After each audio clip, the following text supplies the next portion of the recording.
Looks like we're getting ready.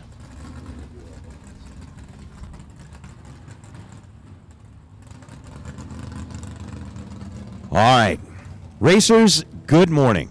It is Wednesday. It is a $30,000 to win. Silver State Refrigeration Wednesday, and we have got our first pair of cars that have made their way into the water box. As we do each and every morning, racers, we would like to start off the correct way.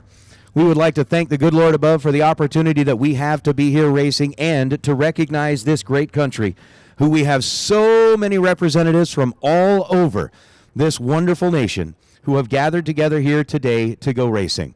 If you would please join me in rising and removing your caps as Lee Steyer from Racers for Christ provides today's invocation.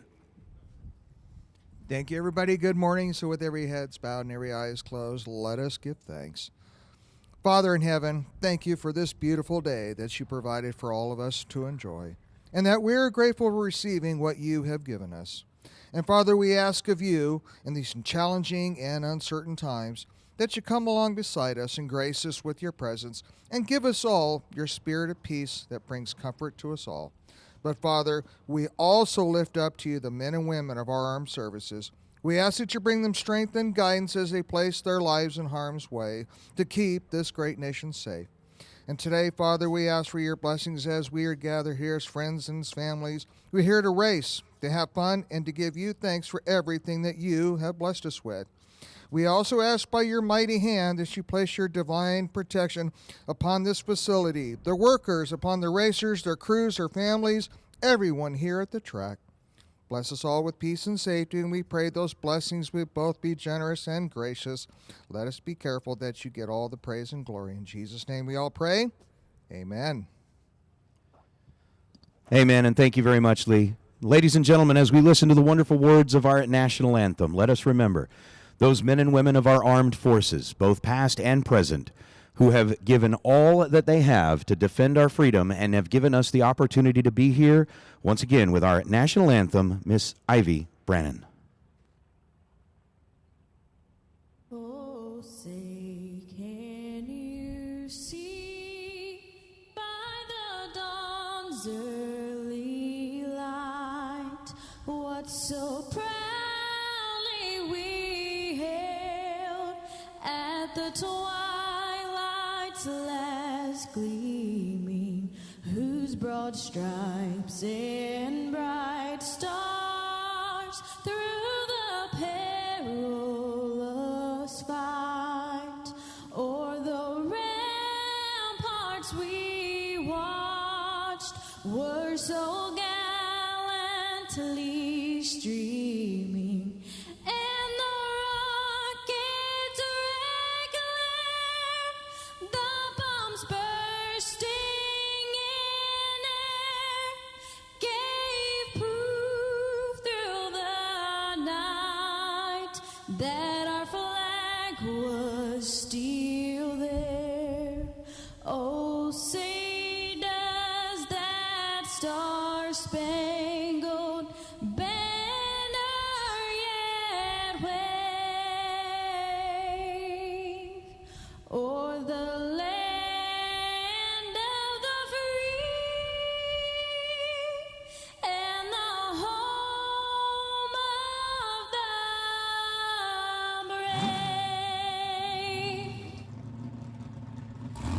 brave. That is always just so gorgeous. What a perfect way to start off a race day here at the Strip at Las Vegas Motor Speedway for the Mosier Engineering Spring Fling Million Week.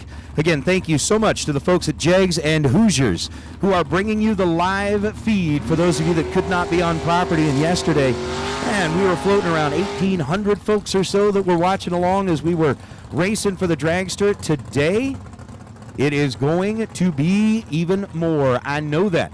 Again, it is absolutely free to watch that live feed as our first pair of cars roll up, Taylor Pofall and Gary Lucier. We're going to start off with the Daytona dialed in at 1120, going up against Taylor Pofall's 624. I'm telling you, that Daytona is going to give cars a look they are not used to. It is probably going to give a couple of people some fits.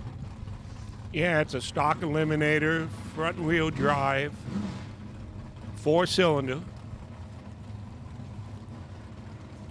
I mean, I think it runs 14s in a quarter. It's just different. It is. It is just different, and Gary does not mess around. So the tree has dropped. Gary leaves at green, and You're here not comes gonna believe it. Taylor. Taylor goes 6:30 on the 6:24 to light up the first scoreboard of the day. Gary left with a 32 thou reaction time and runs under 11:16 on the 11:20, taking 800 at the stripe. Taylor was 009, and the S10 out of Goodlettsville, Tennessee, will be the first one to roll into round number 2.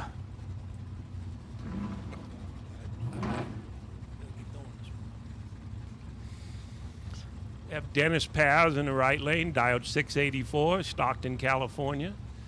Dean Tabbert, Tilgard, Oregon, 585 in the left. So that Dean Nova with that 585 dial going to be giving up the head start to Dennis Paz's El Camino. Paz, that's a guy we were talking up here. Chris Lamb joins me in the tower one more time, and we appreciate him being up here. Great insight, great commentary. It's fun to have Chris up here, and he's kind of breaking in his chops in the announcer booth. It's going to be a 46 thou split between them in reaction time, and how about a start to that? Dennis is 47 green, goes 690 on a 684, but Dean is 8 thou total. 001 dead on 7 to start off his Fling weekend. Wow. Danny Paul, Mobile, Alabama, 70 Nova, right lane, diode 656.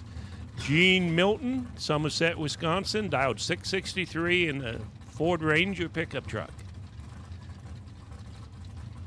This pro category is just growing. I mean, we got 4 lanes of cars. It used to be, Nate, capped at 30 cars. There's got to be close to 100, I would think. Yeah, I remember when it was the Pro 32 category. Yeah, exactly. Wow. So a 656 to a 663, identical on the reaction clocks. Danny was 17, Gene was 17.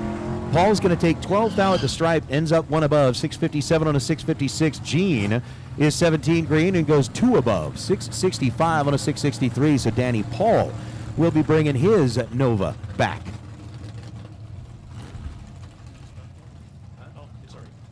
Tommy Paul, right lane, Mobile, Alabama.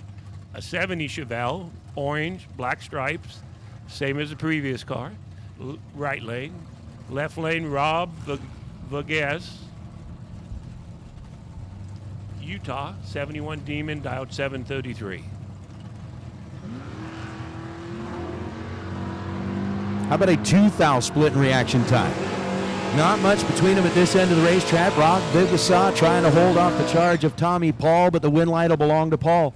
608 on a 603 after the 089 reaction time. Paul gets himself a 5-hun victory as our next 2 roll out of the water box. This is going to be a good one. Do you know this guy? I know one of them. I actually know both of them. They're both big hitters.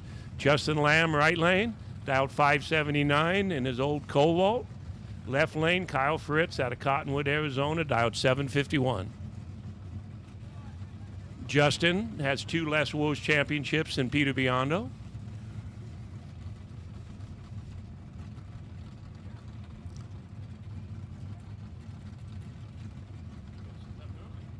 I was going to say. Yeah, Justin's up early. He's usually not up this early. Well, maybe he knows he's got more engines to work on. He better get this part done quick.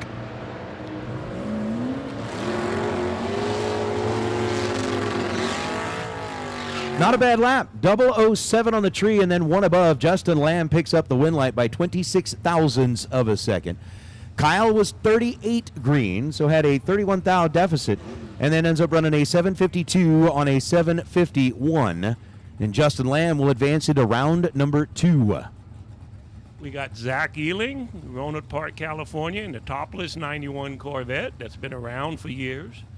Steve Mang, Colorado, with a 67 Mustang. Steve's dialed 694. Zach's driving his father's car, dialed 645. Well, maybe that's his uncle.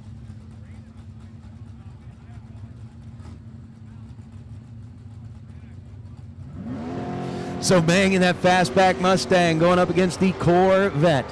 It is a 34 thou split at this end of the racetrack. Win light's going to turn on for Ealing.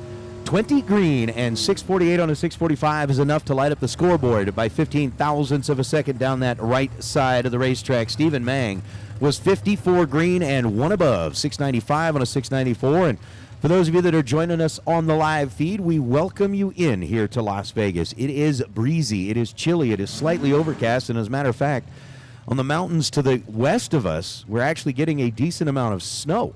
So we're hoping that that stays like way over there. I don't think we have to worry about snow here, but let that stay way over there, and we'll stay racing right here. And I even see the folks at Texas Precision Performance have said good luck to all of our customers and racers. We have Caroline German, right lane, Henderson, Nevada.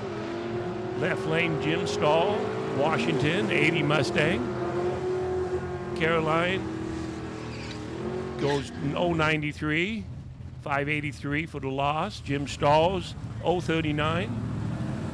4 over. It looks like Caroline broke out quite a bit. Jim had some issues.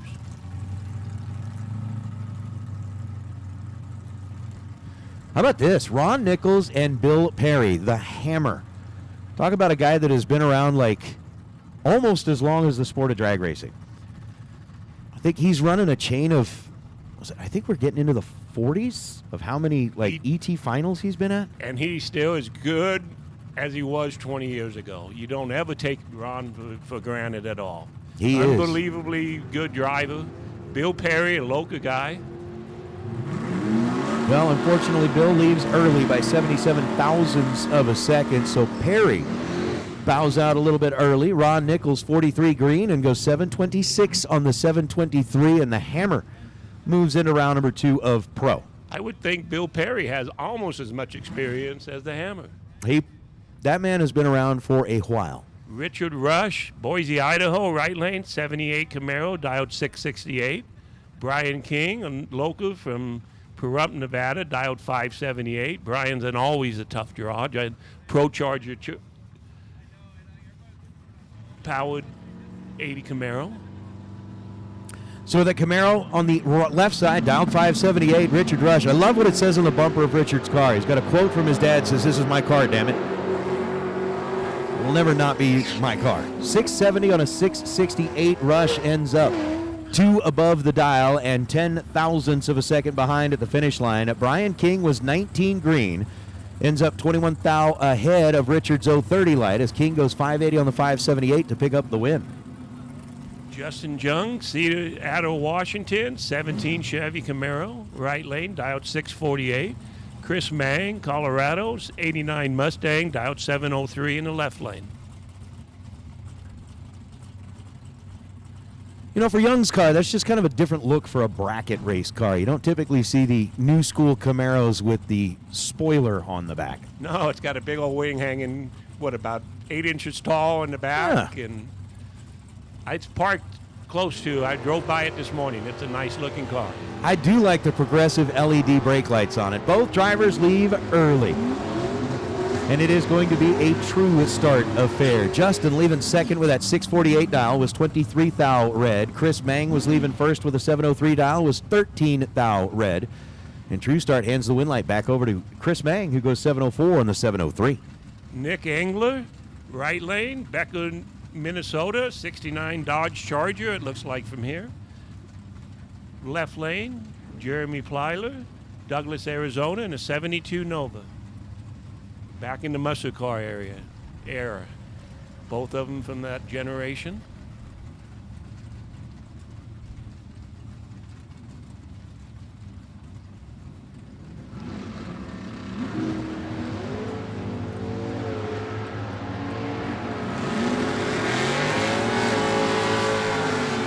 Difference was 8 thousandths of a second at this end of the racetrack. Engler actually leaving second with an 031 reaction time. Goes dead on 4. So 35 thou total for Nick Engler with a 44 10,000ths of a second margin of victory. Jeremy Plyler, left side, was 23 green. Goes 581 on the 580. But the win light belongs to the Cornet. Right lane, Jim Hart, Lewiston, Idaho, 91 Chevy Sonoma. Left lane, Brian Lapierre, Mountain Home, Idaho, 70 Chevelle, dialed 7 flat. Just like we were talking, I think last year we had, 60 racers from Idaho, and I think there might be more now. It's crazy. They're trying to get away from the snow, and here Nate brought it to our mountains. Right? They drug it with them. That little S10's lined up looking right at that 330-foot block. But gets it straightened out as he leaves at green. Brian trying to get the job done, but the win light's going to belong to the Sonoma. Jim Hart, 40 green and 696 on a 687. Gets there by a bunch. Brian's car did not cooperate. No, it looks like it might have been, it had an issue leaving the starting line. It just didn't seem to accelerate the way he had planned. Yeah, so it's 57 green. That was about the last thing that went okay, and then ends up half a second above the dial as we are going to bring out. How about Kaisley Price? One of our local junior racers that's just moved up to big cars. Is she still running juniors, right? She's graduated. She graduated out. She, in every category that she ran in juniors, captured a championship. Left lane's Howard DeVore. This is going to be a really, really good race. So DeVore was down 676. Kaisley down 651. Win light's going to go to the dog. Howard by 8 thousandths of a second. 33 green. Kaisley was better at the right side with an 013 reaction time. It goes 655 on a 651. So win light to the Nova out of the left lane as DeVore moves into round number 2. Right lane, Mark Fall, multi-time NHRA national event winner, dialed 711. Left lane, Richie Mason from Winnebago, Illinois, home of, I think, the Winnebago. That's where they started in the motorhome industry. He dialed 607 and a 95 achiever. Mason goes red by 6 thousandths of a second. Mark Ball wasn't messing around. 002 reaction time for the El Camino. Runs 712 on the 711 down that right side of the racetrack. Richie ends up with a 608 on a 607, but 6 thousandths of a second ruined Richie's morning. Right lane, Henry Robinson, North Highlands, California. Last year he won just about everything there was to win, bracket racing on the West Coast, against one of the best on the left, Andy Schmall, Idaho Falls, Idaho. Ooh, this is going to be really good. These two are. They've won a lot of trophies, a lot of money. Yeah, I think the car that Andy is driving is actually His wife's car. It's the Mom-mobile. Oof. 38 thousandths of a second, the difference in reaction time. Advantage to Henry, win light to Andy. Henry was 002 and ends up with a 651 on a 645. Ends up 6 hun above the dial and 18 thou behind at the stripe. Win light to Andy. After being 40 green, he's dead on 6 to be 46 thou total. Tana Taylor, Rigby, Idaho. Right lane, 70 Mustang, dialed 655. Left lane, Kyle LaPrio, Middleton, Idaho, 70 Chevelle, dialed 610. These guys might as well have stayed home. They probably raced each other at home. From stoplight to stoplight? Or a track up in Idaho. 655. No, it's cold up there. They're not racing today. I mean, at some time, I'm sure they raced each other. I am sure they have. So with that 610 and a 655, Miss Tana going to try to get it done. Kyle goes red by 17 thousandths of a second. Tana Taylor is going to be punching her ticket to round number 2, 659 on a 655 after being 36 green. Kyle ends up 632 on a 610. Kyle was moving around a little bit at the start, if you noticed, Natty. That car leaves mean. Yeah, it does. It kind of goes to the left, then comes back. He pulls it back to the right, and he gets it straightened out at about 100 feet. Maggie Watts, right lane, Caldwell, Idaho. I believe that's a Studebaker Commander. Dialed 684. Left lane, Robert Johnson, Texas. Dialed 699. Well, Maggie's moving into round number 2. The Caldwell, Idaho-based Studi ends up running 686 and a 684. Red light start for Rob Johnson, the Mansfield, Texas-based Malibu. Left 37 thousandths of a second too soon. So you were mentioning yesterday, you roll in here, you got a lot of cars that, you got race cars that are race cars, you got race cars that are show cars, and you got show cars that are race cars. And now we have another Studebaker. Yeah. 2 Studebakers back to back. The There's Commander probably and the not Lark. 2 Studebakers driving around Las Vegas right now at any given time. And Except we've got right 2 here. at the racetrack. Glenn Watts with a 59 Lark, dialed 646. Kyle Cramsby out of Colorado with a 2000 S10, dialed 614. I kind of like the looks of Studebakers. They're pretty cool looking. I like the look of the Studebaker trucks. Yeah, there's not many of them around. There at are all. not. There are not. Glenn goes red by 45 thousandths of a second. Right lane fouls out. Left lane Kyle Cramsey 009. And 612 on the 614 is going to push the truck into the next round. So Glenn's got to buy back, but the wife doesn't. I wonder who's going to pay for it. We'll have to see. We'll have to see. Bryce Miller, right lane, Buffalo, Minnesota. It looks like a Camaro, Pro Stock style Camaro, right lane. Chad Sandlin, Burleson, Texas. Got an S10 Chevy pickup, dialed 618. The Camaro's dialed 543.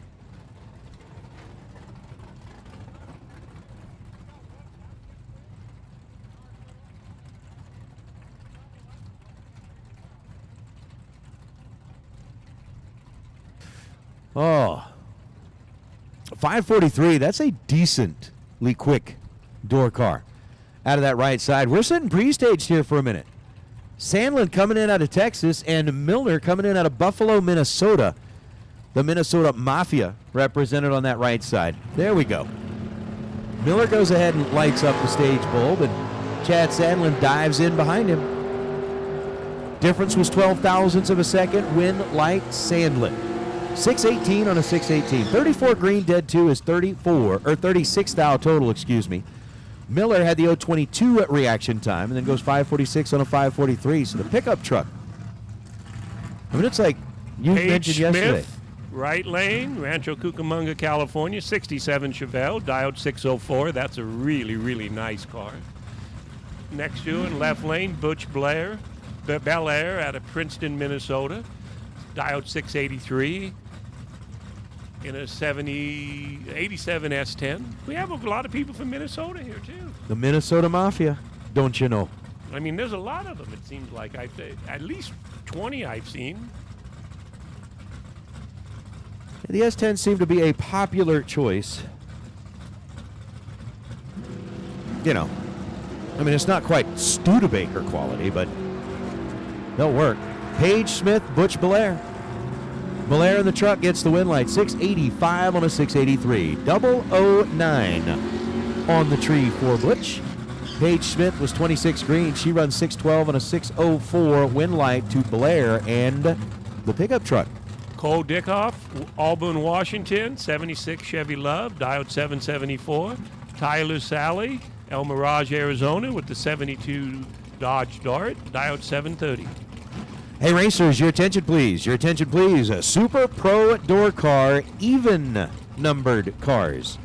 If you got a Super Pro door car with an even number on it, let's go and get you headed to the staging lanes, please. Super Pro door cars even. Let's get you headed to the staging lanes. If you are a Super Pro door car with an odd number, you are on standby. We don't need you just yet, but let's go ahead and get our even numbered Super Pro door cars to the lanes, please.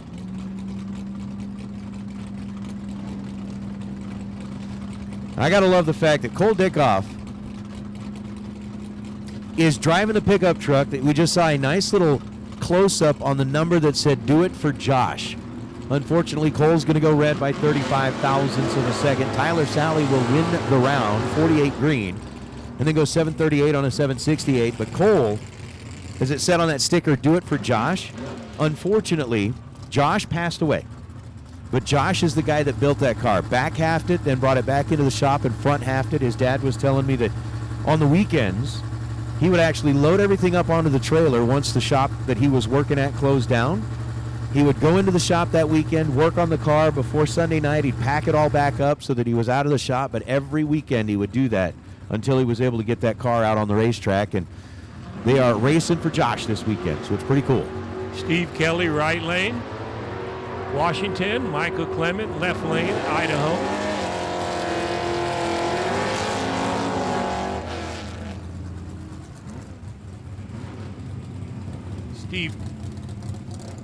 Steve Kelly, 003, 6 above for the win.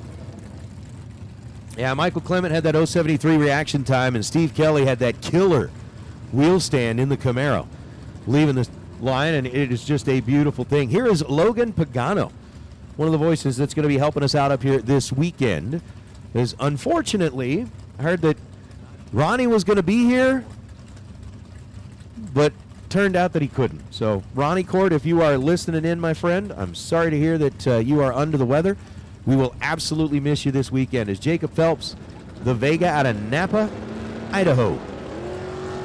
Dials in at 644. Logan is red by 28 thousandths of a second. That 801 dial turned into an 804, but 28 thou early. And Logan is done. Jacob Phelps is going to be coming back for round number 2. Got Brandon Say, Kingman, Arizona, 78 Camaro. Right lane dialed 706. Monty Beagle, one of our friends from Canada, in a 33 Ford. It looks like it's almost like a street rod that they've turned into a hot rod, a drag race car. Absolutely. It's got open engine, but a closed cockpit. That's a pretty cool car. Monty is one of those Canadians that gets to come down and race with us on a regular basis, typically in the kind of early part of the year and then again at the latter part of the year. He'll be down here for things like the Thanksgiving bracket race. He was down at Tucson with us a little bit ago. Obviously makes his way here to the Fling, but I asked him how long he was going to be sticking around. He said, well, he says, I got a grandkid now that's playing hockey, so I'm going to be flying back to do the grandpa thing, which is good. So 582 to a 706. Brandon trying to hold off the charge of Monty. 002 and 593 on a 582 still gets him to the finish line first by over a tenth of a second. Brandon unfortunately missed it at this end of the racetrack. Had a reaction time that started with a 1, and that proved to be detrimental to his advancement on the day.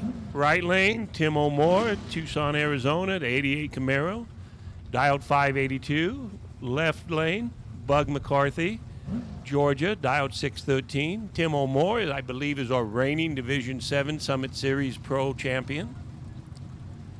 Tim is a pretty bad man behind the wheel, whether it's this Camaro, whether it's his dragster.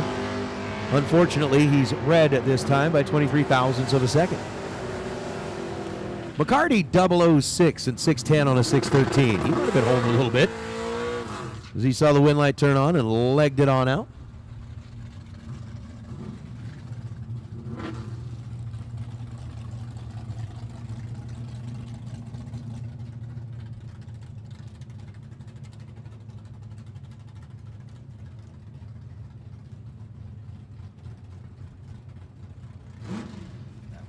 Right lane, Andre Miramontes, Tijuana, Mexico, the 71 Camaro. Left lane, Bob Fling, Littleton, Colorado. Anybody that should have good luck here with the last name of Fling should be doing good. Right? Feel like you were born for this. Exactly.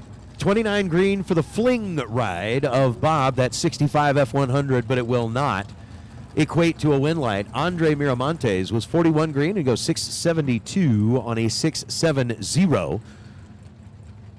As we will bring up Jeff Peterson and Brian McGinnis. Peterson's Mustang, it's got that interesting paint scheme to it. Is that camouflage? It looks kind of camo It's from here. kind of like digital camo. Yeah. Right lane, that 56 Chevy is really, really nice car also.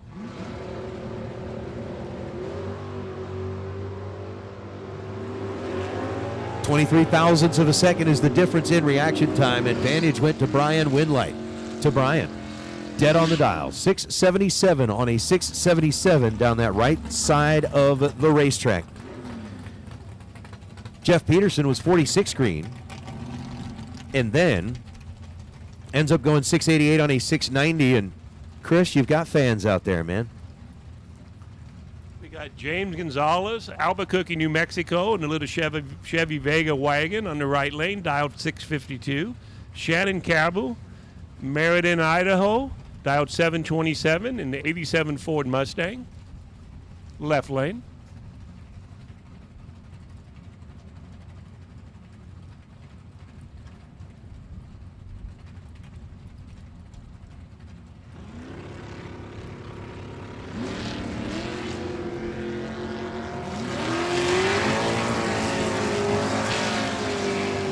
So Shannon Campbell and James Gonzalez. Gonzalez is 006 and runs 659 on a 652. No good.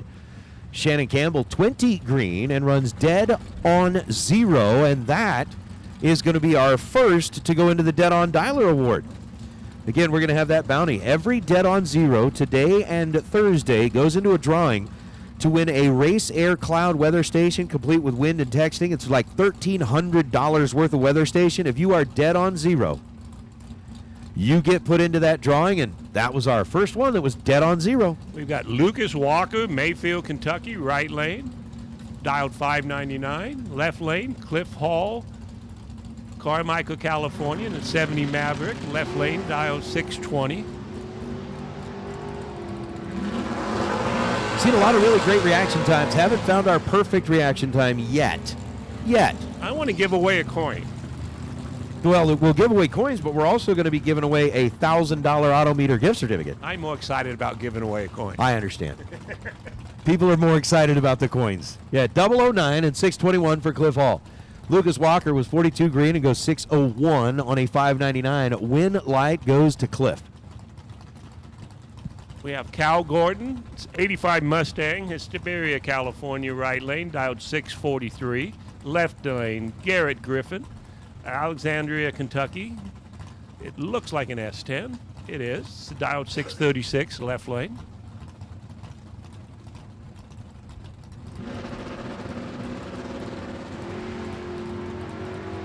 That S10 really hikes the front end.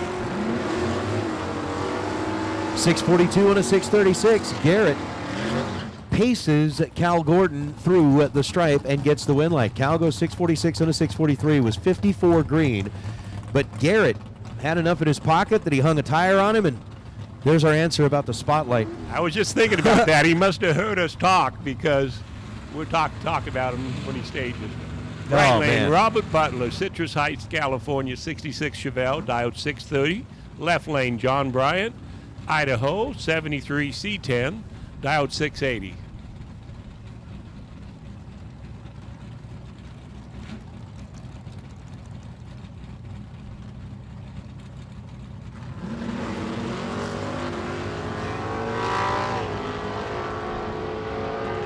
Robert Butler leaves early at an 025 red, giving the win to John Bryant. John Bryant goes 034, 2 over for the win. So with John Bryant moving on, that's going to bring up the old Interceptor package, that Chevy. 14 Chevy Monte Carlo or Impala Police Special. And we were talking about it. Still got the push bar, still has the drunk package in the back. And they had talked last night. I wonder if it's got a spotlight in it. And sure enough, Well, the there it is. spotlight's on, pointing at us in the window. Todd Larson in the old police car, dialed 947, Motley, Minnesota. Left lane, Steve Allach, Sacramento, California, in the 70 Ford Mustang, dialed 680. Well, Todd's in a little bit of trouble. Todd's in a lot of bit of trouble. 943 on a 947 after a 198 reaction time. But he could probably pull him over Yeah. and give him a ticket. Well, if he went No. flying by you, Yeah. he You went never flying pass by a you. police car, do you? That's well, what I was told when I got my license. Don't ever pass a police car. It's not smart to do that. And you know what? I followed one and got down to 25 miles an hour, and he pulled me over and asked me, "Why won't you pass me?" I go, "'Cause my dad told me don't pass a police car." Up next, Oh, that's awesome. Gordon Baxter, Barnell, Alberta, Canada, 63 Nova. Left lane, Craig Milles, Winslow, California, 78 Camaro, dialed 639. True story. I'm driving down the street and I wouldn't pass the cop. And I kept going slower. He kept going slower. He finally turned his lights on.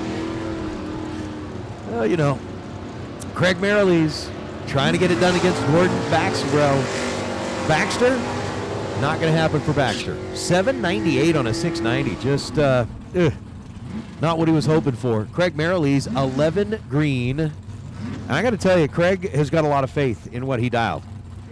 Took 1.1 of a second down at the finish line.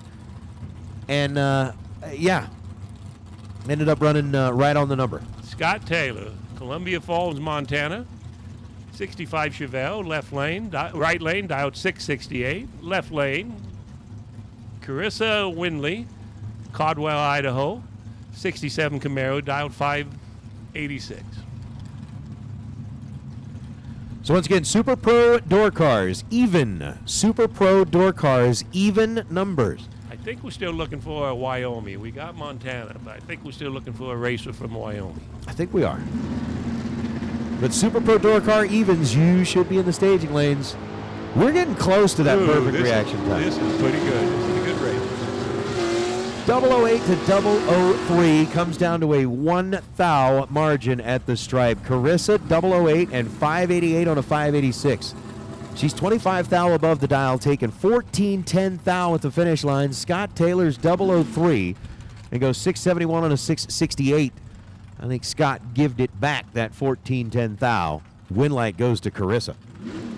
Darren Taylor, right lane, 76 Nova, diode 606. Gage Birch, out of Florida, diode 649, S10, little S10 pickup truck. Gage is always in the deep late rounds, it seems like, when he shows up here, and at many races. Definitely seems to know what he's doing behind the wheel of a race car, for sure.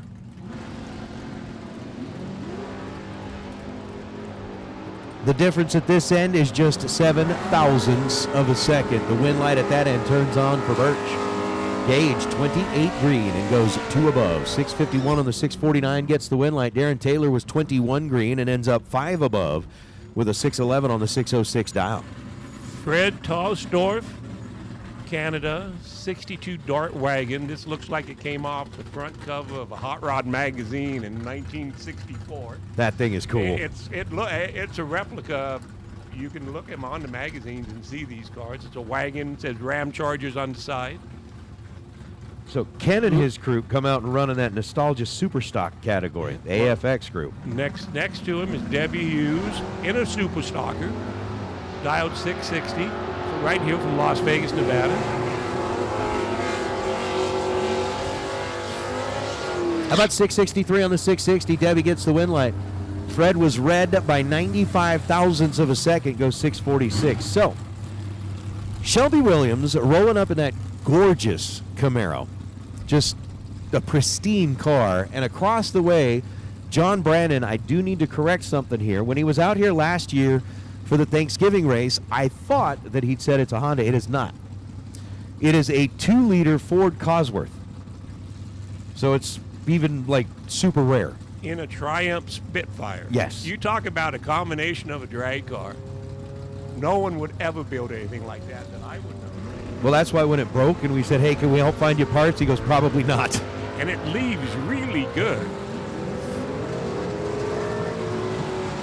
Wow. And he takes out Shelby Williams in a true super stock car, big tire car, with a little 4-cylinder 2.0 Cosworth. Shelby was 52 green and goes 5 thou under the dial. John Brandon, 23 green, dead on 1, is 24 total in the Triumph. Wow. We've got Mike Howard in his FSB car, 19 Camaro factory stock in the right lane, dialed 548, and Ty Gaynor driving Grandpa's super stocker in the left lane, dialed 598. Both of these, I'm sure, will be racing here next week.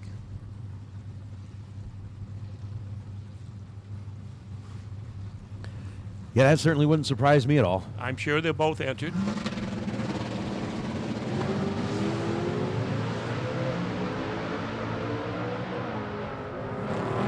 So with a bowl between them in the dial, win light's going to go to Howard. 34 green and 553 on a 558. Ty Gaynor was 23 green and ends up running 632 on a 598 dial to be 0.2 of a second shy of a victory at the finish line. I don't think that was what Ty was looking. There must have been something happening wrong with the car. Up next is Nick Hastings, right lane in his T1000 Pontiac, dialed 623. Left lane is Michael Bullard from Idaho, dialed 653 in a 93 Mustang.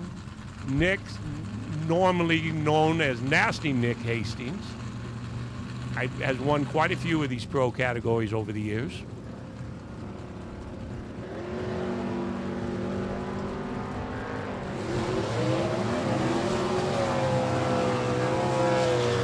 Nick goes 0-11, 3 above for the win. Michael's 0-36, 1 above. So with Nick picking up the win light, that's going to bring us into the 2010 bodied G5 of Steve Williams. Shelby's dad. It's Shelby's dad.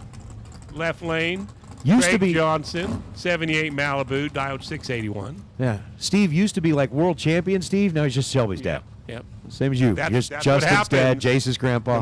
The more Shelby wins, the more Steve loses his last name. It's got to be the way it is. Yep. He becomes Shelby's dad, the more she wins. That Foggett car dialed in at 567. The Malibu dialed in at 681. Down to our final few cars Steve's in really Pro. been enjoying these Papa Wheelies, too.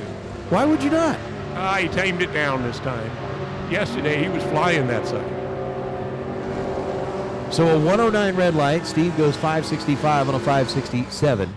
Shelby will get to go back and critique the run, just as Steve does for Shelby.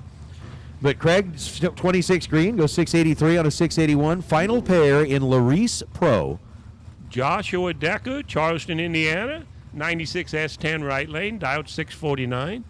Nick Boblitz, Walnut Park, California, 74 Nova, dialed 729 in the left lane.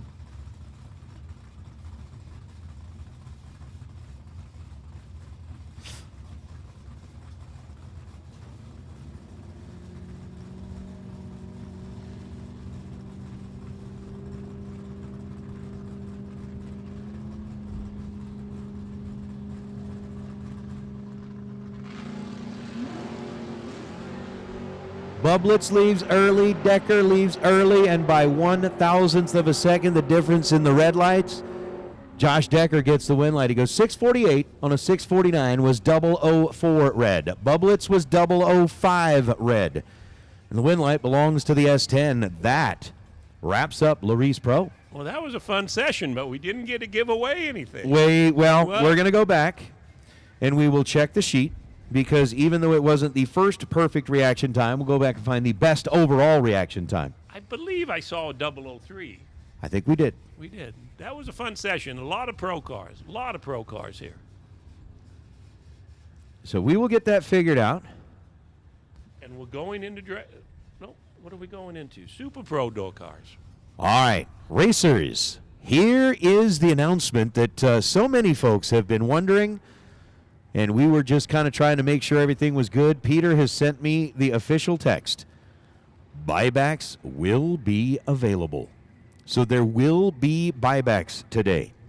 If round number 1 did not go the way that you thought it should go, if you got down to the finish line and the scoreboard lit up on the other side, if you got to the starting line and the tree dropped early and you were late, or the tree dropped late and you were early, whatever it was that wasn't your fault, you can find redemption for in the buyback round. So buybacks will be available today. That is great news. From a racer standpoint, It is. I mean, there's nothing like being done at 8:30 in the morning and have nothing to do. The buybacks really, really help. The buybacks help.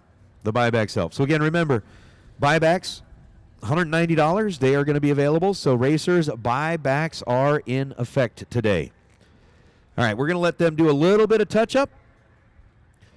We've got, again, our Silver State Refrigeration Wednesday underway. We're going to go back and look at the sheet. We will find the best overall reaction time in Pro. And in Super Pro, we're going to be giving away a Perform Air Pro weather station for the first perfect reaction time in Super Pro door car. Perform Air Pro weather station? I'm not sure, actually. We can find out, though. Capacity of Philadelphia Yard Trucks, the right choice and solution for your business when it comes to new, pre-owned, or service for your yard truck. We offer industry knowledgeable sales professionals, well-trained technicians, a fully stocked parts department, and a mobile repair fleet. Capacity of Philadelphia has the ability to service all makes and models of yard trucks: Kalmar, Ottawa, Tico, Capacity, and more. We have new or used yard trucks in stock to own, rent, or lease. We're the area's only dealer with a global leader Capacity brand in stock and ready to deliver nationwide. We keep the world and your customers moving. Visit us at capacityoffphiladelphia.com.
If you've been shopping around for an AC company based on the various trucks you see on the road, good luck with that. Fortunately, I'm here to tell you about SilverState Refrigeration and HVAC. The heat is on, and it's time to get your AC tuned up for the summer. SilverState's technicians will service, repair, or install an AC system in your home, and will always show up on time when they promise. Take advantage of money-saving offers from our website or call before it gets super hot. So don't hunt around for the next AC truck to drive by. Just call SilverState.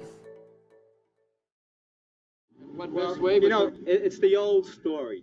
You do well, you win a couple of races, and then right away, everybody's against you, everybody's your enemy. You know, it's not fair, but that's the way it is. Watch carefully. These stock eliminator finals are always so close. And how about this? Sal Biondo takes the win. It's the 100th final for the Biondo family, and it's a winning one for Sal. Sal Biondo, Peter Biondo, many national event wins. Of course, brother. 494. Left lane, Jorge Salazar, Team Mexico. And Silver 96 Camaro, dialed 735. His ears must have been burning. I didn't even look out the window to see who was in the first lane. Not only is he a great businessman and a great partner in many of these, he's pretty good in these race cars. Jorge, one of our friends from Mexico.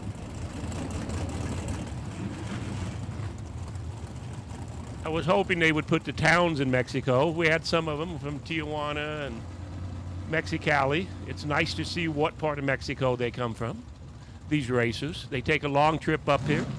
I'm sure it's not easy crossing the border either way. Again, Shane's dialed 494. Jorge's dialed 735.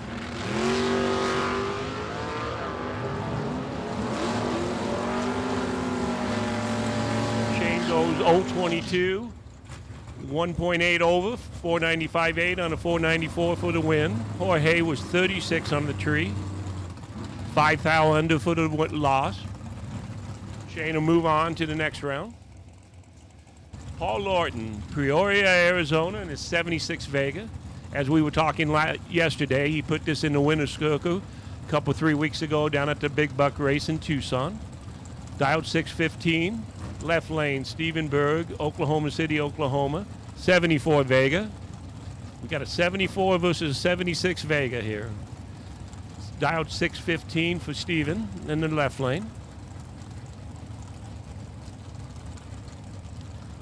Nate, we got a batter of Vegas.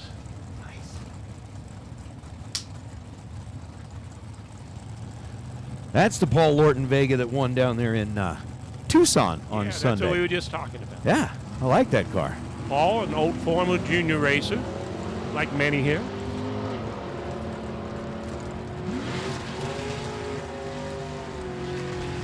Paul goes 020 on the tree, 624.5 for the win right lane. Stephen with 053 on the tree, 10th over for the loss left lane.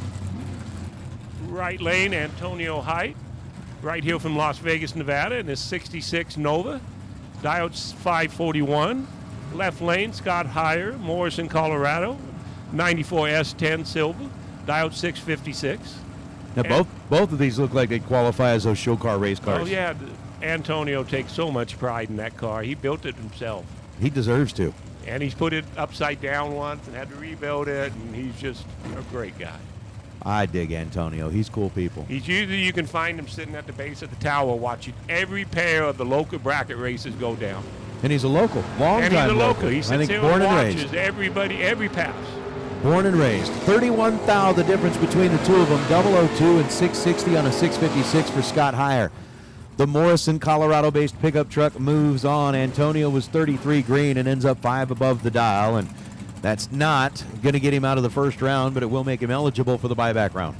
Chris Sons, Loretto, Tennessee, in the little S10 right lane, dialed 633. Nathaniel Galvin, El Paso, Texas, in the 98 Chevy Camaro, left lane, dialed 653. Hey, so congratulations, Dean Tabert. Dean Tabert with a 001 reaction time. Best reaction time of our Larice Pro category. You have a $1,000 Autometer gift certificate headed your way. Galvin red by 28 thousandths of a second. Chris Sons is 21 green, and the pickup truck goes 631 on the 633 dial. Galvin ends up with a 664 on the 653. No good. Right lane, Lane Weber, Littleton, Colorado, 79 Firebird, dialed 706. Left lane, John Berger, Yakima, Washington, 90 Beretta, dialed 510. As me and Nate were talking yesterday, seems like these Berettas make really, really nice looking race. When they're back out, they really make a nice looking race car. It just looks like a natural super gas car to me. It does. It's just got that natural flow to it. 511 on a 510 for John Berger is no good. He was 90 green. Lane had 600ths of a second advantage in reaction time, and gets the win light down the right side. We've got David Phillips, right lane. Looks like he must be breaking in a new set of tires. Did a massive burnout, dialed 690. Mason Flager, left lane, driving his grandpa's car, dialed 617, 72 Monte Carlo. Mason still runs juniors. I believe he won last weekend in it, and now he's driving his first big buck bracket race in his grandpa's car. He also is quite an accomplished hockey player here in town. David been working at the track for years.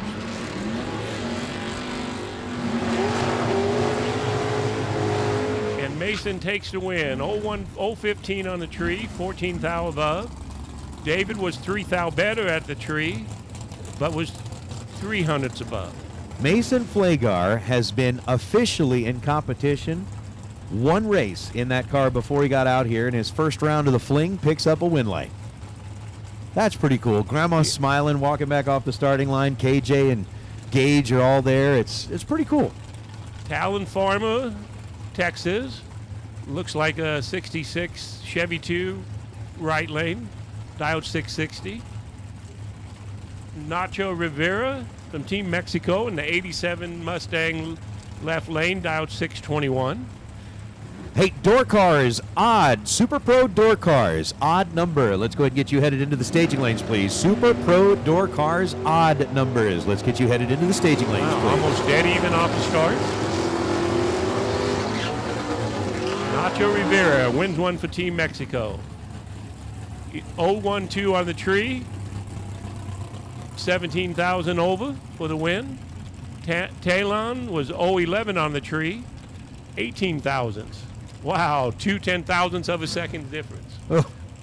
That was closest race so far. Nate. That's why I can't do that. I cannot do this. If out there driving and realize that it came down to 2 10,000ths of a second, I beat myself up about that all day long. And the worst part is when you're a driver is if you are the one that gives it back and causes That's what I mean. 2,000. That's what I mean. Not saying that what's happened there, but that really makes you kick it. I just can't let things go like that. It wouldn't work for me. Kerry Williewheat and Tom McGuire. McGuire left side and another 67 Nova, 547 and a red light start for McGuire by 13 thousandths of a second.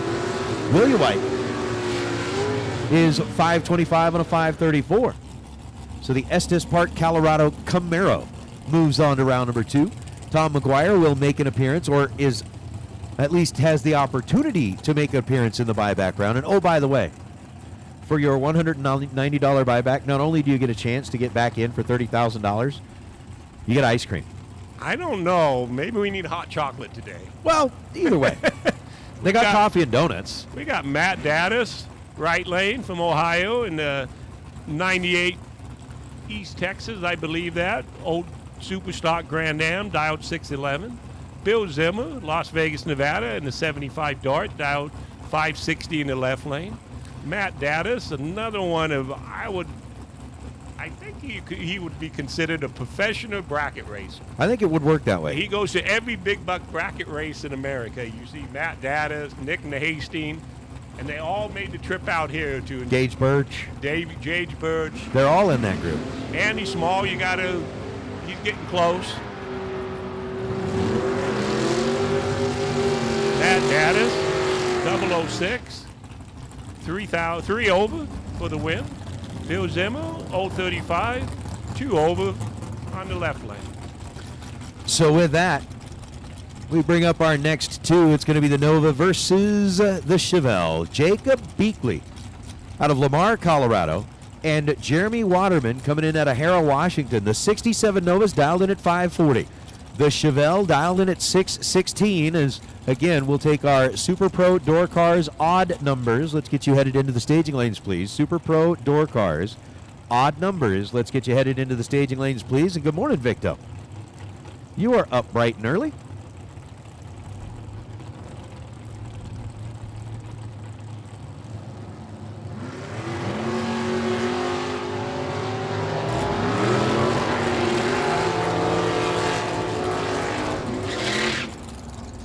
Uh, 24 green and 543 on a 540 for Jeremy Waterman is no good. Jacob Beakley was better on the tree by 16 thousandths of a second, goes 618 on a 616 and gets the win light. Now we have Rob Mosier in the right lane, dialed with the 10-bet Roadster, dialed 530. Left lane, Eric Dodge out of Borean, Oregon, a 68 Nova, dialed 539. Rob Mosier, our friends from Mosier Engineering, helping us present this event. If you need any rear end parts, I understand they've got a complete trailer full of any axles, brakes, third members, anything you need, and the technology and advice to help you. So do yourself a favor and stop by and tell them thanks and see what they have to offer. 7 little ones is the difference as they leave the starting line, and the win light turns on for Mosier. Mosier, by 5 thousandths of a second, gets to the stripe first and goes 532 on a 530. He's 28 thou above and 20 on the tree to be 48 total. Dodge has 27 green and then ends up 541 on a 539. So the win light goes to Mosier. We've got Sean Ealing in the open top Corvette. He's doubled with his nephew, Zach.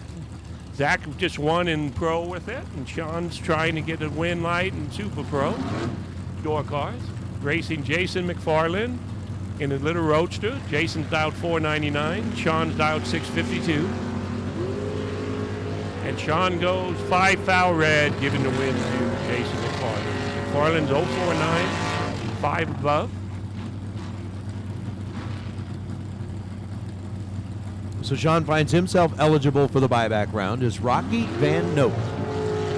The Vega out of Red Key, Indiana. Rolls up, dialed in at 575, and Larry Spitz, I'm with you. You made that whole comment yesterday about Hey, I'm still going it's to just call not it the same. Black Cherry Camaro. It's just but not it's the silver same. now. Yeah.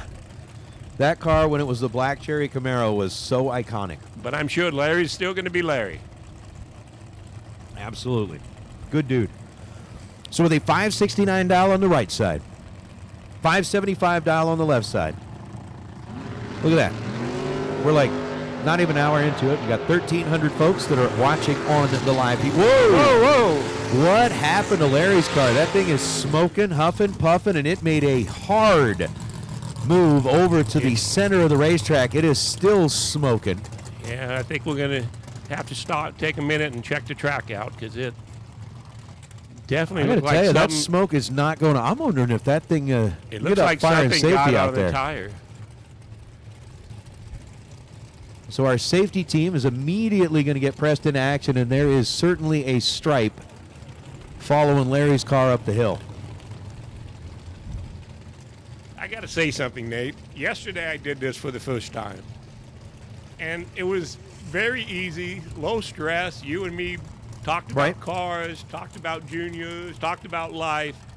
I tell you what, when they start racing, it's a lot more stressful. you can pick up 2,000, 3,000. I'm trying to add stuff in my mind. God, I'm getting a whole nother It's amount of respect for you guys that do this every day. This is amazing. God, is it stressful. Well, I appreciate that. I think for most of us that announce, we're just hardcore race fans, and we love seeing what we see. And the drivers, the ones who are out here putting on the show, we just want to help everybody understand how exciting this sport actually is. It's just everything happens so fast. It happens as fast here as it happens in the cars. Almost. And you got to look at both sides, and you got to figure it out real quick. And I'm pushing the wrong buttons. I'm doing this. But I'm having fun. I'm having the time of my life. That would be the story of my life if I was in a race car. I'd be pushing the wrong buttons, looking at the wrong place, trying to do the math, and it just wouldn't work. It just wouldn't work. Imagine going down the finish line and having to make thousands, 10,000s, right? 2 10,000ths of a second's decisions. It's what I've explained to people a lot of times. They're like, man, I don't get this bracket racing stuff. And I said, listen, there is more going on at the finish line in a bracket race than you would ever understand. I said, if you have the ability, and I've never, ever, ever, ever do this, right? I'll put the disclaimer out there. Don't ever try this in person. But if you were to get in the back of a pickup truck on the freeway, if you can hit a golf ball as you drive by it, you can probably drive the stripe. It's about like that. And then to have to do it from 8 in the morning till 10, 12 o'clock at night and stay focused for the whole day. It's impressive. These kids and even these adults, these older men that are running these bracket cars, they're some of the most talented drivers in America. I don't care. You can talk top fuel, you can talk pro stock. I would put these guys up, the talent level and the dedication and what it takes to win at this level against any drag racer in the world. I would too. I mean, these bracket guys, what racing they do is amazing at the starting line and at the finish line. Well, I mean, Marco was just standing in here. You think about what he's another one of those guys that it just seems like the focus is always there. It's very rare to see a miss out of any of these guys. I think actually, like Kyle and Peter used to do, we should put Marco and Peter in cars and do 2 out of 3. 2 of the best. I'd love it. 2 of the best. Put them in dragsters too. Make them work on it. Make them race something really, really good against each other. I think it'd be fun. I think it would be a lot of fun. And it would probably be a coin flip each run. They're both that good. That's just the way that it is, man. But we've got some cleanup going on down at the top end of the racetrack. We are going to take a little break. We'll be back at it. It is a SilverState Refrigeration $30,000 to win Wednesday. Unfortunately, we've got a little cleanup that's taking place at the racetrack. Again, huge thanks to our folks at Pinella Race Engines, who are our round number 1 best losing package sponsor. Thank you to Autometer, who's already given away a $1,000 gift certificate to, just 1 second. I know. It was Mr. Tabert, Dean Tabert, who got the $1,000 Autometer gift certificate. So congratulations to him. Thank you to Ultronics for the Perform Air Pro weather station and the Perform Air Eclipse weather stations that we're going to be giving away for perfect reaction times. Or our first perfect reaction time, here in round number 1. But thanks to Rad Torque, who's going to be our round number 2 best losing package, ATI Performance Products, the list goes on and on and on and on and on. And again, thank you so much to Jegs and Hoosier being the live feed sponsors today. We are going to get after it. But with that, racers, we're going to take a little break. Marco, everybody says hi to you. They all love you. All but one of them.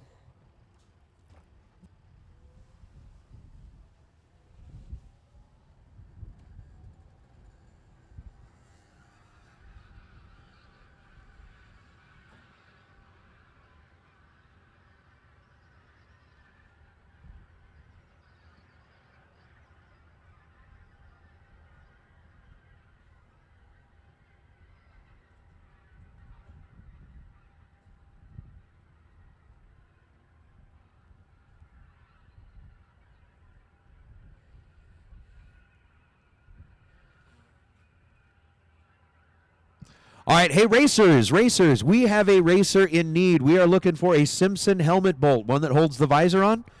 So if somebody has a spare visor bolt for a Simpson helmet, a Bandit helmet, all right, if you've got a spare visor bolt that will work on a Simpson Bandit helmet, we got 2 choices.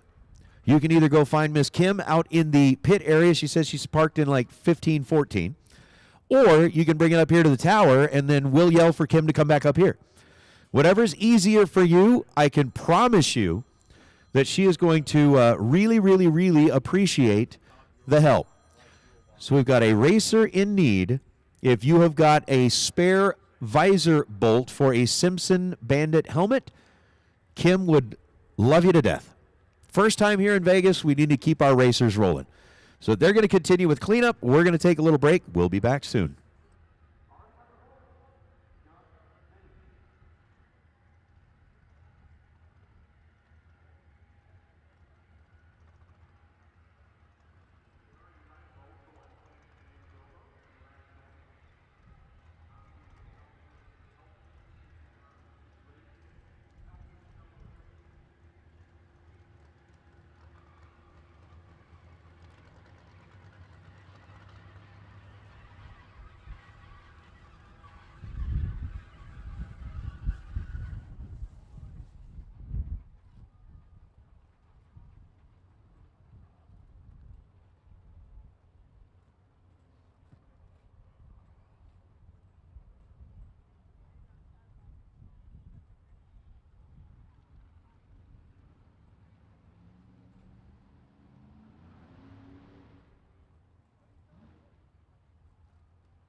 As a matter of fact, I think they've already instructed our drivers to find their way back inside of their cars, so we are getting close. Hey, racers, remember when you came up here and turned in your tech card, a good majority of you had your headshot taken.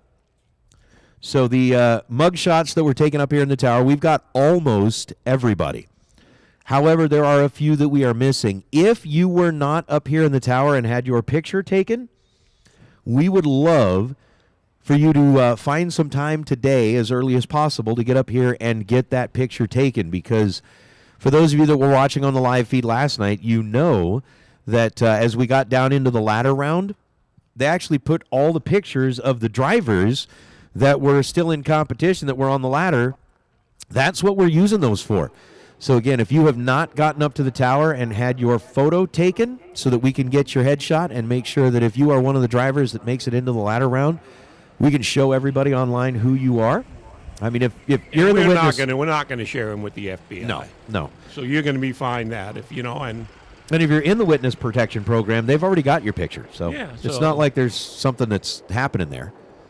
So it would be great if you have not yet made your way up here to the tower. Get up here and let us take your picture, please. We appreciate that. We want to make sure that everybody that's watching knows exactly who you are and the accomplishments that you have made here at the Fling. Looks like also the spray buggies on one of its last passes.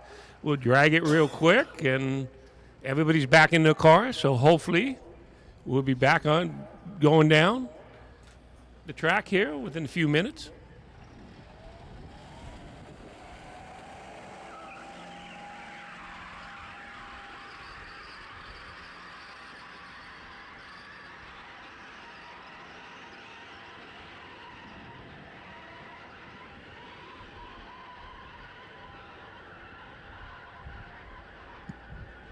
Yeah, as Warren pointed out last night, we had all but one of the headshots with last night's final 8 in the shootout. I think the only one we were missing there was Shane Molinari, and well, Shane, having your picture in there would have just, completely raised the bar. It would have just been like so nice.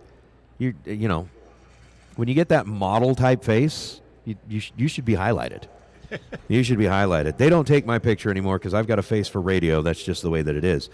But, yeah, it would have been good. So, again, racers, if you have not come up here yet and had your headshot or provided us with your photo, we would love to have you come up here and do that now. Again, still looking for our first perfect reaction time in Super Pro Door Car. Dean Tabert was our best overall in the Pro category. That netted him a $1,000 Autometer gift certificate. Somebody in the Super Pro Door Car category, we're looking for 2 of them. First one gets a Perform Air Pro weather station. Second one gets a Perform Air Eclipse weather station. I looked up the Perform Air Pro weather station online. It's about $800. That's a nice little price. Yeah. What I also noticed going through this first round, best losing package is Pinella Race Engine, $500. We've got Rad Torque, second round for $500. ATI Performance, third round, $500 best losing package. Kid Dyno, $500 fourth round. A set of Hoosier Slicks in the fifth round. And then complimentary ice cream from the friends at Cascade Trailer Supplies. Thank you so much. There's so much to be given away today. Or every day, actually. These are going to... Pinella, Rad, ATI, Kid, and Hoosiers going to be every event, every race this weekend. You have a chance, even losing, to take something home. The Best Dialer Award, that CompuTank, going to win the Race Air Cloud weather station. If you are dead on 0, your name goes into a drawing either today or tomorrow. If you're dead on 0, it goes into that drawing, and we will draw out one name that gets a $1,300 weather. $60,000 worth of stuff that's out there. Impact, we're going to be giving away a couple of helmets. Mazir starters, ATI Performance Products converters, all part of the Larice Motorsports Insurance All-Pro Run Field Treasure Chest. We've got all that. Again, the first perfect awards we're talking about. And then, of course, today we've got SilverState Plumbing and Air Conditioning sponsoring us today. We've got Larice Insurance sponsoring the pro category. They are on in-house over at the Galletti pits. Remember, they have contingency at most NHRA events and most major events. They do give back. They cook some amazing food if you get down south that I've had chance to sample. So please support the people that are supporting us. And I still want to give away a coin. We will get a coin. We will get several coins by the time the weekend is over. I'm pretty sure. I am pretty sure. What about raffles? The Raffle King wants to know how we're doing on raffles. I don't know if we started raffles yet. We'll have to find out at the We Diva need to desk. get some of those going and get some more people in the million. Yeah, we got guys like Bill Zimmer won one yesterday. Dwayne Ringeth won one yesterday. I think we've done 5 so far, right? We have.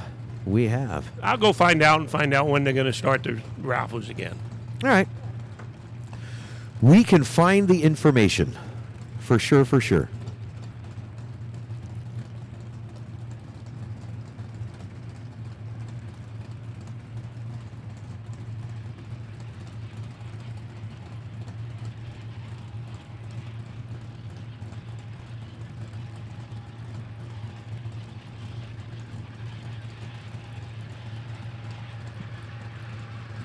And? I just got information from the Diva Decks. They said, we're ready. We're ready. We want All to right. do raffles. We got donuts. We got T-shirts. We got sweaters. They go, everything we have is open. So let's start a $100 raffle and a $50 raffle. Come to the tower, go to the Diva Desk, and let's do 20 of them today. Let's do it.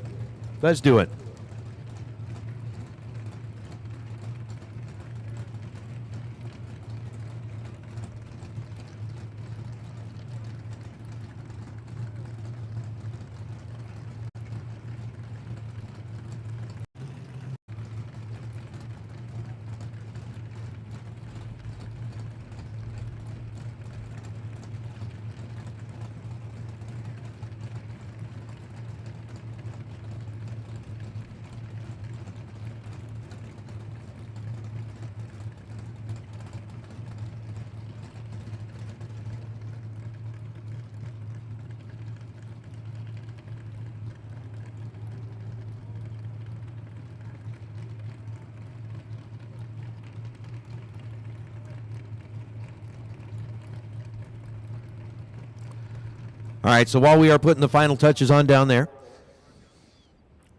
I just want to send a shout-out to all of our folks in the chat bleachers who are watching along. We're at about 1,500, which is right about where we were hanging out at yesterday.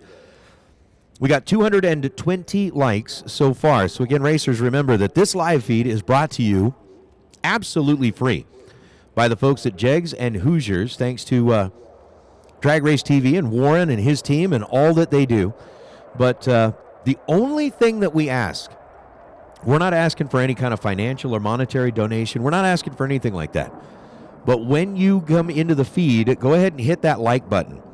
Hit the like button. Let's get that number up. And if you have not yet subscribed to the Fling Race Series, which yesterday we started off at 6.5, or basically 6,500.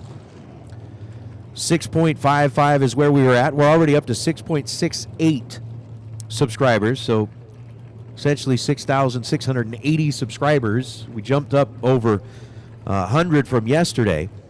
So let's hit that like button. That's all we ask. No fee, no charge. You don't have to pay anything. All we ask is one little flick of the finger, hit the like button, and let's get that number up here. Thank you very much. A bunch of you have already done it. That's awesome. And we're back. Yeah, we are.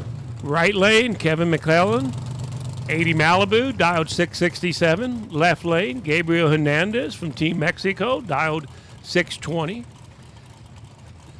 The McClellan family, long time historic family name in the NHRA, history of NHRA drag racing. Everybody remembers Dave and his iconic voice. Unreal what that man did for the sport of drag racing and the way that he called a race. It was poetic. It was poetic. I love listening to him. So a 667 dial for Kevin McClellan, the one we call Middle Mac. And Gabe Hernandez dialed in at 660. Yeah, this is going to be a good one.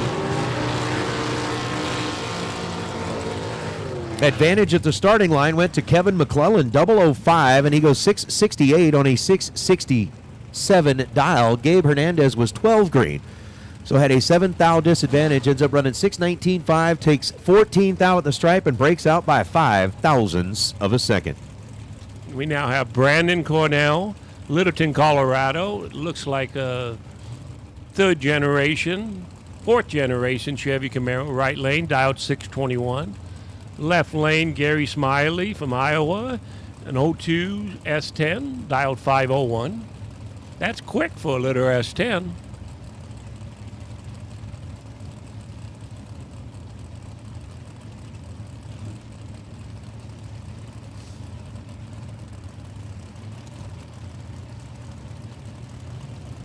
And we're here for the SilverState $30,000 Wednesday.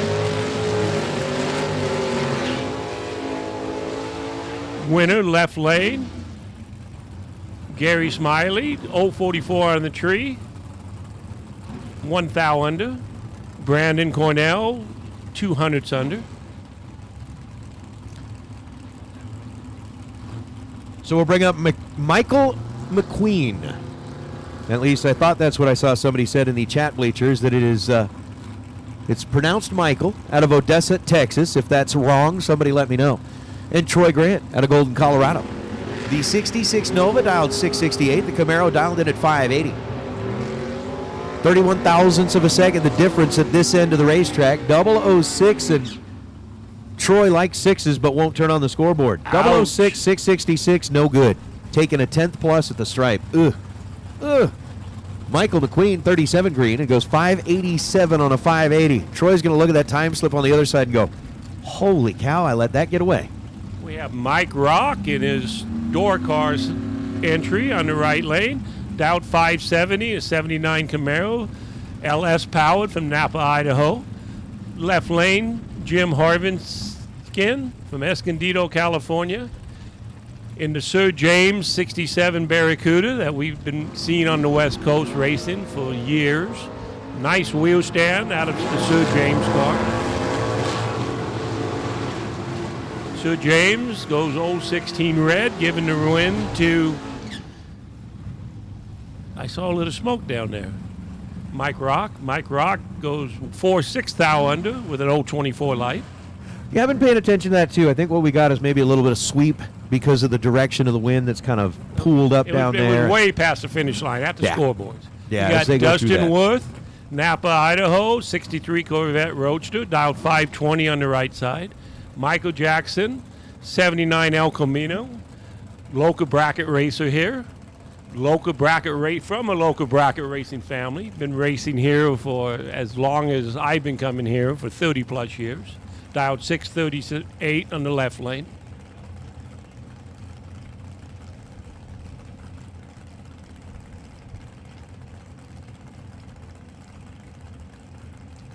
So as Jackson's in and set, Dustin Wirtz. Took him a little extra time to get it staged up, but as soon as he does, the tree begins to drop and a red light start for, Dustin. Dustin's going to be mad about that one.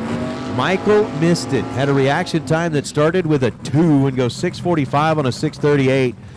Dustin, red and dead on 6. Ouch.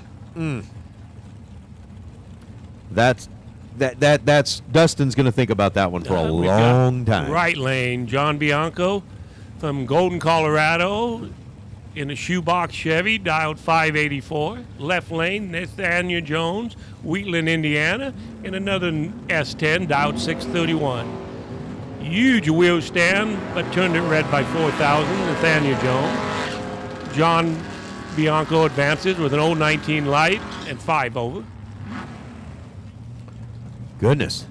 There's a lot of folks turning on red lights that are going to be. This track must be hooking really good, because there's a lot of huge wheel stands on cars that don't normally, pop a wheelie. Don't normally like to do that. They've really got the starting line hooking here. We got to give credit to the crew. Right lane, Jeff Higgins, Boise, Idaho, 34 Roadster, dialed 562. Left lane, Bill Groton from Delaware, dialed 622 in the 66 GTO.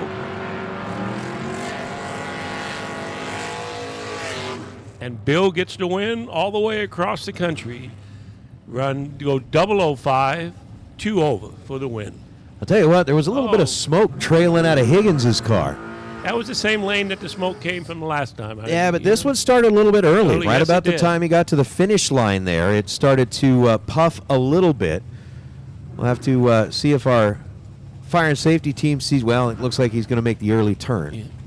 We've got Chad Campbell, Meridian, Idaho, 64 Ford Falcon, 625 right lane. Heads up, Joey Moore, Terre Haute, Indiana, dialed also 625, 98 Camaro. So we've got a heads up run here.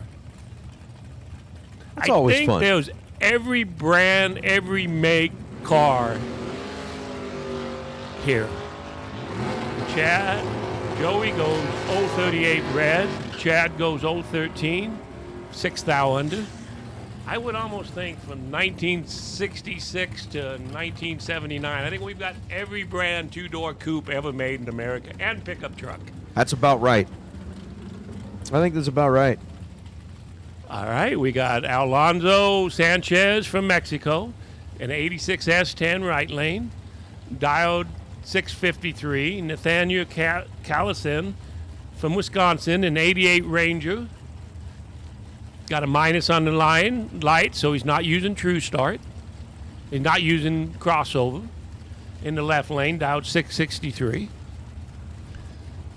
Nathan's leaving off the bottom. Nathan is.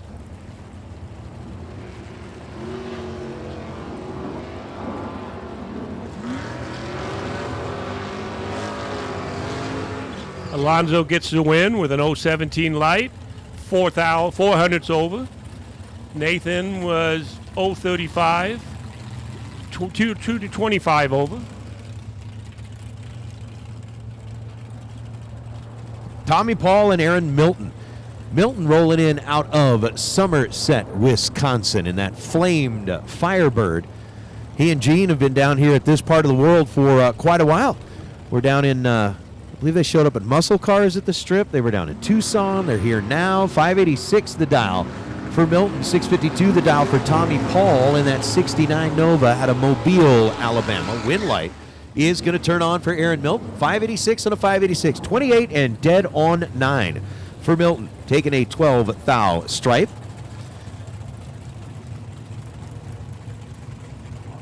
We have BJ Van Ness, Idaho, in a 95 Oldsmobile, right lane, 602 dial. Breanne Jones, Green Acre, Washington. I just love saying that, Green Acres. Green Acres. 96 Corvette, topless Corvette, dialed 650. It's the place to be, don't you Yep, know? I believe BJ's car is at one of the ex-Jonathan Fiello's cars. Red light for Breanne Jones, 034 red. BJ goes 055 and 604 on a 602.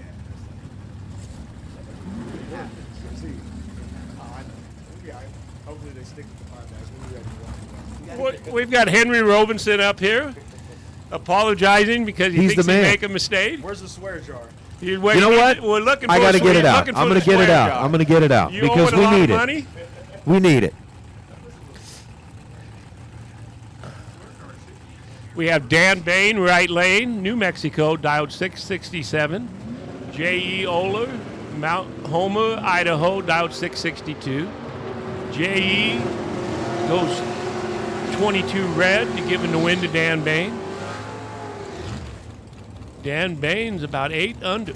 Ouch. 013 on the tree. Ah, we found the swear jar. Hey, Henry, you got to come back and put some money in it. Michael Johnson, Springdale, Arkansas, 67 Camaro right lane. Roger Sauter, Sydney, Nebraska, 72 Barracuda left lane, down 571. I got a text from Sydney, Nebraska today. Craig, Hey, that's another state. Yep. Oh, we didn't have Nebraska down? I did not Okay. have Nebraska marked off. Now we do. There we go. Mr. Maddox out of Maddox Motor Car texted me today, said he was listening to me. Makes me feel good that they're letting me enjoy this up here.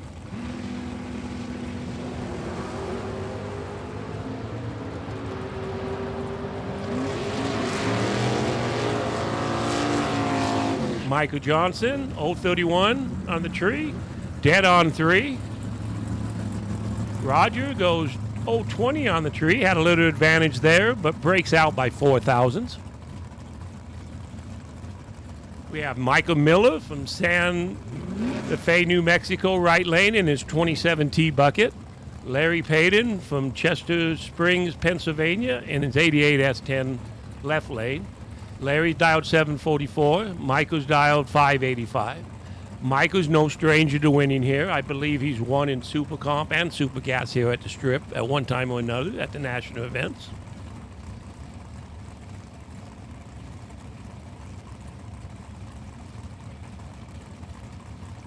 A little bit of a staging batter here, which is normal. There we go. Michael goes in.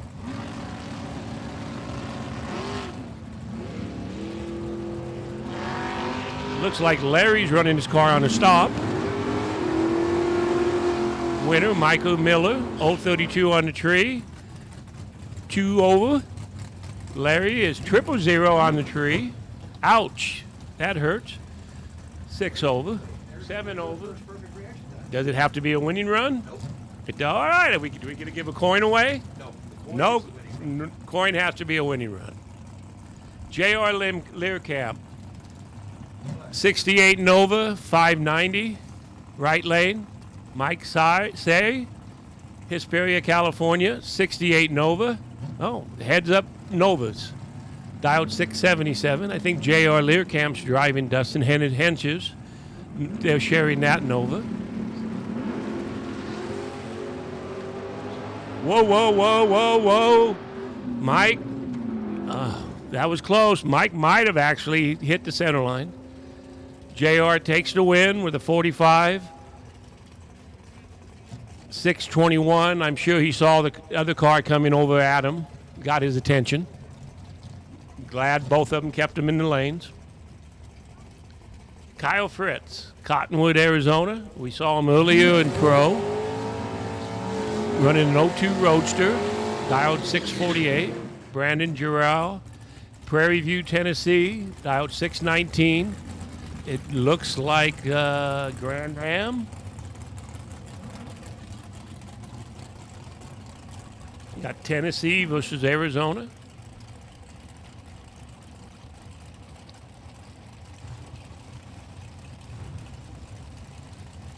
$619 to a $648. Kyle's one of the heavy hitters out of Arizona. Tucson, you know when you show up there, he's going to be tough.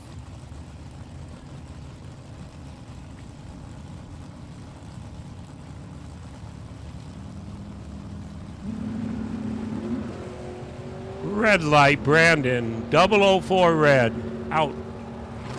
Kyle goes 033, 4 above for the win.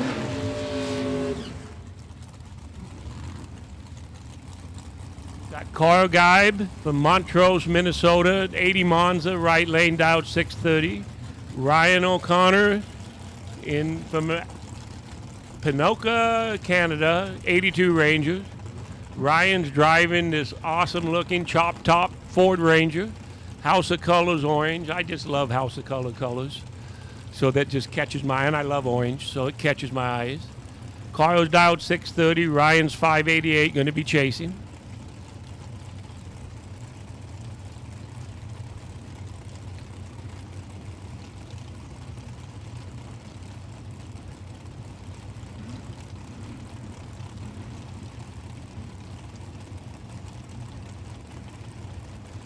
Again, we're here at the SilverState $30,000 Wednesday. Up at the Diva desk, we have raffles going to fill the million. Ryan O'Connor out of Canada goes 033 on the tree, 22 under. Carl 028 on the tree, 54 under. Rod Taylor, Montana, 67 Nova, against Jason Mercer, Castamere, Alberta, Canada, in an open-top Corvette, dialed 654 left lane.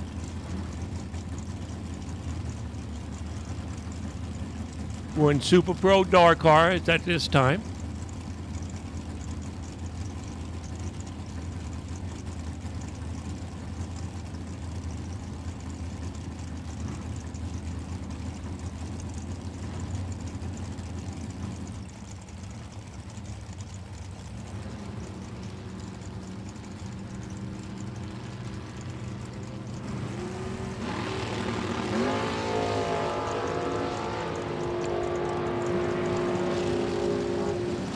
Rod Taylor's ahead first with a 00 light.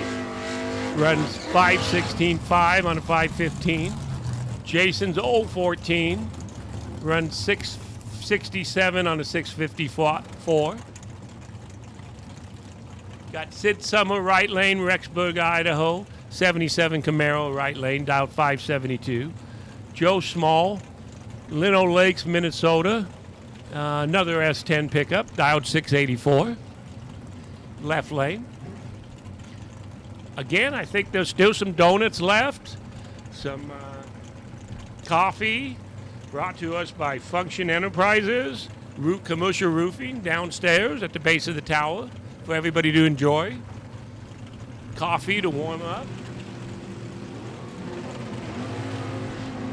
Sid Summer, 2000 red. Goes 11 on the tree. 681.9 on a 684. Got Sharon Conahan from Belgrade, Montana. 70 Chevelle right lane. Looks like either a big toner ram or a blower sticking out of the hood on that. Dialed 505 on that Chevy Chevelle. Mark Kidd, dialed 588 on his LS powered 67 Chevy 2. Mark is another proud sponsor from Kid Performance in Idaho. He builds these LSs and a lot of big blocks for the racers here. Anybody needs any machine work, do yourself a favor, give Mark a call. We got a win, Mark Kidd, 19. 592.3 on a 588. Sean's 033, 2,000 under. Sugar Shane Carr, right lane. Killian, Alabama, driving a 2000 S10, dialed 536. Ken Swale, Oregon City, Oregon, driving 72 Capri, dialed 589 left lane. Ken's car is old Joyce Devy's old car, probably one of the few Mercury Capris you ever see racing. Really clean, really nice car. Sugar Shane, multi-time million winner. Number 26 of all racers in the world. You ever seen him in a pickup truck? Yeah, first time I've ever seen him in a pickup truck. That's the first time I've ever seen him out of a dragster. Chain 11, 535.1 on a 536. Ken goes 23, 586.5 on a 589. Kind of interesting. So I was looking through that, and again, our first perfect reaction time that we had was Larry Payton. Got that trip zip, got himself a Perform Air Pro weather station. Looking for our second perfect reaction time in Super Pro door car, and we'll see if the Pro Stock guy, Dallas Glenn, or Brian Bennett out of Shallow Water, Texas, can do it. That's Is not. it Dad today? Oh, no, that is Dallas. I thought maybe it was Dallas's dad. But it is Dallas driving the family 55 wagon. Why not? He's got to be here next week anyway. And we got Dallas for the win. 18 on the tree, 639.8 on a 636. Brian goes 022 and breaks out with a 519.6 on a 521. So that'll bring up Brandon Taylor and Cole Castile. Castile in. Oh, there's a North Dakota. North Dakota. Got a North Dakota. He's in the Cornet. Dialed in at 631, and Brandon Taylor, the Oldsmobile, coming in at Roanoke, Alabama. You know what we need to get is one of those things you put on the RV. And we just every state you go into, you put the little state flag, and we can color cover them. the whole window up here. Color them up. I like it.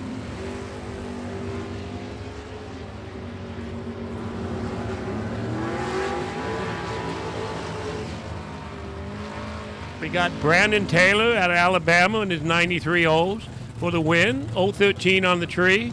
634.4 for on a 631. Cole goes 0224 and 633.4. 11 thousandths of a second difference. Right lane, Darren Deast, Quincy, Washington, 810 Cobalt, dialed 451. Left lane, Jeremy Bargo, Kentucky, another S10, dialed 623. Left lane. So Lots of Kentucky people here too, I've noticed. there is a very good Tennessee, Kentucky, that Carolina, that whole little area, southern Alabama, that whole southern place, right, southern area right down there. We got a lot of support from there. And we'll be picking up another couple of Alabamans later on in the afternoon when Maybe Jared they're and just JJ get practicing here. for the Fling in Bristol. they could be. It's a good place to come practice, right? 620. Wow. Nice Talk wheel about a stand. wheels up charge.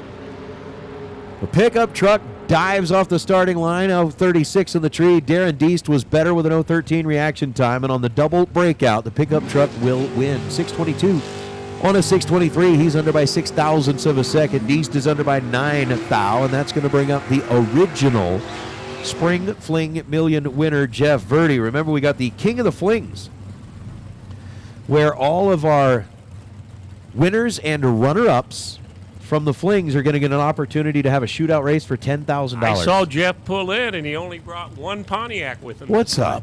up? Most of the time he brings 2 bullets, He but he brings the only brought GTO? one this time. He didn't bring the GTO. He just had a single car trailer. He's like, well, that's what I wanted in. That's all I need. Yeah, and he won 2 of them in a row that Right? year. Didn't he? Oh, But that didn't. that didn't go well for Jeff. I think he had some numbers wrong in a box or something. But that's not a Jeff That's not a Jeff red light. It But is not. Jake gets a win with a double 03 win, 7 thou total. He was ready. Jeff Clayton. It would have taken a good run by Jeff Verdi to beat that. He was double 03, dead 4. Jake Clayton out of Chattanooga, Tennessee for the win. So our next 2, Logan Diggs in the 69 Oldsmobile 442 and Kevin Shearer in the 88 S10. Tommy Cable listening in. We wish you were here too, man. We wish you were here too. For all of those racers that couldn't quite make it to race with us, we certainly hope that you are able to make it to the next one. Whichever one that might be, whether you can make it to Galat, whether you can make it to the newly added Columbus. I'm sorry, not Columbus. I'm thinking of Ohio and I'm drawing a blank. But Kevin Shearer's dialed 626. Logan Diggs dialed 628. The win goes to Kevin Shearer. 026 on the tree. 627.6 on a 626. Logan Diggs is 19. 632.5 on a 628. The mile now was down a little bit. I don't know. Logan might have given it back. So Kevin Shearer falling off a little bit there is Robin Croton and Garrett Griffith. Speaking of like former Fling winners, Garrett, see here, he's picked up 3 of them so far. Couple of them in Columbus, one of them in Bristol. That's what I was thinking, Joey. So it's he Norwalk. came out. So he decided to come out in the West Coast and see if he could pick one up out here. Heck yeah. Heck yeah. Robin Croton's car is ridiculous. 71 GTX. That thing is in the weeds. Just a wicked looking car. And if you dig down inside of it, it's got little purple highlights in it. It's beautiful. Beautiful. Garrett Griffiths holds on. 641 on a 641. 18 dead 4. Take 12 thou at the stripe. Gets the win light. Robin Croton, 23 green. Ends up 11 thou above. Justin Brovich, Riverside, California, in his 69 Top Sportsman Camaro, dialed 532. Jamie Small, driving her car that she loans to her husband Andy once in a while, dialed 622 from Idaho Falls, Idaho, in an 01 Cavalier. Didn't we see Andy driving this car in pro? Yes. earlier? Okay. That's what I thought. So they're sharing this car. Andy, I'm sure, is back in the lanes in his. That's Grand Prix, right? That he normally runs. The banana? Yep. Nuclear Banana. I don't thing's know if it's crazy. nuclear. It's not bright enough for being nuclear. All I can tell you is that thing is it's a wicked car. I think it's a sunflower. You think it's a sunflower? It's sunflower color. But All right. sunflower doesn't sound like a really impressive race car, does it? Well, you could lull your competitor into being very comfortable, like, oh, I'm racing the sunflower, and then the sunflower Justin always wanted just primer and skull box, and no one ever would think it was a piece of junk. He said maybe it's good for a couple round wins. Yeah, why not? So Rebrovich in that top sportsman style Camaro, dialed 532, and Jamie Schmall in the Mommobile, dialed 622. Hey, what if my mom had a race car like that? She'd definitely move up on the, like the cool factor would go way up. Oh, Jamie's got a little bit of work to do, and she does it. 624 on a 622. Jamie was 27 green. That was 24 thou disadvantage to Justin Rebrovich's 003. Justin leaves 3 thou after the green light turns on, gets there first, running 531 on a 532 to break out by 8 thou. Took 56 thou at the stripe and needed to take 48 thou or we less. got a good one here. We got Cooper Chung out of Vancouver, Washington. Loving it. 67 Camaro. DeAndre Fitzgerald out of Sacramento, California in his 81 Malibu wagon. What's impressive, it dialed 647 left. DeAndre I saw in the lanes in Pomona last week running super gas in this car. Not afraid of anybody. Cooper's one of the great young racers and people on the West Coast. We actually found out that DeAndre's dad was actually racing the car in Pomona. Was he? Okay. Yeah. The win to DeAndre, he's 035, 6 dead on 3, 035. Cooper's 023, 4 above. So Either way, that's not your typical super gas car. No, not at all. Small tire. And I mean, I believe it's a small block. the Fitzgerald family, it's just so much fun to watch them. I remember the days of watching DeAndre literally out here racing a very small import, SUV, and the dude just puts his heart and soul into everything. It's just fun to watch him, and as he goes rounds, Dad gets super excited. Super excited. We got Christian Baxter out of Canada, 78 Camaro, right lane, dialed 692. Bill Hensley out of Kentucky in another S10, dialed 654. Again, was so appreciative of our Canadian friends for coming down and supporting us. Win light belongs to Bill Hensley. 678 on a 654 after being 047 green. Kristen Baxter didn't quite get the reaction time she was looking for at this end of the racetrack. It just did not work out. Ends up 705 on a 692. Yeah, so we were talking about, as I was saying, I'm looking forward to Norwalk.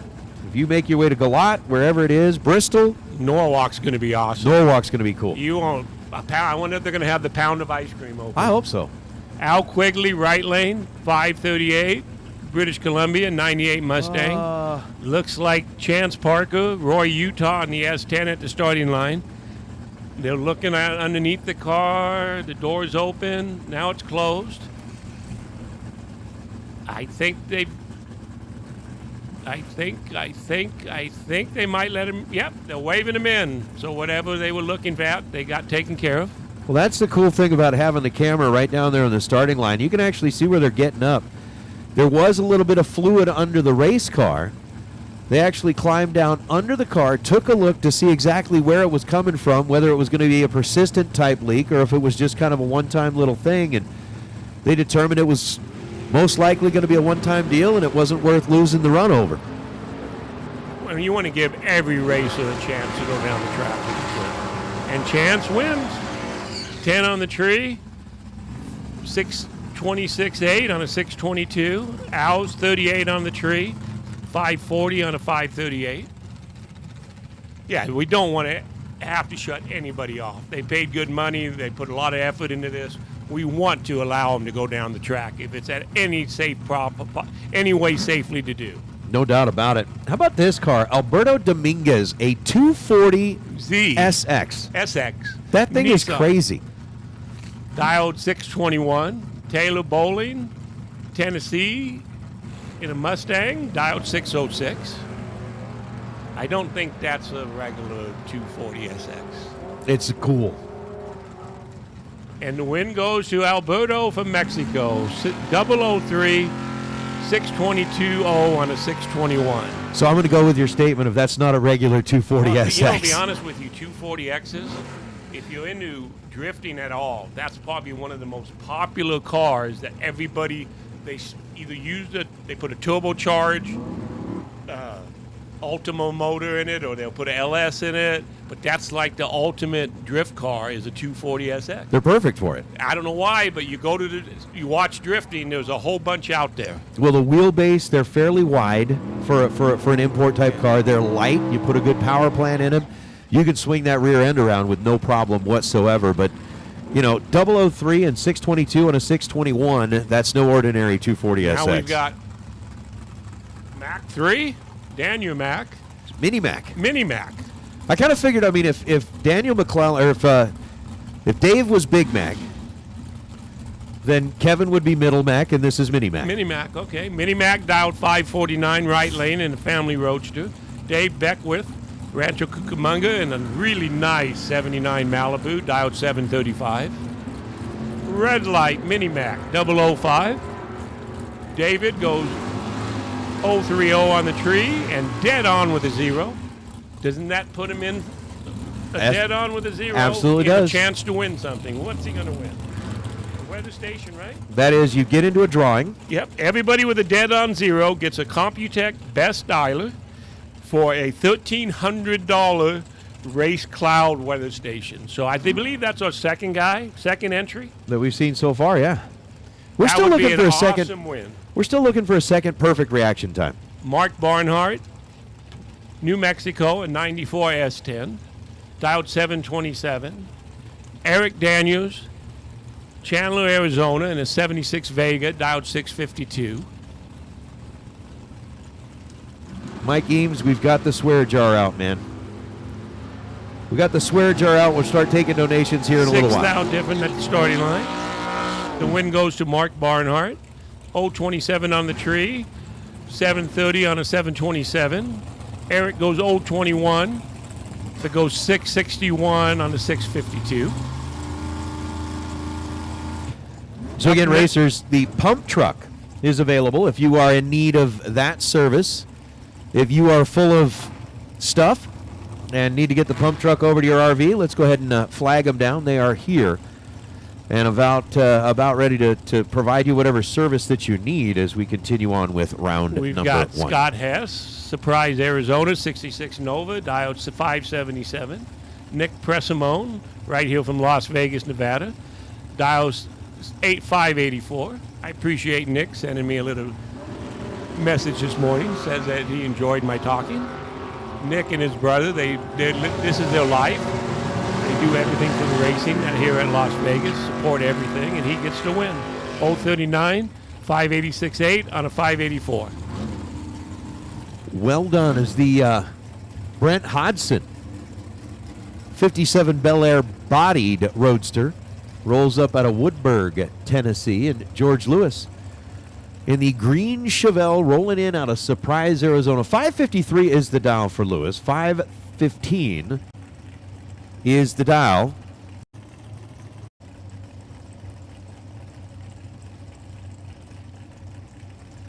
for the Bel Air of Brett Hodgson. I would agree with you, Rod. There have been several runs so far that would certainly make a donation to the swear jar, and I think what we'll do is we'll put the swear jar out at the Diva desk and let folks start popping in a little money to the swear jar. George Lewis for the win. 026 on the tree. 554.3 on a 553. Brett breaks out by 0.02 of a second. Ouch. Up next, Joe Leavitt, Carmichael, California, 67 Nova, dialed 623. Left lane, Gabe Torres, 658, driving his dad's World Championship 63 Corvette Roadster. I can imagine that conversation. Hey, Dad, can I take your car that has a number 1 on it and go put about 30 passes on it on the weekend and wear it out for you? And then you can do all the maintenance this week and turn it back into a super gas car?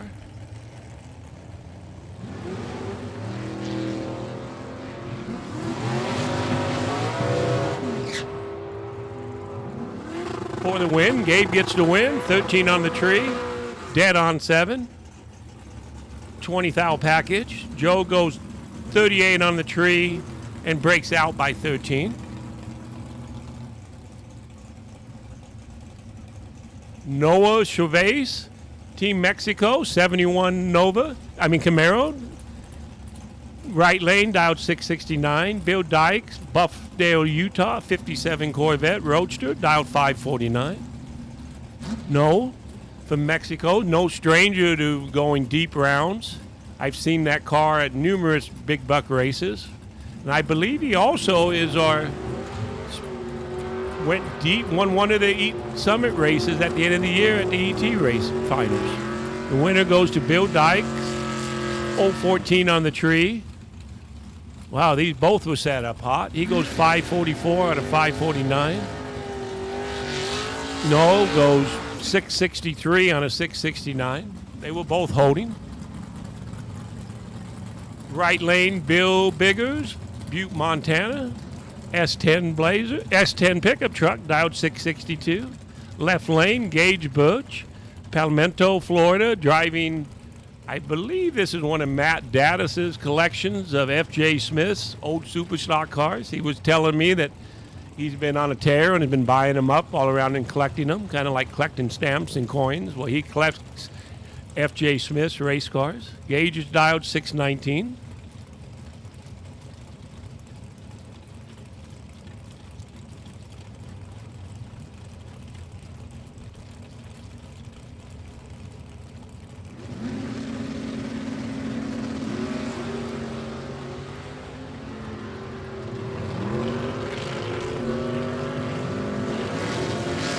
Winner goes to Gage Butch, 012. Goes 623 on a 619. Bill goes 018 on the tree, 5 over.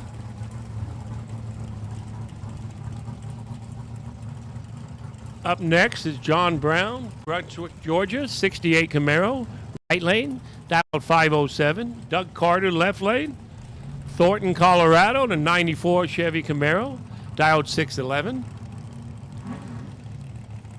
Colorado versus Georgia.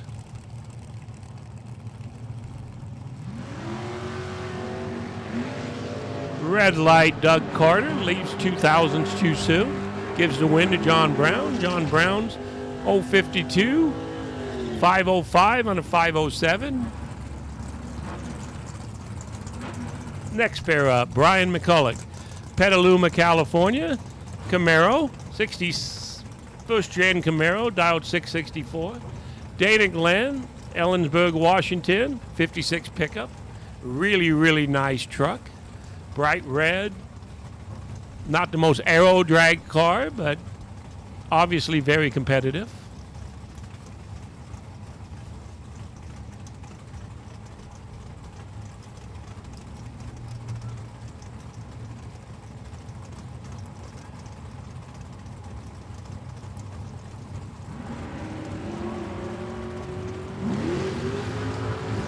Brian has a slight advantage, but Dana Glenn gets the win. Dana goes 045 on the tree, 657 on the 655. Brian goes 012 on the tree, but goes 669 on the 664. Jake Swigger, Valley, Washington, 67 GTO, breaking in tires, or just getting his burnout fixed this morning. Does a 60-foot burnout. That's just a Jake burnout. That's just a Jake burnout. That's just a Jake burnout. Preston Pennington and the always beautiful Roadsters from the Pennington family. Left lane from Texas, dial 476. Yeah, which I guess we're all just kind of, getting older.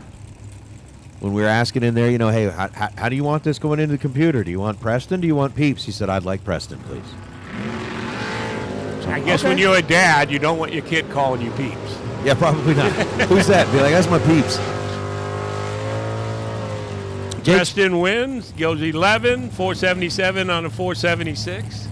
Jake was 21 green and ends up taking a 15 thou stripe to break it out by just about 10,000. Yeah, imagine having a teacher's conference and Your dad walks in and goes, this is my dad, Peeps. Just Preston Peeps. sounds much more official. Yes, it does. Especially if you're in trouble at school. Yeah. The dean at school would respond a little bit better Yeah. to Preston than Peeps. Chris Naffinger, right here, hometown Las Vegas, with his 03 Corvette. Dialed 493, a former Las Vegas Motor Speedway track champion. Greg Sabatino,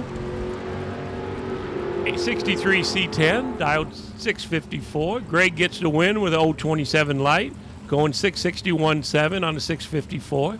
Chris is 052 and goes 561. Obviously had some issues. Yeah, everything went all kinds of wrong for Chris on that run, unfortunately. So, good news is, racers, the buyback window is open and available, and we've put the swear jar out there with the Diva Desk. So, for those of you that have found yourselves in a position to donate to the swear jar, if you get down there and say something, do something that is swear-worthy, a couple of dollars into that swear jar, and we will make sure that that money goes to a very worthy cause. As years back, Mike Eames started the swear jar, and over the years we've collected several $1,000s that have gone to very good places. We've had racers that have had incidents on their way home. We sent the money to them to help repair some of the stuff.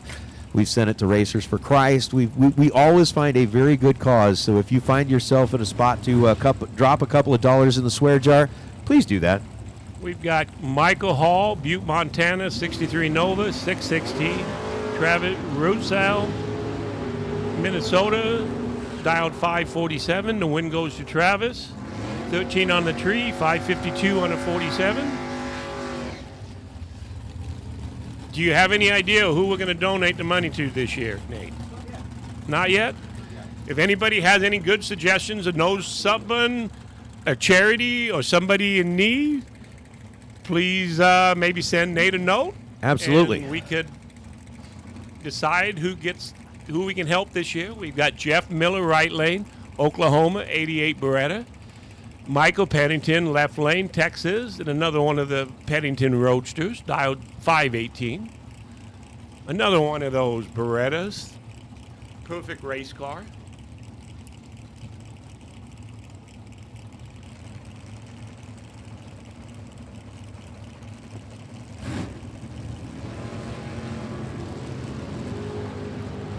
Lights drop and a 27th thou split between them in reaction time. Jeff Miller trying to hold on to his advantage and will do that. 662 on the 661. He was 20 green, and the Calumet Oklahoma-based car moves into round number 2 free of charge. Michael Pennington was 47 green and then goes 516 on a 518.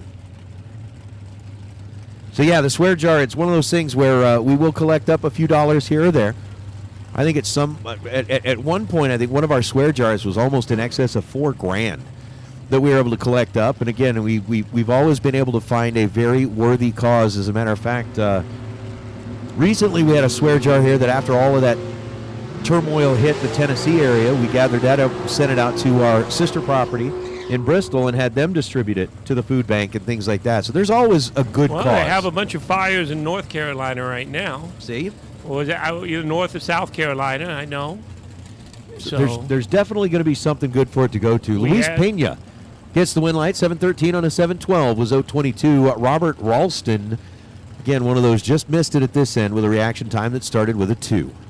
Jared Pennington, are they in the house? Not yet. Not yet. So Lucas Walker warming up Jared's car, right lane, dialed 607.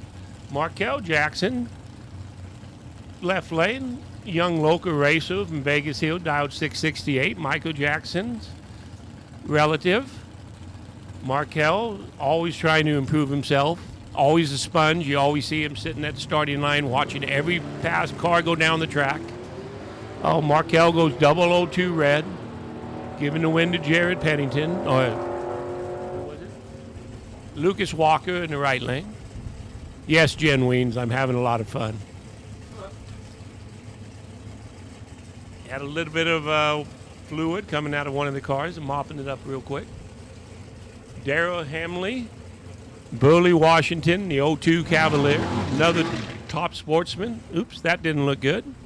Not enough water, I would think, on the drag slicks. Right lane. Josh Pickett, Indianapolis, Indiana, 94 S10. left lane, dialed 631. Give him a little bit more water. Do it again.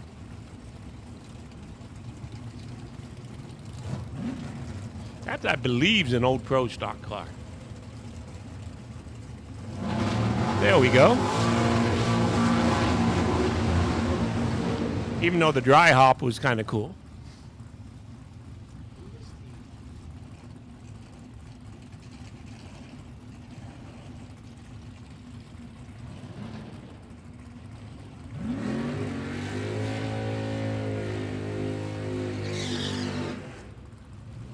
I think Nate's asking me who was the Pro Stock guy that ran, NBA player that ran Pro Stock. I believe it was Tom Hammonds, but I don't think it was that car. it wasn't that car. And isn't one of the Super Bowl champions defensive line guys, doesn't he have like a twin turbo street race or fast bracket car that races? Larry Nance, Larry Nance did That's drive. it. Yep, Larry Nance drove Pro Stock. You telling me a defensive lineman from the NFL got into a race? He got into a deuce and a half, maybe, but I don't think he got into a race car. He might not, but he owns one. I know that. Win goes to Darrow, 006, 455 on a 453. Josh is 016 and 15 over. No, I mean, he is. I mean, it's like he's like an all-pro guy. That's his hobby is fast Fast cars? fast cars. I'm trying. I mean, I'm everybody just- look. knows him. He's been with the Eagles for If you got the 15 budget, years. if you got the budget and your hobby's fast cars, by all Antron means. Brown started driving for Troy Vincent. Yeah? That was a safety. That's how he got his start in Pro Stock motorcycle. It's gotta love Philadelphia it. Eagle. Philadelphia Eagle. I think he was a safety. Troy Vincent, and most of their contracts probably don't allow them to race. So he hired Antron to drive.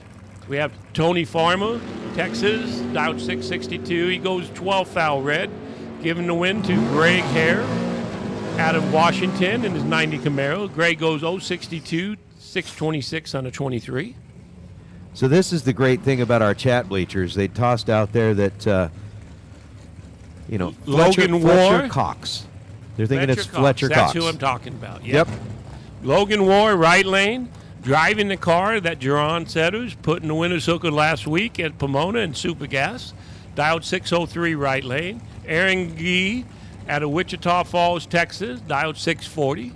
Wichita Falls, home of Eddie Hill. I saw some stuff on the internet the other day.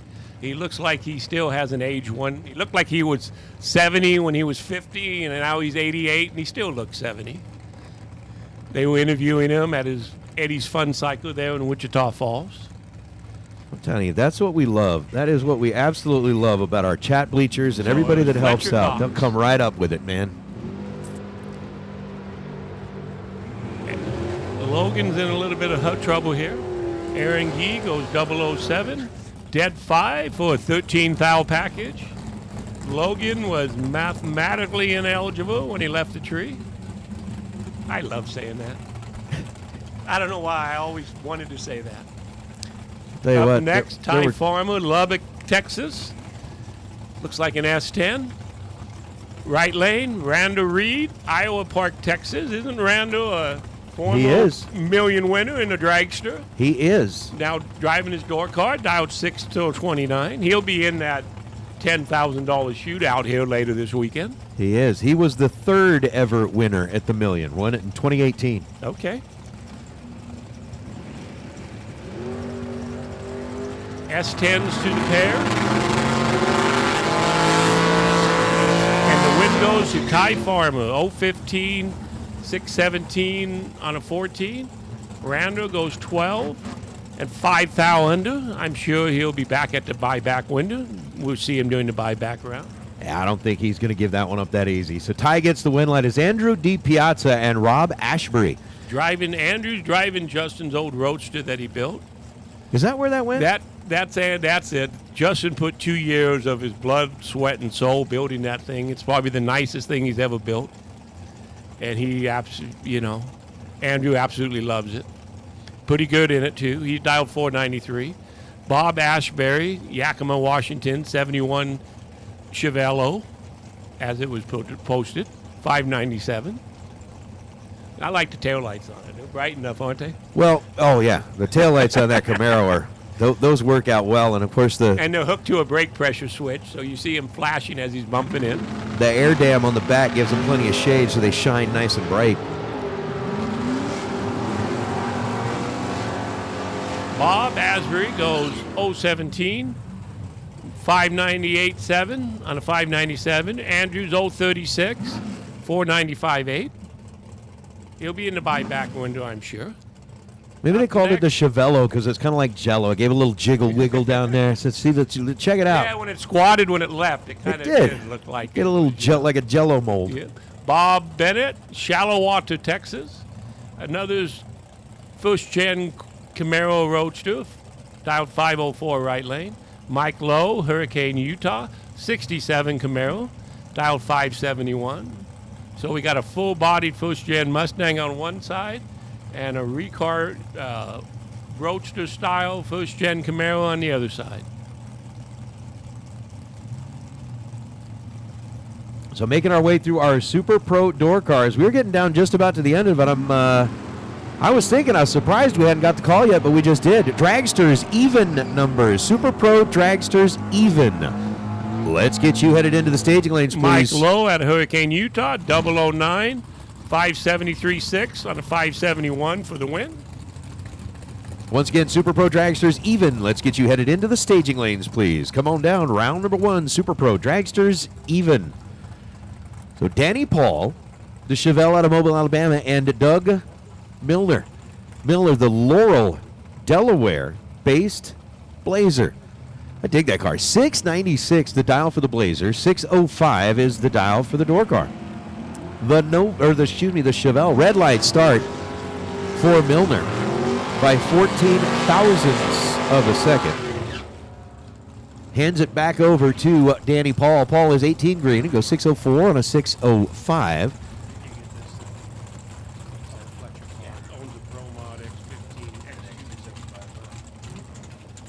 I think Fletcher Cox is actually, we're talking about him owning a Pro Mod. He's actually probably a first ballot NFL Hall of Fame defensive lineman. He'll go down as one of the best of all time. And I wouldn't be surprised once his playing day's over if he doesn't actually go pro in drag racing. Maybe not him driving, but he has that much love for this sport. Just to take the team out there? Yep.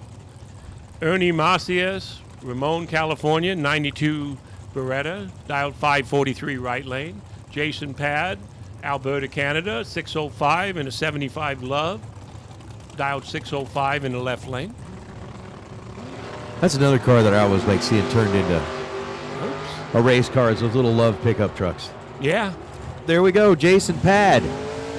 You are our second perfect reaction time in Super Pro door car. Ernie gets the win with a 043 and a 543 dead 4. Jason gets a really, really nice consolation prize for being 000. The Perform Air Eclipse weather station. So we had Larry Payton was our first perfect reaction time. Jason Pad was our second perfect reaction time. Here's Shane Thompson up. I don't know which one Shane was in. Obviously someone else is driving it because we saw this as the first pair out. So Shane standing on the starting line, so the computer's wrong because we can see him standing there. Right lane is a Shane Thompson car, dialed file 492. Left lane, Matt Hartsoe out of Modesto, California, in a 90 Beretta, dialed 564. We don't know who's in Shane's car, but obviously I'm sure the person that's driving it is more than capable of turning on a red light here. Or a wind light here, I mean. Maybe Dallas? I don't know.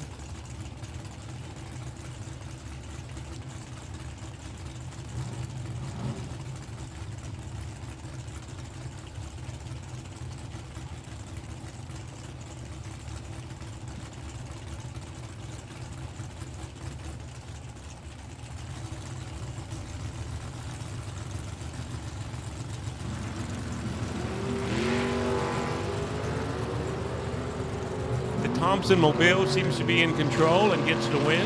014, 4 dead 9. Matt just distracted a little bit. 080 on the tree and goes dead 3. So dead 9 to a dead 3, but it was just decided at the starting line. Bill Batolo in the Seas Candy Super Gas car, 504 right lane, 05 Grand Am. Left lane, Joe Maloff, Maple Ridge, British Columbia, 58 Corvette. Roadster, Super Gas car. So here we are, Super Gas round 1. Super Pro round 1. Joe's dialed 624. He's running the car on the stop. Bill looks like he's running his all out at 504.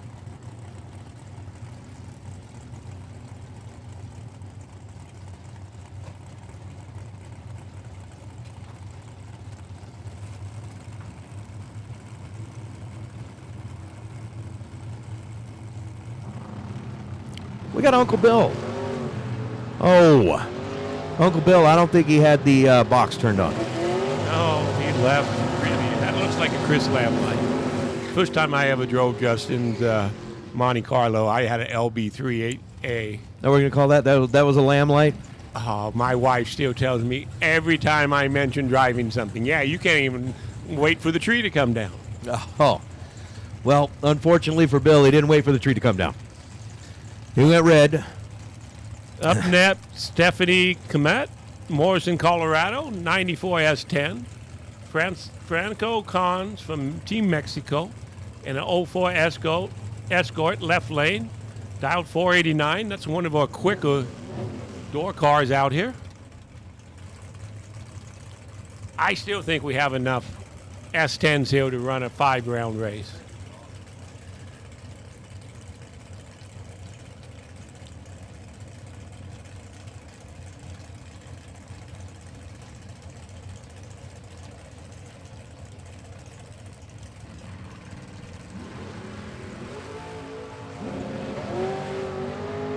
Red light start for Stephanie, 016 red.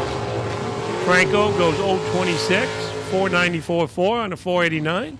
Another win for Team Mexico. Oh, this is going to be a really good one. They've raced each other quite a bit, but Tim Woods sharing the car with Dustin in the newly painted 63 Vet Roadster, 514. Andy Small driving the 88 Banana, which has won multiple events here, dialed 597. I changed the name to a Sunflower, but I don't think it's going to stick. This is going to be a really, really good race.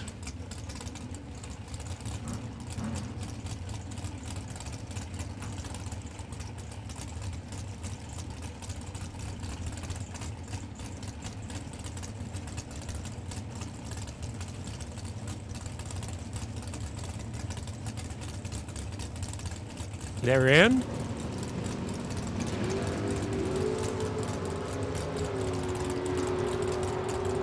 Really good at the starting line. And the win goes to Tim Woods. 005, dead 4, 9 thou package. Right lane. Andy's 20, 2 thou, dead 2. So that's, Tim knew what he had to do to win, and he was able to accomplish it. I'm sure Andy's going to buy back. I've seen him quite a few times buy back and end up late in the rounds winning these events. So he's not afraid of buying back. Up next, Skylar Barchio from Team Mexico, 86 S10, 645. Ivan Figueroa, Mexico, 577. They're going to take each other out. The winner goes to Skylar, 033. 649.2 on a 645. Ivan's 021, but's under by 3. Bill Groton III, Delaware. We saw him win again. I don't know if this is him or maybe that was Bill Groton II that we've already seen win in the 66 GTO right lane, dialed 619. Mike Crater, Belford, Texas. 2000 S10, dialed 489. Another quick car, especially for an S10.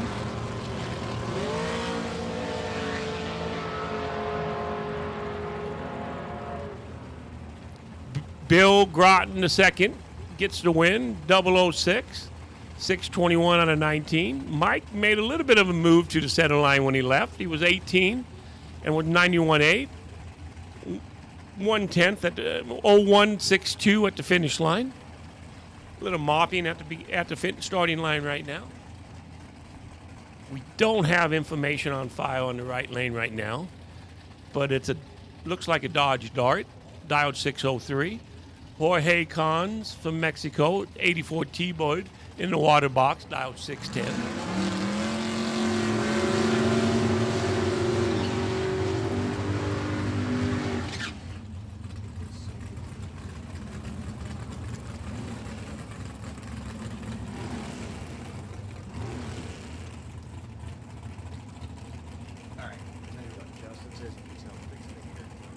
Oh, he's fine. I can't fix it. He knows more than I do.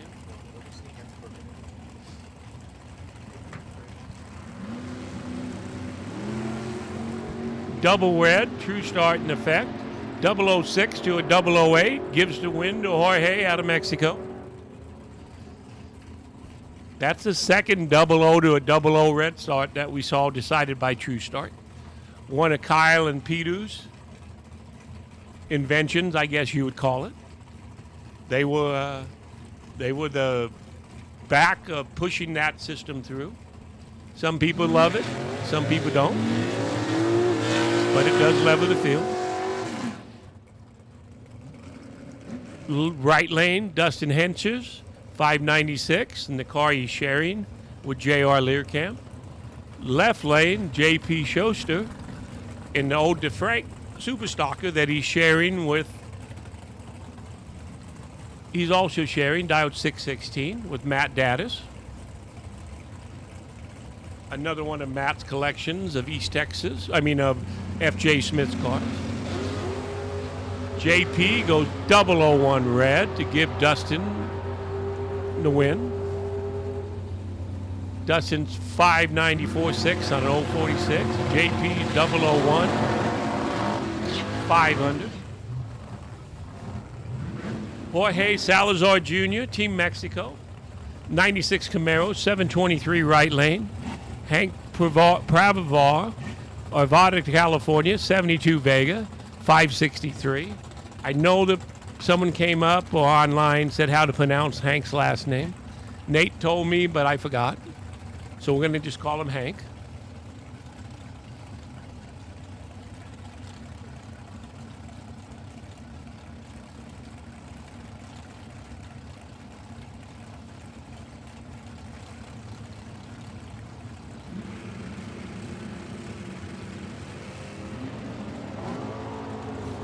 They're both away. Jorge with a slight advantage and turns it into a win. Jorge goes 004, dead 2 for a 6th out package. I think that's the best package I've seen all day. Hank is 15, one above. He'll be headed to the buyback window, I'm sure.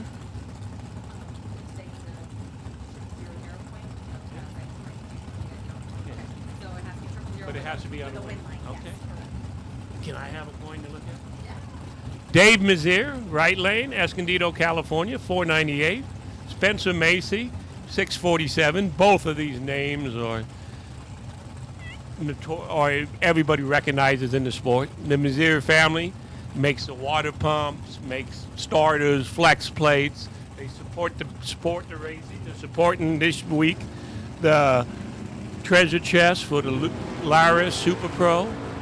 Spencer goes 005 red. Dave's 028.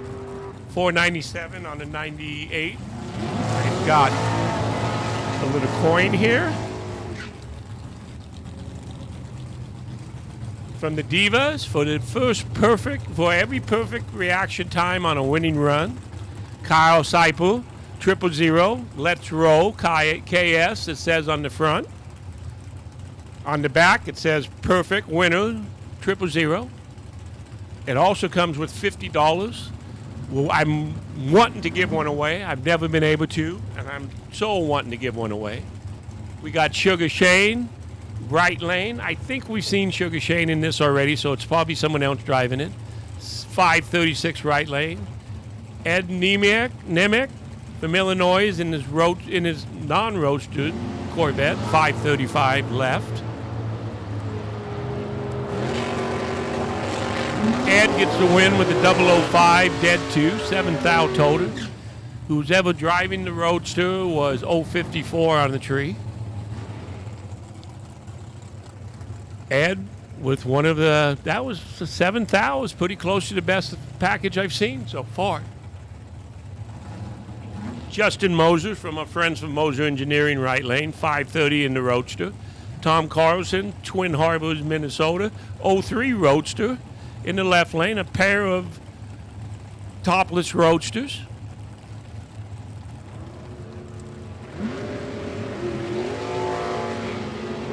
They're fairly even at the starting line. And the win goes to Tom Carson. 029, 571.6. Justin goes 033 and breaks out by 8 thou. Chris Gugliotti, winner of the American Race Car Dragster last night, right lane, doing kind of a cross-up, sideways burnout. Dialed 538. Mitchell Marcy out of Farmington, New Mexico in the 89 Camaro. Nope, that's a Firebird. Dialed 755.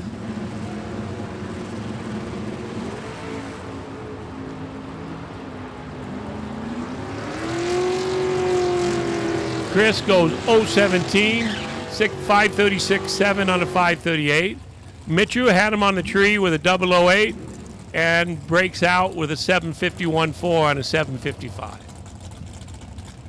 Jake Clayton, Chattanooga, Tennessee. I believe we see, maybe we haven't. Dialed 628. Justin Beakley, Lamar, Colorado, 65 Chevelle, dialed 628. Jake's driving a Mustang. 6'7", probably a 99 2000 Mustang, dialed 628. That's the Chattanooga choo-choo car. Is that the Chattanooga choo-choo? Yeah, had some issues last night in that second session of time runs. We released a lot of smoke.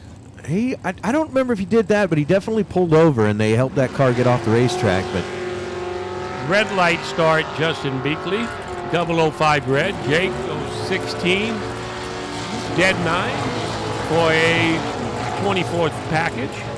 He advances. Justin will head to the buyback window. Well, come see the Divas. Look at this coin. Not only is it the coin, it's $50. I don't think anybody even... They don't care about the $50. They probably don't even read the $50. They don't care just about look at the coin, see Kyle's smiling face, and says, put it in their pocket, and they probably rub it every time they get in their car. There have been a few times we've had to remind racers to come back and get their $50. They got the coin and just ran out. Hector Lamas, Mexico, 07 Mustang, 622 right. J.R. Lobner, Garner, Kansas, 97 Cutlass, 475. As me and Nate was talking, the Grand Prix make a perfect supercar, gas car. This year, Marder Cutlass makes I think was the best looking pro stock car ever. The Cutlasses were definitely good. It's just the way the whole way they look when they were turned into pro stock cars. They were unbelievable. Well, between those and the Berettas that are here is unfortunately the light turns red for Hector Llamas. Hector is 001 red and then goes 620 on the 622 at JR.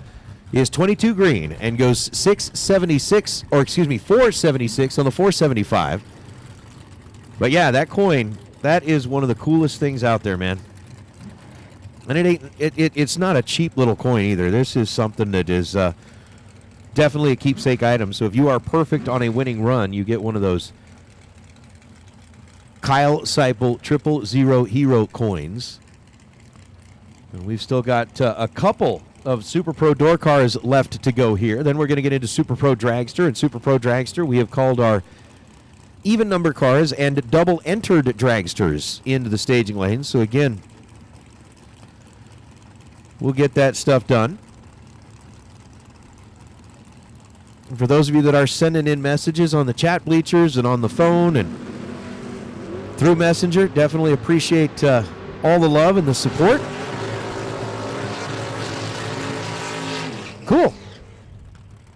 Corey Galletti 001 at this end of the racetrack to Brian Self's 037, so a 36 thou split up on the front end, and then Brian Self takes 40 thou at the stripe to break out with a 502 and a 505. Galletti gets the win light in the Beretta, and that kind of answers the question that we had last night about the Beretta that went out and kind of put on a smoke show.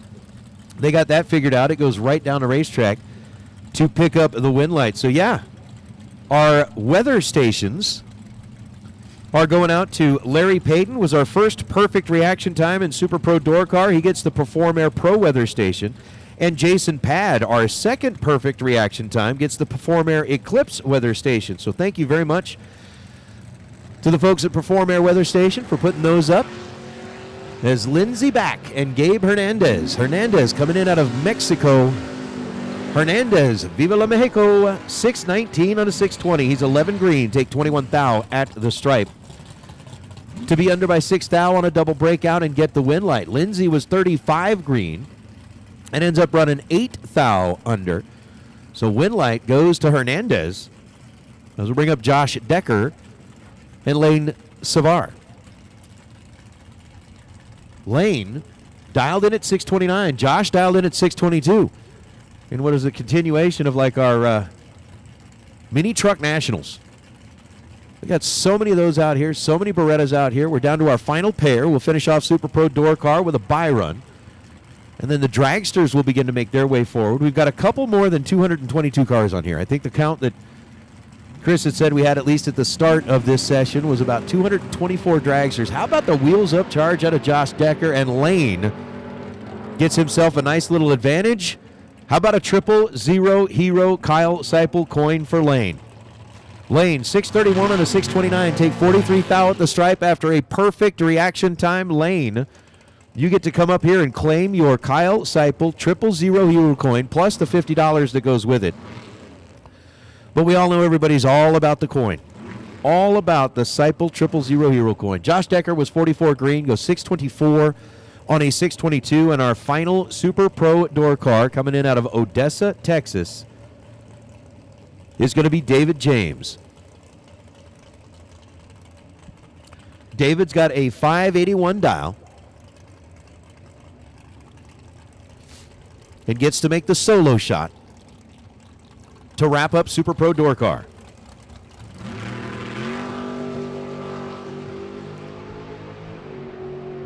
$20 green at this end of the racetrack and 582 on the 581.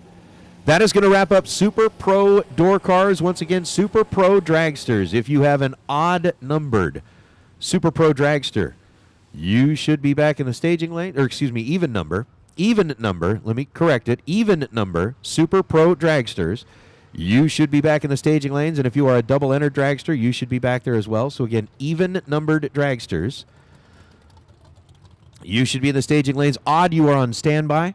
We'll call you when it's time, but it's not time. So even numbered Super Pro Dragsters, you should be back in the staging lanes as we have wrapped up Super Pro Door Car round number 1 here on a $30,000 to win Silver State Refrigeration and HVAC Wednesday. We've added a couple of names into our Dead On Dialer drawing already.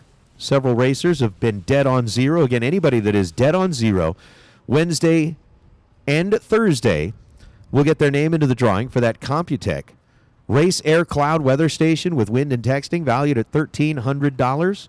We've given away a 000 Hero Kyle Seipel coin along with the $50 that goes with it. And we are getting ready to get into dragsters for round number 1. Again, racers, the buyback window is open. You can come up here to the tower and see the Divas. $190 will get you back in for a second shot at that $30,000 worth of Silver State money. I want to say thanks to the folks at Jegs and Hoosier for sponsoring the live feed. And, of course, thanks to Warren and his entire team for all the great camera work that they've got going on, for the great coverage that we've got going on. They even, I think with a little help from Austin, were able to get the live feed showing up on the big screen back in the Optima trailer. For those racers who are hanging out back in the staging lanes, they can actually watch live what's happening on the racetrack as well. Don't forget to share the feed with your friends back at home and those that are watching around the country. We've got just about 2,000 people that are watching online right now that are able to enjoy the show with us. Again, remember, please hit that like button. Subscribe to the Fling Race Series YouTube channel, where they've got all kinds of great videos and all kinds of cool stuff. If you want coverage of a race, it's second to none. Second to none. What they put up there from a video content, from a post content, just letting you know who all of the winners are. Again, as we get into our best losing packages, those are going to go up there. All of our winners, like Dean Tabert, who picked up that $1,000 Autometer gift certificate for his best overall reaction time in pro round number 1 of that 001.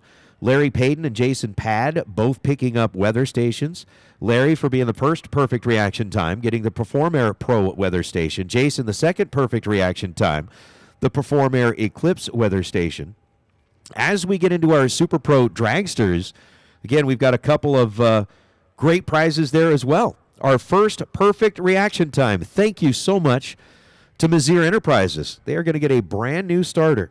Thanks to the Mazier family and all that they do for this great sport. It is just so much fun to watch Dave and Chandler and the whole team.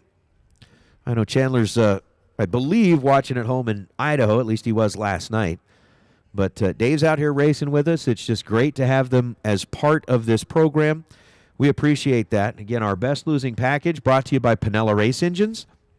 They are throwing $500 out there for the best losing package in round number 1. Rad Torque, $500 best losing package in round number 2. ATI Performance Products, Kid Performance and Dyno. They are big parts of this. Thank you so much, Mark and Race, for all that you guys do and your continued sponsorship and partnership with us here at the Fling. We're also going to be looking for that Performance Polish Best Appearing Car. That's going to be a very, very tough choice to make here. But we want to thank Summit Racing Products, Fuel Factory, Optima, Mickey Thompson, Crew Chief Pro, Larice Motorsports Insurance. Remember that they are here on property. You can go by and see Carrie, and she can put together an insurance package for you that is going to be just right for your program. It definitely help you. And even Chris said, it helps me sleep at night, knowing that my stuff that I spend so much time and effort and money on is protected, whether it's on the racetrack, off the racetrack. It's just really cool. Thank you to Advanced Product Design. They are putting up the Bounty Award that will be happening tomorrow once we determine who the winner is today. But they were also your sponsor for yesterday's time runs. We appreciate that. Again, Impact, we're going to have a couple of helmets that will be given away before the day is over. Autometer, Ultronics, Regiels, that is your second perfect reaction time in Super Pro Dragster. If you happen to be the second one to put up a Trip Zip reaction time, you're going to get a brand new Regiels fiberglass dragster scoop. We've got all kinds of stuff. So what we got, best overall package in round number 1. We had like best losing package, but best overall package in round number 1 gets a $200 or $250 contingency from Larice Motorsports Insurance. So if your best overall package in round number 1, that's $250 for some insurance. That's best overall losing package? Best overall package. Best overall package.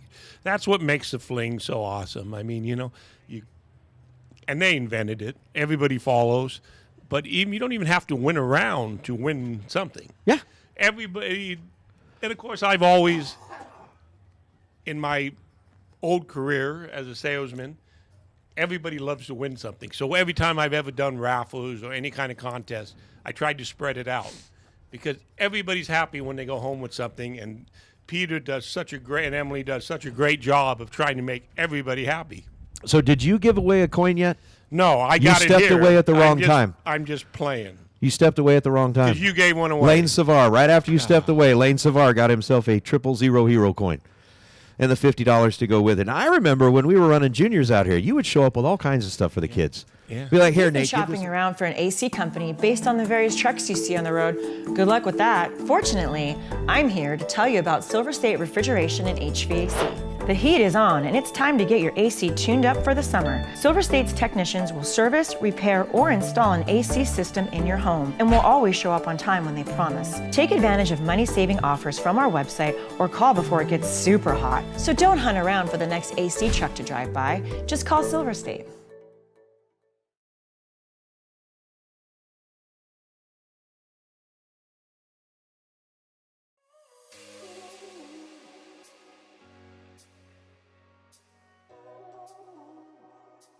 We're standing here with Tommy. Summit's a huge supporter of bracket racing. Tell us a little bit about this. Well, we've been involved with sportsman racing for quite some time, and just to have the new partnership with you guys and the Flings, we're very excited about that. It is something new for us. These are all our dyed-in-the-wool customers, man. We're very excited to be a part of it. Excited about having you guys in our backyard at a home track, Summit Motorsports Park, and we're looking forward to the event. I can't wait. I can't wait either. Summit Racing Equipment Motorsports Park has been a goal of mine to get into, to do a fling there, and it just made perfect sense to partner up with Summit Racing Equipment for the event. Yeah, we're very thrilled to be a part of it. You know, you guys bring a lot of the best racers out there, and that's who we like to deal with. We like dealing with all racers, but it's a privilege to be involved with such a good group of racers in your organization. Well, thank you, Tommy. And racers that are coming to the Summit Fling at Norwalk, be sure to stop by their location. And what city is that in? That's in Talmadge, Ohio. It's only about 50 minutes from the track. So if you're on the way, you need something, stop by and see us. We'll get you a deal on that. But we'll also have our parts truck there on site. Anybody breaks down and needs anything from fuel fittings to ignition to whatever, we have about a $250,000 inventory on that truck, and we should be able to keep you racing that weekend. It's great to have. That's a win-win for racers there to have the support of a big trailer like that. So signing off from PRI.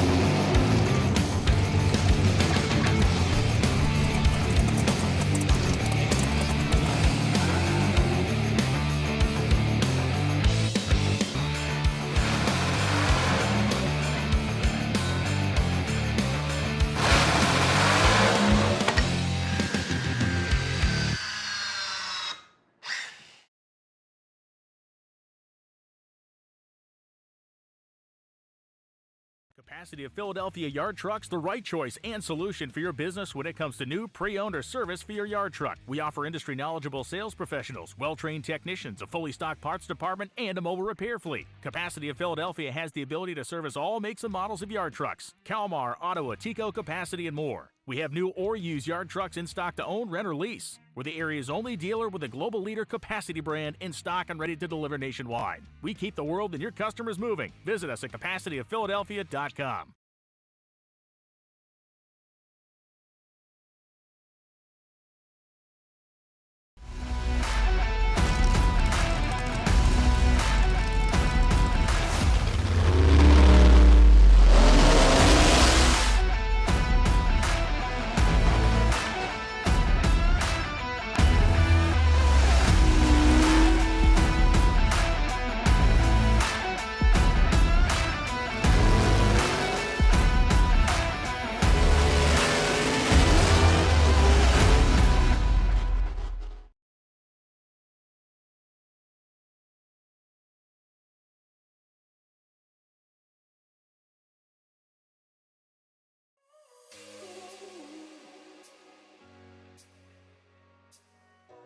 Hi, we're here at the PRI show at the Strange booth, and we are chatting with JC Cassio, and he's going to tell us about this dragster rear end.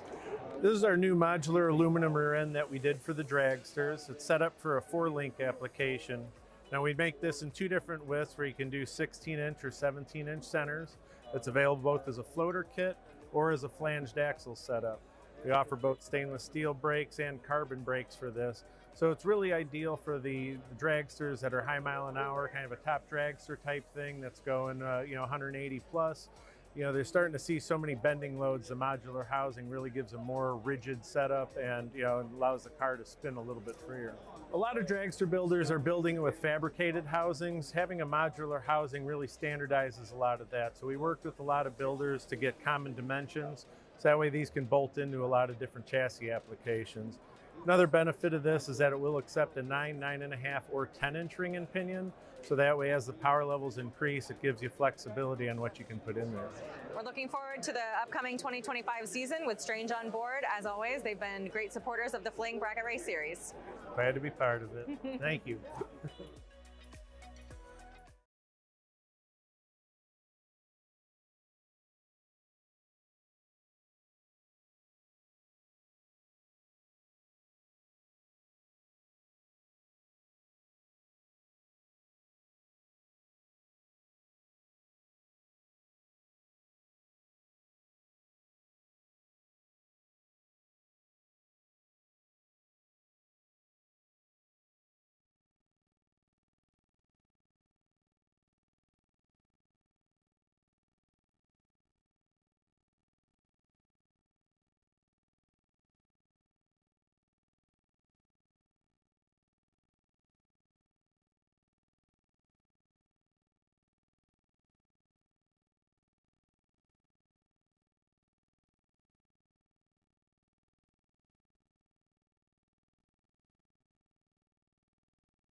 Hello, testing, testing. Hello, testing, testing. Okay.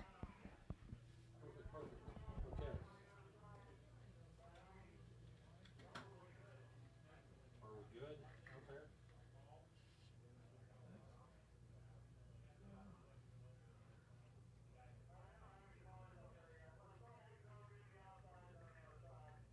Those cars that have, they're all covered up. Who is? There's dragsters in the lane right now, all wrapped up. Cornfield. Let's.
Like we said, we've only got a couple more than 222, according to the last count that you had on your card, right? Yep, I have 224 as of first thing this morning. We had 485. I bet we probably broke 500 because I've seen some cars come up that we knew someone else had already ran them earlier that came back double. Yeah. So,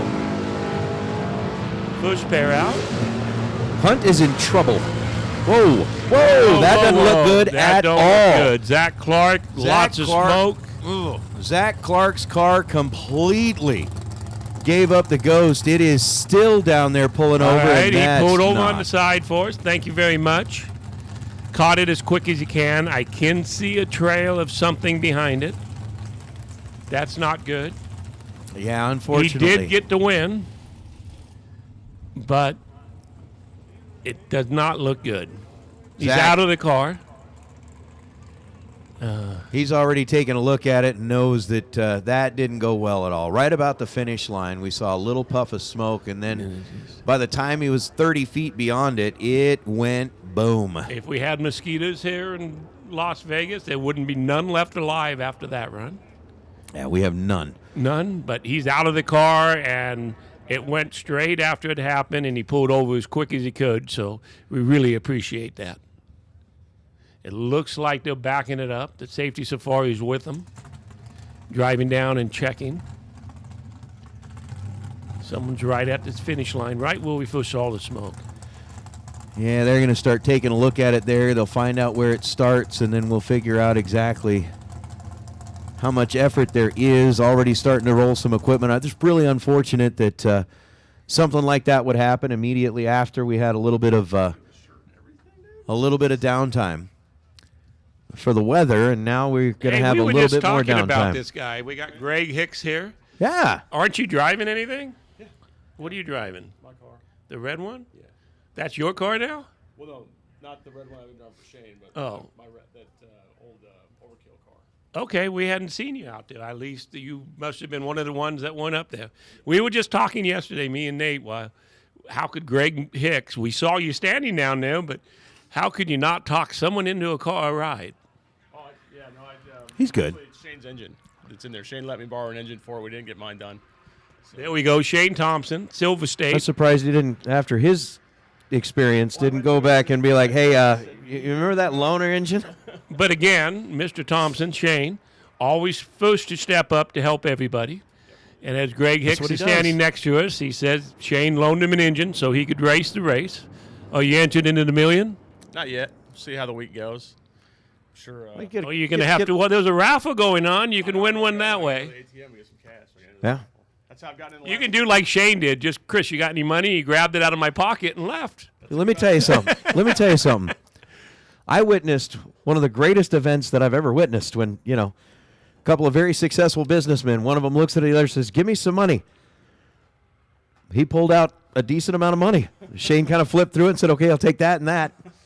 He's like, okay, whatever. There's one person in the world. Well, I got a few friends like that. Yeah. You never have to worry about it. Don't worry. And I'll never have to ask for it. And the greatest part was, he's like, I don't care how much it is. We're business partners now. If you win that thing, I'm getting more than that back. We're business partners on race cars and on business outside of this. So yeah, no, it was good. He's a hell of a guy, and he sponsors this race today, and I think he sponsors $1 million. And he sponsors Back East, which really, in the grand scheme of thing, he doesn't do plumbing in Bristol. He doesn't do plumbing in Galot.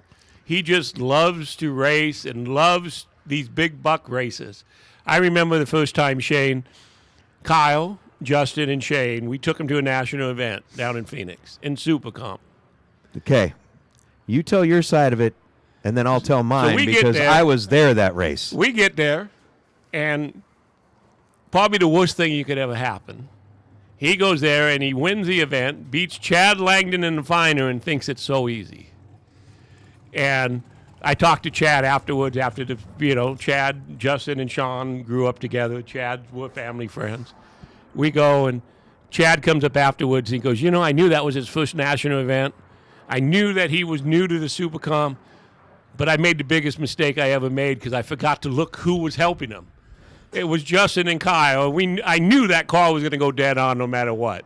And I just took him for granted a little bit. But Shane drove awfully good and won. And I bet he still has that Wally sitting on his. I'm sure he does. I had the opportunity to be down there. That was one of the road races that I traveled to and was announcing at that event. And I remember Shane showing up. I remember the fact that it was his first ever national event. And at that time, they were still doing kind of the parade of champions in between the semis and the finals, and they'd bring all of the sportsman cars up in front of the grandstand. And we're going down the row, and we're doing our introductions, and we're interviewing our winners. And we hand Shane his Wally, and he said the same thing. He leaned over in my ear, and he whispered in my ear before he got on the mic. He says, I thought people said this was hard.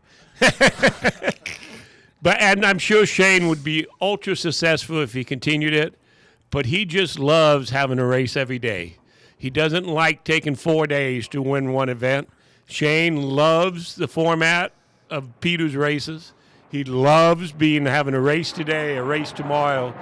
He just wants to race for 30 grand, 50 grand, 100 grand every day. One of those get her done mentalities. He just doesn't have the patience to sit around 4 days and make one run this week, today, 2 runs tomorrow, 3 tomorrow, the next day. Well, that's a sign of a successful businessman, right? Well, you start in the morning, you want to finish that day. Exactly. You want the deal to be done. You want it finished. You want to be able to move on to the next deal, the next thing, the next day. So anybody that needs any air conditioning, heating, and plumbing, make sure at least give them the first chance to give you a quote. Or even better than that, give them the last chance. Get quotes from 2 or 3 people, then call Shane, call his daughters, and just say, I've got quotes for this, this, and this, but I'd really like to deal with you. You guys put so much into the sport. You help so many people. Here's what I'm willing to pay. Here's what other people's quoted. Can you get close? And if it's within 2 or 3%, I think you owe it to Shane. You owe it to SilverState. You owe it to them all to deal with them first. Well, like I said, he's my first call every time. If I got something that I need to have looked at, plumbing, HV, or the air conditioning on the house, first call, and his guys are absolutely second to none. They'll come in, they'll show you everything, very open book, very transparent, and there's even times where his guys will come in and be like, hey, here's the deal. I made the mistake of thinking that I could switch out some shower valves in my house, and I got 2 of the 3 of them without an issue. And then you broke it off in the wall and took a shower? 2 of the 3 of them without an issue. The third one didn't go so well. His guys were there and saved the day for me on a holiday weekend. They took care of it because we had a day off. I'm like, I can take care of this. His guys are awesome. We were out here. Justin's in the finals of Superstock at one of the national events out here. I think it was an October race. And all of a sudden, my neighbor calls me from across the street and goes, Chris, there's water coming out from underneath your garage door. Shane's here. He knows Justin's in the finals. He knows we're busy. And he goes, you don't worry about it. What's your garage code number? I'll get it handled. By the time we did the winter circle, by the time we packed up to go home, we had a brand new water heater in. And I never even had to say. He just did it. Yeah. Here's even a better one, and then we got raffle number 4. You can only imagine in Vegas, when the heat hits for the first time, air conditioning business, it's packed, it's busy, there is no doubt how busy the air conditioning companies get. I had an issue. We had just had Carter, so I had a brand new baby in the house. It was an older house that we'd bought, and the air conditioner went out. It's like 108 degrees outside. I call up. I'm like, okay, we're going to need a little help. I was all ready to go get a hotel room, knowing what was going to happen. They said, okay, we'll look at what we can do. 15 minutes later, I get a phone call from Shane. He says, I'm on my way. It wasn't one of his texts. It was him. He was actually at another job getting that settled. He says, I'm on my way. He puts his customers first, Well, man. Shane's a hands-on guy. You realize he's an Air Force veteran. Yep. He started the company, him and Brian, his partner.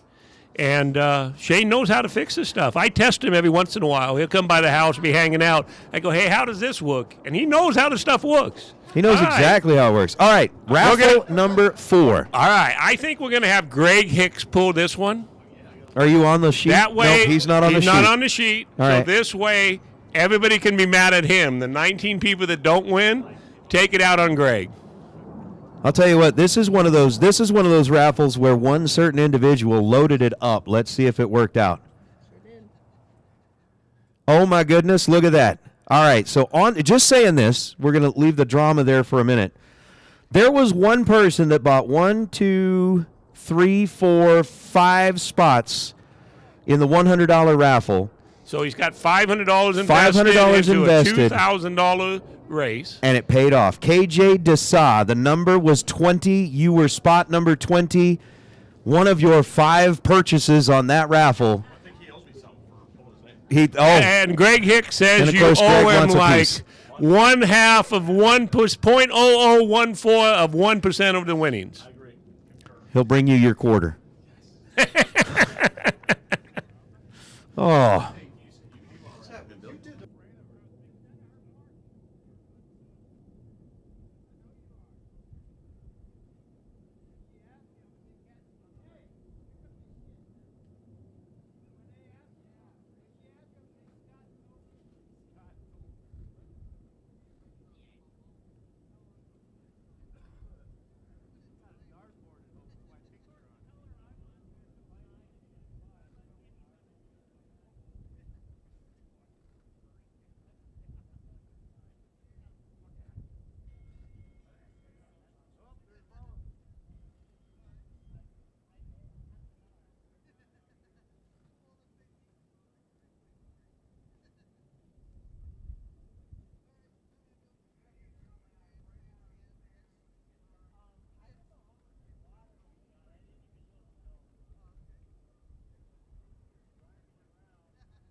Oh, man.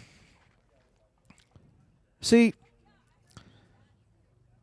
I've always wondered why, I mean, I knew why, but I'm just looking at, like, the big tires on a dragster. Now I see what they're for. What? Just sit it's on. for waiting around at the racetrack. It's something to sit on. Yeah. I wonder if KJ gave Greg his 25 cents. I hope he did. Yeah, I do too. Greg could probably use it. Yes, he could. He could turn it into like $1 at a 7-Eleven or something. He'll grow it into something. Hey, we have been requested to give a very special shout-out. We have got a longtime racer who's actually here racing at Muscle Cars at the Strip. And while he was hanging out at Muscle Cars at the Strip, got feeling kind of not so great. They ended up taking him down to the hospital, and he has been there ever since. But he was really looking forward to trying and coming out and race the Fling. Unfortunately, the medical situation has precluded him from doing that. But we want to send a very special shout-out to Dr. Dan Giuliano. Dan Giuliano, he drives a really cool pink Barracuda. The thing is awesome.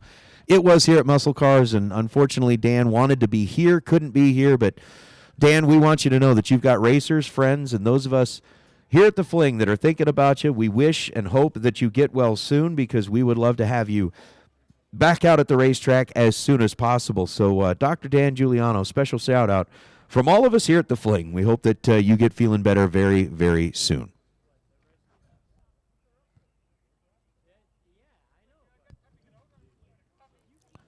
So they're going to keep things going as far as the cleanup is concerned. Al, I'm with you, man. Al Aguirre reconfirming Shane and Silver State. They're their first call as well. Handle the reverse osmosis system, everything. And his techs, the techs that show up, they're just such good dudes. Such good dudes.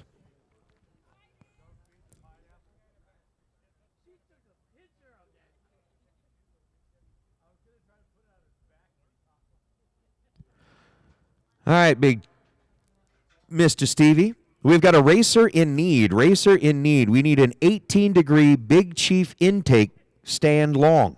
That's what it says. 18-degree Big Chief intake stand long. Was that a stud? Was that a typo? I would think maybe he needs a whole intake for an 18-degree. All right. So an 18-degree Big Chief intake long. If you've got something like that, we've got a racer in need. I believe it's probably Uncle Bill Batello, is needing that because that's who Stevie's typically down there with. But, yeah, if we can help out, we've got an 18-degree Big Chief intake. Need one. If you've got one, we got a racer in need.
So, Nate, I'm up here. We've got your name? Mr. Ren Hunt. What? Ren. Ren from Texas. And he came up to correct me on a name. So I'm telling him a story about my daughter's name's Ryan. It's spelled R-Y-E-N. Well, years ago, Ryan Harem used to race with us and drive around with us. So one day someone comes up at the racetrack, and everybody thought he was our kid. They come up to my wife and goes, "Isn't it kind of weird that you named both of your kids Ryan?" Huh. And she looks at the guy straight face and said, "Well, I put an E on my daughter's name." So R-E-N is Ren. I'm sorry, but I'm glad you're doing good. You got to do that. You're from Texas? You build performance cars? Yes, sir. Lots of swaps? Yes. What's the nicest thing you've ever built? Right now, I've just finished up building a 68 Mustang with a Coyote and then a 71 Corvette with a 388 LS that just naturally aspirated and made some pretty good horsepower. Now, these are like pro street style or rally cross Cruisers? or Nice resto mod daily drivers. Just cruisers. Car show, go to the drive-in or the big business yeah. right now? Everybody's updating from old pushrod motors and everything? Correct, yes. That's cool. You know. And how long have you been doing it? I started my business about 3 years ago. And you drag race too? Yes. Successful at it? Are you successful at drag racing? Successful enough? Yeah. Well, I do a little bit. I have a Mustang that I do some street stuff in. Last weekend, I was lucky to win an O-Prep race at home. Okay. And trying to get back into bracket racing. It's been a long time since I've done this. Well, you came where all the sharks are to get back into bracket racing. You're gonna have to get really good really quick. Yes. Yeah, I did Tucson a couple weeks ago. I did okay. Okay. Well, that's good. Well, hopefully you have a good event. And I know it's Ren now. Well, and we also know that if you have or are looking for somebody to put a Restomod together. In Texas, right? Like What we part said, of Texas? El Paso. El Paso, Texas. Or New Mexico. It's Well, right on the border. I'm sure he'll take them from all over the country if you want to run it down there. He knows what it needs. And Are you related to Michael Hunt? Yes, sir. Okay. I was a Macco dealer. Yes, sir. Hey, For Stevie. 38 years. Your dad was a Macco dealer for 25 years. How's your dad doing? Doing good. Is he? What's he doing now? He works at Larry Jeffers. Okay. Chassis shop. Yes, sir. Okay.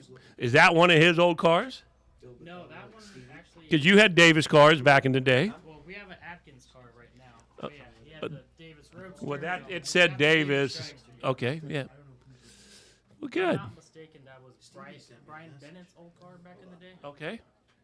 Well, it's nice seeing you. The last time I saw you, I'm sure you were probably 16, 17, Yes, sir. Phoenix or one of the races. Well, it's good seeing you. And tell your dad hi for me. I will. Well, it looks like they're still working on the track. It looks like this was a biggie. But, yeah, I think we'll put some music on. It might be a while.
We got Chance Parker, right lane. Roy Utah, 19 dragster. Durain Riggith, Alberta, Canada, 06 Mullis, left lane. Dialed 466. Chance dialed 482. Hey, Dwayne. Again, the track workers just working their butt off here. Every cleanup, they jump right at it. They don't complain. They just go out, do their job above and beyond. If you see one, make sure you pat them on the back and tell them thanks. You know, Dwayne is going to be racing in the million. You know why? Because he won the raffle. Raffle. We're at $4 $100 ones and two $50 ones. So far. So we've got 6 raffles. We've got more raffles available. So Chance and Dwayne. Dwayne Ringeth and the family. I know they were putting on a series of races up there in Canada last year. Maybe doing some of those again this year, but they are all kind of hardcore TNT chassis guys. And the Ringeth family, it's good to see them make their way down here. They race a lot in the southern U.S., being from Canada. It's kind of, it's a lot of travel time, a lot of dedication, but they're in it. A lot longer season of racing down here. Definitely easier to do it when it's not snowing.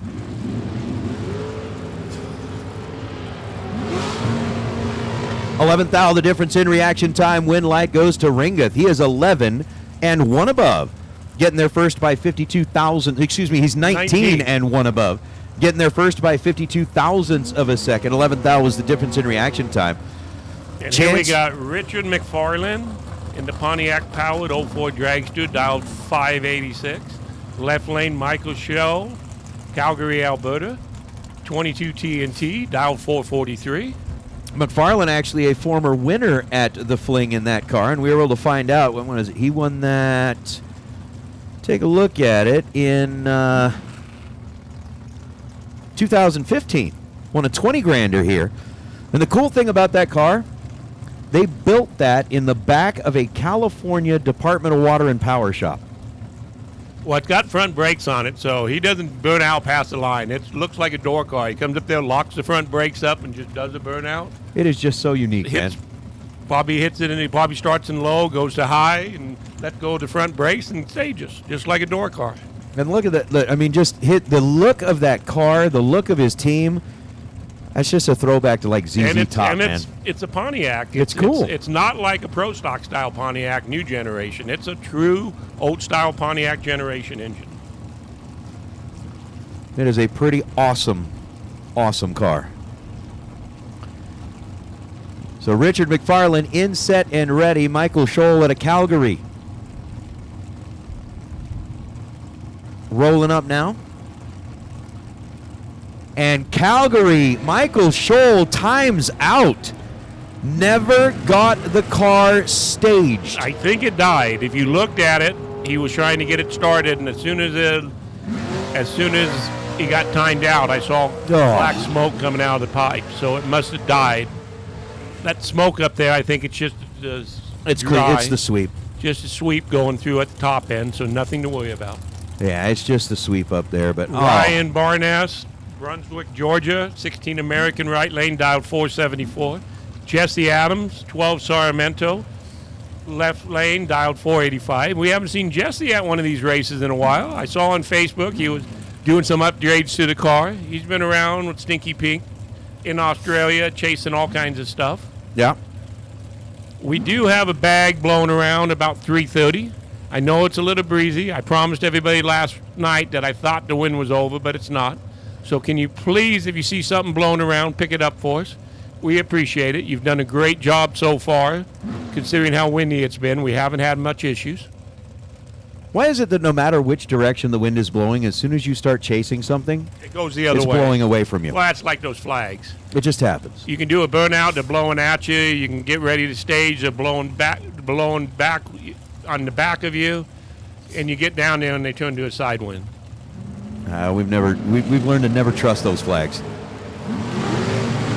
This time it's 6 thousandths of a second between them in reaction time. Advantage goes to Ryan Barnes. Win light belongs to Jesse Adams. Adams 15 and dead on 8 to pick up the win light. The Stunner picks up a round win, a former winner here at the Fling back in 2014. But Ryan Barnes, 009, takes 16th thou at the stripe to break out by 2 thousandths of a second. Needed to take 14th thou or less. Jeff Taylor, Apache Junction, 21 Miller, 457 right lane. Eric Gooden, Alberta, Canada, 15 Dragster, 470 left lane. Jeff Taylor's been on a little bit of a roll the last year or so. He's chasing these big buck races all across America and been quite successful at it. I don't think, if you're looking at his car number, he's an original West Coast guy, but he now claims Apache Junction as his home.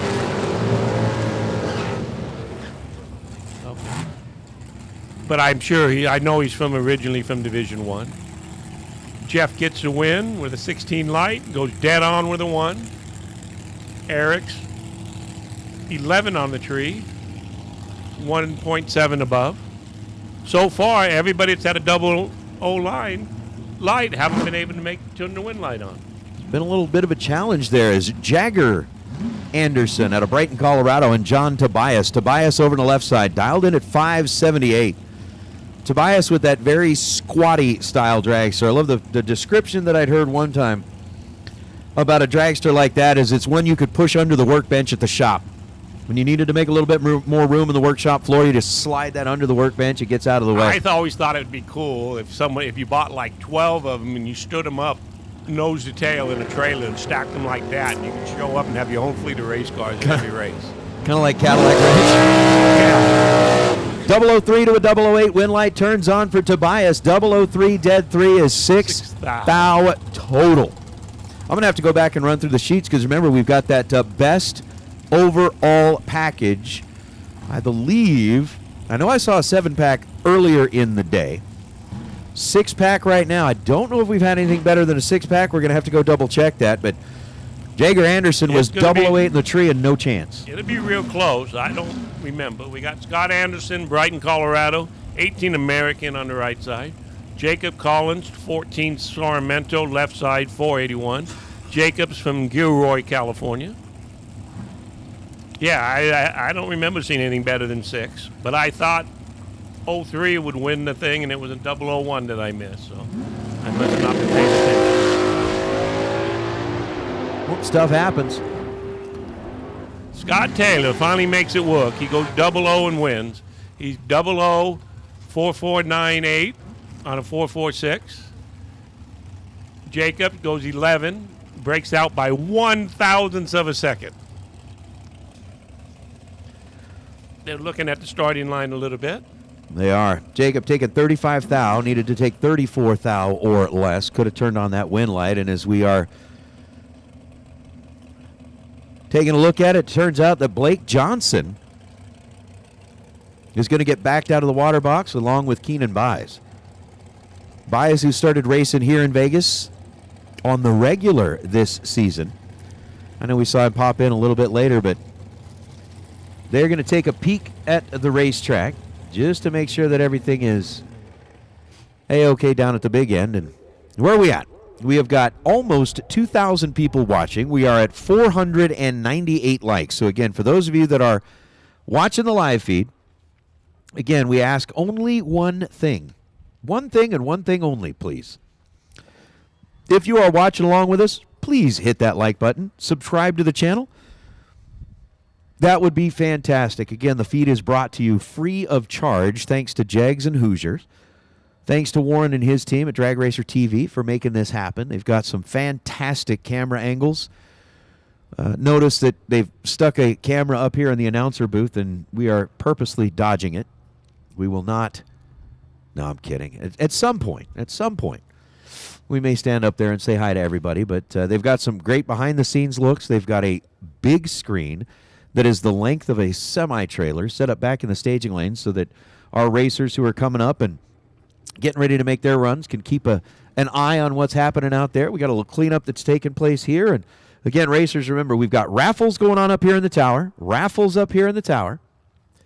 If you want to get into one of those $50 or $100 raffles. All right. So, yep, Lela was helping to keep me honest.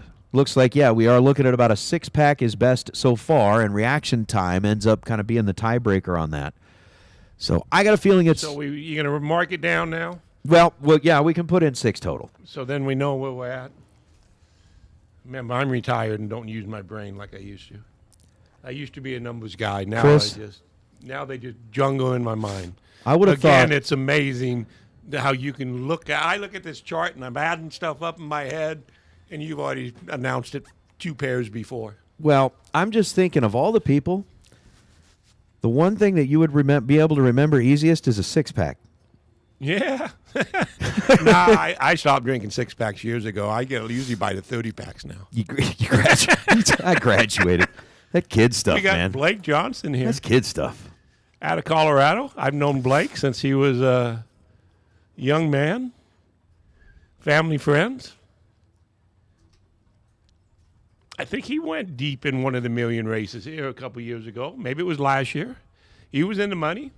They were really excited about it. Is it 6 so far that you see? Yeah, so far his sales are.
All right, so as we're continuing on with a little bit of the cleanup, again, one of the reasons that we are kind of taking a look at that best overall package in round number 1 is the folks at Larice Motorsports Insurance are handing out a $250 contingency along with a small check.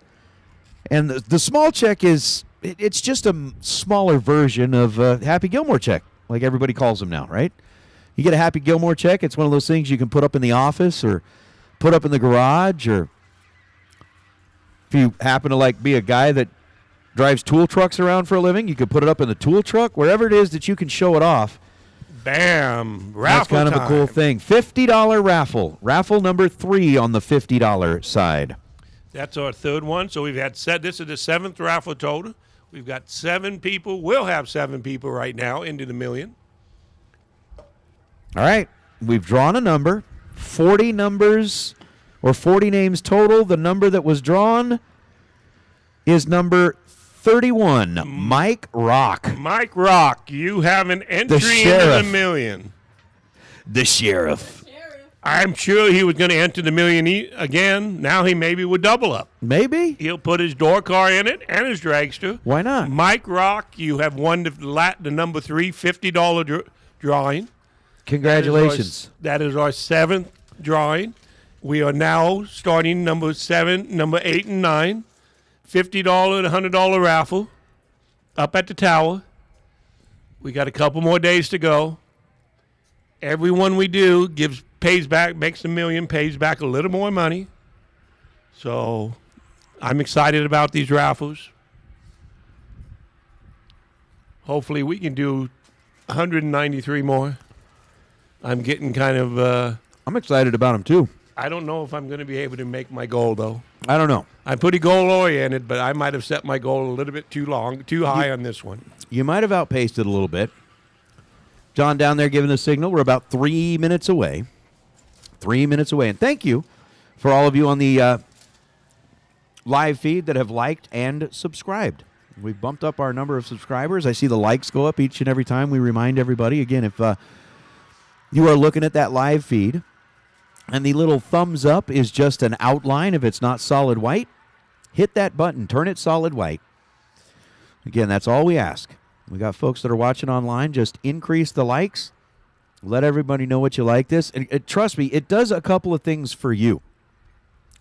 What it does for you is the algorithms that YouTube uses, if you've liked certain things, that means that the next time you get on YouTube, things that you are more apt to follow or things that you are more apt to like, those will be what shows up at the top of your feed. So it helps you.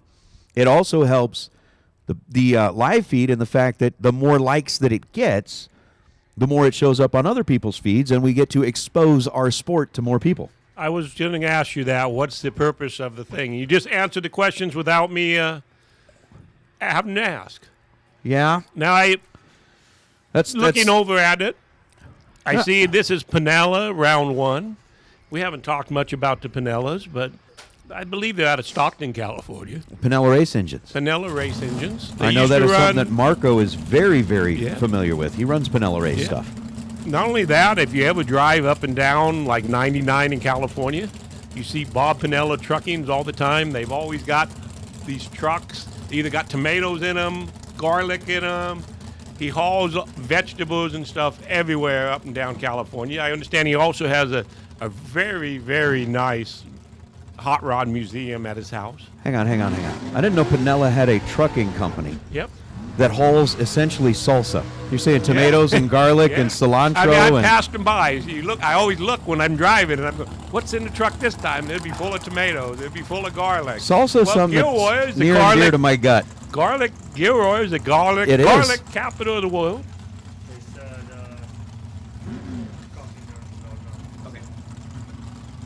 We got Blake Johnson dialed 469 right lane.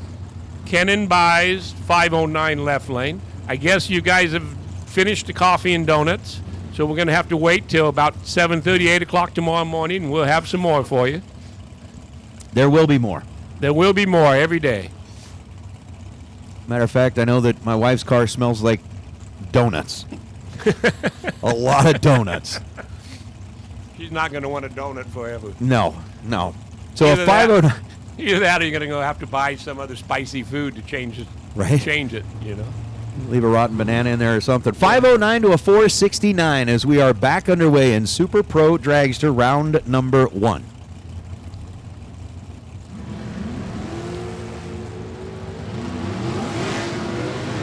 Kenan Buys is going to be a little bit disappointed in the reaction time. Blake Johnson will be just fine with it. 006 and 474. And there's Blake's dad, Steve, down there, and his mom checking out the numbers on the scoreboard. The Johnsons always come up with a great group of people. Every to the starting line, there's always 5 or 6 of them. We now have Logan Shannon, right lane, 506, 02 undercover. Marty Brown, Iowa, 496 left lane. So looking for that first perfect reaction time. Going to get that Mazir starter. Thank you very much to Mazir Enterprises. Thank you, Dave, for telling me he thought I was doing a good job on the mic. I hadn't heard from him in a while, but he made a point to text me. Made me feel good this morning when I woke up. We are doing a good job. Oh. Red light. Wow, that's a real he went really red. Marty Brown did. Giving Logan Shannon's 14, 505 with a 2, making a great run. Yeah, so it's going to work out for Logan and send him into round number 2 without charge. Marty is going to have to come on up and see the Divas at the desk to buy his way back in. Again, remember, racers, buybacks are available. $190 up here in the tower. And again, thanks to the folks at Cascade Trailer for kicking in a little free ice cream along with your buyback. Brian Schmucky, Olympia, Washington, Mullis, dialed 531 right lane. Tommy Drake Sr., Emmett, Idaho, 486 in the 22 Mullis left lane.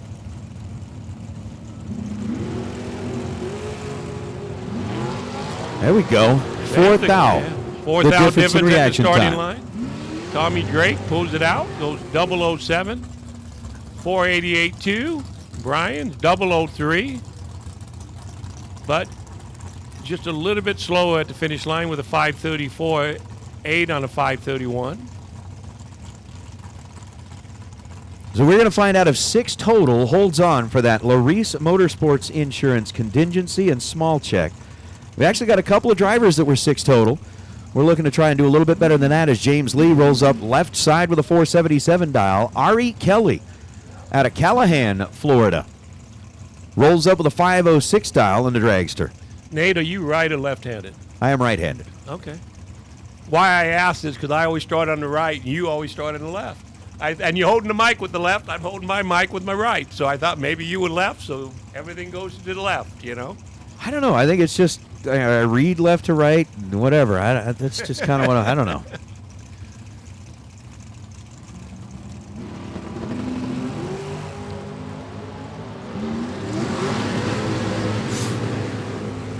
Here we go. Ari goes 31 on the tree, dead 3 for the win. James is 16 on the tree and 479 on the 77 in the left lane.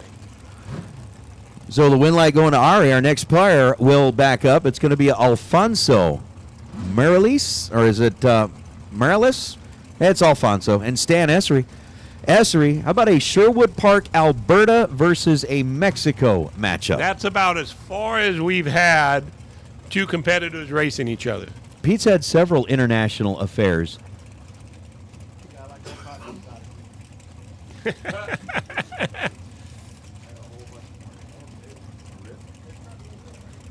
No, that's from Shane Thompson.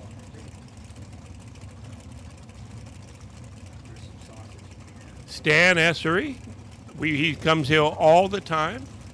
Right lane. Alfonso, part of Team Mexico. One of these days when I get a chance, I'm going to mark down how many from each country we have. Stan gets the win with a 459. Alfonso's 11 red.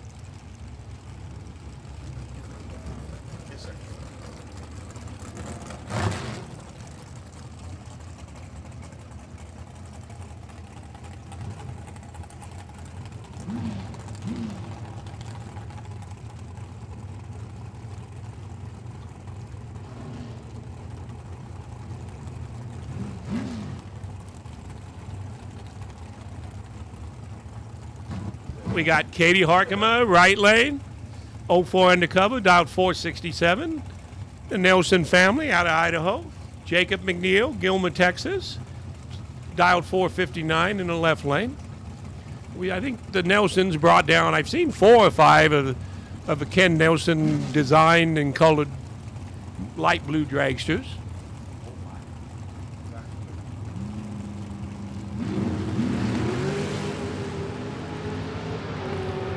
$1,000 is the difference up front. Win light's going to turn on for Jacob McNeil.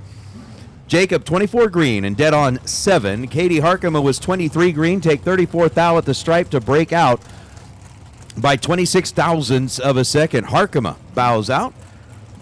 Got Chad Axford, transplanted back to Tennessee, driving an 07 Mullis, dialed 490. Landon Wright, Odessa, Texas, dialed 477. Chad was a West Coast, grew up on the West Coast, but he's been in Tennessee for at least 3 or 4 years that I know of.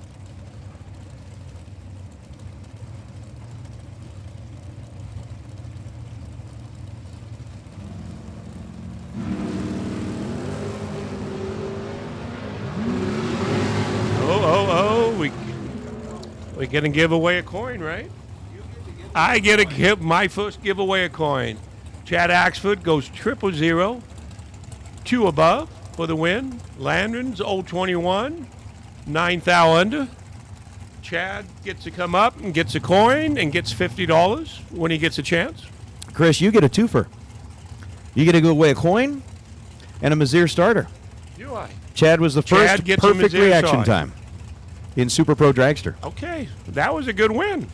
It's probably worth upwards to close to $1,000, depending on the water pump. Was it starter or water pump? A starter? All American made, I believe. Thank you again to Dave and all the Mazir brothers, the Mazir family. Every year, you know you can trust them to take care of their fellow racers, and they're here competing with themselves. Up next, Rogelio Tamez Jr. from Mexico, right lane, 472. Ty Sasser from Meridian, Idaho, 488, left lane, 06 Race Tech.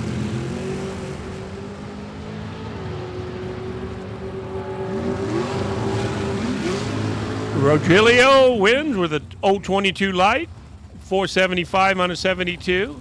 Ty missed the tree a little bit and broke out. 058 on the tree, 487 on the, down the track. So Ty would be ending up at the buyback. We have Ed Open. I believe this is Ed Open Senior, I would think. It would say Junior if it wasn't. From Pleasant Grove, Utah. 15 Miller, dialed 462. Michael Johnson, Springdale, Arkansas. Dialed 482, left lane. I thought we had an Arkansas. That's another one we're going to officially mark off the list. I think we got the whole southern part of the United States marked off. Well, we should have Louisiana, right? Louisiana and Mississippi. Okay. There's a lot of bracket races in Louisiana and Mississippi. I think one of them, even if they're not here for the whole week, is going to show up for the million. I'm confident. I think so. And I'm pretty sure there's a South Carolina floating around out there. I just haven't seen it, just to make sure to mark it off the list.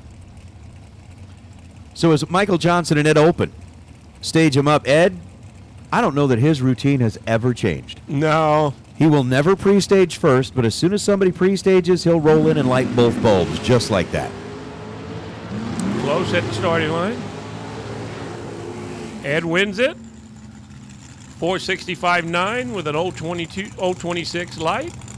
Michael goes 022, but 4.8 above, giving Ed the win. Yeah, Michael Johnson, 22 green and 486, no good, as we'll bring up our next two, going to be Grady Johnson and Alexis Gerardo Alvarado. Gerardo coming in out of Mexico. The dragster over on the left side. Down That's an absolutely beautiful Isn't that car dragster. cool? Powdered blue, all different colored blues. I mean, the rear end's blue, every part. I remember when Team Mexico first showed up, what they brought compared to what they brought now. Everything they bring is over the top.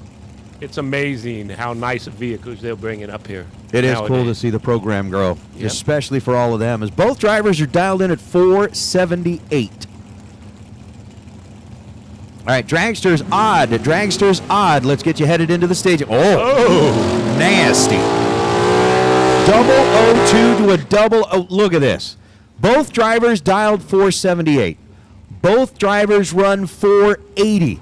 It's a 480 with a 1, Grady Johnson, after a 001 reaction time. Alexis is 002, runs 480 with a 5. It is a 5 thou margin at the stripe, and the win light belongs to Grady Johnson. I would say that's our closest race so far today. That was nasty. Wicked and cool. Oof. Kevin Johnson, Draper, Utah, 24 dragster, 445 right lane. Dave Second E. Washington, 21 Mullis, dialed 450. Two quick dragsters here.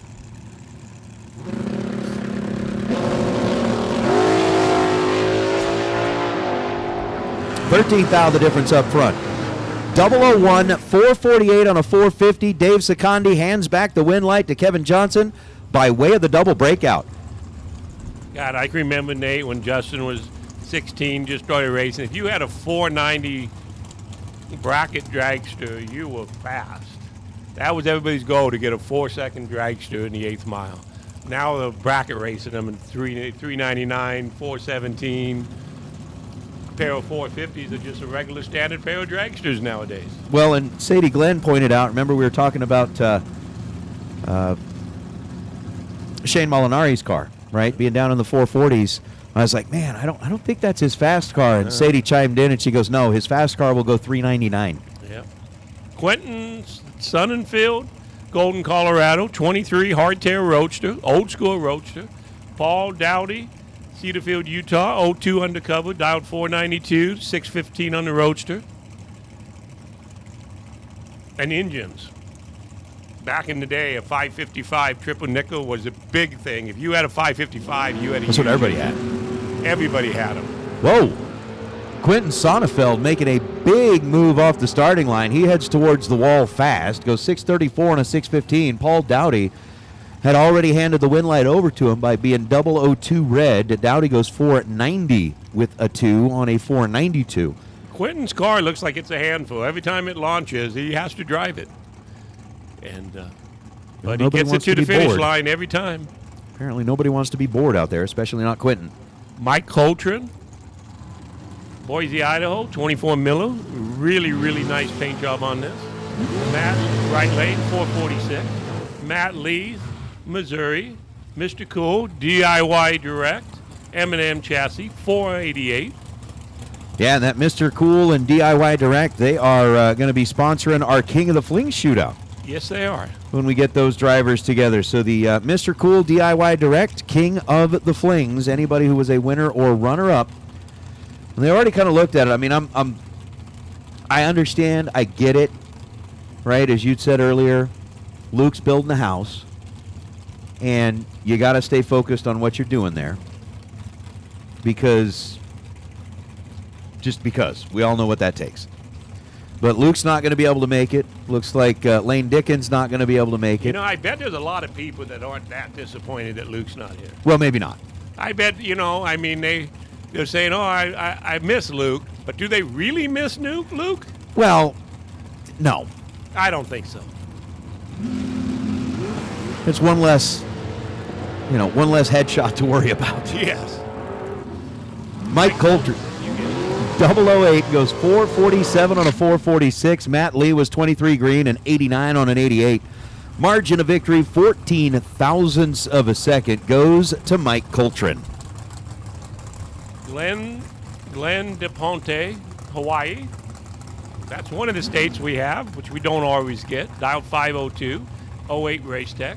Nick Smith, Texas, dialed 444 left lane. And I miss Nick. I miss Luke, though. I miss Luke, too. Tommy Cable says he misses Luke. But, so I did look it up. Apparently, and I may still be wrong on the pronunciation of this, but it's Kau, Hawaii. Okay. I think. It is actually famous for Mauna Loa nut factory and some kind of sacred cow display. That's what I saw. So, Glenson DePonte dialed 502. Nick Smith dialed 444. And a 442 to a 499 double breakout is the scenario. Nick Smith gets the win light. Got there second, breaking out by 11 thou less as his 442 beats the 499 of Glenn and the Cow Hawaii. Maybe when Glenn comes up to buy back, he can tell us. If that is Glenn's vehicle, or is he borrowing it from somebody? Yep. I wonder if that's his vehicle or someone letting him drive it. Or That actually belongs to a family here in town who had moved from Hawaii, so I'm betting it's a family friend came over to drive. All right, we got Jerry Ciceros, Albuquerque, New Mexico, 23 American, down 455. Chad Broom, Fort Worth, Texas, 01 Nellis, down 433. Another one of the quicker cars on the property. Left lane. But I think the quickest dial we've seen so far has been like 415. Quickest run has been 411. I saw 413 last night. 413, okay. Chad with the win, 15 on the tree, dead 5. 20 thou package for the win. Jeremy Ciceros, 023, dead on 1. 4 thousandths difference at the finish line. Anthony Batazzi, Ashland, Virginia. I'm sure that's a race tech. That's all Anthony's ever owned. Right lane, dial 459. Jake Jones, 472, 01 undercover. I believe this car Anthony's driving was in the winner's circle with Mike Fuqua, driving in Phoenix, winning top dragster. Mike's third national event win. Anthony letting him drive. Iron Mike Fuqua.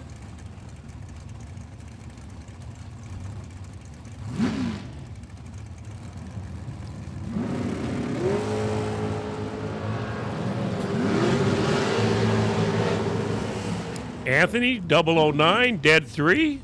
12th foul package for the win. Jake Jones, 16. 1 over.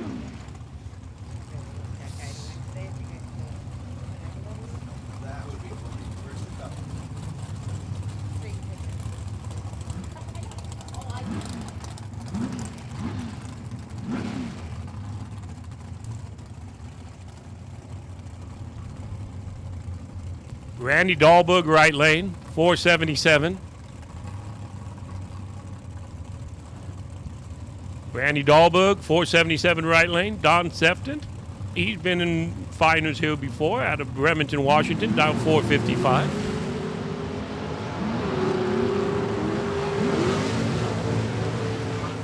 Don for the win, 000.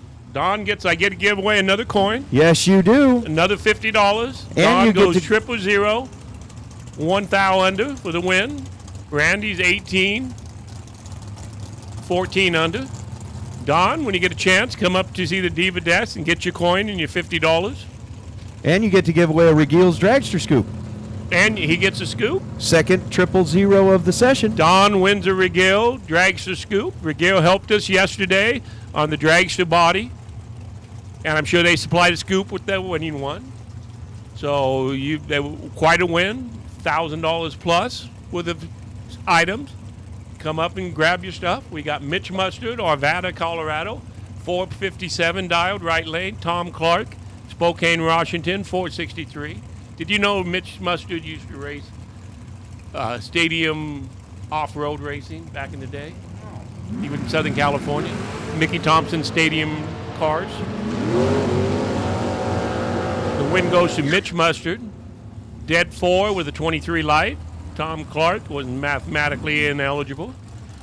I did hear that he was a former colonel and used to kill people with candlesticks, though. That's what I heard.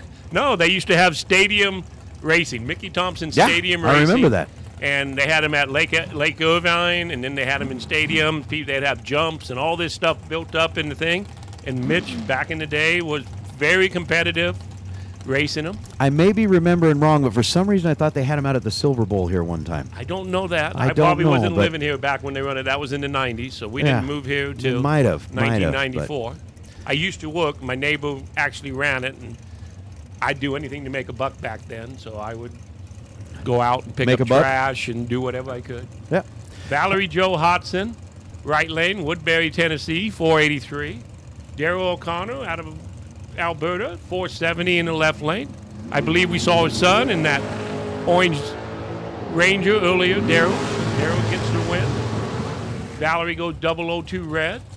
Daryl goes 468.7, holding a little bit on a 470 with an 024 light. We have raffle number 5, Oh. the $100 raffle. We drew the number. The number was 17, and the winner is Hannah Vandermeer. Hannah Vandermeer. Hannah Vandermeer. You got an entry to the million. Hannah Vandermeer. Dick, hopefully you're listening. I know you were texting me yesterday. Hopefully you hear this. Hannah Vandermeer. We have Kelly Fairchild, Litchfield, Arizona. 11 dragster, dialed 560 right lane. Ethan Bourne, Riverton, Utah. 23 Miller, dialed 496. Left lane.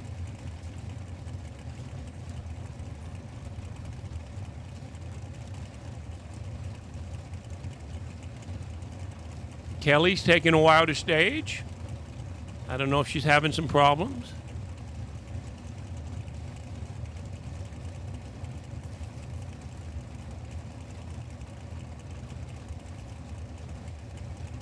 Still not staged. There she goes.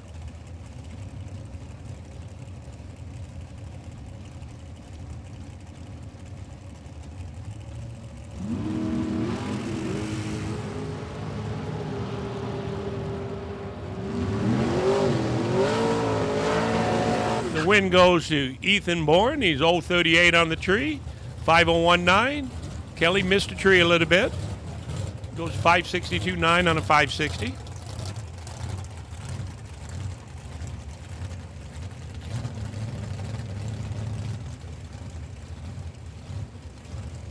Anthony Bowman, right lane, Meridian, Idaho, dialed 480.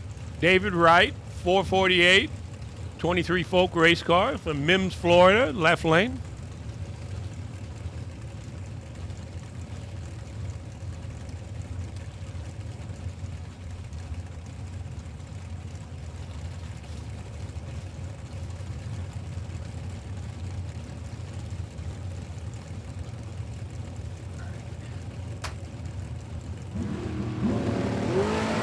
Red light start, Anthony Bovin, 002 from Meridian, Idaho. I'm sure he'll be buying back.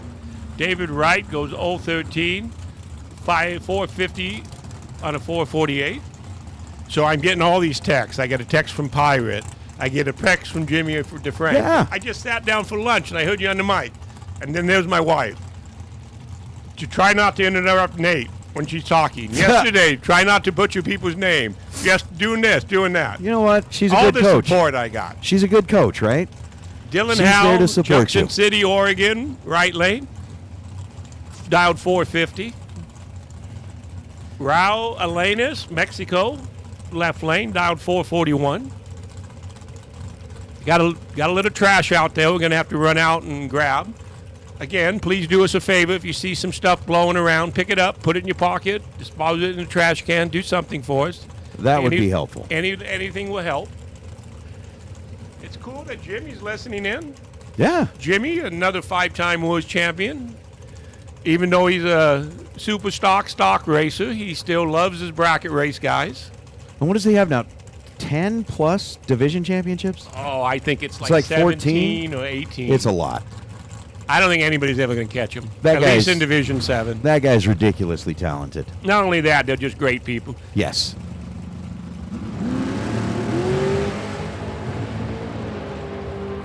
Dylan Howe in full control of this matchup as Raul was 71 green, goes 445. Dylan, 11 green and 453 on a 450.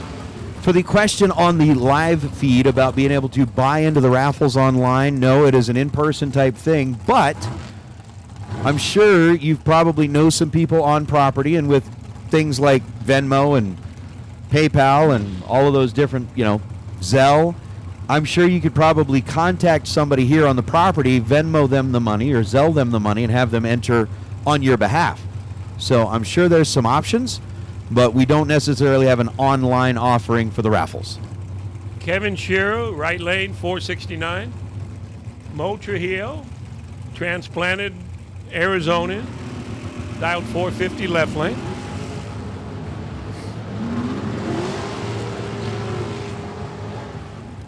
Mo wins it, going dead on with a 5 with an 035 light. Kevin missed it at the starting line, broke out. We had the pleasure in Pomona last week of going out to dinner with Jim and his dad. Jim, his dad's 84 years old now. They love their Italian food. They took us to an Italian restaurant. Spaghetti Eddie's, I think it was called. It was a nice meal. We sat and visited. Great family. Right lane, Jerry Hall, Pueblo, Colorado, Pueblo West, 03 Mullers, 534. Left lane, Giovanni Colecci. I think I got that close. Maple Grove, Washington, dialed 5 flat. Jerry leaves early, 004, giving the ray to Giovanni. Giovanni's 36, 4 under for the win. It's pretty amazing. It was Charlie Crosby, Bing's brother. Right lane, Tallahassee, Florida, 20 American. Dialed 472. Luke Kavar, Pulliup, Washington, 475. Left lane. Yeah, Luke, one of those ones that grabbed a 000 hero coin already when he was up in his door car. Let's see if maybe he can duplicate it and get a matching set for his dragster. I wonder if Luke and Lane are related. I would have. Oh, maybe it was Lane. It was Lane that got it. Was it Lane? It was one of them. I wonder if they're related. One's from Colorado, one's from Washington. I don't know. It's not exactly a last name like Smith or Jones or something like that. It's fairly unique. Of course, everybody thinks I have a name named after me here. The and street? I'm not related to any of the Lambs. You're not related to Sheriff Lamb? No, or Ralph, or Ah. brother. Charlie goes 002 red. Luke goes 22, 2 under for the win. Yeah, all people always ask me, are you related? Is you Lamb Boulevard? And I go, no. I used to tell them because, the sheriff and senator, they were in a little bit of law problems, and I used to tell them, you know what? Oh, you did. When I was working, people would come, are you related? And I go, no, I haven't been in jail yet. Yeah. Well, got 2 knots on files now. We got 465 right, 469 left. We will have a winner. I just won't know who it's going to be. Is that that's Val Jr. Val Torres over on the left side. Val Jr. on the left side. Right side, who is that? I don't know, but it's a cool paint job on the dragster. Very like Spider-Man-esque. Red light, right lane. Val giving the win to Val Jr. on the left lane. Val Jr. goes, wow, he's holding 8. That's a ballsy in an 8th mile race. No. I mean, I don't think we saw Val out here running time trials yesterday. Yeah, so maybe he didn't know what the hit was. If somebody hands you a red light. I had the pleasure of sharing Thanksgiving with Val's older daughter in Tennessee. She's going to become a lawyer. Following Ryan's kind of helping lead her through. That's good. And really nice girl from a nice family, from Val Sr. all the way down. The Torreses are an unbelievably great family. And talking about family racers, we got Trevor Harkema, part of the Nelson family, on the right side, dialed 494. Mark Horton, 451. Callahan, Florida, left lane. Nelson with the trademarked, I think. It's almost like a petty blue, but it's a Nelson blue on it. Trevor goes 11 red, giving the win to Mark Horton. Mark 16, dead 0. Does dead 0 get us anything? Get your name in a drawing. All right. Mark's in the name for a $1,300 weather station. That is correct. From Computech. Thank you, Computech. Tyler Hartzell, Modesto, California, 06 Sarmiento, dialed 603. Tony Farmer, Tuscaloosa, Texas, dialed 493, left lane.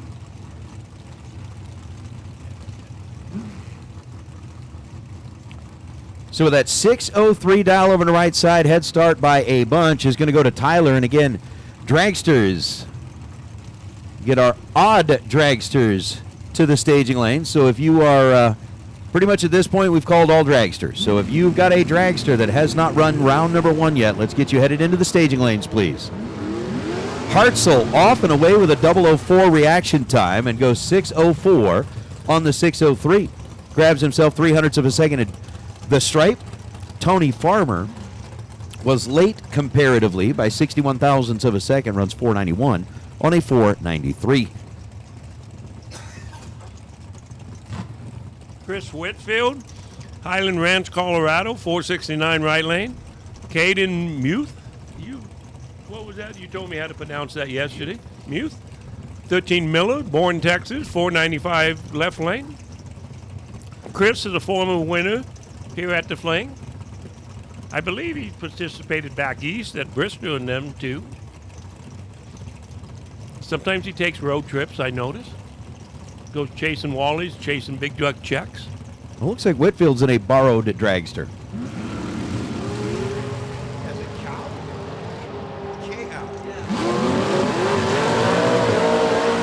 Caden gets the win with a 10 light, 1 over. Chris, 30 on the tree, 3 over.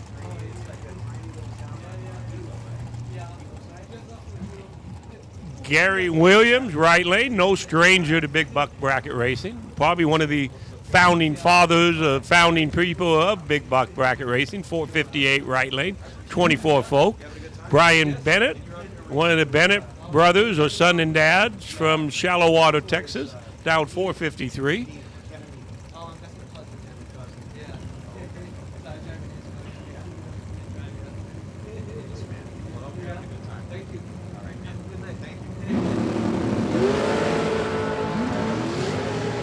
Brian goes 001 red, giving the win to Gary. Gary was 006, 2 under for the win.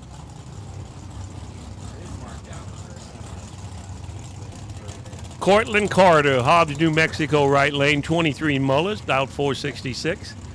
Do you recognize the car in the left lane? I don't. It's 460. I don't have any information right now. I believe we're probably over 485 now, seeing as we're getting quite a few people not in. That means they probably just entered today. Yeah, I got a little feedback from the chat bleachers. Apparently, Lane and Luke Savar are brothers. Okay. So I wonder how many family members there are truly here. A lot. 8,000 separate Cortland Carter and our new entry rolling up here. Cortland 004 goes 468 on a 466 and cannot light up the scoreboard. 12 green and 1 above. Taking a 3,000 stripe winner out of the left lane. I mean, we know like Luke and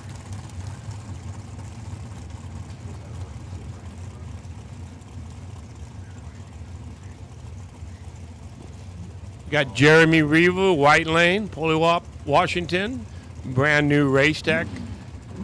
Really, really nice car, dialed 453. Dalen Miller, British Columbia, 19 Casey Lane, dialed 452. Well, Kavar is not a normal name, so we put them together, and we don't. But how many, it's like Jeremy Weaver's married to Dustin Hennige's sister. How many family members that we can't tie together? For the win, Dalen Miller, 454 on a 452 with a 005. Jeremy's 18, 5 over. But the tree of families here must be huge. Because even though some of them don't have the same last name, they're still related. Well, yeah. But, I mean, and it's not only does the tree here, is it huge, it's very intertwined, right? Kind of like what you're saying. Like, you look at it even this way. Right? We'll take Justin. Justin ended up marrying somebody who worked at the racetrack. Yep. Right? Or you read the true. If you heard Kyle's story, that Justin met his wife when he crashed. Janine had to jump out, put the fire out, pull him out of the car, give him mouth to mouth, and they decided to get married. That's what Kyle used to say. Well, there you go. And we know if Kyle said it, it had to be the story. story. It's all about the story. It's all about the story. But Andy Morris, right lane, Olympia, Washington. There we go again. Exactly. Andy Morris and Dustin Henniges are brother-in-law. Right. So the tree gets bigger. Ray Gates, Medicine Hat, Alberta, 18 dragster.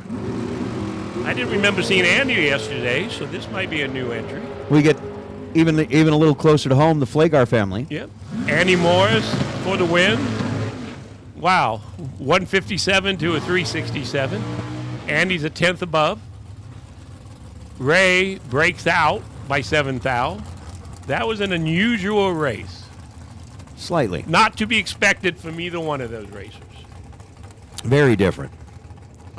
Here we go again. Henches, right?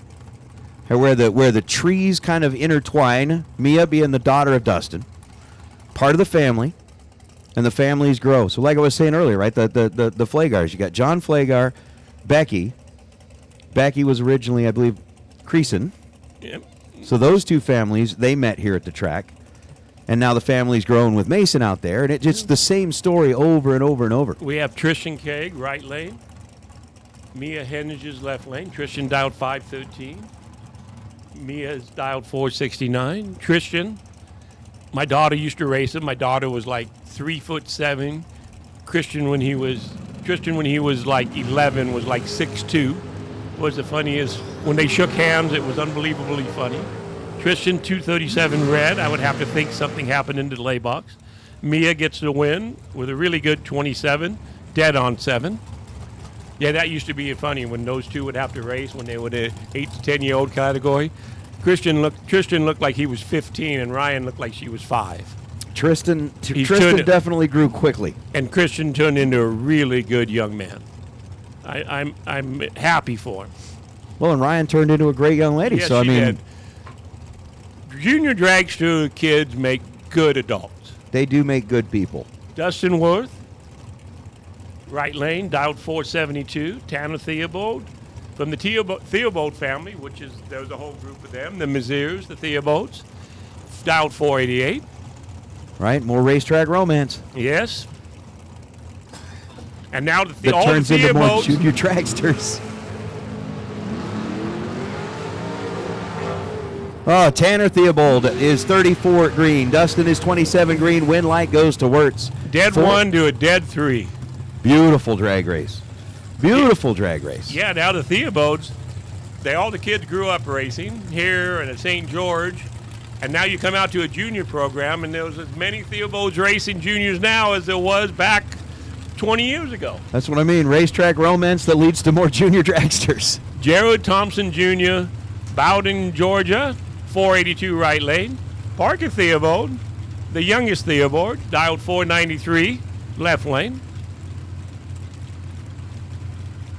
Parker is your defending stock eliminator Division 7 champ. Seems to be young man, and get anything he gets in, he seems to be competitive and wins. Not someone you want to look stage up with in stock eliminator, that's for sure. He's actually got a couple of those Division 7 championships. Yes, one he in does. stock, one in Super Comp. Yes, he does. Oh, 30 thou the difference in reaction time. Parker, 006, goes 492 and a 493. Take 29 thou at the stripe to be under by 5 thousandths of a second. Gerard ended up 481 and a 482 to be under by 6 thousandths of a second. Double breakout math, it came down to 1 thousandth. Win light goes to Parker. Justin Jones, my favorite city so far, Green Acres, Washington, 18 M&N, 410 dialed right. Rob Mosier, our friends from Mosier Engineering, Portland, Indiana, 09 American, dialed 465 left. I don't know how many cars the Mosiers brought, but I've seen 5 or 6, or maybe at least 5 or 6, a couple roadsters, a couple dragsters, and of course they're doubled in some, I'm sure. But it's one of those things, I mean, if you're going to make the trip, you might as well just bring enough cars, get everybody out here. And again, if you And need go for any it. driveline parts, the trailer's right here by the staging lanes. It's fully equipped, and I'm sure if they don't have it, they'll go out of their way to get it here for you. Moser Engineering, everything, axles, drivetrain, anything drivetrain.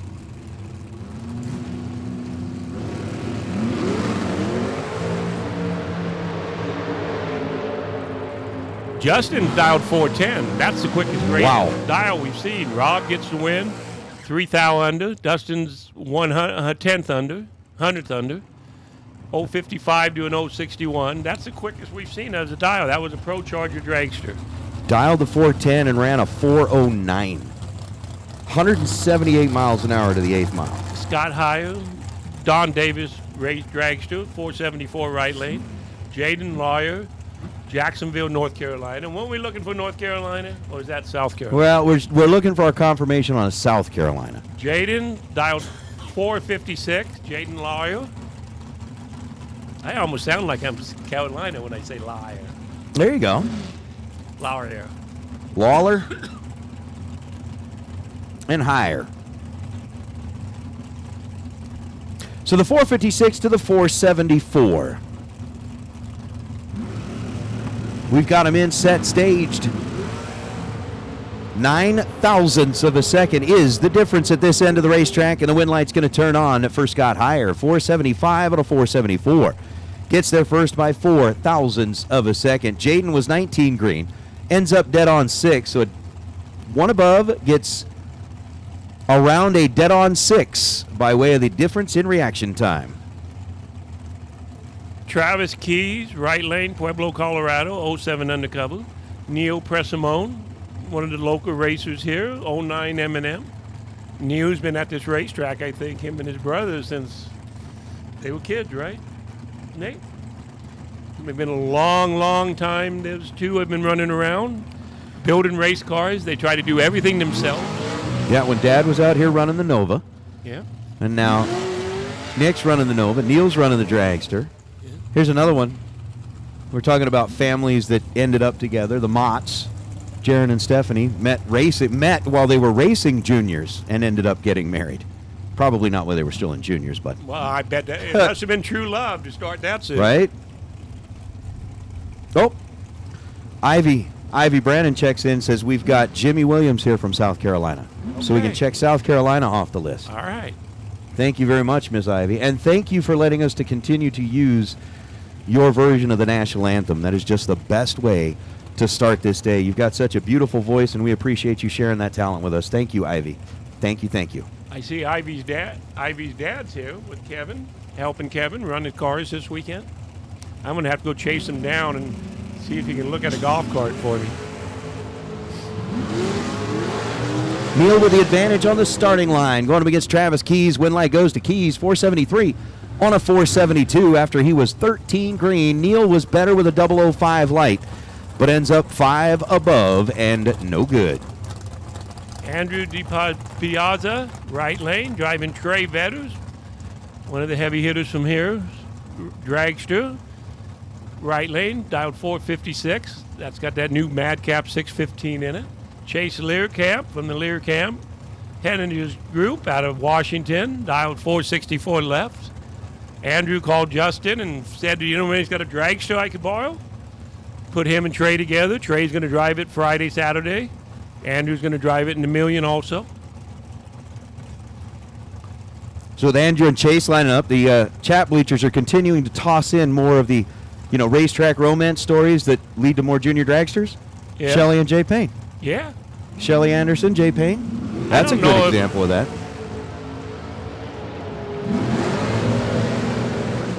For the win, Andrew goes 3 above, 14 light. Chase is 464, breaks out by 0.003 of a second. I don't know if any of the Paynes ever ran juniors, did they? I do know Toby was in the finals at Pomona last Exactly. week. That was his 3rd national event final. So they may His not have. sisters won a couple of national events in alcohol, an 8-fuel car. They may not have actually raced juniors, but what I'm saying is they had a next generation of racer. What chance do you think one of the Paynes are going to end up in a fuel car? With Brad Anderson as their dad. I wouldn't bet against that. I would not bet against that. I would think that there's no way in the world one of the Payne kids doesn't end up in a fuel car. I would not bet against that at all. Kevin Pope, right lane, Exeter, California, 493. John Vandermeer III, left lane, 463. Sporty goes 13 red. Giving the win to Kevin. Kevin 007, 16 under. John Vandermeer, I hope he can come up here at some time and tell us what the status is of building a new track in Denver. I did see some information online that they had some land out to the east. Everybody in Denver, I sure hope that they get a new track. And there's no better family in the world to run it than the Vandermeers. Yeah, last I heard was probably the same rumors that everybody else did. They had the land, they were working on the permits and all of that kind of stuff. So it's Jason Dawson and Dylan Moody. Moody on the right side out of El Paso, Texas, in his American-built car, dialed in at 460. Jason Dawson dialed in 100th of a second quicker than that with that 459. Chris Johnson, for those of you that are, in our live chat, we are so glad to offer you a distraction from the work you really should be doing. How about a 17th split in reaction time? 001 and 462 gets a win light for Dylan Moody. Jason Dawson was 18 green, so gave up 17 thou at this end of the racetrack. Goes 461 on a 459, win light to Moody by 12 thousandths of a second. Now, speaking of racetracks, iconic racetracks, or tracks that everybody wants to go to, obviously here, Vegas. Everybody wants to come to Vegas. Racing and just even the hotel. But then you got Norwalk, you got Bristol, the Haas 2 tracks. Vandermeer I used to so enjoy after the races were done. I don't care if it was a junior ET finals, a national event. As soon as that sun would go down, it would cool off, and you could oversee the whole city. It's gorgeous up there. Behind you had Morrison take the golf carts. It was such a great facility. But everybody wants to go to Norwalk, everybody wants to go to Bristol, and everybody wants to go to Vegas. And guess where the Fling goes? All three. Alexis Thompson, dialed 458. Greg Brotherton, dialed 443 left lane. Alexis, driving one of the Shane Thompson cars. Greg Brotherton gets the win, 14 over. Alexis is 29, 14 over. Difference at the starting line for the win with Greg.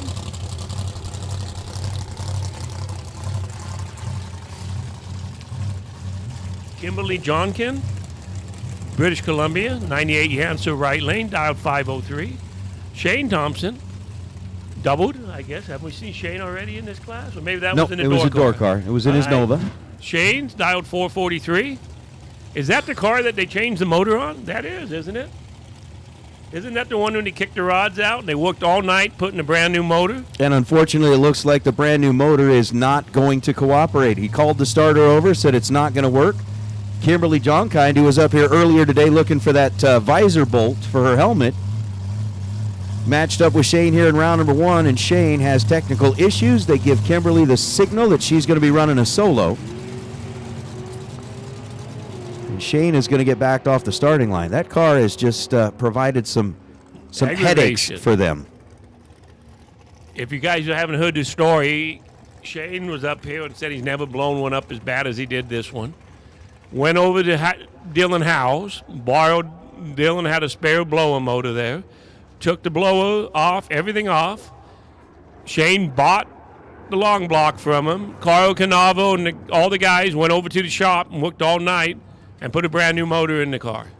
Hopefully it's something minor and that they can get it fixed. You got Dallas Glenn looking down there at it, and hopefully it's just something minor Shane can buy back, which he'd be more than gladly to, and get another run. Yeah, I certainly hope that it is something non-catastrophic. Ken Winley, Caldwell, Idaho, 22 Diamond, right lane. Dan Provost, British Columbia, dialed 442 left lane. Ken dialed 464.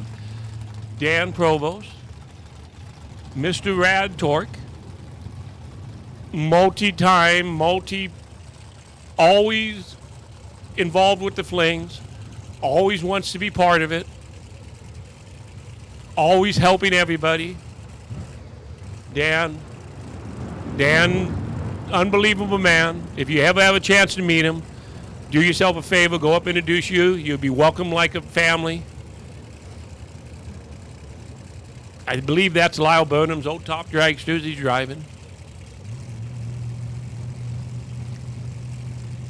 Hopefully Dan can turn some wind lights. Hopefully he turns some wind lights on.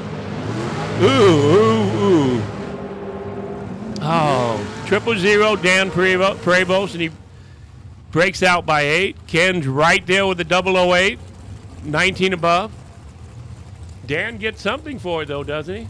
But that's only a wind light. 000 Huracoin, you got to win. Got to win. Got to win. Dan gave it his all, broke out. He took the long way down the track, so I would have thought he would have killed enough. Hannah Vandermeer. Hannah just won an entry to the million on a raffle. Hopefully they heard. She's going to be racing on Friday. Yeah. That'll be fun. J.P. Schuster out of Ohio. Part of the Matt Daddis group. Dialed 461. Hannah's dialed 483. Hannah's only allowed to race this week because she put her dad on the trailer last week, and he's not allowed. So a 007 to the 016 light, Hannah Vandermeer was behind at the hit. J.P. Schuster, 7 and dead 5 to get the win by 0.02 of a second. I'll bring up Kelly Shearer and Gabe Hernandez. Hernandez running with Team Mexico in the American-built car. 497, the dial in on the left side. And for Kelly Shearer with a 482 number, head start, going to belong to Gabe Hernandez. Shearer will then do the chasing, and again, dragsters, all dragsters, you have been called. If you have not yet made your way into the staging lanes, all dragsters, you should be back in the staging lanes. As we're continuing on through Pinella, round number 1 on a SilverState refrigeration, $30,000 to win Wednesday. Told you, they're going to be warming up for that Great American Air Show. I'm waiting for some of the old piston engine World War II ones to come in. So if you see one on your side, let me know. I love looking at those. They'll be here. 18th thou, the difference in reaction time. Wind light turns on for Kelly Shearer. Shearer, 004 dead 2, put another 6-pack on the list for best overall package of round number 1. It gives us 3 now. We're getting 6 total runs. through dragsters. It might last. I don't know. We both didn't think six-pack would last. I really didn't think. I didn't think six-pack would be the ceiling, but nobody's really been able to break through that just yet. Hernandez was 22 green and bows out. Bradley 22 Johnson, 473, Morrison, Colorado. M&M Dragster. Kelly Rivera, Trinidad, Colorado. 20 Nelson, 479. I'm sure these both have met at one of the local tracks in Colorado over the years. Yeah, I just love like the P51s and the C47s and the B25s. When you see them, when you hear them coming landing, they're awesome. I would love to see a few of those fly over here. 478 on a 473. Bradley Johnson lights up the scoreboard after he's 15 green. Kelly Rivera out of Trinidad, Colorado, had a reaction time that started with a 1. Ends up running 481 on a 479, but Bradley's at the finish line first by over a tenth. Gets the win light. We're going to go out and retrieve a little bit more of the bags that have found their way onto the racetrack. And as Chris had mentioned time and time again, racers, thank you so much for all your help. With it being breezy out there, if you do see something that is flying around, make sure we get that picked up and shoved way down into the bottom of one of these trash cans somewhere. We got Mike Rock right lane. Mike just won a raffle for $1 million race. That was back-to-back almost raffle winners. We are having the raffles up top. We got $50 one going. Got a $100 one going. We've had 9 winners, I believe, so far. We got Mike Rock, dialed 489, right lane. Jaden Nava, Pueblo, Colorado, dialed 515, left lane. We'll be leaving first.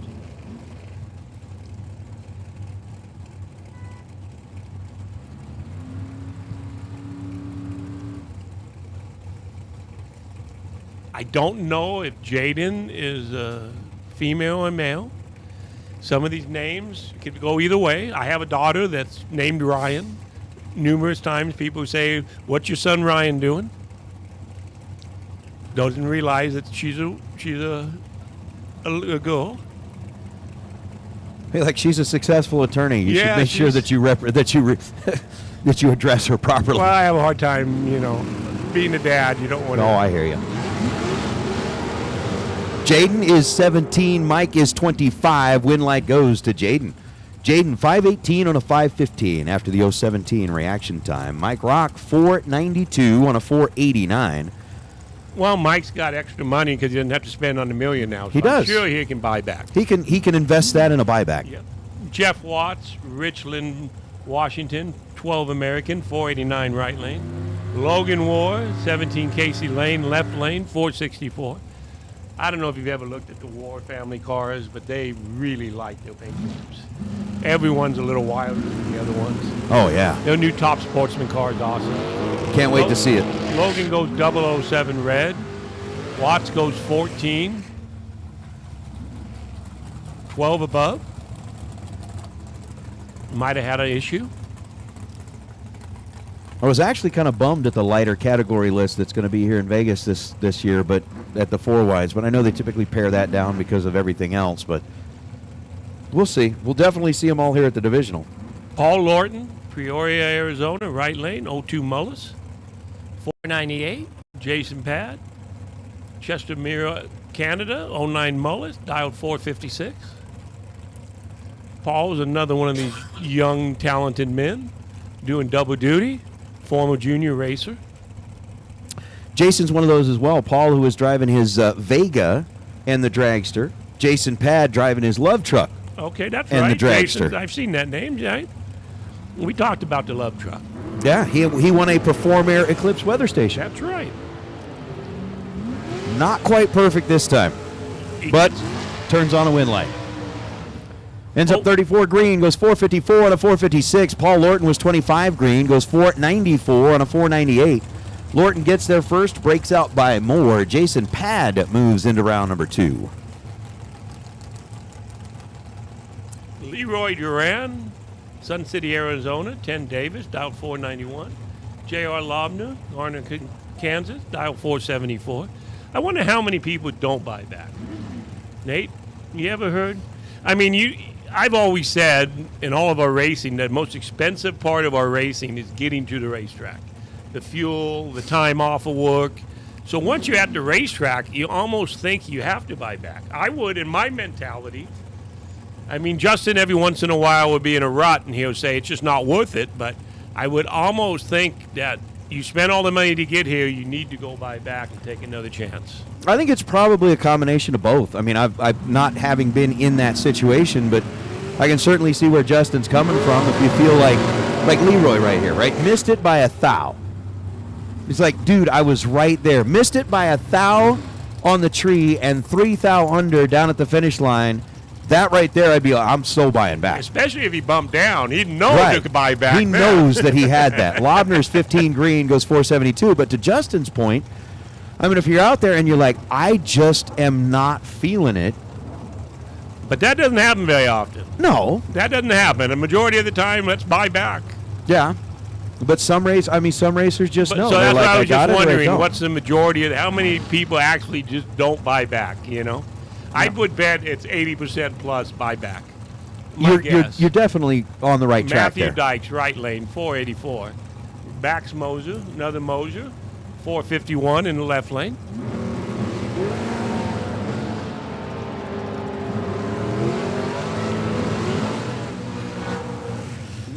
Max Moser with the win, 24. 3 above. Matthew, 086. 6 under. I'll bring up Vicky Johnson and Mark Barnhart. Barnhart left side out of New Mexico in the Ezel built car. That's a racer that's not here. Miss seeing Johnny here. That would have been a Louisiana entry for sure. Dialed in at 466, and Vicky Johnson with a 472 dial. Well, if her son keeps winning, she'll no longer be Vicky's. She'll be her son's mom. Right? That's how it happens. It does. That's just like Steve on the side. Steve used to be killer and his super gas Willies and everything else. Yeah. Now, all of a sudden, all he is just Vicky's husband. No longer Steve Johnson, the race car driver. He's Vicky's husband. That, you know what? That's a proud husband, proud father, proud moment when you become so-and-so's dad or so-and-so's husband. But if Blake keeps winning, Vicky's just going to be Blake's mom. Left lane, Mark Barnhart, 20 on the tree, 2 above for the win. Vicky's 003, 6 above.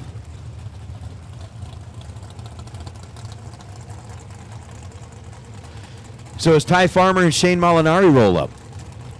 Molinari in his 440 dial, but not fast car.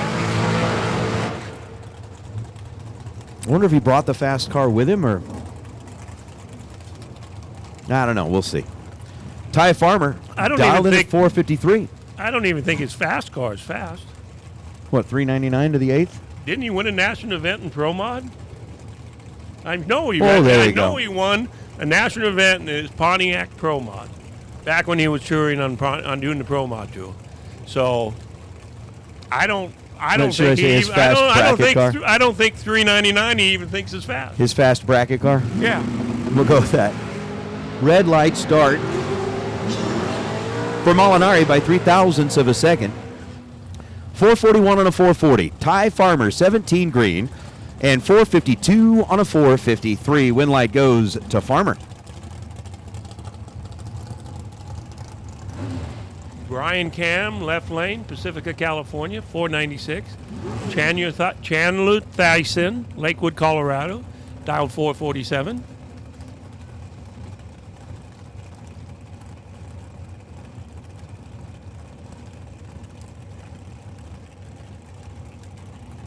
So the dial-ins up on the board, it looks like we still got 5 lanes or so full of dragsters before we get out of Pinella Race Engines, round number 1 here on a SilverState Refrigeration. $30,000 to win Wednesday. It's a lot of dragsters. 497 and a 496. 11th thou, the reaction time for Brian Cam. Chandler Thiessen was 16 green. Runs 450 on a 447, but Brian Cam is going to move on as we bring up Darrell Contreras and Kyler Hergemuller. Hergemuller in the Diamond built car. Coming in out of Brighton, Colorado. 465 is the dial. Got several folks up there to take a look, and it looks like they're holding parts in their hand after Hergemuller's burnout. Is the conversation out there like, do we really need that? Is that necessary? Can we run without it? I guess they decided it's necessary. So it's going to be a solo shot for Darrell Contreras.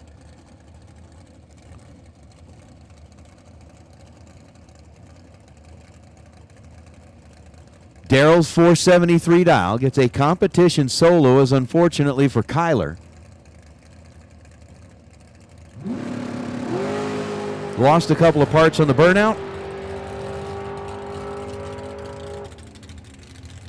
And ends up getting pushed back off of the starting line.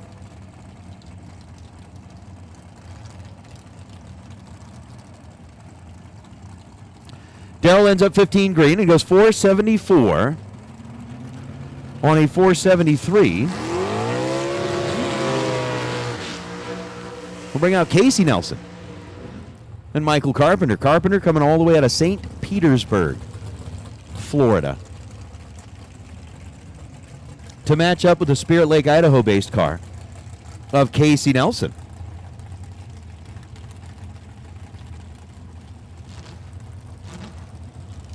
So Casey, part of that ever-growing Nelson family, with a 505 dial, and Michael Carpenter with a 473 number. Again, dragsters, odd and even. If you have not yet made your way into the staging lanes, you need to be there. We are getting ready to wrap up round number 1. Well, we're not even close to wrapping it up, but I'm just trying to think positive here. Oh, no, it looks to me like there's a couple of 100-plus dragsters still. We still got enough. A couple. Michael Carpenter with the advantage on the starting line. 007, 2 above. Takes 27th thou at the stripe and gets the win light. Casey Nelson was 22 green and 3 above. No good. Rolling out of the right side of the racetrack, and that's going to bring up Don Butkowitz and Kaylee Hill, or Kylie. Kylie coming in out of Colorado, dialed 481 on the right side. Don Butkowitz.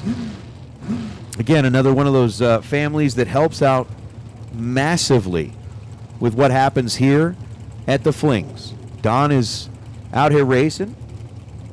His wife Jamie is a big part of like the prizes that the kids get, the merchandise sales. Jamie just kind of, she's got that organizational mind that takes care of all of that.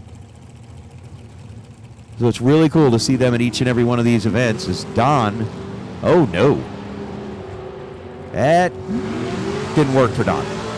He ends up going 508 on a 483. Kaylee was 90 green and left first by a bunch. 485 on a 481. Kaylee lifts up off the throttle, coasts through at 4 above to get the win light, but Don's reaction time started with the wrong number. Like just really the wrong number. So he'll find his way up to the buyback window, and we will bring up our next two, which will be Logan Scrivener and Adam DeRosset. DeRosset coming in out of Georgia, dialed in at 501. Scrivener coming in out of Oregon, dialed in at 486.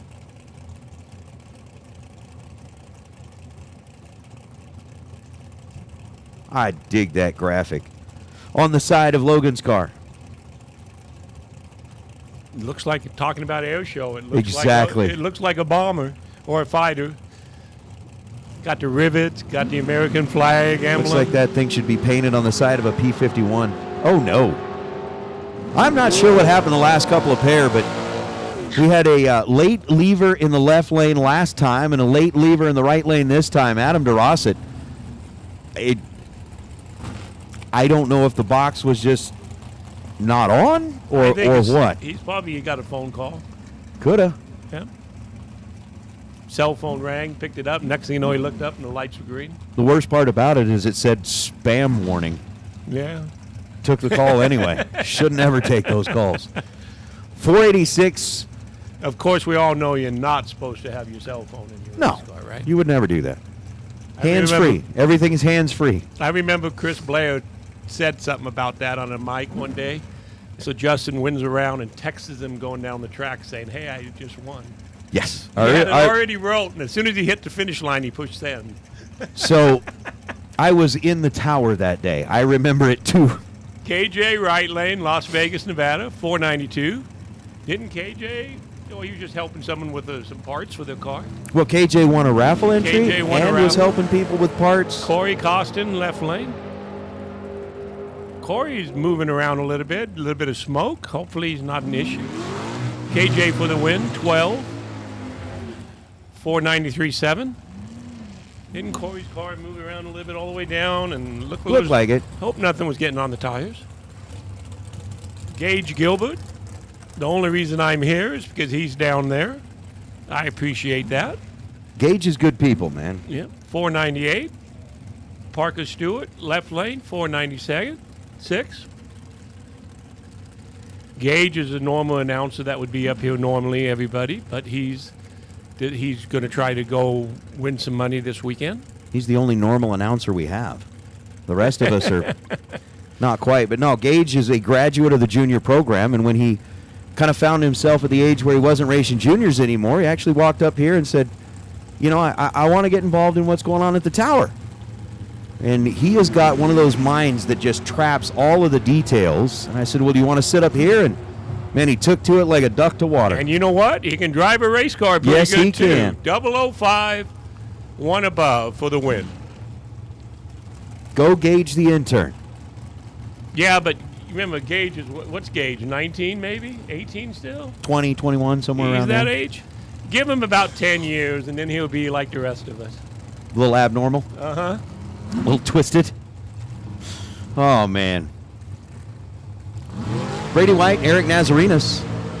Brady's got the dragster left side of the racetrack coming in out of Calgary, Alberta. And Eric Nazarenas coming in out of Broomfield, Colorado. So a 464 dial.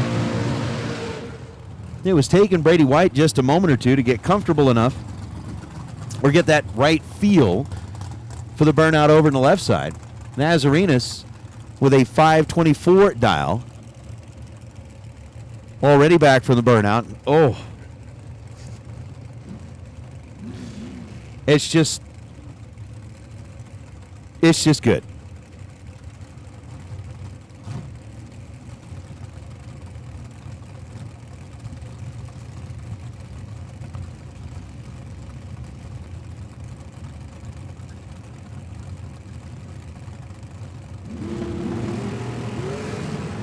Seventh thou, the difference in, Nazarenas moving around there big time, ends up getting it straightened out, goes 528 on a 524. After being 10 at green, Brady White 17 green and 2 above, 466 on a 464. Winner is going to be Brady. Todd Coltrane, Meridian, Idaho, 24 dragster. Right lane, Dow 457. Tim Markaloo, Staten Island, New York, Dow 446. Tim, another multi-time big buck bracket racer. Didn't he win one of the big ones, a 500 or something last year? I remember seeing. Yeah, Tim won the. He's actually won 3 of them already. Run a 10K back in 2016 here. Won a 15K in Galat, and then won the 100 grander at Galat 2021. Todd goes 2,000 red. Tim's 24, 1 under. I had the pleasure of meeting Tim. I think he came by to visit one day. Maybe Peter and them, they stopped by Justin's house or somewhere I met him. Really, really nice guy. He is a good guy. Absolutely good guy. J.J. Russell, Duncan, Oklahoma, 467. Dialed 467. Justin Hoff, Twin Falls, Idaho, dialed 463. I believe this is one of the Vandermeer cars on the left side, right?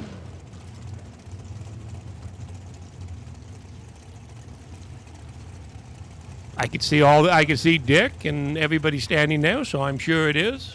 Justin's driving.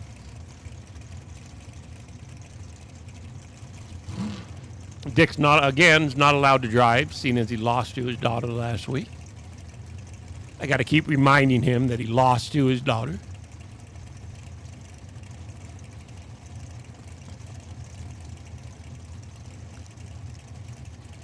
Taking the time staging.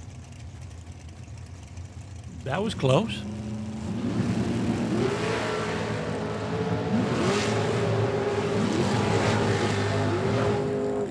J.J. Russell, 18 on the tree, 468 on a 467 for the win. Justin's the old 34 on the tree, dead on with a 0. Just a little bit left at the light. Misty Unser, right lane. Again, with a name like Unser, you know you were born to be a race car driver. 21 Race Tech, 448 right lane. Gabriel Torres, back in his own dragster, dialed 478 left lane. Gabe, one of the awesome Torres family members. All very successful, from the father to the son.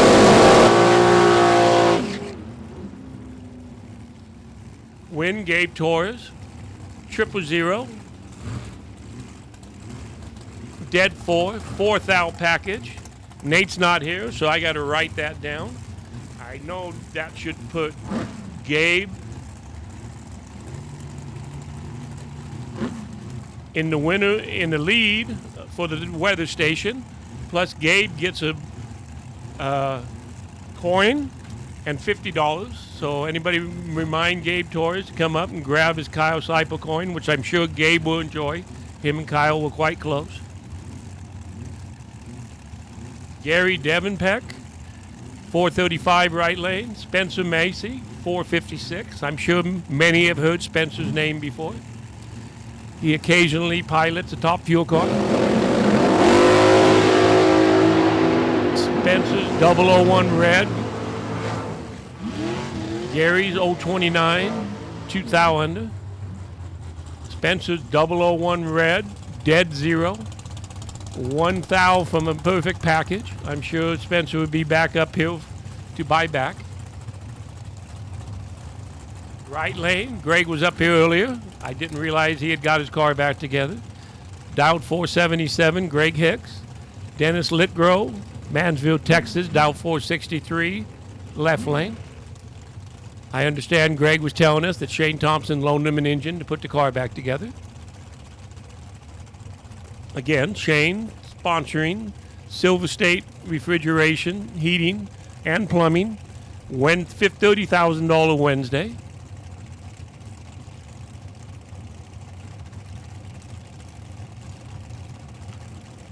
They're taking their time staging.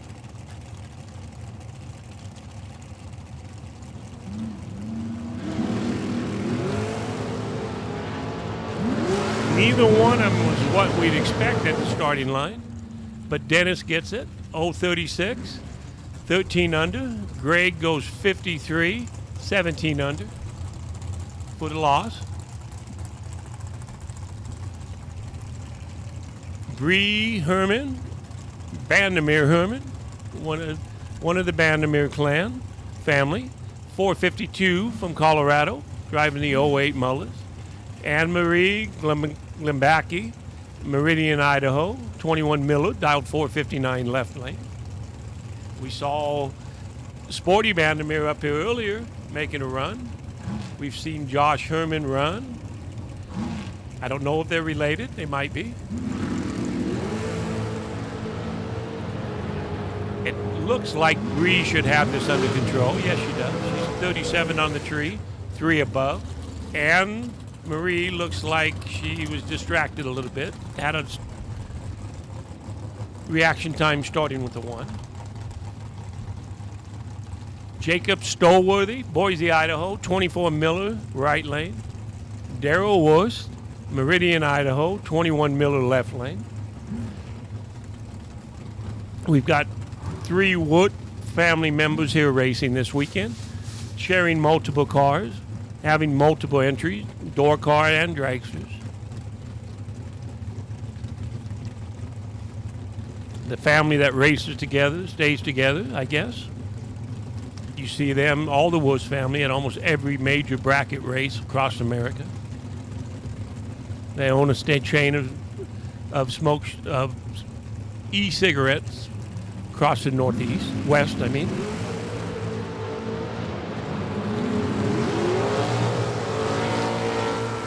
Darrod, 004, 2 above for the win. Jacobs, 038, 1 above, almost 2 above for the loss. They're both from Boise, Idaho area. I'm sure they raced a lot in Firebird together. Lloyd Salveson Jr., Rio Rancho, Mexico, 497 right lane. Jimmy Williams, Cameron, South Carolina, 24 Maddox, 453. Looks like we got the Rabbit standing next to it. So I don't know if Jimmy's sharing the Rabbit's car or not. I know the Rabbit has a Maddox, so that could very well be Kevin Brandon's car.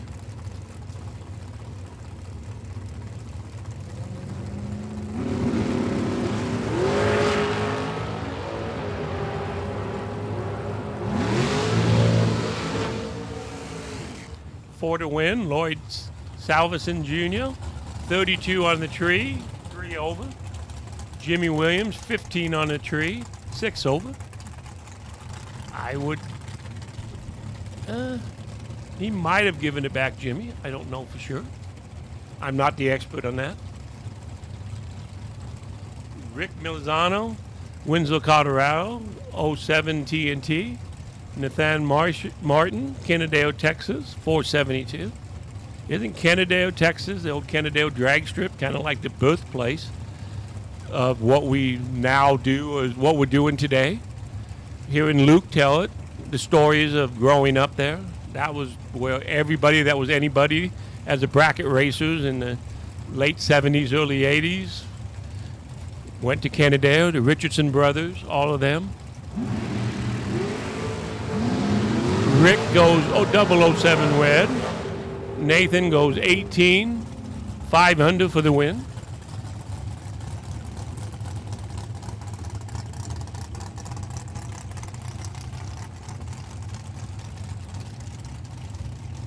Ken Nelson, patriarch of the Nelson family, Hayden, Idaho, 20 TNT, 453.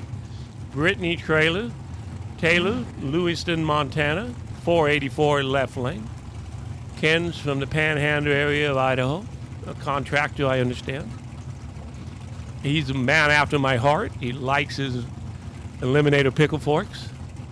I've always loved those on the boat side of things. We've had a few Eliminators over the years. Ken, I just noticed, just got a new 25.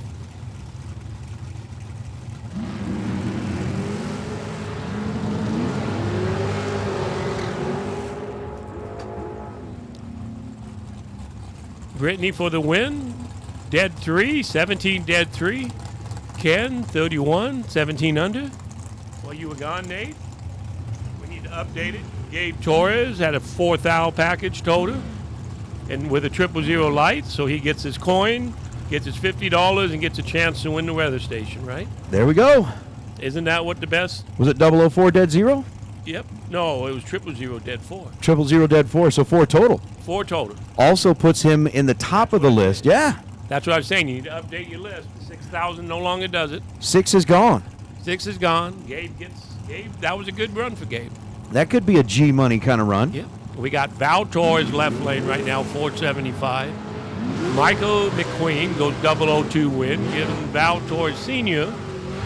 a 006. I wonder why Val's in his dragster, senior, but not driving the roadster. He must think Gabe has a better chance, I guess. Sean Hart, Boise, Idaho, 440 dialed. Tim O'More, Tucson, Arizona, in his dragster, dialed 498.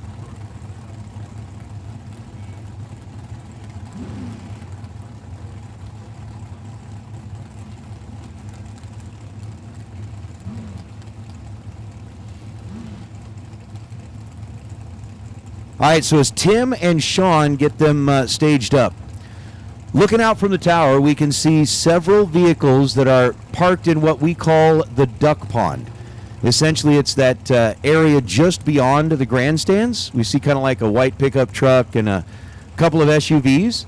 If you are listening in on your radio, we are going to have to ask you to pull those vehicles out. We have construction that is going to be taking place in that area. They're expected to be there in about the next 15 minutes. So if you've got a vehicle parked in the duck pond, we do need to get that area cleared out, as we will have construction going on there soon. Sean Hart with an 056 reaction time goes 442 on the 440 dial. Picks up the win light over Timo Moore by 0.03 of a second. Timo was 45 green and 502 on a 498 to be 4 above and no good. Gary Wamboat, right lane, 460. Dalton Garou, Leduc, Alberta, Canada, TNT, 460.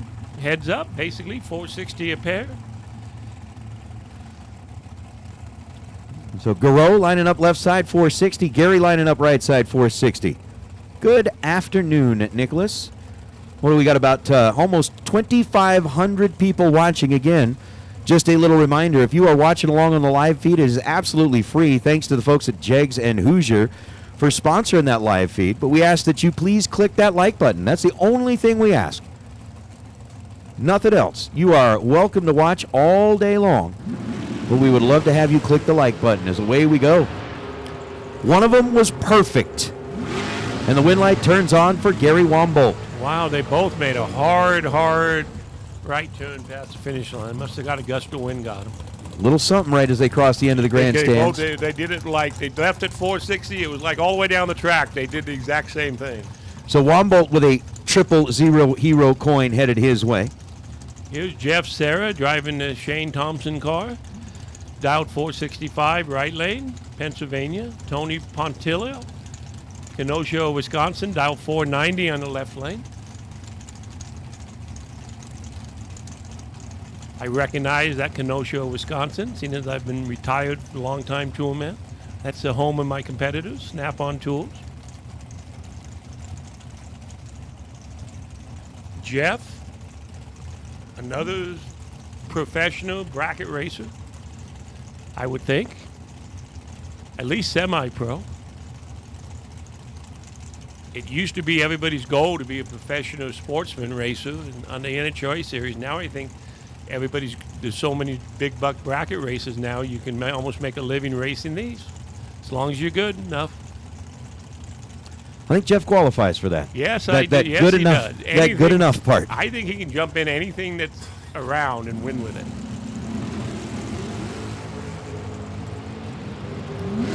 He's got the advantage on the starting line with a 14th hour reaction time and dead on 7. So Sarah lights up another scoreboard. Tony Pontillo, 27 green, and goes 488 on the 490. Once again, racers, your attention, please.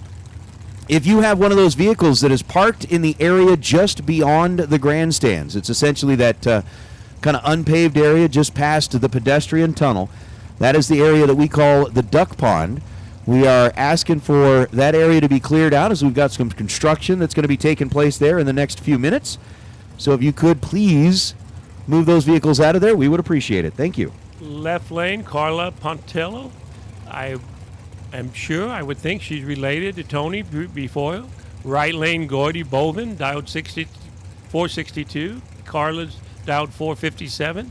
I'm wondering if Todd Bovin is Gordon's son.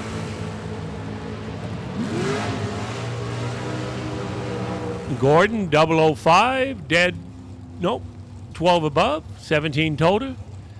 Carla is 022 to start, dead 2. 5 difference. I'm sure Carla's related to Tony. And we saw Todd Bowman, which I've never seen before or heard before. I know Gordon. I've talked to him many a times. There's J.R. Learcamp and Clinton Fife going to roll up now. Clinton rolling in out of Colorado, the Land Shark, the little shorty car, dialed in at 523, and J.R. Learcamp dialed in at 455. I've often kind of wondered why the Land Shark cars, I mean, they gained a whole lot of popularity when they first debuted. You know, you don't have to have the longer trailer. You don't have to have the longer garage to put them in. It's something that you could work on just at your shop at home or in your garage at home, but they never really kind of took off the way the other cars did. Here we go, a true start, deciding the winner. J.R. Learcamp for the win, 002 red. Clinton, 22 red, double red light. I don't know. The Land Shark was a Jeff is the one who originally developed the Land Sharks. Back in our big Thanksgiving racing days, back in when they first started the Ultimate, he was always out here trying to sell them. So most of the ones from Colorado are true Land Sharks, but the other ones are, there seem to be some other companies building them. Yep. A little bit more stylish, a little bit more modern looking. I think there's a place. You see a few of them. There's probably 20 of them on property right now, I think. They're fun to watch. Alfonso Sanchez, Mexico, 08 dragster, dialed 485. Robert Butler, Citrus Heights, California, 10 Race Tech, dialed 472 left lane. They keep checking the track because it must be gusty down there at the finish line a little bit. And Pete wants to make sure everybody is as safe as possible.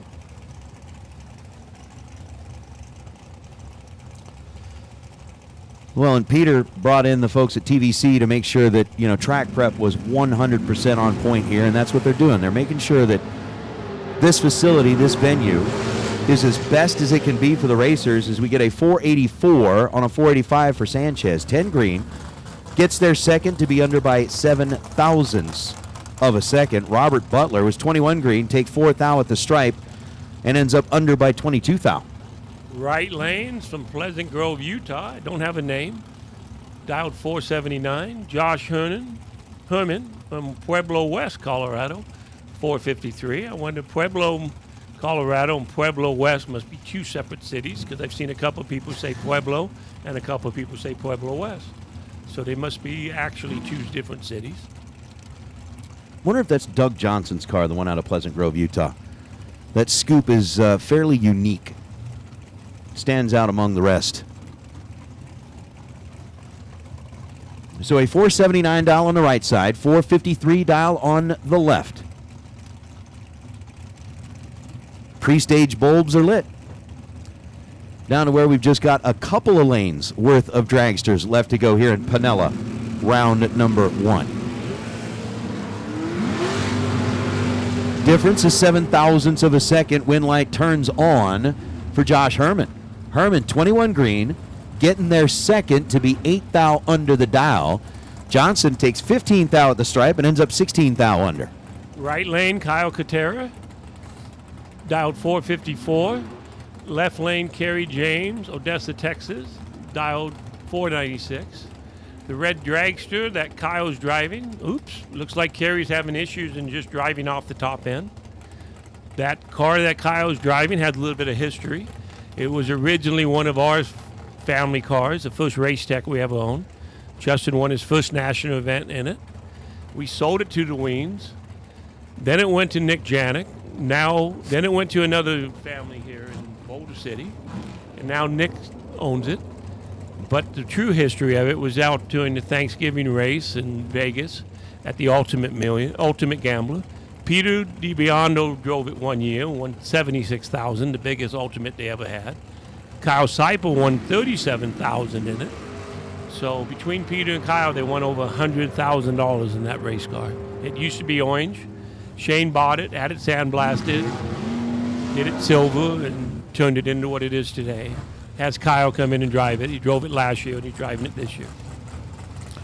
Well, Kyle Cotrera getting the solo shot as Cooper Chun and John Lobner, and that is quite the story. I remember very vividly that year that we had the $76,000 raise. It was before I knew Pete kind of on a personal level, but...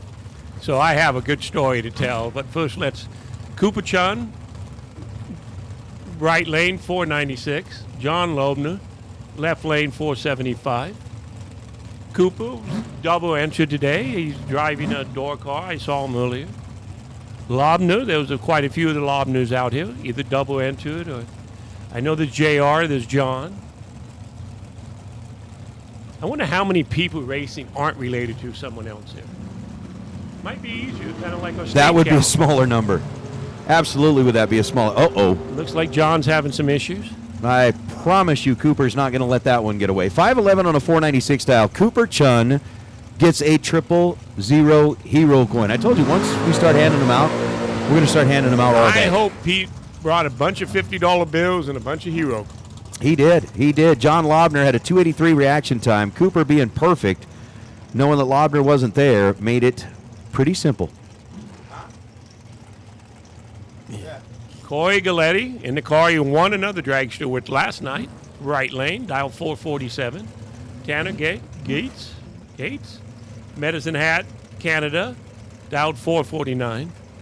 So when Peter won that 76,000, Peter's from New York City.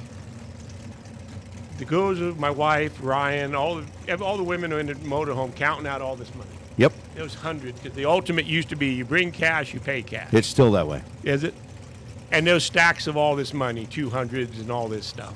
We'll finish this and I'll finish my story.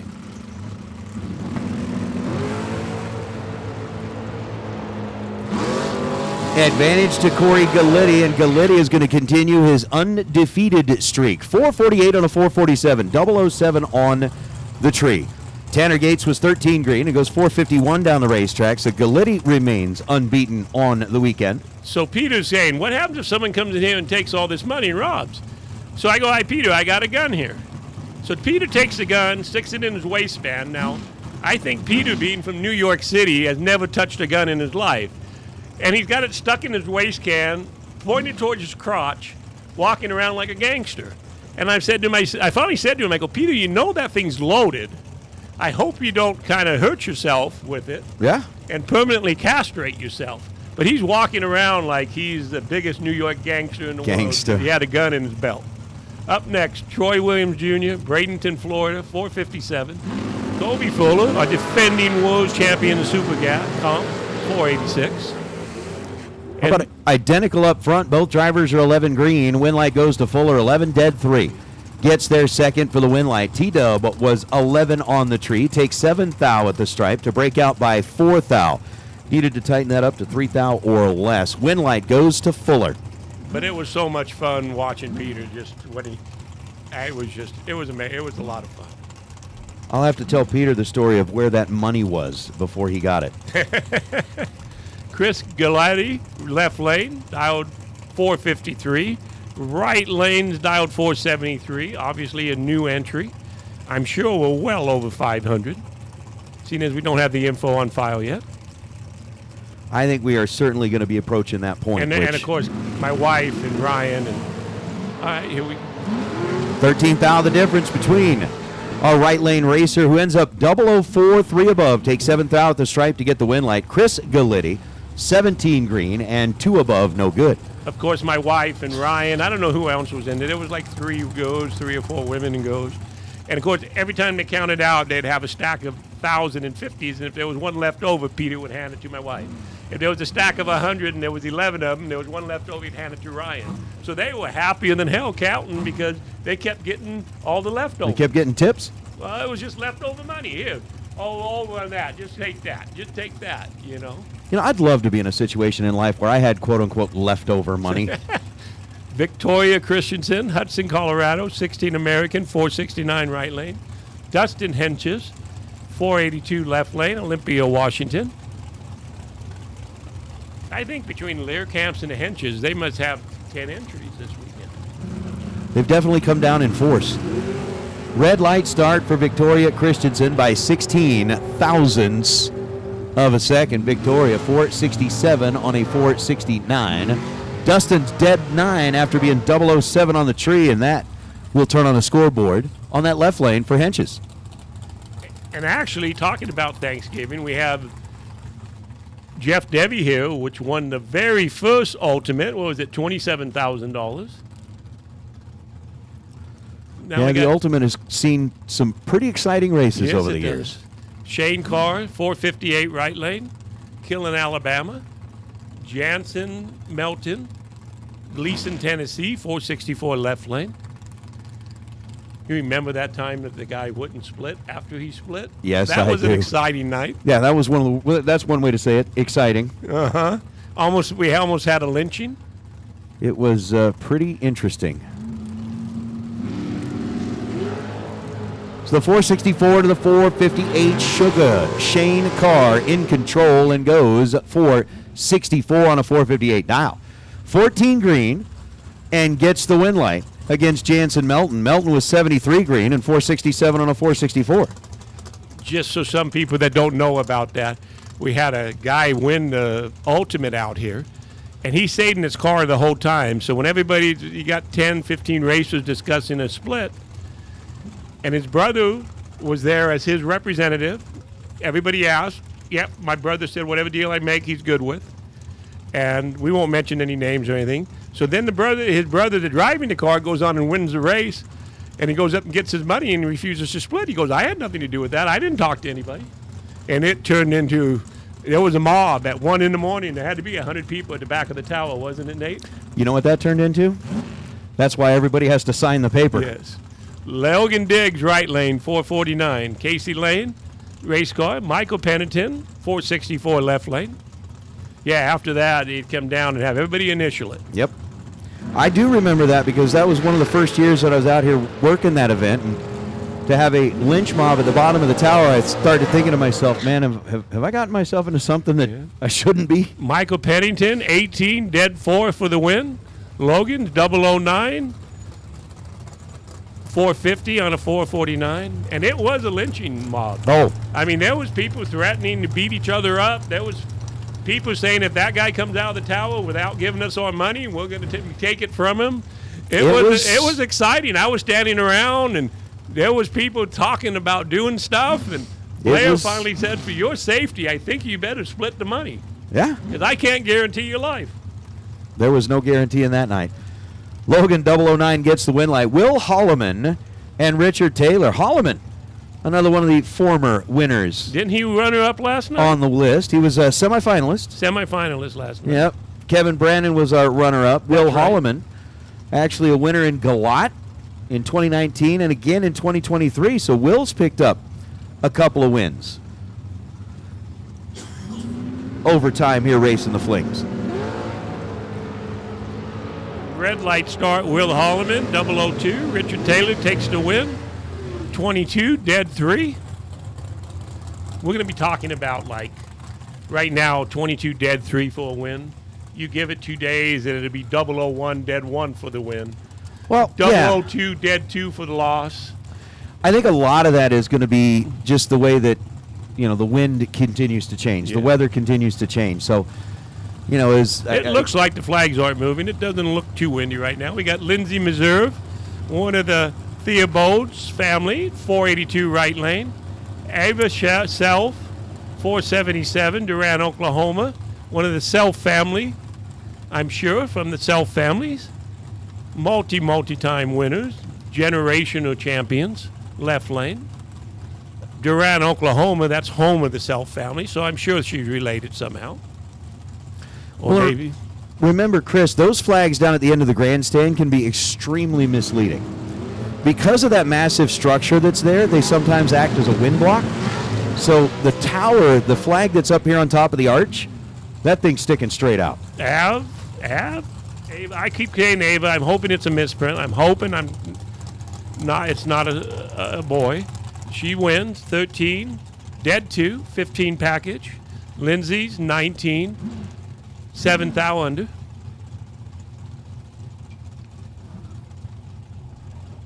Chris Renners, Bear, Delaware, right lane, dialed 457. Rod Belsham, British Columbia, dialed 441. 22 T&D versus a 24 American.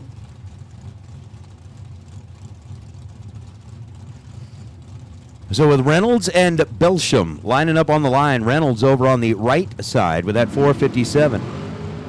Again, another one of those Delaware cars. We've got a good handful of racers coming in out of Delaware. 454 on a 457, no good for Chris Reynolds. Gets there first by 24 thousandths of a second, but Rod Belsham, trip, zip, and 444 on a 441. Belsham is going to collect a Kyle Seipel 000 Hero coin and $50 for being perfect at this end of the racetrack. That is definitely something that we've been looking at, right? I mean, with that wind changing, the weather changing as rapidly as it does, when we get to a situation where the weather stays fairly consistent, there's not a lot of wind, we would see a whole lot more of those dead-on zeros.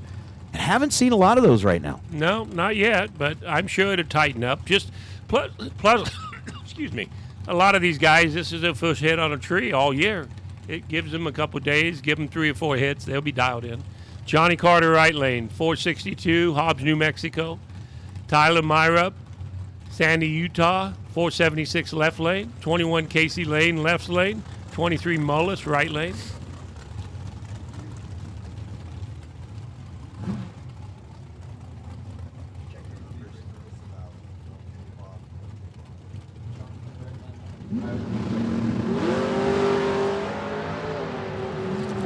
Tyler looks like he has this under control. Yes, he does. 003 to 050 to Johnny's. Tyler's 003, dead 8, 11th out package. Johnny's 050, 2 under. So Johnny giving it up here on the starting line as we bring up our next two. After Tyler Myrup gets the win light, Marlon Goetz and Matt Daddis. Daddis doing double duty in a door car and a dragster. Daddis, door car and dragster. Typically, kind of like a double door car guy. But Daddis this time grabs the dragster out of Vermilion, Ohio. 459 is the dial on the right side. Marlon Goetz dialed in at 495. And we'll remind people about this again once more. But racers, please keep in mind, if you are double entering a dragster or any car, you need to make sure that you are very, very consistent and very deliberate in the numbers. Meaning if you've got tape over the D, you don't have tape over the D. Matt Daddis, 007, 463 on a 459 gets the win light. Marlon is 63 green and goes 5 flat on a 495. So again, racers, if you've got different drivers in cars, if you're doubling a car, there is a big difference between, say, 362D and 362 not D. You need to make sure that the number on the car corresponds to the proper driver in the car. Please, racers, this is very, very important. It is extremely critical and crucial for you. So please remember, as you are getting in the car and you're making your final checks, do I have enough fuel? Do I have my gloves? Do I have my helmet? Do I have everything I need? Do I have the right number on the car? Add that to your checklist and make sure before you pull it up into the staging lanes, please. Mitchell Marcy, right lane, dialed 480. Preston Pennington, Peeps, as he used to be named, 465. Peeps for the win, 463.7. 20 on the tree, 13 under. Mitchell is 28 on the tree, 15 under.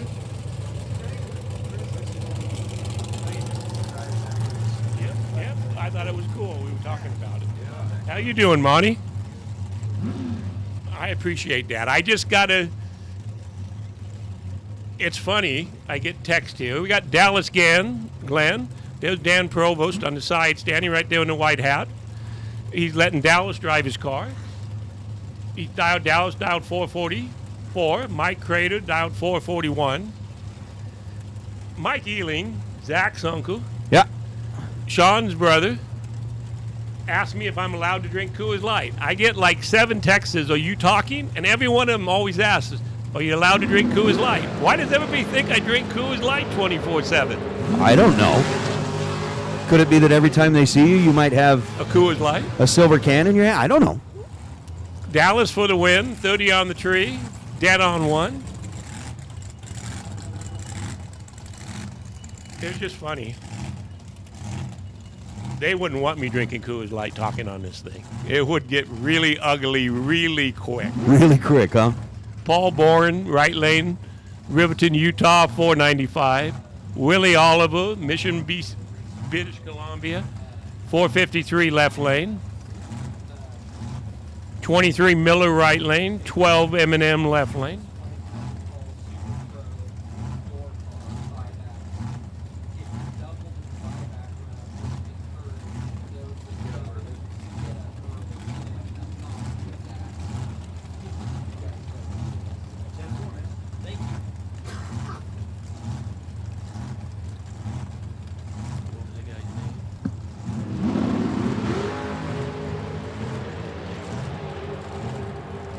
Advantage out of the gate goes to Willie Oliver, and on the double breakout, Willie is going to win it. Willie was 006 and goes 452 on a 453. Take 56 thou at the stripe to be under by 8 thousandths of a second. Paul Bourne had a 108 reaction time, chased him through to be 489 on a 495, and ends up 54 thou under the dial. So win light goes to Oliver. We just had Monty Beagle come up here, patted Monty's me a on the good guy. back and told me I was doing a good job.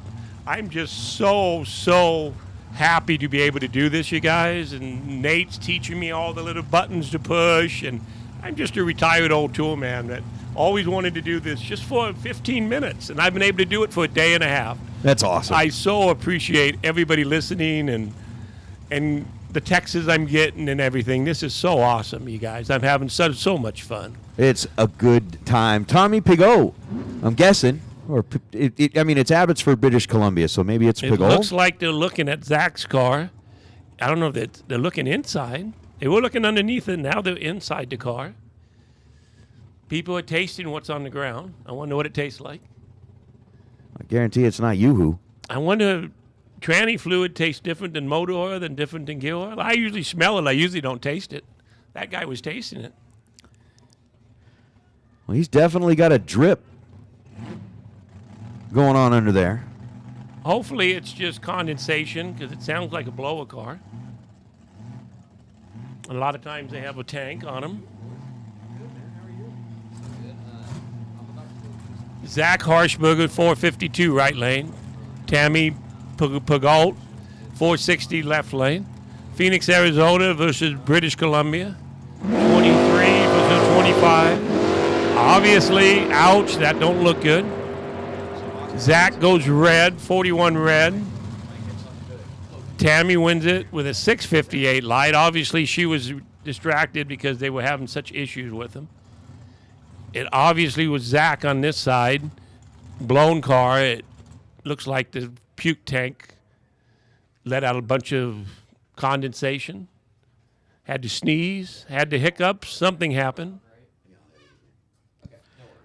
All right, once again, Pro Buyback. Larice Pro Buyback. Let's get you headed into the staging lanes, please. Larice Pro Buyback. Let's get you headed into the staging lane. So if you are buying back in Pro, let's get you headed into the lanes. Come on down, Larice Pro.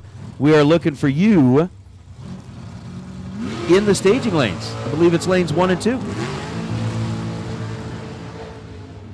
Larice Pro, let's go ahead and get you headed back to the lanes if you are buying back. And Super Pro Door Car even for the buyback, you are on standby.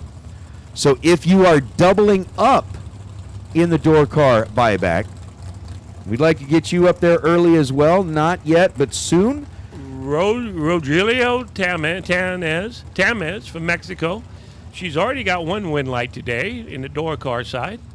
Nicholas Contreras, Avadeo, Colorado, 23 Nelson left lane, 458. Rogelio dialed 480.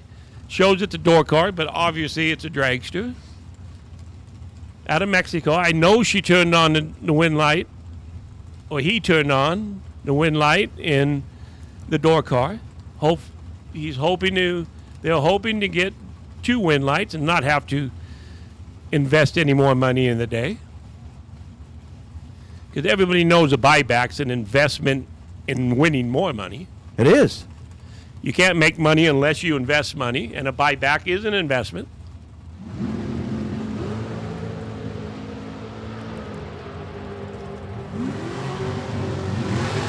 She will have to invest some money on one car. Nicholas Contreras goes 40, 1 thou under. Rogelio is 3 thou under, 2 thou difference, breakout. So with a quick little mop up on the starting line, once again, Pro Buyback. Larice Pro Buyback. There you go. Yep, there we go. Looks like an F-15 just went over the top. Rick Murray, Farmington, New Mexico, 06 dragster, dialed 482 right lane. Mitchell Lippin, Cold Cave Creek, Arizona, dialed 518 left lane. Mitchell is leaving off the bottom in the dragster in the right lane. He's got a minus in front. When you don't want to use crosstalk in Pro, Super Pro, dragster or door car, you put a minus in front of your dialing.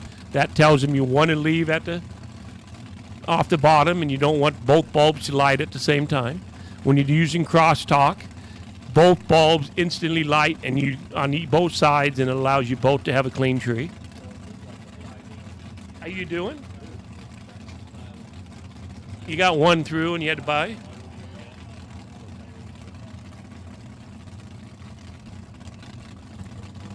So the dial-in has been adjusted to a 578 for Mitch Lippin and a 482 dial for Rick Marcy.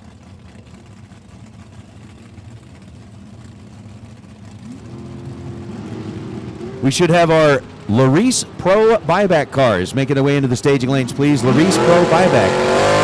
Come on down. Win light goes to Rick Marcy. 489 on the 482 after the 011 reaction time. That would be Rick Moray, right? Marcy? Okay. Okay. Well, you've been up here a long time. You've seen him from here. I recognize him face to face, but I don't recognize him. Yeah, and I can't recognize him face to face. Be like, what car are you in? Oh, yeah, okay, now I know you. Kyle Gibson, right lane, New York, New York. Driving a Pro Charger car, dialed 413. Jorge Silva, Mexico, dialed to 476. This is the second fastest dial-in. We had a 410 earlier that went 409.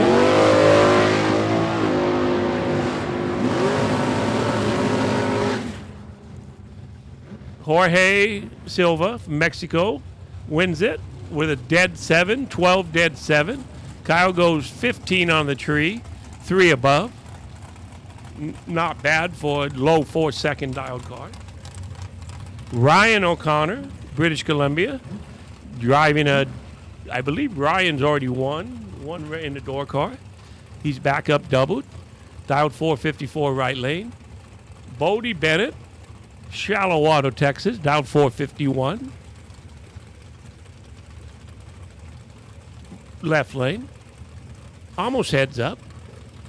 3,000 start to Ryan.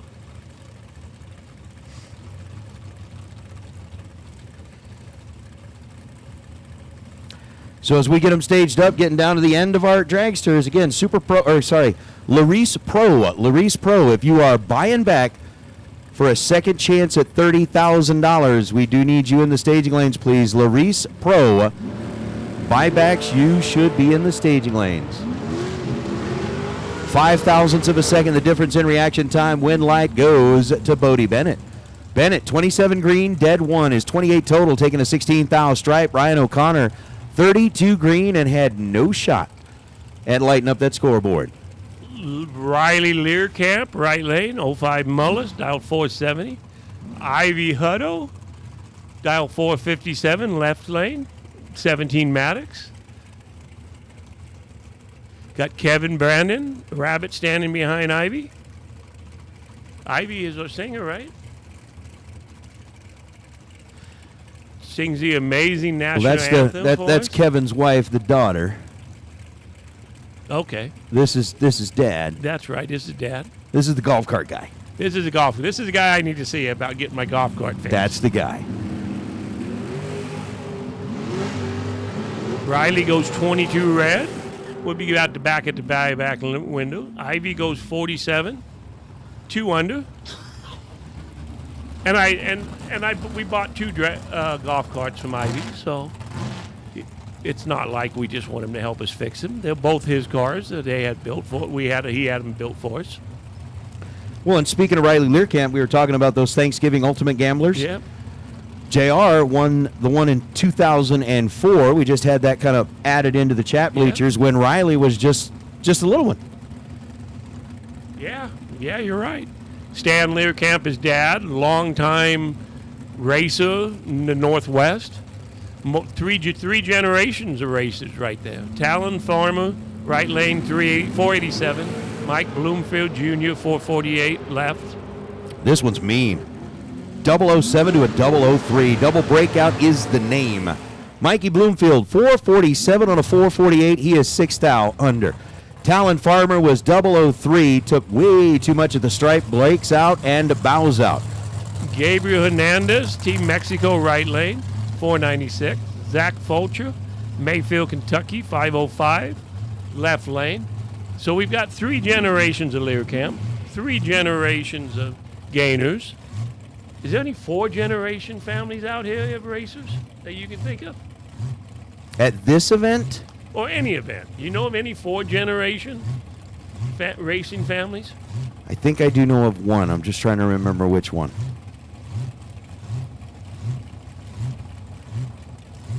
I mean, maybe some of them, the 3rd generations, have junior racers now in the family.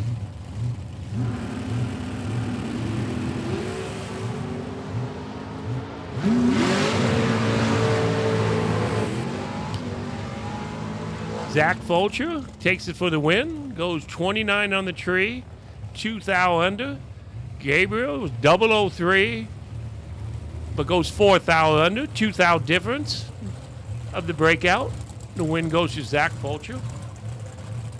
Mark Kidd, Twin Far, Idaho, 23 Race Tech, one of the cars that was won here at one of the raffles of the races. Mark bought from him and put it together himself, down 468. Morgan Rose, one of Shane Thompson's daughters. Always tough, dialed 438, left lane. Mark Kidd Performance, another proud supporter of the Fling brand. Yeah, they're going to be our 4th round best losing package sponsor. Yeah, $500 he's going to put up, give to everybody. When you see Mark, if you have an engine question, ask him, or if you just want to tell him thanks, he'd appreciate it.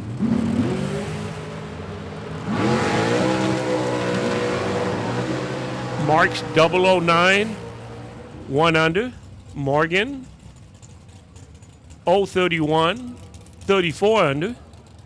I'm sure Morgan will be back up here at the buyback window for the next round. Barack Trevino, Mexico, 22 dragster right lane.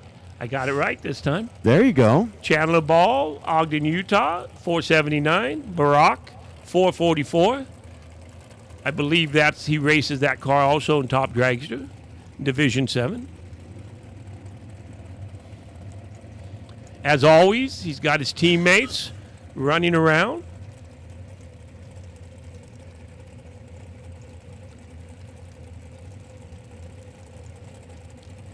Hey, look at this.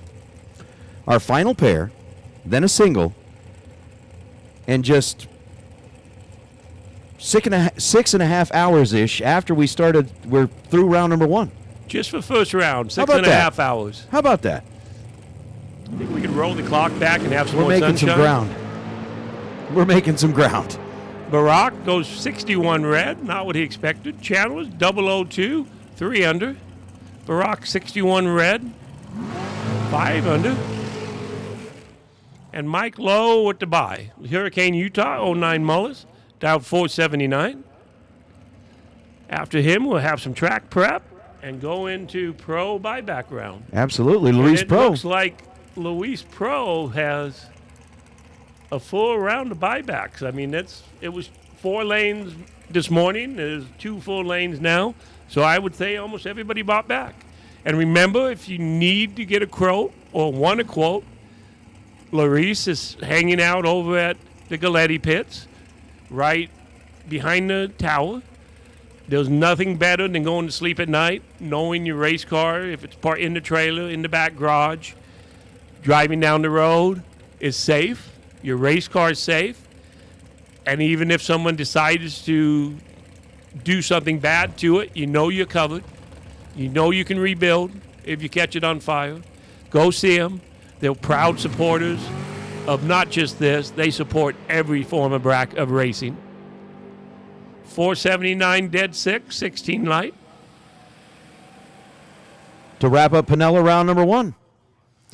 So, again, about 6.5 hours after we started this morning, round number 1 is in the books. We got Luis Pro buybacks headed into the staging lanes, please. Luis Pro buybacks. If you have not yet made your way into the lanes, this is your final call. Final call, Luis Pro buybacks. Let's get you headed into the staging lanes. Again, a little track prep. We've got a lot going on a SilverState Refrigeration $30,000 to win Wednesday. We've added a few names already into our perfect dialer or best dialer drawing. Now, what about Gabe? He had a 4th hour package. Was he dead 0? Dead 0-4. Isn't there was the best package of that round? He gets to go into the best Dead on Dialer award, Yep. and after we check the sheets, again, our information is unofficial. Yep. Right now we have Gabe Torres as a leader. Yep. After they double check that and make sure that a 4-pack was the best overall, then yes, Gabe would get that. $1,300 weather station, right? Nope, he would get the $250 Larice. Okay. And the small check. The weather station won't be given away until Friday. But okay, you have to be Because any Dead on Zero today or tomorrow So he will was go into the 000 drawing. 004, so he didn't get a chance. He just gets Kyle's Right. coin, which the relationship Gabe and Kyle had. I'm sure Gabe's going to cherish it. Probably doesn't care about the $50 bill, but I'm sure he really wants one of those coins if Yeah. he doesn't have one already. The coins have more meaning, for sure. They for sure do. Rod, as soon as we have that information, we'll let you know. Again, racers, we do ask that it is really, really, really important. And while it is quiet, I have been asked to reinforce this. If you are doubling up in a vehicle, please make sure that the number on the vehicle accurately represents the driver in the car. If you're supposed to have the D uncovered, if you're supposed to have the D covered, please make sure before you get in that car to take it down the racetrack. I'm sure everybody has their final checks that they go through. Do I have my helmet? Do I have my gloves? Do I have my jacket? Do I have this? Is my dial set right? Add to that checklist, is my number correct? Let's make sure that we get that absolutely right, as that is super helpful, like super helpful for those of us up here in the tower. So we certainly appreciate that. Remember that the buybacks are available. If you have not yet bought back in Larice Pro and we're thinking about doing so, you're rapidly running out of time, but there is still a little bit of a window for you to sneak in there. We'll go ahead and take Super Pro door cars, even and double entered door cars that are buying back. So if you are double entered in the buyback, let's go ahead and get those cars up early. That way we make sure that you have enough time to make that second hit if you are doubled in the buyback round. So again, Super Pro door cars, even numbers, and any Super Pro door car that is doubled in the buyback round, let's make sure that we get you in there early so that you have enough time to get back around for that second buyback run and aren't kind of stuck in the middle of the mix of a bunch of dragsters. Dragsters, odd, you're on standby. But that's what we're going to have. Again, remember, in the buyback round, it's going to be only those that buy back. So by the time you get to round number 2, everybody will have to have lit up at least one win light. I've got to remind them also, Mr. Foster asked us, everybody in the duck pond, the parking along the track, past the grandstand. Sorry. We need you to move. They're going to start construction. As everybody can see here, they're adding a lot of asphalt on the right side of the track. Every bit of asphalt they put in at this track, every improvement they make with asphalt, takes away a chance of dust blowing onto the track. And they're going to do some construction right past the grandstand. So all those cars, there's a white pickup truck, there's a dark blue truck. They all need to be moved if you can. I think there might be a little room at the front of the starting line up here, next in the front of the grandstand. A couple of you could park here if you aren't capable of going in the grandstand. But we'd really appreciate it if you guys could move. That would be super helpful. All right, so again, let me make a quick correction. My apologies. It is Super Pro door car even and doubled. You have been invited into the staging lanes. Door cars, odd. You are on standby, not dragsters. I jumped the gun slightly. All right, maybe a little more than slightly, but that's what it is.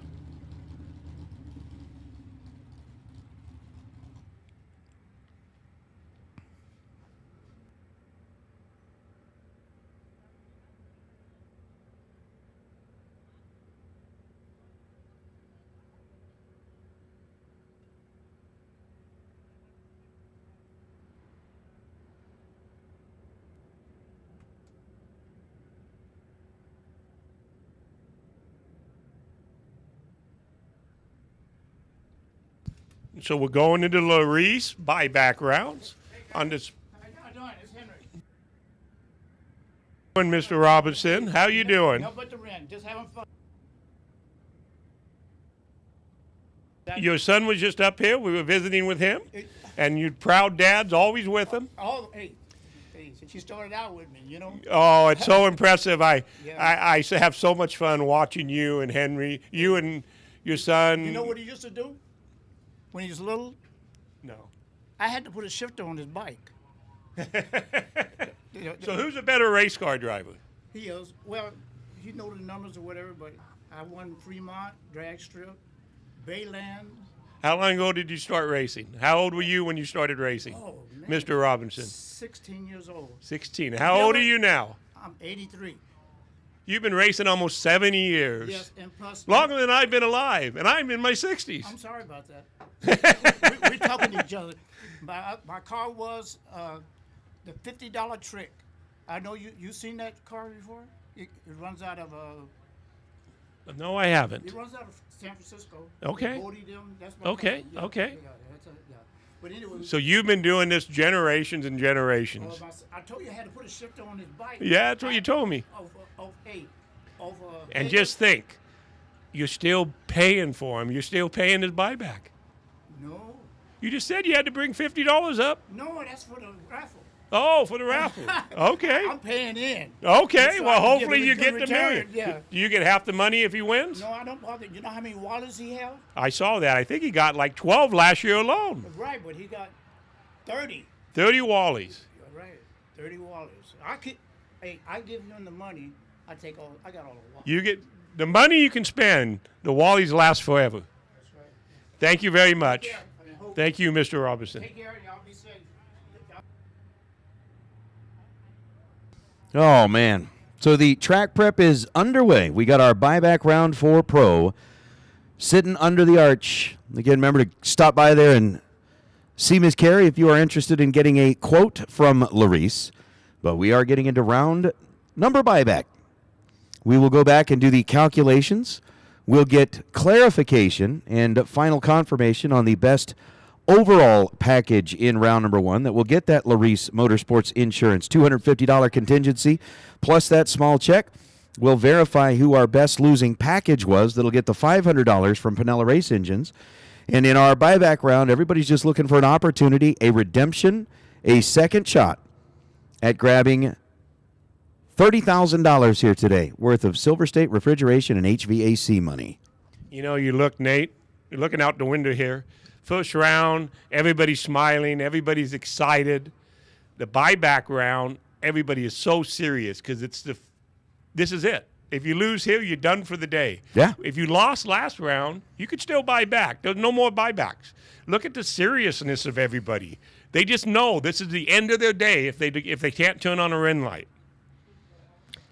They're just. I looked earlier and everybody's smiling, but at buyback round, it's not as exciting. Well, I was just looking at that whole, what was the line that the finality of it or something? The Joker used in that whole thing about why so serious? Exactly. Why so serious? Isn't that a fellow announcer down there? He's just like it is. Steady.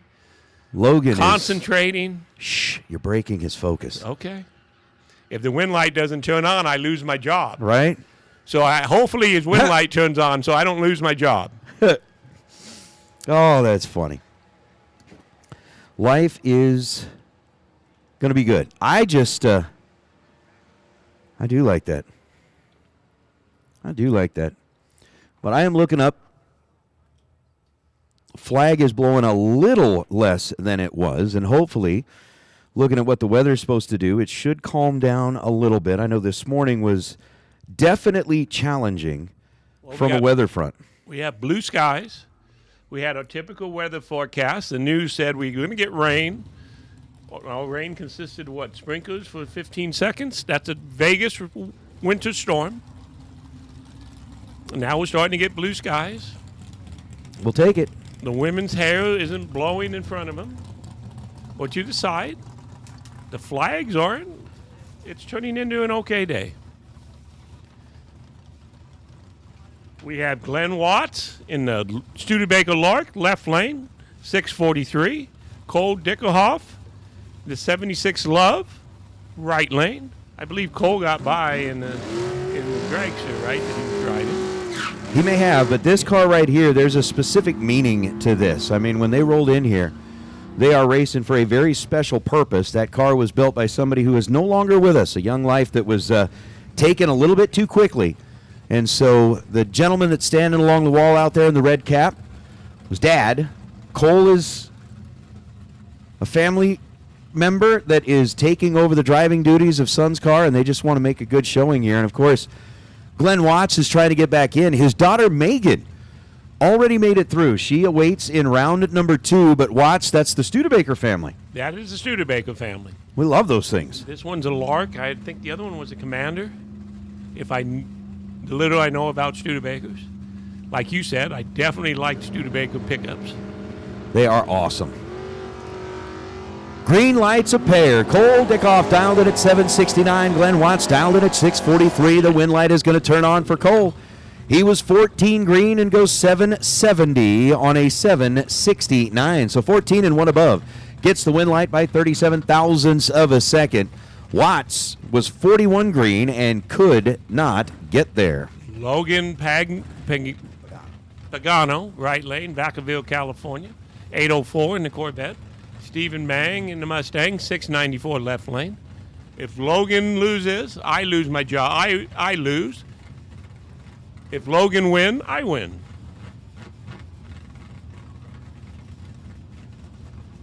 Logan in the Air Force, current active Air Force, Nate? He absolutely is.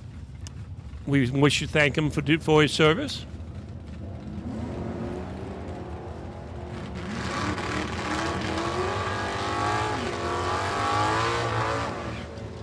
And the win light goes to Stephen Mang in his 67 Mustang, 003, 14 above, 17 total. Logan's 15, dead 3. That was a good race, 17 10 thousandths. It was a pretty nice side-by-side lap. Come Yes, down it to was. a thou at the finish line as we bring up Jeff Peterson and Michael Clement. The Camaro out of Meridian, Idaho. 655 is the dial over on the right side. And Jeff Peterson in the Mustang out of Fort Lupton, Colorado.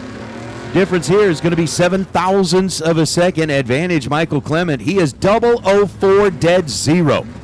Puts up a 4-pack here in the buyback round of Larice Pro to get the win light. Jeff Peterson was 11 green, goes 689 on a 690. He's under by 9 thou. Taking 2 thou at the stripe, but 4 total over in the right lane, and the win light belongs to that Chevy. Oof. Gary Lucier in the 84 Daytona front-wheel drive, stock eliminator car, right lane, dialed 1116. Brian Lepere, 70 Chevelle, dialed 706. I should love to see Gary make it to a split at one of these things and have to have people chasing him with a 450 blown Pro Charger car. Oh, wouldn't that be awesome? That would be an awesome race. You see why I said we call him Lucifer? You never know what he's going to throw at you. He does. 002, dialed 1116, goes 1117.4, 19,000 package out of a 4-cylinder front motor, front-wheel drive, Dodge Laser or whatever it was. Dodge Daytona, man. Dodge Daytona, stock eliminator car. That is the devil that you don't know. He'll pop up out of nowhere. So win light goes to the Daytona. He is coming back. And again, like what we said, everybody's kind of starting to get things figured out here as Kyle Lepire and Nick Bublitz. Bublitz in the black on yellow Nova right side, Lepire in the black on red Chevelle left side. 615 is the dial for Kyle. Nick dialed in at 733. Again, remember, racers, buybacks are in effect. While we've got all of our pro cars already up here, Super Pro door car, even you have been called into the staging lanes. And doubles, we do need you into the staging lanes. As a matter of fact, we'll take all Super Pro door car buybacks. Whether you're even or odd, let's get Super Pro door car buybacks into the staging lanes. We've got the Cascade truck body and trailer sign out because they're supplying the ice cream for the buyback round. Kyle Lepere goes 14 red. Nick 009, 14 under for the win. He continues to race later on. We have Henry Robertson, right lane. His dad was just up here. Dad telling us he's been racing for 70 years. 70. 70 years. His dad's 84 years old. Says he's been drag racing for 70 years, and he's so proud of Henry. You heard it in his voice. Left lane, Richie Mason, dialed 609, 95 Achiever. Henry's dialed 648.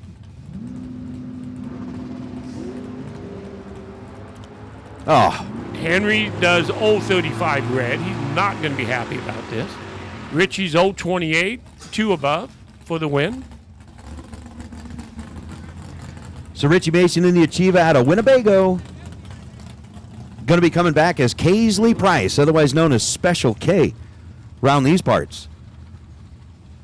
We used to give Kaisley a little bit of a hard time because when she started driving a dragster, we told her that she was not qualified because she wasn't taller than the rear tire.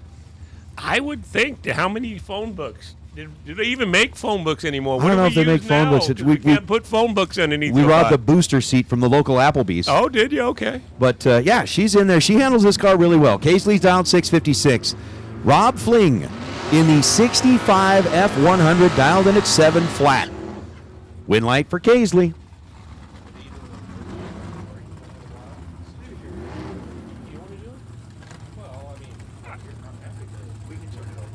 I could take a little break. We're going to let Warren Evans here. He'll give me a break first, and then I think I'll come in and talk with Warren because I've heard his name for years. And Warren's a good guy. But here's the thing that I'll tell you is you have dove into this head first. You got to take a break every once in a while and rest the pipes. You got to be ready for that longevity. I got to rest my throat. Exactly. You got to rest the pipes. Here you go. Here's Warren. Warren, I appreciate you giving us a chance to take a little break here, man, through the buyback. Absolutely. Or at least some of them. Yeah, I mean, you're the we've guy. been talking for 6.5 hours, so. I don't know. Well, I haven't been doing most of the talking, Well, but it's been good. It's been awesome. Hey, we'll start out Tim O'More on the double breakout, 578 at 121. Breaks out by 4, but gets the win as Michael Bullard went 6 under, 649 at 105. So coming up next, this is the buyback round. These are the pro cars right now.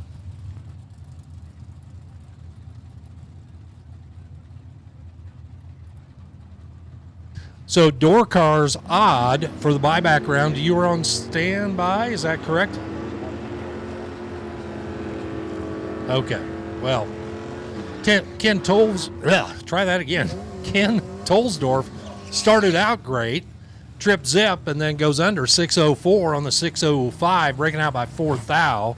At 111, that means Jeremy Plyler returns to race action in the next round of competition, 594 at 116 for the win.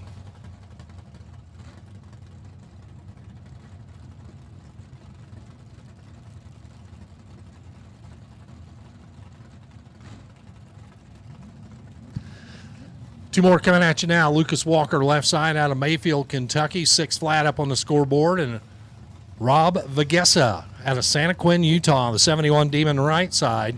He's trying to go 743, about a tree head start over on the right side in the Pennzoil lane. Nate, what you got? We'll talk about the pair first, and then. Okay. Well, we'll talk about that red light for the red car, left side or right side. Rob turns at red 034. He is out of here in the buyback round. He went dead 7, naturally red and dead on. Lucas Walker for the win, 19 on the green side of the tree, 597 at 114. Saw the twinkling light, legged it out, see what he had. So at the conclusion of round number 1, Andy Schmall ended up with a $500 check, thanks to the folks at Pinella Race Engines for our best losing package. So Andy getting $500 from Pinella Race Engine, 22 thou total, best losing package, and Gabe Torres had the best overall package of round number 1, 4 total, to win a $250 contingency to Larice Motorsports and that small check. 4 is pretty good. 4 is tight. And I walked by as Gabe was picking up his small check, and the Torres family was waiting at the bottom of the steps to congratulate him. They were pretty excited about it. That's cool.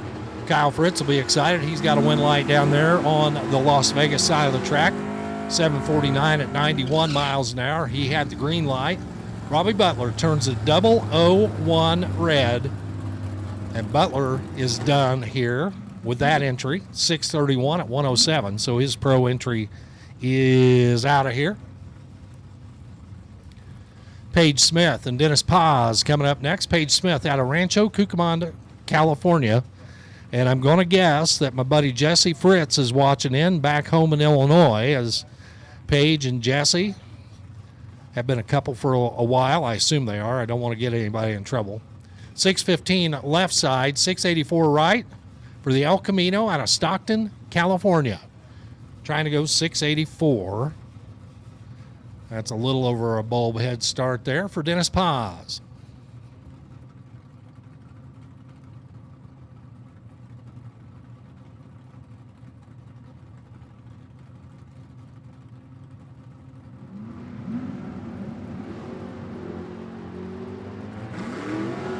Paz down track. Here comes Paige trying to track him down. She breaks out trying to get there, still cross second. 6:14.4, the 6th thou under breakout for Paige. She's 0 for 2 today. Dennis Paz, 685 at 98. Turns on a one light and will be back for action in the next round.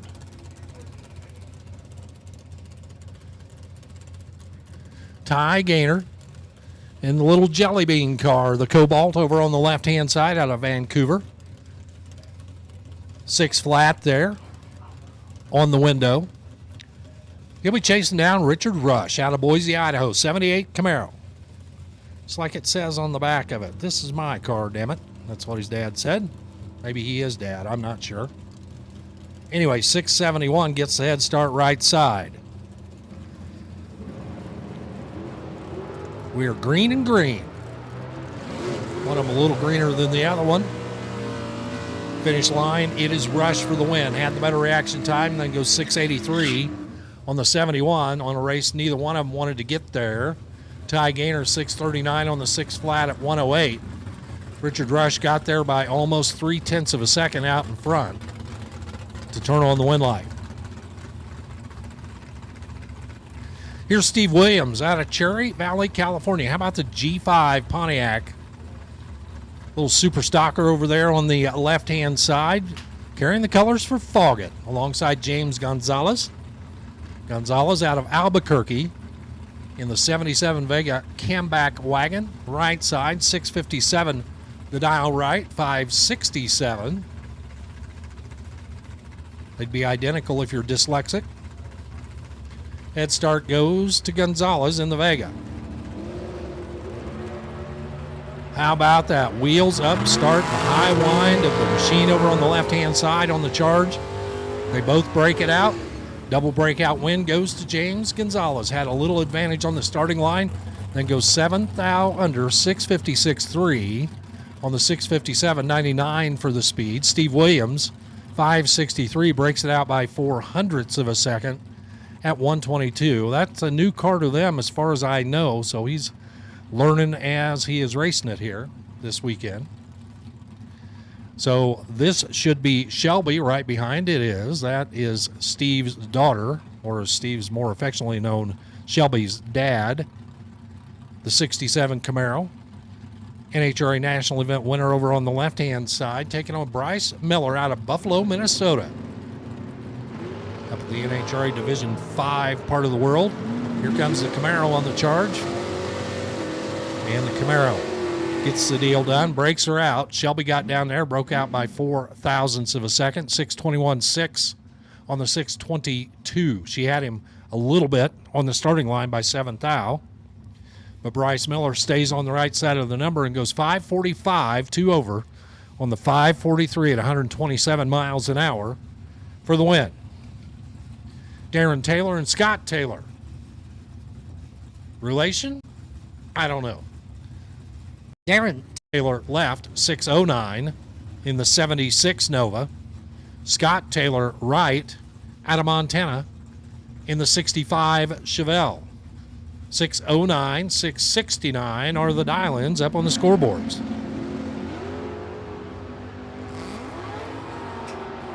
Well, Scott Taylor is perfect on this end, but loses on the double breakout. As Taylor was trip zip, breaks out by 5 thou. Darren Taylor was 11 on the tree, breaks out by 4 thousandths of a second, by 1/1000th of a second. Darren Taylor wins on the double breakout. 6:08.6 on the 6:09 for Taylor. Darren Taylor. Scott Taylor, as I said, broke it out by 5 thousandths of a second. Justin Young out of Seattle. 2017 Camaro off and running. Got that big old spoiler off the deck lid and goes 6:51 on the 6:48. So that would have been our last pro buyback. 6:48.7 at 108.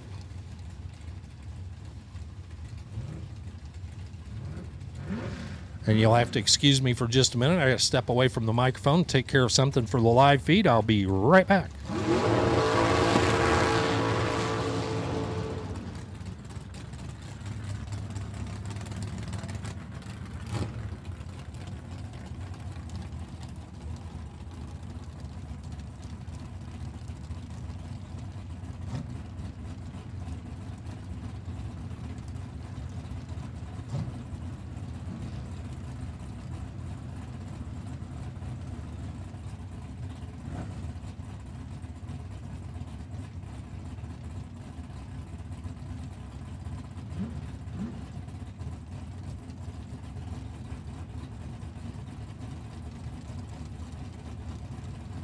Nathaniel Galvin comes up now, the 98 Camaro out of El Paso, as we are in our door cars, trying to get their way back into the program, taking on Dustin Wirtz in the Corvette Roadster right side out of Nampa, Idaho. How about Wirtz? They were identical. Leaving the starting line, then Wirtz drops it on the number. 521 with a 3 on the 521 at 130 to take the win.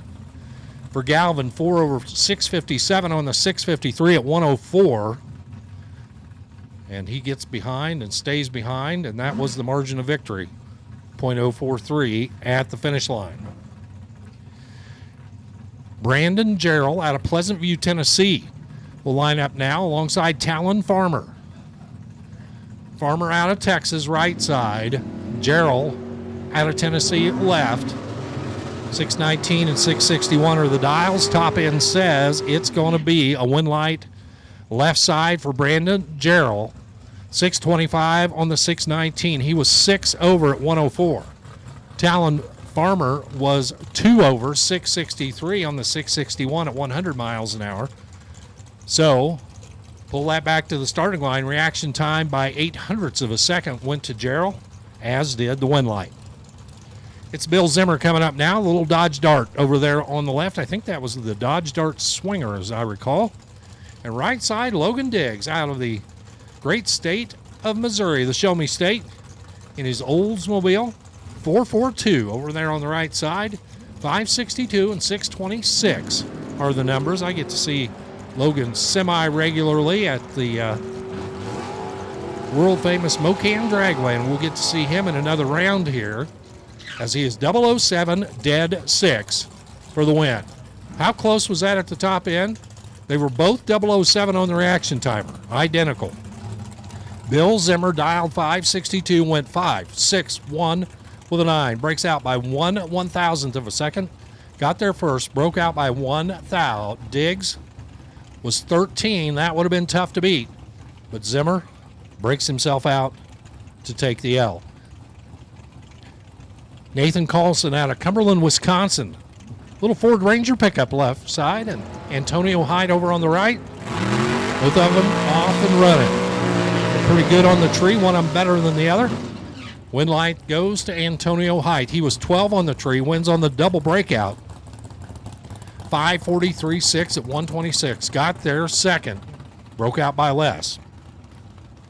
So he broke out by 14 thousandths of a second. Nathan Collison broke out by, well, more than that. How about 45,000? Aha! Raffle time, raffle time. as we get set here with John Berger and Sean Carnahan. This is a $50 raffle, raffle number 4 if you signed up for raffle number 4. So, first of all, win light goes to Sean Carnahan as he wins the breakout. John Berger got down there, broke out by 2, 510, 2 quick on the 512 dial. Carnahan, 506 on the 504. And the winner was number 21, Paige Smith.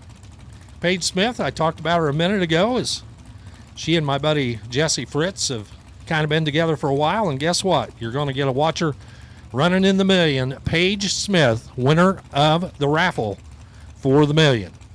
Eric Dodge, Sean Ealing coming up next. Dodge left side out of Boring, Oregon. Surely it's not that boring. 68 Nova. The red light start, though, for Dodge gives Sean Ealing in the open-air Corvette the win. 651 with a 3, dead on 3 at 104. Dodge was 542-1 on the 542. So Dodge was dead 1, Ealing was dead 3, but guess what? The red light persisted there on the left side of the track. Sean Ealing goes on via the red light. Gabriel Hernandez, the S10 out of Mexico. And Brandon Cornell, right side, the Camaro. Littleton, Colorado. Almost identical on the dial-in. 619 left, 620 on the right. Cornell gets in kind of shallow there. You saw him kind of flicker the light. And to the top end. Better reaction time for Cornell and a win light for Cornell. They were both 1/8 at the top end. Cornell was 006. Hernandez was 019. 13 thou apart at the starting line, and that was exactly the margin of victory. 13 thou for Brandon Cornell, right side, to take the win. Tom McGuire and Troy Grant will roll up next. McGuire, Yakima, Washington, the 67 Nova. Turns on the red light. He is done. Troy Grant was 002 on the let go. And a 666 at 113 for Troy Grant to advance into the next round of competition. He wins his way back in. For McGuire, his day is done. 548 at 121. Stephen Burge at Cole Castile will come up next. Burge left side out of Oklahoma City. 625 scoreboard for the Little Vega. Right side out of Minot, North Dakota. Cole Castile in the mighty Mopar. 633 right side.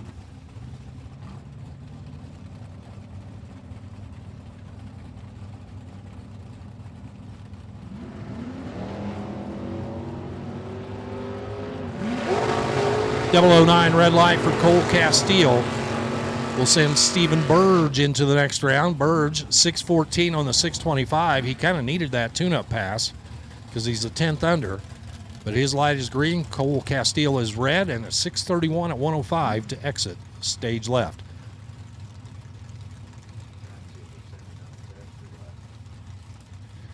Two more roll up now. The Mustang on the left-hand side. That is Hector Hernandez Alamas. The Mexico Mustang, 623. You see it down there on the Las Vegas scoreboard. Pennzoil side of the track. The Monza of Carl Geib out of Montrose, Minnesota.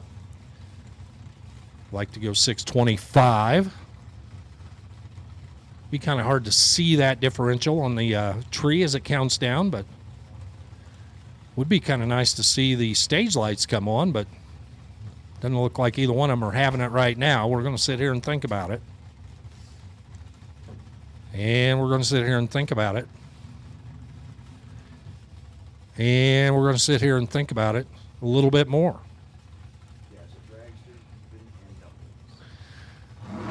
Attention in the pit area, might as well call it now. We need dragsters, evens, and doubles to the lanes, please. Dragsters, evens, and doubles if you're in the buyback round.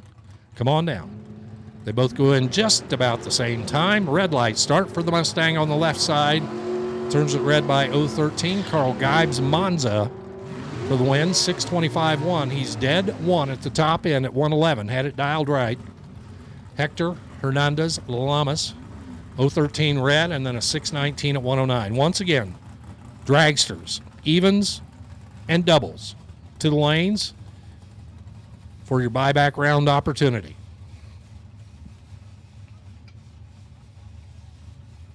Jason Mercer and Robert Ralston will line up next. Mercer left side, Chestermere, Alberta, Canada. That is the Corvette Roadster. Alongside Robert Ralston, third generation Camaro out of Nampa, Idaho. 583 right, 656 left. They're both off. Little flinch there on the right-hand side and a big-time red light, 572 red. That's just plain ugly for Robert Ralston. Jason Mercer, 005 on the tree, and a 652 at 106 to see the win light. Move on to the next. Josh Decker out of Charlestown, Indiana.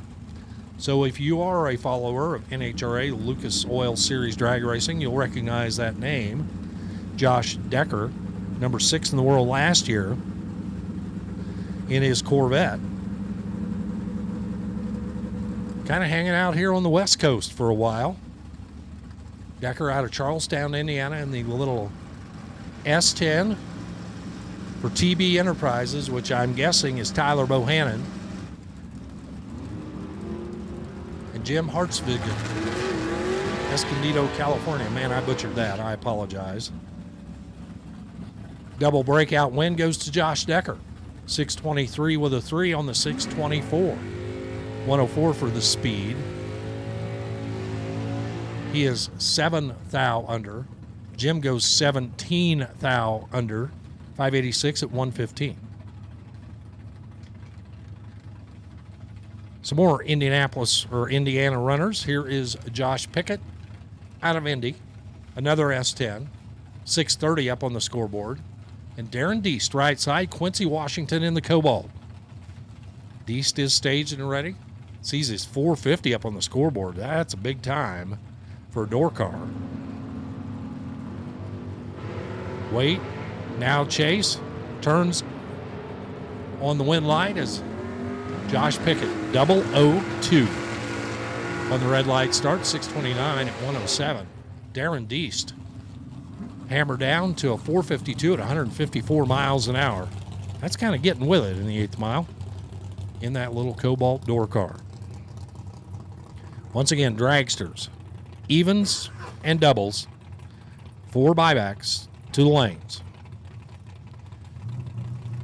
Another S10 out of Indiana. How about Nathan Jones out of Wheatland, Indiana, alongside the Top Gun Firebird of Jeff Verdi. Yes, he is a million winner. Out of Glen Allen, Virginia. Verdi with some work to do. Yep, Verdi's out of here in the buyback round. He's 2 under, 592 at 114. He was trying to make up the difference at the starting line. Nathan Jones was 00 on the tree, and Verdi, well, was not. 630 at 104 for Nathan Jones. Left side is your winner. Joey Moore out of Terre Haute, Indiana. Hey, it's not an S10, but it is from Indiana. So the whole Hoosier State contingent rolls up here together. Jeremy Waterman, right side, the little 67 Nova out of Harrow, Washington. 625 left, 543 on the right. One of these two will win their way back into competition to chase that 30.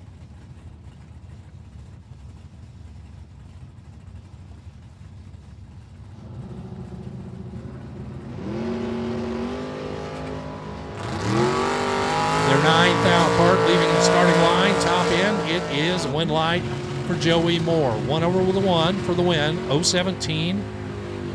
626 1 on the 625 at 106. Pretty good package there.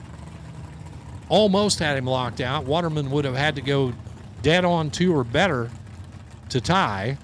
Waterman breaks it out 541 on the 543 at 129 miles per hour. Jorge Salazar, another of those third-generation Camaros. I guess is that third generation or fourth generation when you look at that? Kind of quasi-fourth, I'm going to say. A little more rounded, yeah. Anyway, it's a Camaro for sure. 736, left side, 529 on the right. Here comes the GTX of Robin Croton. Croton for the win. 532 at 127. He wins as Salazar takes a freight train length down there at the top end and breaks out. He was out in front by a tenth and broke out by 5 of them. No, he broke out by 9 of them. How about a 727 breakout on the 736 prediction at 95 miles an hour? Croton converts it for the win. Oh, by the way, he was 004 on the let-go. Breanne Jones and Stephanie Comet. Jones, left side, out of Washington. Taking in the open-air sights and sounds here of Las Vegas Motor Speedway. Trying to go 651. Chasing down the S10 pickup right side of Stephanie Comet out of Morrison, Colorado.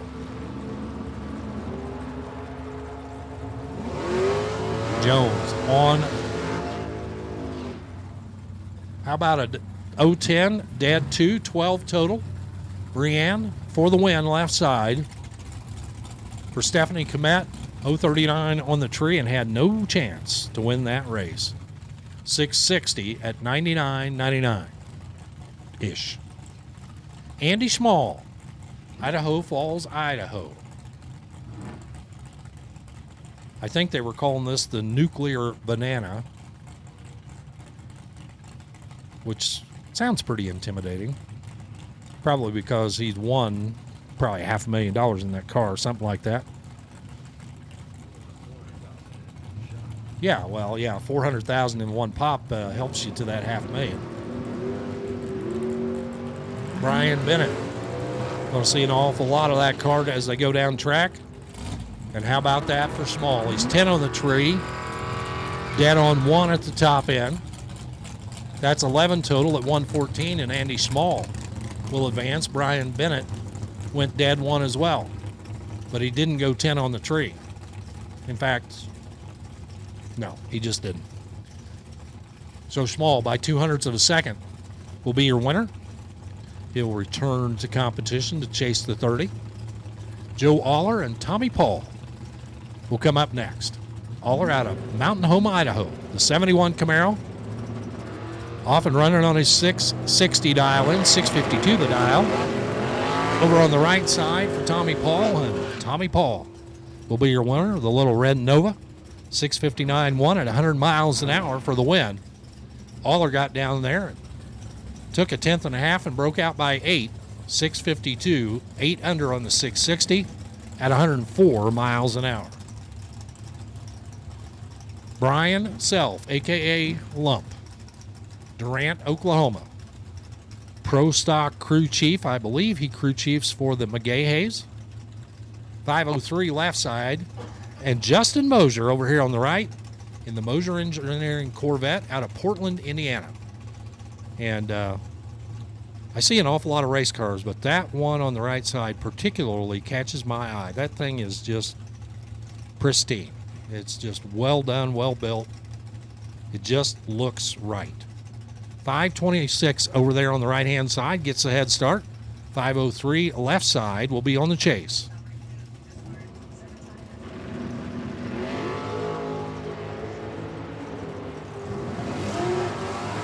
Mosier with the advantage, and Mosier for the win. As Self breaks it out by 1, he goes 502.0 on the 503.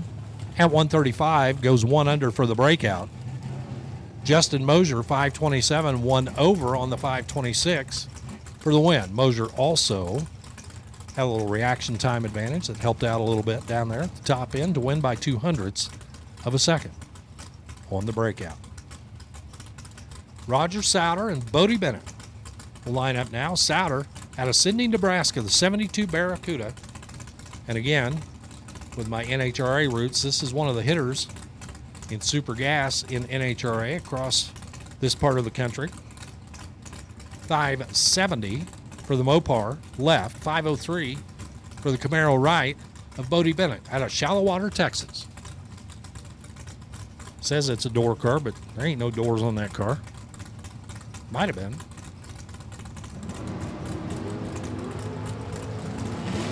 Green lights a pair. To the top end we go. Wow. These guys ain't messing around.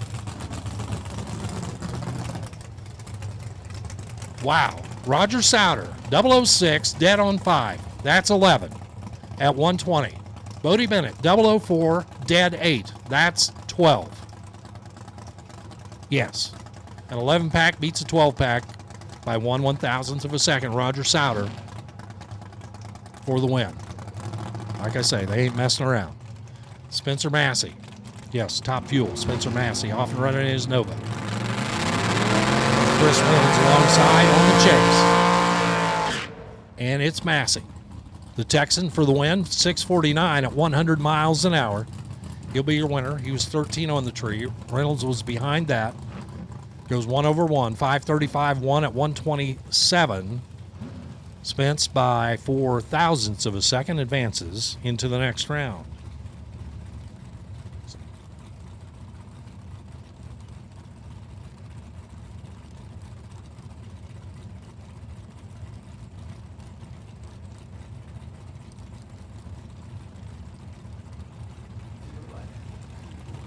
Mike Crater, Andrew DiPiazza will roll up now.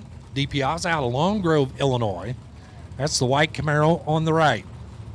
Flashing those LED tail lights. 494 on the scoreboard. He's off and running. The S10 alongside, trying to go 492. And it's a dead on 8 winner for Mike Crater. 492.8, 011 on the tree. Good lap there at 141. That was 19. Andrew DiPiazza was 10 on the tree. Slightly better. Breaks it out by 3 thou. 493.7 at 140 miles an hour. So DiPiazza out of here via the breakout. Crater on to round 2 in the S10.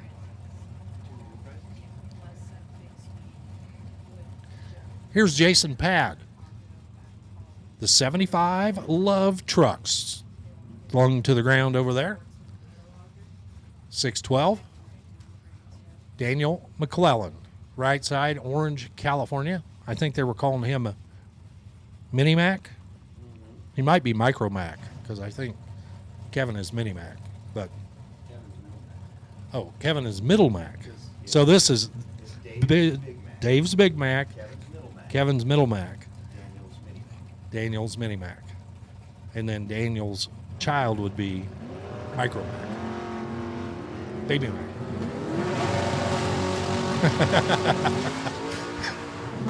Red light started for Jason Pad. Win light. Daniel McClellan, 550 with a 9 at 130. Final call for door cars for the buyback round. Final. Sing if you're single, if you're double. If you think you're going to be in the buyback round, you're in a door car and you haven't made it up here, you need to get here, like now.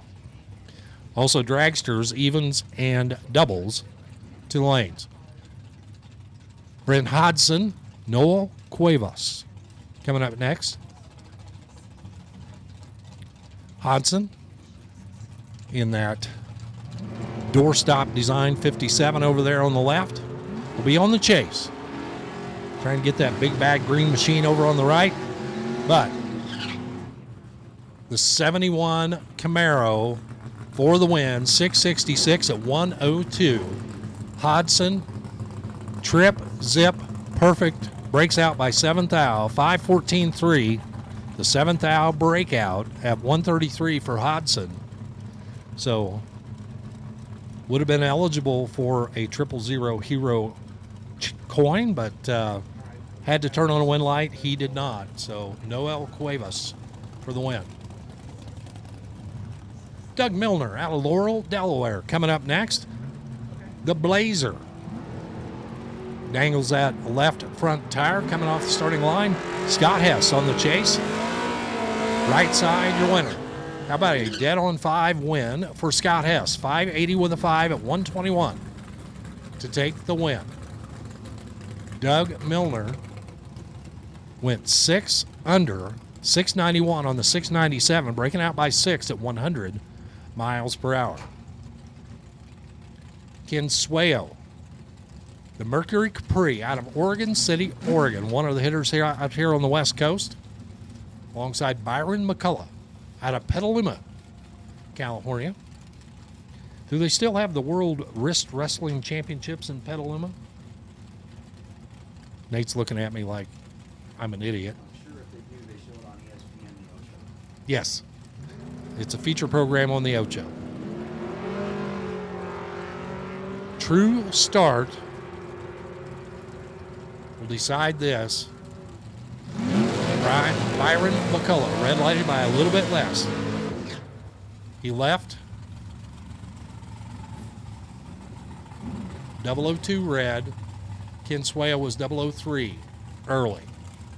McCullough, 668 at 102 for the win. Swayo went under, but it didn't matter. True Start settled that one as Byron McCullough red lighted by a little bit less. And I have to admit, I see True Start so infrequently, only at a Fling race, that it throws me when it pops up on the announcer screen. So stumbled a little bit there. Apologize for that. Here's J.B. Schuster out of Vienna, Ohio. Wheels up start there for Schuster. And Logan War trying to gather him up. And the War machine over on the right-hand side gets it done. 606 on the 605. He was 3 thou better on the front end. Schuster was right there, but he breaks out by 8 thousandths. 610 with a 2 on the 611, breaking it out by 8 thousandths of a second. 110 for the speed. War was kind of there for the taking. He was 014. Schuster was 017, kind of a coin flip. The War was safe. Schuster is gone. Randall Reed out of Iowa Park, Texas. I think that's the second time I've called his name. Bill Botello over here on the right-hand side for C's Candies. Out of Smith, Nevada, the 2005 Grand Am. He will be charging hard to get him. And he does not get there. 509 on the 504 for Bill Botello.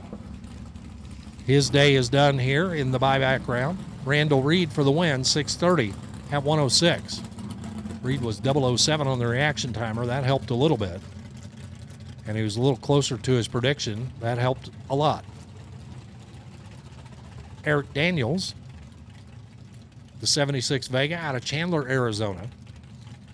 He looks up at the Las Vegas sign down there. It says 654. Right side, Bill Biggers out of Butte, Montana. Put the N on the window, so no crosstalk here. 663. The number on the right-hand side. Biggers will leave first. Daniels will be on the chase out of the left-hand lane. So I see a whole bunch of dragsters back there, evens and doubles. You should be lined up back there.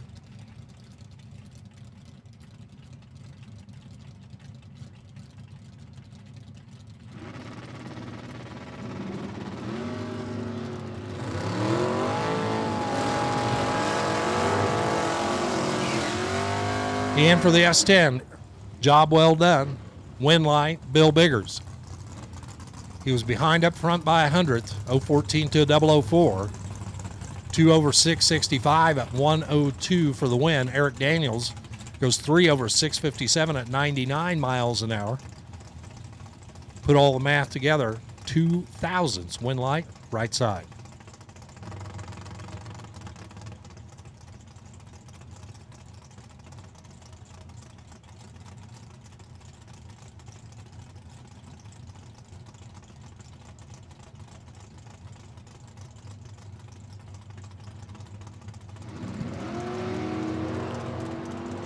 Next pair hustling down track. Doug Carter, Joe Levitt. Finish line, Carter. 6:12 for the win. Goes 1 over with a 9, 116. He was 5 on the tree. Levitt doubled that. He was 010 on the tree, 625 at 109. Kind of missed it with the shoe polish down there at the top end. Doug Carter for the win with a 1 over 9 for the dub. Silver Beretta rolling up now. Matt Hartzell out of Modesto, California. And Jake Swigert right side. In the big old Pontiac, the GTO right side out of Valley, Washington. 5:26 for Swigert, the bigger car with the quicker number. Matt Hartzell, the Beretta, trying to go 5:64 on the left.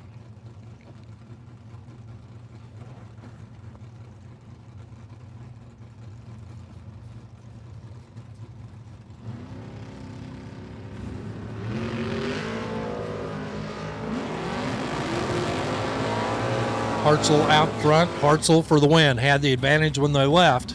Then drops it on the number. 5:64 with a 2 at 120. Swigert was locked out.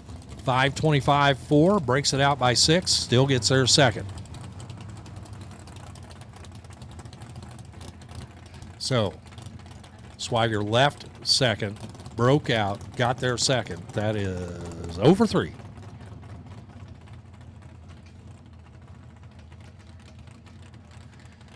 Ivan Figueroa out of Mexico. Coming up now, the Corvette Roadster left side. And Cooper Chun. Not used to seeing Cooper in a door car. Big time wheels up start there for Cooper as he is off and running. We should have him covered. Yes, he does. How about a 639 at 98 miles an hour? Off the throttle down there at the top end is Figueroa. Reaction time started with a 2. Time ticket will start with an L. 5:73 on the 570 at 122 for Ivan Figueroa. Missed it letting go of the button. Cooper Chun for the win. Michael Pennington, Lavernia, Texas. He'll line up left side, the 517 on the dial-in board. He'll be on the chase as Justin Beakley will be off and running in his Chevelle out of Lumar, Colorado. Apologize for that. He's planning on going down track and making an immediate left turn. Or maybe he's going to back into the Nova in the water box. I'm not sure. Whole bunch of lights flashing on the back of that car. None of them any good for this race. And he broke it out by a bunch. He got there by a 10th. And then goes 9 under 612 on the 621. The breakout by 9. Hank Premov coming up now. That is the Vega out of Arvada, Colorado. Slow down, Warren. It's all good. Tony Farmer, right side, Tuscola, Texas. 5:65, 6:59. Those are the numbers. Head start goes to the yellow car on the right. Vega will be on the chase.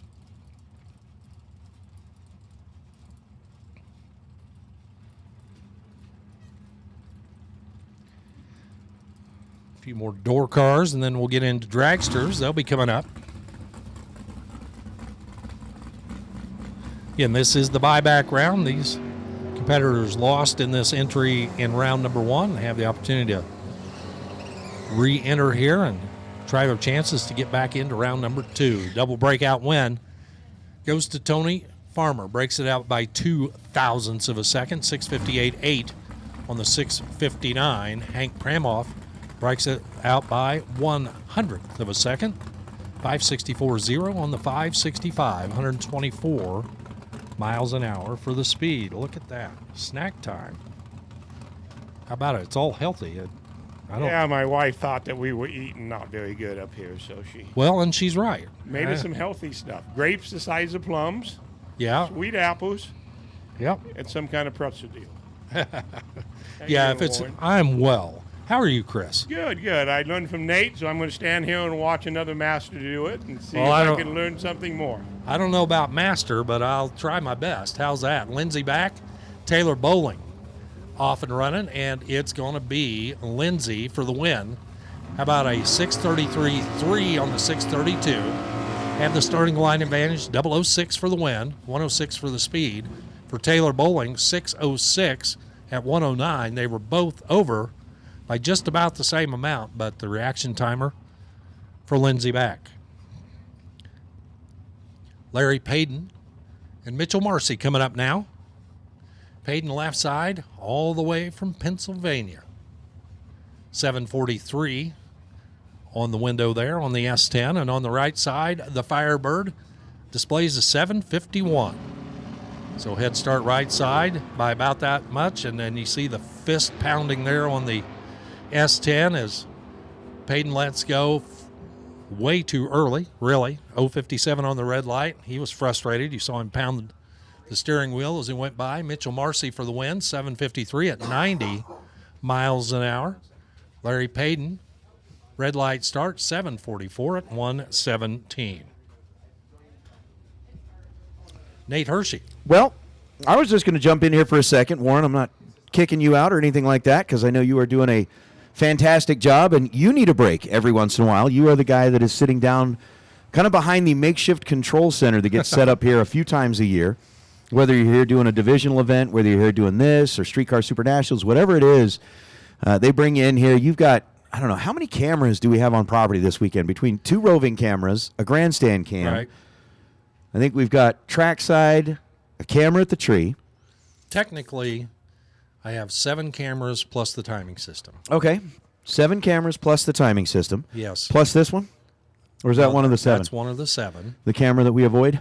The one that, you keep dipping your head away from. Yeah. That's why I put those yellow marks on there. I know. We're going to have you do that because eventually I'll stand up there. It just enhances the production. Nobody wants to see me. It connects you with your audience. No, nobody And wants Nate, to see me. You know, Nate, you have truly a worldwide audience. People have known you from NHRA. No, I don't. Hey, don't be bashing the guy. I guess. But here's the thing. This is about you right now. This is about you and your team. I mean, Les Mayhew's up in the grandstands.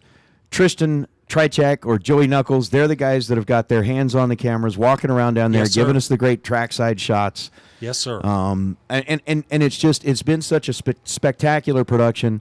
Again, Jegs and Hoosier paying for the fact that you guys are here. We really, really appreciate that. But I wanted to give you guys a shout out for you and your entire group. Austin was just running around a minute ago, handing out some prizes, and you just kind of like do that not necessarily a photo bomb, but a video bomb. Like, hey, I'm going to get some video you, and in return, I'm going to hand you some cool stuff. Yeah, or you can do the canoe. Right? I don't know if they've... You do the elevator. See this? Yeah. You can mess around with this all you want. That camera's not on. And, I mean, No. it is Do you on. see it but there? Do you see it there? We haven't switched to the camera. Why not? Well, do you own a mirror? Yeah. At some point later in the rounds, we'll go to the whole. Yeah.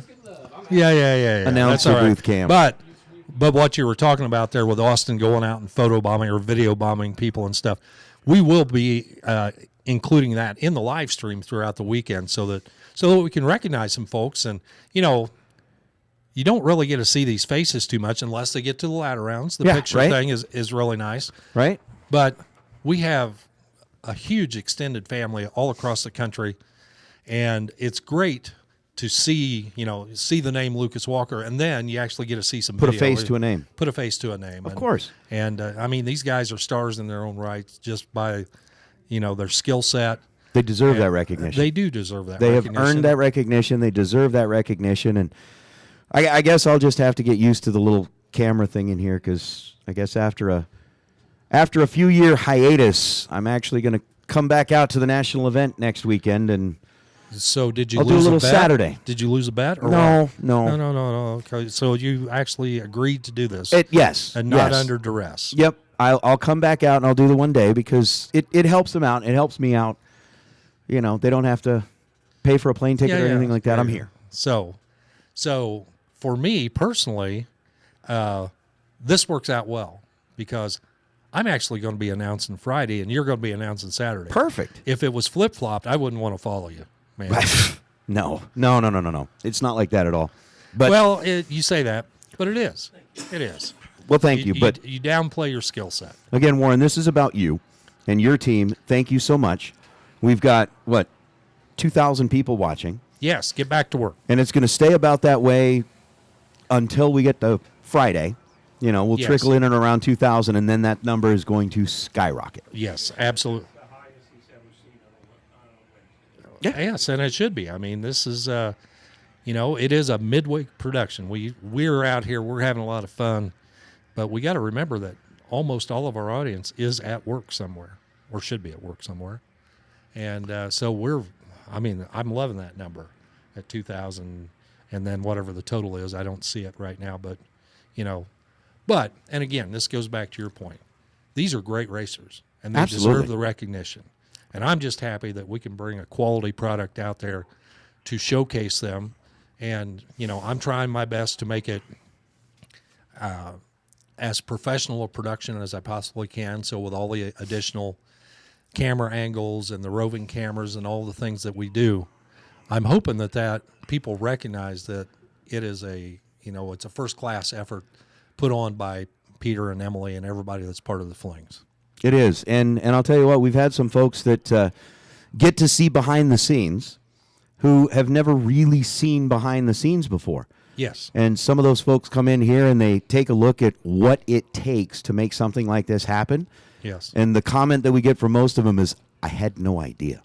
Exactly. I had no idea what it takes to make something like this happen. So, again, for all of the racers that are here, thank you so much for making the trip. We've got racers from all over the country. We've got racers from Canada. We've got racers from Mexico. They continue to come out and support the Flings. And it's like I tell everybody that comes here to race on a weekly basis. It's like, thank you so much for being here, because if you didn't show up, it would be very boring. Well, we'd have nothing to do. We'd have nothing to do. But you're fortunate in having a facility and a great racer base out here where those having nothing to do weekends are very few and far between. Oh, that's true. That's true. They are very few and far between. But thank you again so much for the production value. It's really, really elevated. Again, I mean, even the fact that we've got a big screen out in the staging lanes for people to be able to see, that's really cool. We talked about it in pre-production about the Optima truck, and I really kind of had a visual in my mind of what we were getting into. But then to see it, and I haven't had the opportunity to walk out there and see it live, but I've seen pictures of it. It's amazing. Dude, it's crazy. It is. It's crazy. And the nice part for us is, these folks that are out in the staging lanes, because when you get called to lanes, you're there for a little while. It's not come up, run, and leave. They may be out there 20, 30 minutes. They can follow along with what's going on the racetrack now with the Optima truck. And that's one of the very coolest things we've ever done. I think it is, and I don't know if the roving camera will reach out to there, but if we could get it out there just to show those folks that are watching along online like what they can see in the staging lanes here, that's amazing. Yeah, we have some range limitations on that. It gets to about where your ready line is there on that camera. And it dies out about there. It dies out about there, but we have the ability to go shoot it. And then edit that in. Yeah, a recorded segment. So you're right. We do need to show people what that's all about. And for people that run all these big money bracket races all over the country, it puts us one level above and beyond everything else that we're doing. Well, and it's just another value that the folks at Optima bring. Well, absolutely. I mean, they've got the truck out there. They've been partners and sponsors of the Fling for so many years that they're like, sure, you want to use our truck? Absolutely. We'll toss that in too. Yes. Optima is all about this event, all about the racers. They are just the best. The best. They are. And that's another part of the Fling brand and the organization. And I don't mean to downplay Marco. Marco and Lela are a big part of this too. Marco standing right behind me. They're huge. They are, yes, they're part of the family. They're no question huge. about it. But huge. People like that, bringing in these partner companies that are the top of the line. I mean, they're the names that drive the sport. And so big props to all of them for putting this together, and of course to our sponsors. Maybe we could do it without them, but we sure don't want to, because they're wonderful to have them. No, I don't know that we could do it without them. But we talked about the fact that we've got over $60,000 Well, you don't have to leave yet if you don't want to. Well, or you I can was- stand up and stretch you know, your legs. That's what fine. I was going to do is get out of the way and let Marco jump up here and talk. Oh, for is a Marco little going to call a little bit? while. We might as well put him to work. I mean,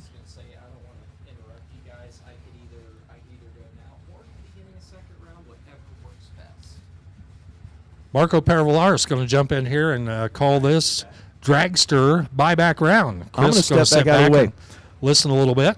But before we put on Marco, we Yes, kept sir. talking about the fact there's $60,000 in racer appreciation prizes, over $60,000 in racer appreciation prizes. Yes. We are now over $60,000 in racer appreciation prizes because Lela came up here and told me that Les Figueroa with Fig Speed Yes. and Joe Pondo with Holly were back in the back of the staging lanes at where Fig Speed set up, and they said, you know what? We're going to toss even more into the mix. We have now got a Race Pack Sportsman data logger and an MSD grid ignition system that are going to be given away as part of this package as well, thanks to Fig Speed, thanks to Les Pondo, or Joe Pondo. Thank you so much to Holly. You guys, I mean, they just keep adding to we're like, we're trying to give stuff away, and you just keep adding to it. You're making our jobs harder, but we certainly appreciate it. Well, I think that's wonderful. And again, it just demonstrates the relationship with these great companies, and these companies are not just out here to sell stuff. They are out here to be a part of this family. And with that, big part of the family, Marco Paravalar is going to jump up here and tell you about some dragsters. Thank you, Warren. First pair of the Cascade truck body and trailer sales buyback round. Left side, Dave Secondi, 448 is the dial. Jerry Hall on the right, 530 out of Colorado.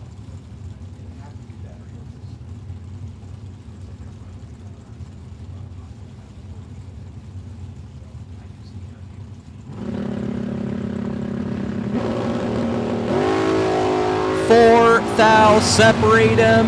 Top end, win light to Dave Secondi. 15 dead 9, getting their second. Jerry Hall 11 on the tree, getting their first. 33 thou to break out. 20 thou needed to take 13 or less. Left side, Michael Shoel. 444 is the dial out of Calgary, Alberta, Canada. Right side, Valerie Jo Hodson out of Woodbury, Tennessee. 484 is the dial.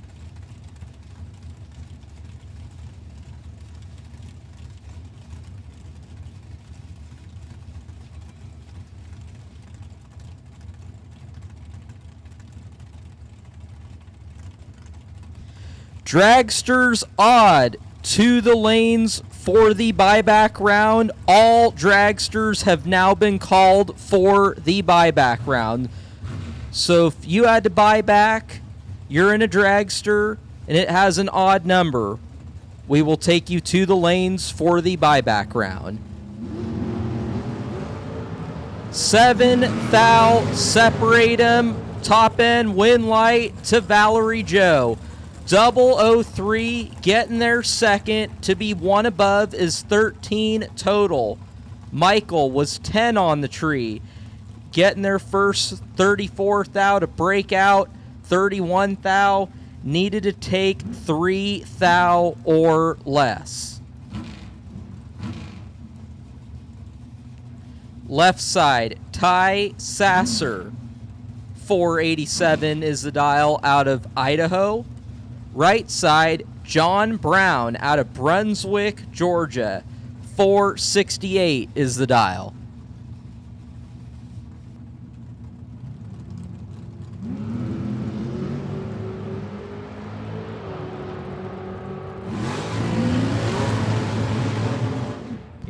Ty Sasser getting the win on a double breakout. 19 getting their second a thou to be 20 thou under. John Brown got their first 1 thou. A little bit of a deficit on the starting line. Would have had to get behind 15 thou to light up the win light.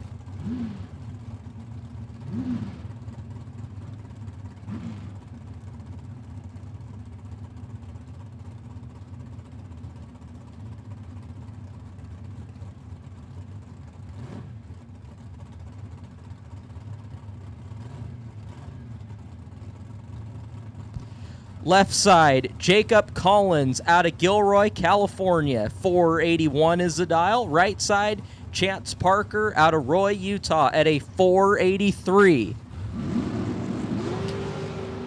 Chance is 1 thou on the red side. Jacob Collins going to move on to Beyond round 2. 10 on the tree. 8 thou under's going to get it done.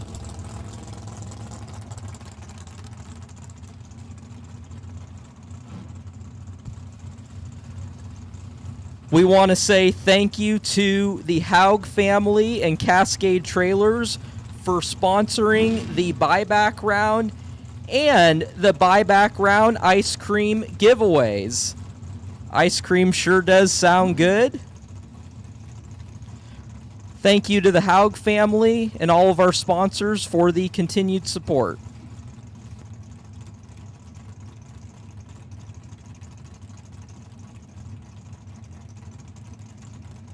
We have a racer in need. Danny Gustafson is looking for a 1050 Holley Dominator carburetor.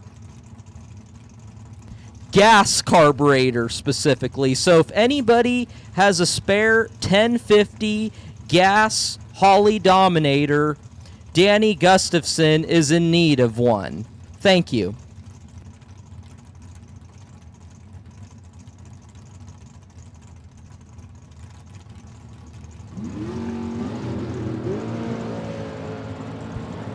Ray Gates with a big-time starting line advantage and the win light. 009 getting there first, about a half a dragster length to go 3 above. Kelly Peterson Fairchild, little behind on the start, got there second, broke out 14 thou.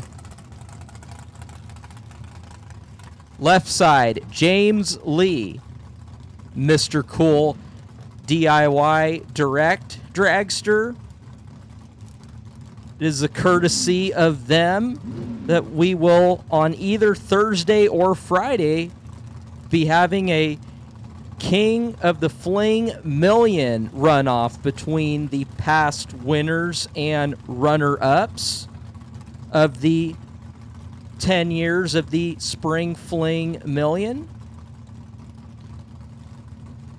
Right side, Charlie Crosby. 471 is the dial, out of Tallahassee, Florida. 5 thou separate these two. Win light gonna go to Charlie. 30 on the tree, 4 above, getting their second is gonna get it done. James Lee was 25, got their first a bunch and broke out.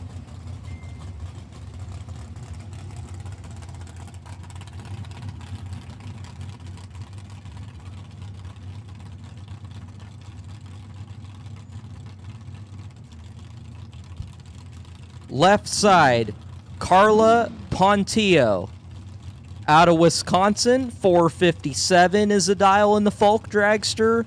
Right side, Jeremy Cisneros out of Albuquerque, New Mexico in the American Dragster at a 455.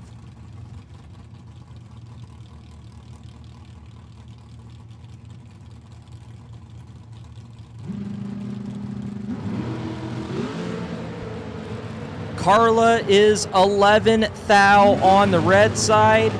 Jeremy would have been behind at the start.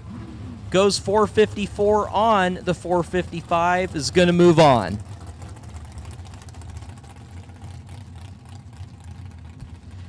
Left side, Michael Johnson out of Springdale, Arkansas. 486 is the dial.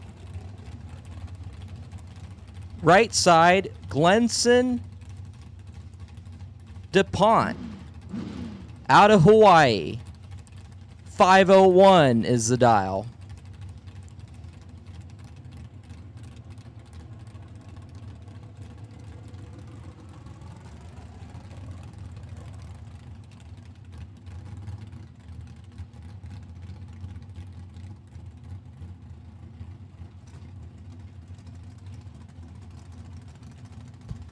Both drivers taking their time to stage.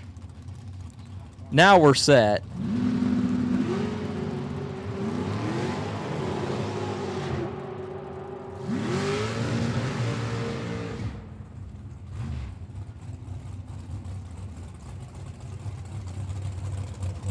Michael Johnson, 7th thou on the red side. Glenson, 31 green, 498 on the 501's going to get it done. How about a grand entrance? Jared and JJ Pennington are now in the announcer's booth. They have arrived. We are very excited. Jared and JJ, welcome to Las Vegas. Well, thank you, Marco. Obviously, we're super excited to be here. I'm excited to be here with JJ. And we're going to call some laps here in a little while to get us kind of warmed up for the weekend. So really cool to be here. I agree. It is great to be here. My first time in Vegas, so I mean, I've been pretty wicked up on the chip really all week and really all last week. So it's great to be here, and I'm excited to get the weekend started. All right. Well, I'm going to say if you guys are ready, the mic is yours. All right. Have at it. Jared and JJ Pennington, everybody. Here we go.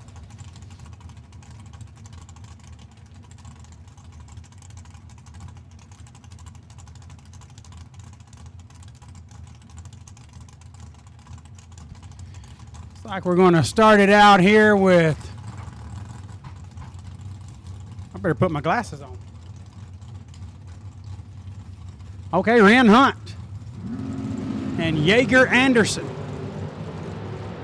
A couple of little bit different names to start us out, neither in a big hurry to get off the starting line. But Anderson gets it done, 43 up front, 15 thou under. Gets by 40 and 27 thou under. 12 thousandths more breakout in Hunt's lane sends Jaeger Anderson to round number whatever it is. Oh, it's round number 2, okay. Going to be going into round 2. This is the re-entry round. Matt Lee, left-hand side, dialed 488, and Kevin Shearer, right side, dialed 467. First lap I've ever called in Vegas. Pretty cool. This is pretty cool.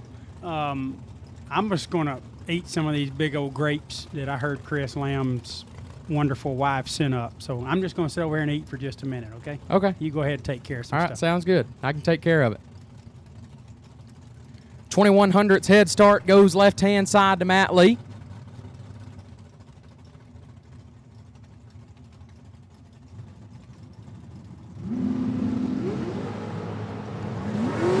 One thou separate them up front. Win light goes to Shearer, 17. Take 10 to be dead, 320 total as Lee, 16. One above 4, no good. Nice lap to get me started off in Vegas. Kevin Shearer turns on the win light.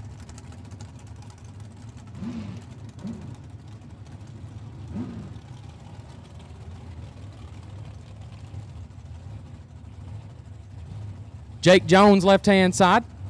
Dialed 473, and Katie Harkema, right side, dialed 465.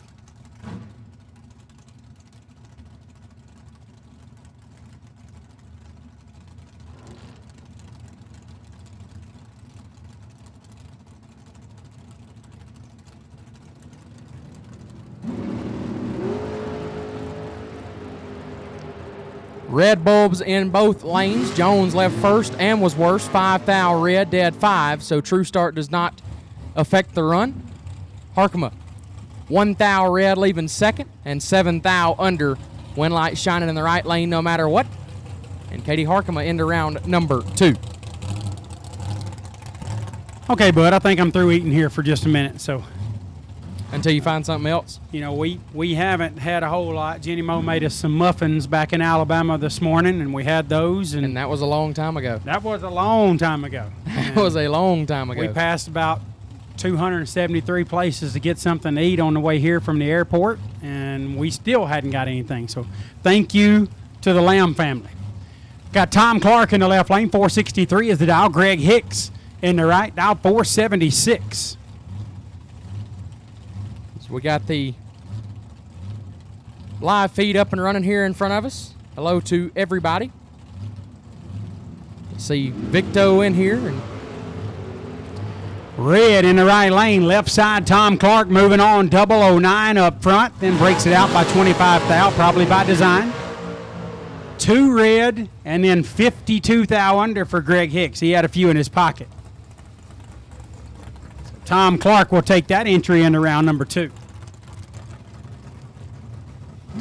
Here's Kelly Rivera. Left side out of Trinidad, Colorado, 481 is the dial. Oh, it's my dog. I get to call my dog out here. Just right off the bat. It's Cortland Carter from Hobbs, New Mexico. We flew right over the top of it, bro. Farm and everything's looking great. 468 is the dial. 13 Hun head start going to Rivera.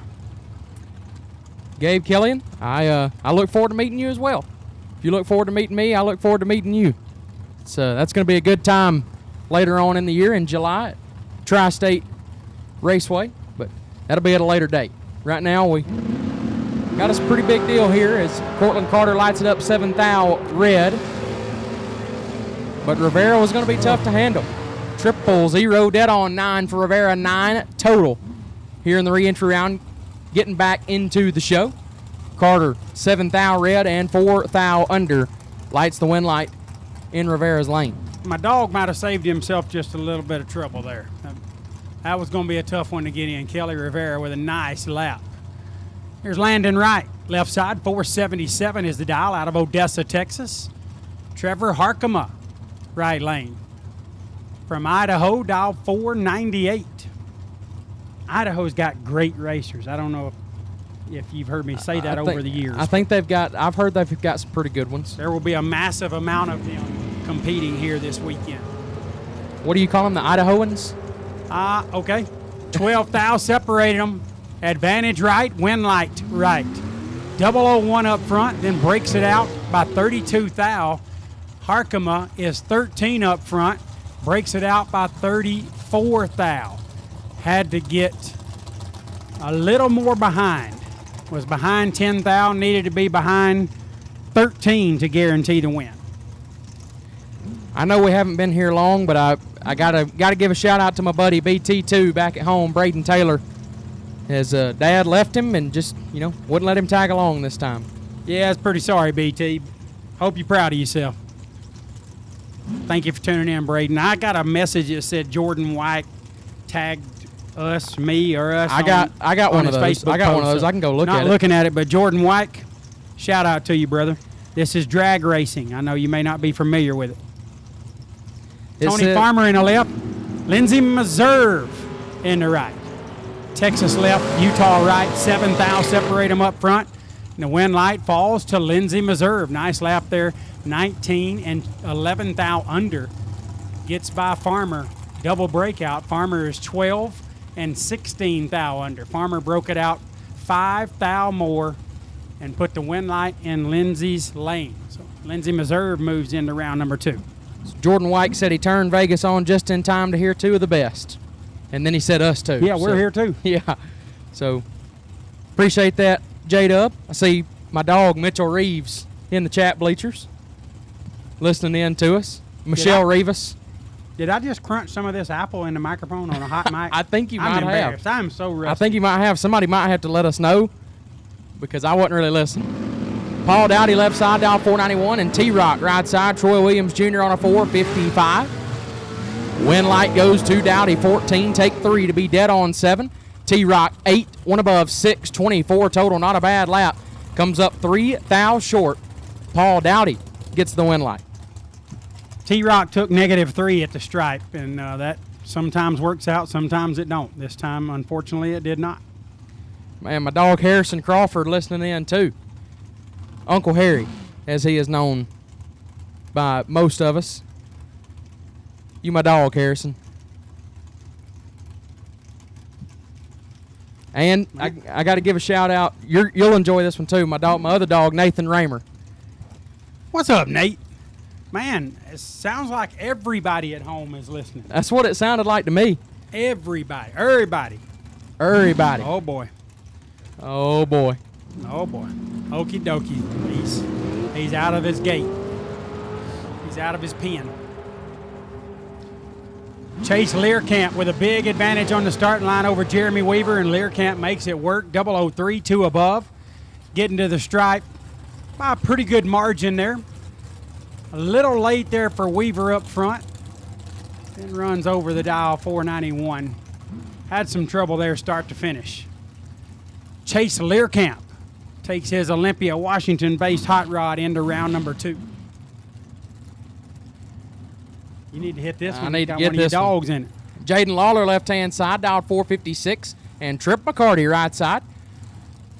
Trip man dialed 473. Couple of young guns doing battle here.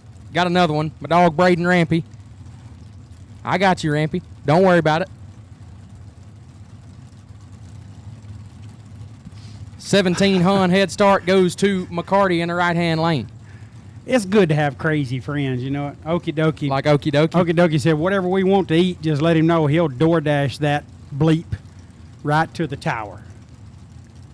He's not here, but he's going to DoorDash. He for is us not all here. He week. told me as well he is listening from Florida.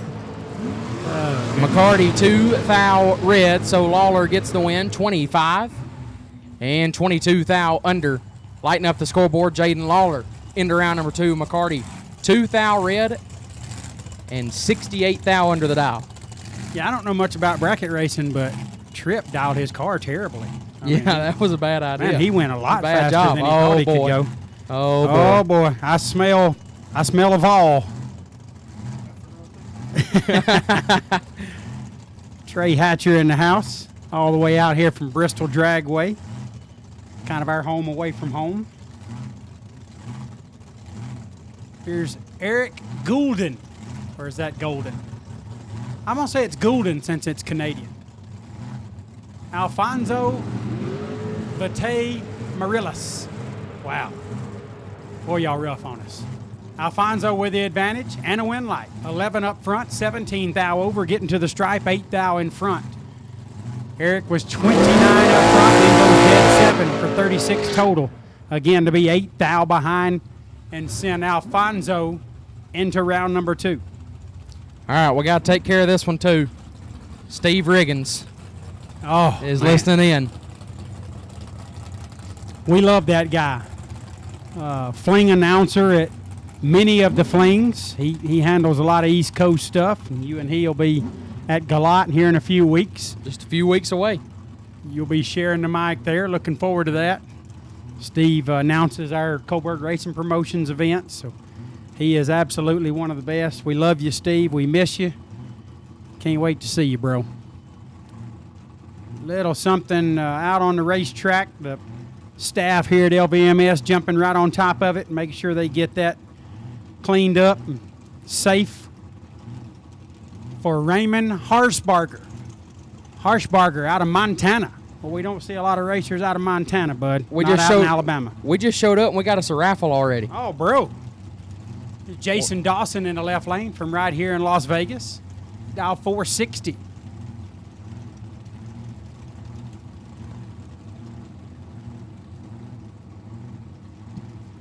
So we got a $100 raffle to get into the Spring Fling Million on Friday. And the winner is number 17, Justin Hoff. Justin Hoff, you are the winner of the $100 raffle, and you, sir, are moving in to Friday's main event, the Spring Fling Million. Kind of the easy way. I'm not sure how many tickets you bought throughout the raffles, but that $100 got you in. So well done and congrats. Trouble in the right lane for Harshbarger. Dawson moves into round number 2, dead on with a 2. Little behind on the starting line, but that sometimes happens when you're up there by yourself. Dawson got her dialed in.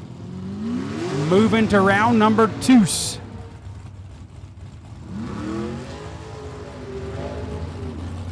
And we kind of come in hot and heavy there. I mean, that was we come in and give Marco a big old hug, and he's like, "Here's the mics, get after it." And yeah, I mean, we didn't even get time to think about it. Everybody we know and some people we don't even know back home watching and sending us messages. I mean, they're making us feel like we're part of the cool kids. I mean, that's how I feel right now. And we know we're not. Next up, Gabriel Hernandez I didn't roll that very well. 496 is the dial. Hernandez. Chris Whitfield out of Colorado in the right, 471. I've heard that guy in the right lane is pretty decent at this stuff. He does seem to turn on a lot of wind lights. I don't know if he's good at this or all of his opponents are bad. Or both. It works out well for him. Now, Yeah. Chris is one of the greats. He really is. He's a very talented racer. They want to call him good on the West Coast. I've seen him on the East Coast. He's good there, too. 25 red for Hernandez. Whitfield moves on, 31 up front, 29 thou under. He will advance to round number 2 and get out of that dreaded re-entry round.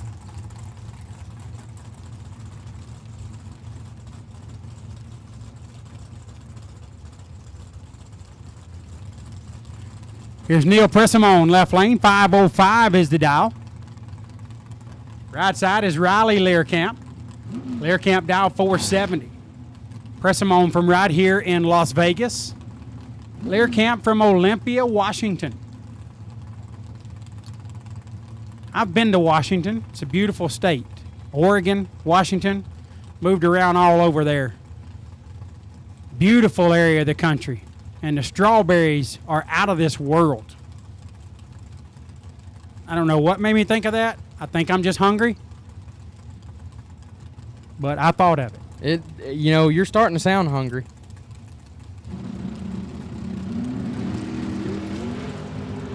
Learcamp lights it up, 13 thou red. Pressimone gets the win, 14. One above, 25 total, lights up the scoreboard.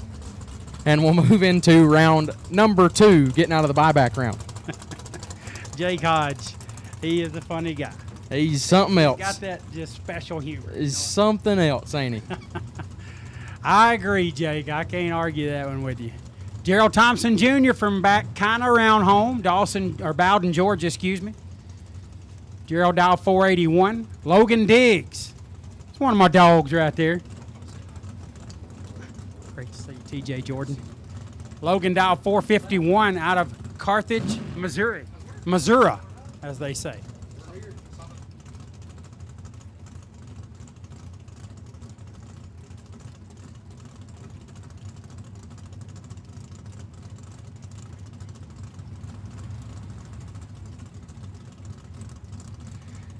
Got to give another shout out to the winningest bracket racer in the country over the last couple weeks, Joe Foley.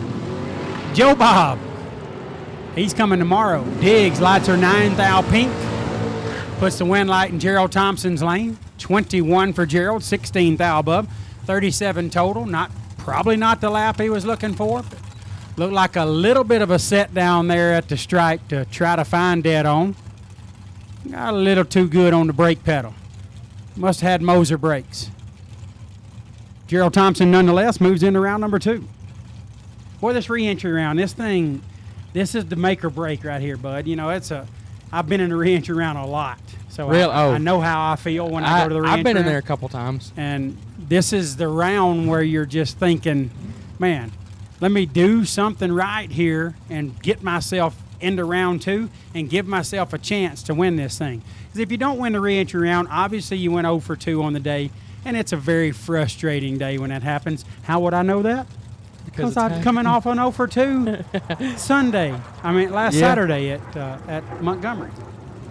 Seth Lancaster, I do have a lot of dogs, and you are one of them. So. Rogelio Thomas turns it red by 28 thou. Will Holloman. Willie Wood, 008 up front, then 7 thou under as Will Holloman powers his way into round number 2. That's one they don't want to see get hot, bro. Will Holloman gets hot, it's on. It is on. Paul Lorton left side, dialed 492, and Shane Molinari right side, dialed 441.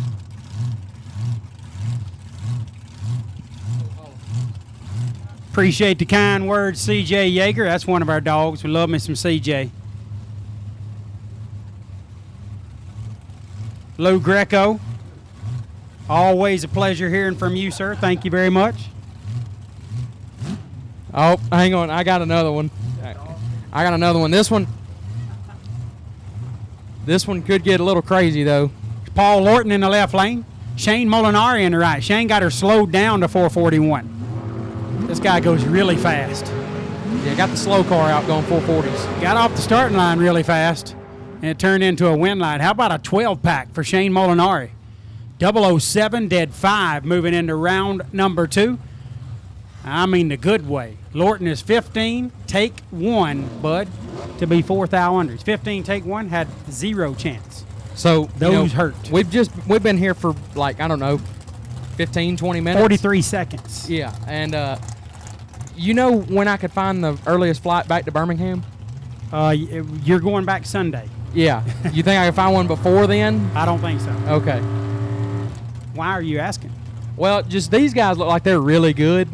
Oh, yeah. Like these guys that are They're racing. way better than us, but we knew that before we left. Shane Thompson in the left. Mitchell Lippin in the right. Lippin in trouble here. Shane don't mess those up. He moves on 17, 2/10 above. Lippin's 55 up front. Then goes over half a second above the dial.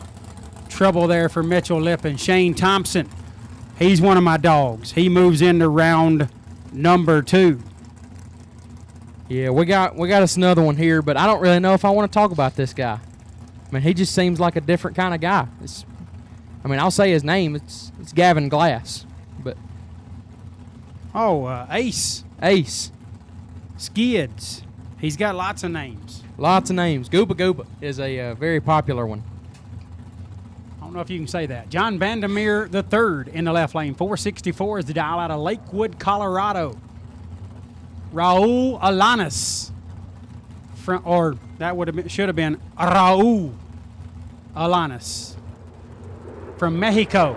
Dial 439, man, how about that sound? That is incredible.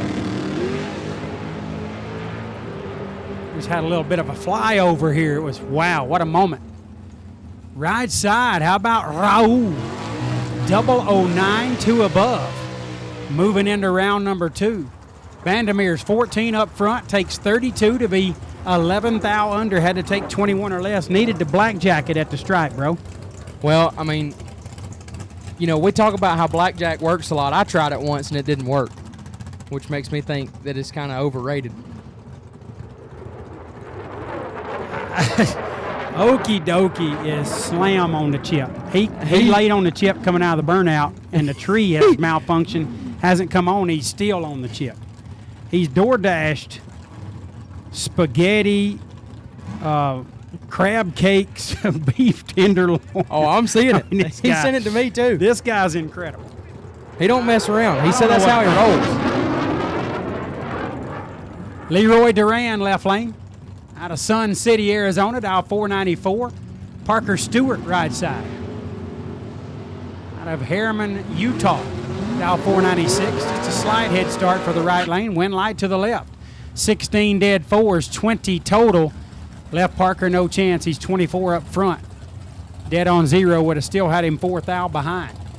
He goes 13th thou above, I'll save my line for the next time that happens. Nate said he was going to call animal control, but I got another one. Matthew Holmes.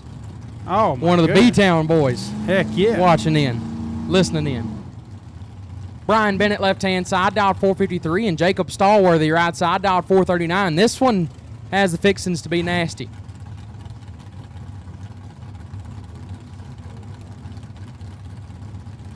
At this time, we need Larice Pro, round number 2. Larice Pro, round number 2. We need you in the lanes, please. Larice Pro, round 2. We need you, please. Brian Bennett and Jacob Stallworthy. Stallworthy has the advantage up front and makes it work. 002, take 52 to be 13th thou above. 15 total for Stallworthy.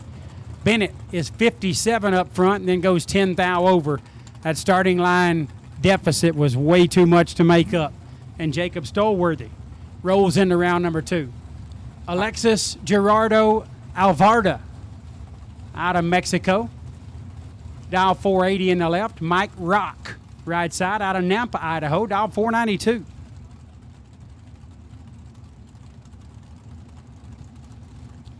Appreciate that, Kelly Estes. He's one of my dogs. Thank you for the kind words. Michael Nuttall, thank you for the kind words.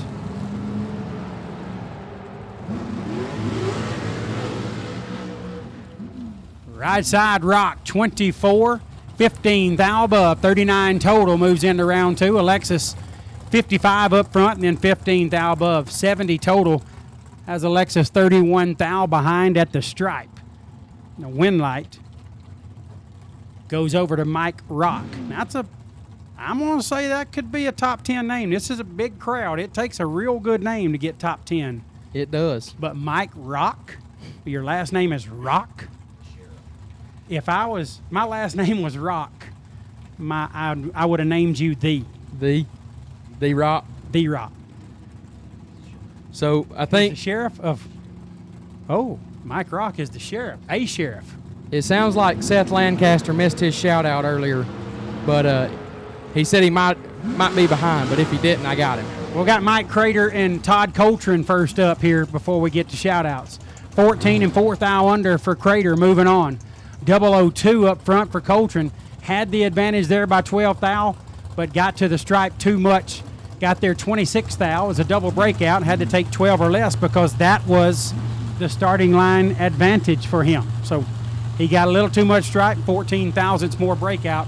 Sends the win light to Mike Crater. Logan Warren left-hand side. Dialed at 464. And Adam DeRosset right side.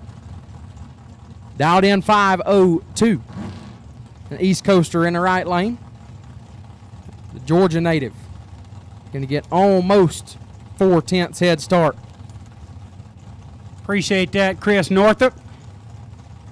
Always good hearing from you, my friend. Congrats on the new gig.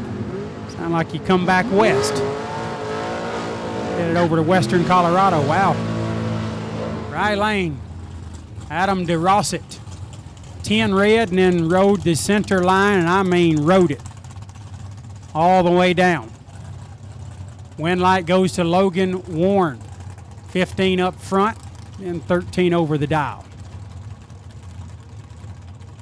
And that was on a let out, by the way. On the let out. 477 at a $1.19. Only 119. I'd hope he let out. Is a let out.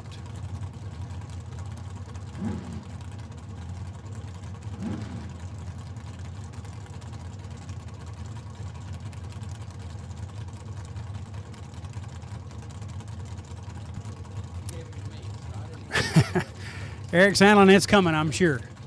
Corey Costin from Double Springs, Alabama. How about that? It's one of our dogs from back home. 460 is the dial. Vicky Johnson, right side, from Arvada, Colorado, dial 475. Corey. Oh, go ahead, bud. My bad. Costin in control. 22 dead 8 gets the win. As Johnson missed it and put it 4 thou under no good. Corey Costin into round number 2. Alabama native moves on. He's not going to like what I'm about to say, but because he's from Alabama, roll tide. Roll tide. Yeah, he was letting the smoke out just a little bit. So Corey got him a little bit of stripe right there. And he did let out, but I guess he knew right where dead on was and said, that's okay, I got plenty of stripe, but I'm good. That's how he does me back at home at I-22 Motorsports. He does that to a lot of people at I-22 and Montgomery and anywhere else he goes.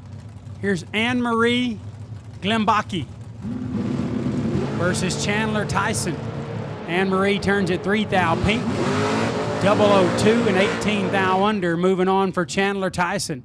Pretty solid lap right there. Anne-Marie breaks it out 1 thou and 3 red. She is 4 thou from absolutely perfect. And when I see the name Anne-Marie, it can't help but remind me of Anne-Marie Green. So shout out to Anne-Marie Green if you're listening. None of the other Greens get a shout out, but Anne-Marie, just Anne-Marie. If you're listening, you get a shout out.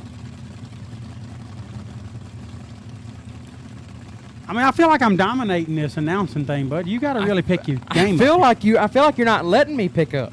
Okay. Left-hand side, Tanner Gates, dialed 451.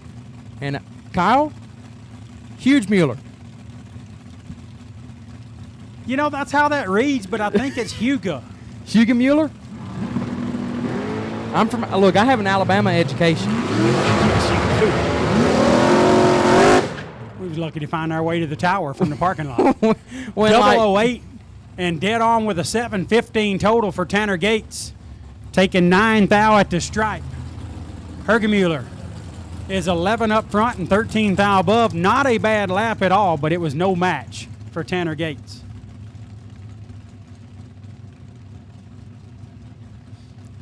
Kyle Gibson, left-hand side, dialed 416. And Justin Jones on the right. 416 is leaving first. Jake Hodge is on fire right now. Hodge Stop, is on drop, and fire, roll, but you Jake. got to look at this. 416 is leaving first. No, something's wrong. Stop, hold him up. Red light the tree or something. This can't be right. A 416 is leaving first. Going to leave first by almost a 10. I mean, you go 416, so you chase everybody every time guaranteed. And you come up here in the re-entry round, and you're getting chased. Dial 416. That's ridiculous.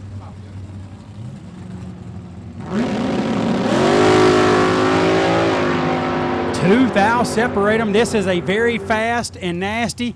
That was fasty. That's a combination of fast and nasty. 10 and 1 above in the left lane for Gibson. Moving on, taking 19 at the stripe. 008 and 4 above in the right lane for Justin Jones. Both of them crushed a tree. And then right lane obviously left a little bit of room there for Gibson. Gibson took advantage of it, moves into round number 2. Here's Jansen Melton. He's one of my old buddies there from Gleason, Tennessee. Pretty good ride there for Jansen. 468 is the dial. Eric Nazarenas from Broomfield, Colorado in the right. Dialed 524. Bobby Joe Pennington has just called JJ's phone, chatting with him. JJ's doing his best to get him off the phone and ain't working. I love you, Bobby Joe. 6 thou separate them, one of them blackjacked. And that turns out to be the winner. 21 up front. That's a blackjack. Dead on with a 4. 25 total. Beats 27 up front every time. And then 29 thou over for Nazarenas. Left him 31 thou in the hole. Jansen Melton takes that M&M chassis to round next. Spencer Massey, left-hand side, Top Fuel Spence. Here's a guy that's been 330 miles per hour here. We don't get a lot of those. Spencer happens to be one of them. He's out of Fort Worth, Texas, dial 456. Tim O'More from Tucson in the right. I got to Tucson too late. Tucson Too Late's a really good song. 501 is the dial for Tim O'More, getting almost half a second head start. Real quick, and this, I'm hoping it will calm down a little bit after this one, but just real quick shout out to Jackson Hudson. Just got off work, he said, turned on the TV, and here we were. I want to say thanks to Jackson for tuning in. Appreciate you, Jackson. Got a parts call coming up here. Spencer Massey coast through for the win. They'll have to get that thing turned around, rebuilt, put new heads on it, put a block in it. All new pistons. Clutch guy. I think he'll make it back around. He's 11 up front. Tim O'More was not 11. He was a big number. Had trouble, coast on down. Spencer Massey moves on. Will Holloman needs a part. Got a parts call. Parts call. Will Holloman needs a Ford solenoid. Will Holloman, he is parked in the rad area behind the grandstands. Will Holloman needs a Ford solenoid. There's probably 319 of those here. He needs just one. He's parked in the rad area behind the grandstands. Somebody help him out. I know y'all don't want to see Will get back on the racetrack, but do the right thing and help him out. Don Budkowitz, left-hand side, down at 483. Right side, we've got every bit of information except the name. Down at 478. From Doug Johnson. That's my dog in the left lane, Budkowitz. Didn't get it done, got there, broke out a thou. Took a thou, broke out a thou. 17, take 1 to be 1 thou under. Doug Johnson is 12, dead 5, 17 total. Budkowitz had to go dead on and see how the numbers fall.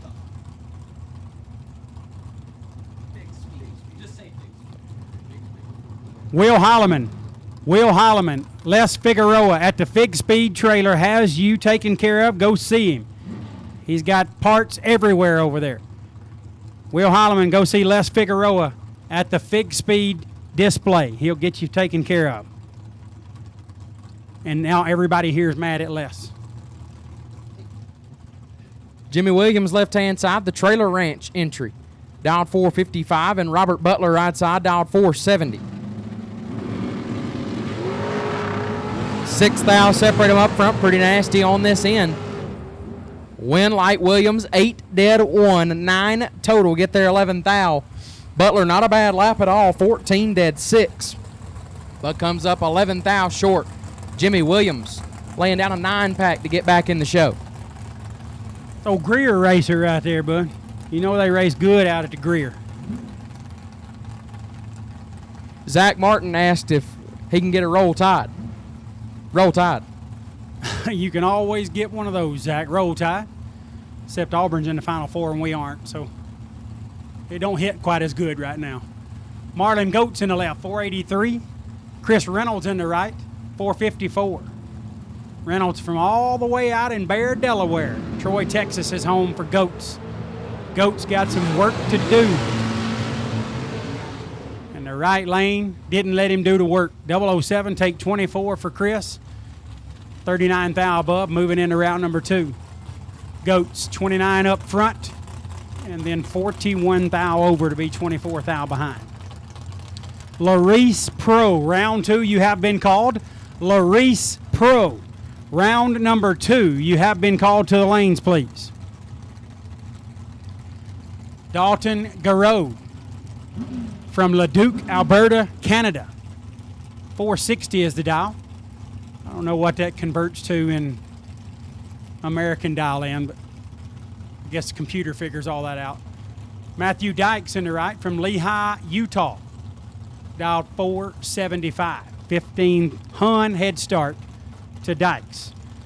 This is the Moser Spring Fling Million presented by Optima Batteries, and JJ and I are just absolutely ecstatic to be here. That was a word I looked up on the way here. I really have never used that word. Felt right. 2 Hun separate them. Dykes with the advantage and a win light. 004, 13 thou above, getting to the stripe, 33 thou. 24 and 26 thou above for a 50 pack in the left lane. Left him no chance. Matthew Dykes moves on.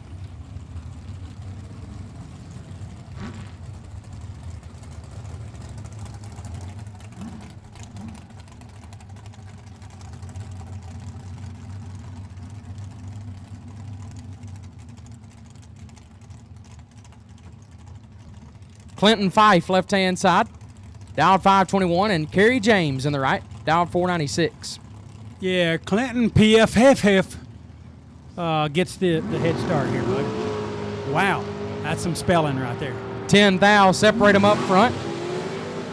Does not get the win light, does Fife.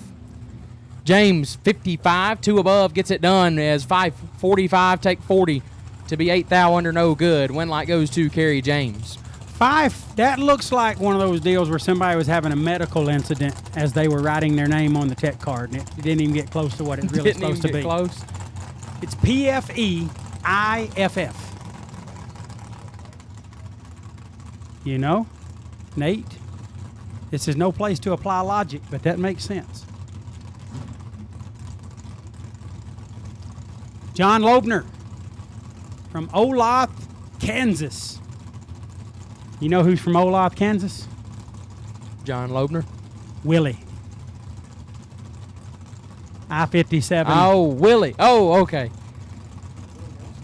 Justin Hoff, 464 dial on the right. Ivan No Driving. Ivan No is Driving. what he calls himself. 2 red for Loebner. Hoff, 006 and 7 thou under. Pretty solid lap right there. Oh, bud, do I have a shout out? This is not just our dog. Jake Hodge says that's Fife. Okay. Don't act like that was easy, Jake. This is not just our dog. This is the dog. This the coon is the dog. The coon dog. Shout out to my homie, my bro, John Siegel, tuning in back in Florida. Appreciate you watching, bro. Can't wait to see you at the track. Do some racing together. Ryan O'Connor in the left, Chris Galletti, better known as Corey's father, after that shootout. OGCG. 15 thou separate them up front. O'Connor with the advantage. O'Connor gets the win. 9, take 5 to be 2 thou under as Galletti. 24 and 12 thou under, no good. Win light goes to Ryan O'Connor. O'Connor moves on. Shout out to Lee Zane. Appreciate you tuning in, Lee. Thank you for the well wishes. And I'm not sure the West Coast is ready for the Wawa story. I'm up for telling it. You know, I could get a couple of chocolate milks in me later and get a little loose with the tongue and tell the story. But I'm not sure they're ready for that out here. We might see. Gabriel Hernandez Jr. from Mexico in the left lane. 494 is the dial. Michael McQueen right side from Odessa, Texas. Dial 498. 400 head start to McQueen. No kin to Lightning. Win light to McQueen. 009. 11 thou under. Taking 9 thou to strike. McQueen moves on.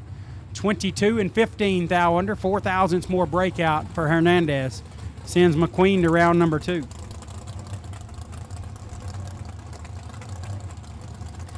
Shout out to another one of our dogs back at home, Brody Quick. Bottom Bowl Brody. Tuning in back at the house in Coleman. Alexis Thompson in the left lane. Victoria Christensen in the right. Think these young ladies know one another fairly well. Alexis giving up 800 head start, 460 to a 468. I agree, Lee. That's more of a footbreaker story. These top bulb guys, they don't know. They're not ready for it? The top bulbers aren't ready for it? Oh, Jeremy Maples says it's Olata. Well, that makes sense because it ends in an E and whatever. But okay, Jeremy, appreciate that. 28 thou separate them up front. Win light to Thompson 12, take 12. Nice lap there, puts it 2 thou under. Christensen 40 and 18 thou under. Just let it get by her just a little bit. I mean, I don't want to offend anybody, but man, when you get west of the Mississippi, people, they struggle to spell the names right. Their cities are crazy sounding. I mean, what's going on? It's like it's two different countries. I mean, you know, they say that on our side of the country that we don't know how to say things. So maybe that's their way of telling us that we don't know how to say things. Well, I wouldn't argue that with anybody.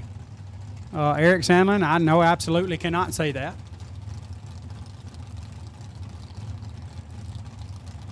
My phone has blown. Oh, mine up. is wrecked. I mean, destroyed. I charged her up just a little bit before we got here, and I don't think I charged it enough. I have to find me a power cable here in a little bit. Rick, go ahead. Milanazzo, left side, dial 472, and Ken Nelson on the right lights it up 7 thou red and 33 thou under. Left side 16 and 25 thou under turns on the win light. Going to move into round number 2.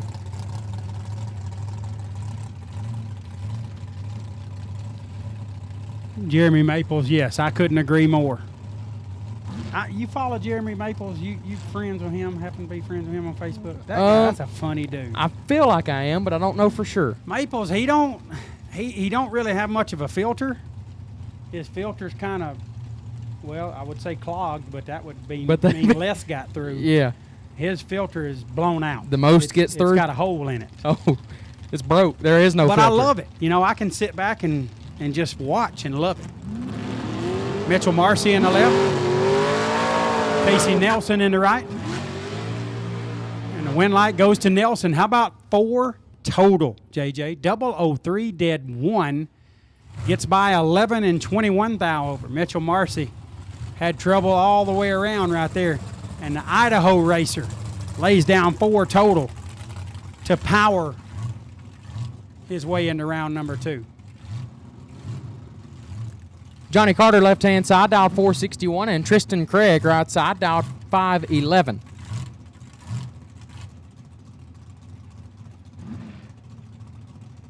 What's the chat bleachers looking like over there on the Jegs and Hoosier live feed?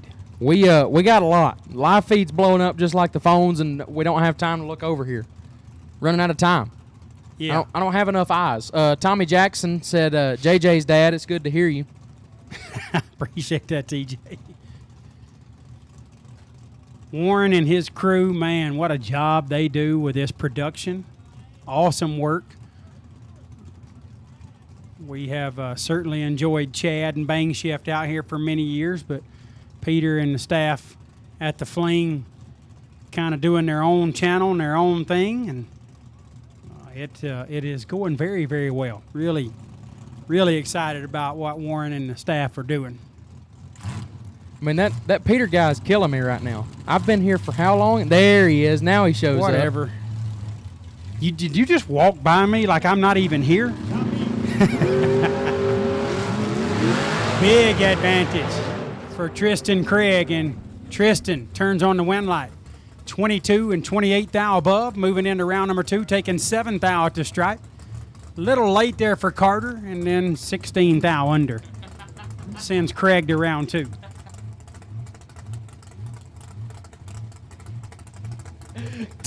Talon Farmer left-hand side dialed 483. Morgan Rose in the right dialed 435. I don't know if that came over, but it's your live feed, so it doesn't matter. It's your deal. If somebody heard it, they heard it. Did you call these, bud? I did. Okay. I'll just let that ride.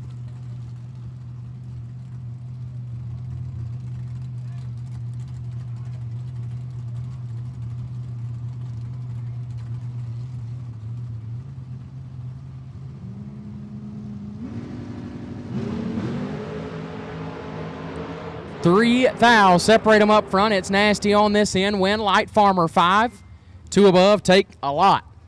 Rose 008 and 9 above no good. Talon Farmer. The more you take, the more you make. Lights up the scoreboard.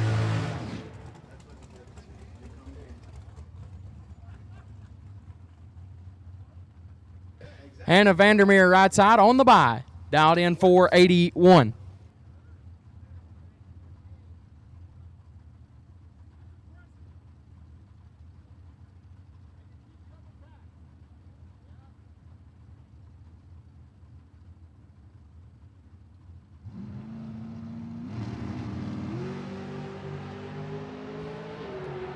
$13 on the tree, right side, and 1 above 629 total on the bye. As that'll wrap up the re-entry round. We have our pro sitting here by the tower, already at the ready line, doing a little track touch-up. Then round number 2 will be headed your way.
All right, a little bit of track prep before we get into Larry's Pro round 2. I'm sorry, Larry's Pro it's not. It's Red Torque Tools round 2. I want to give a very special announcement to the 2 people that I love the most in this world, along with Emily. Olivia Biondo, my Bobida, and Severio Biondo.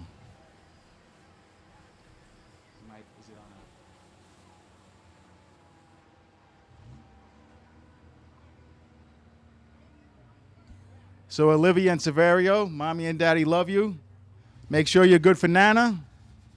I saw Severio sent me a picture. Emily, Severio sent me a picture. He was catcher today. He got hit with a fastball. Yep.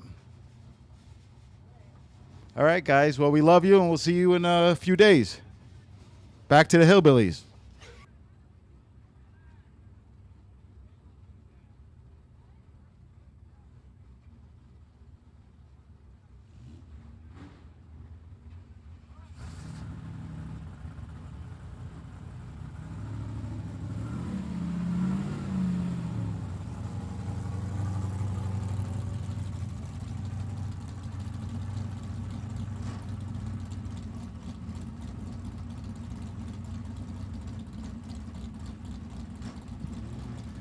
All right, it's Larice Pro coming up, and it's Rad Torque Tools round number 2.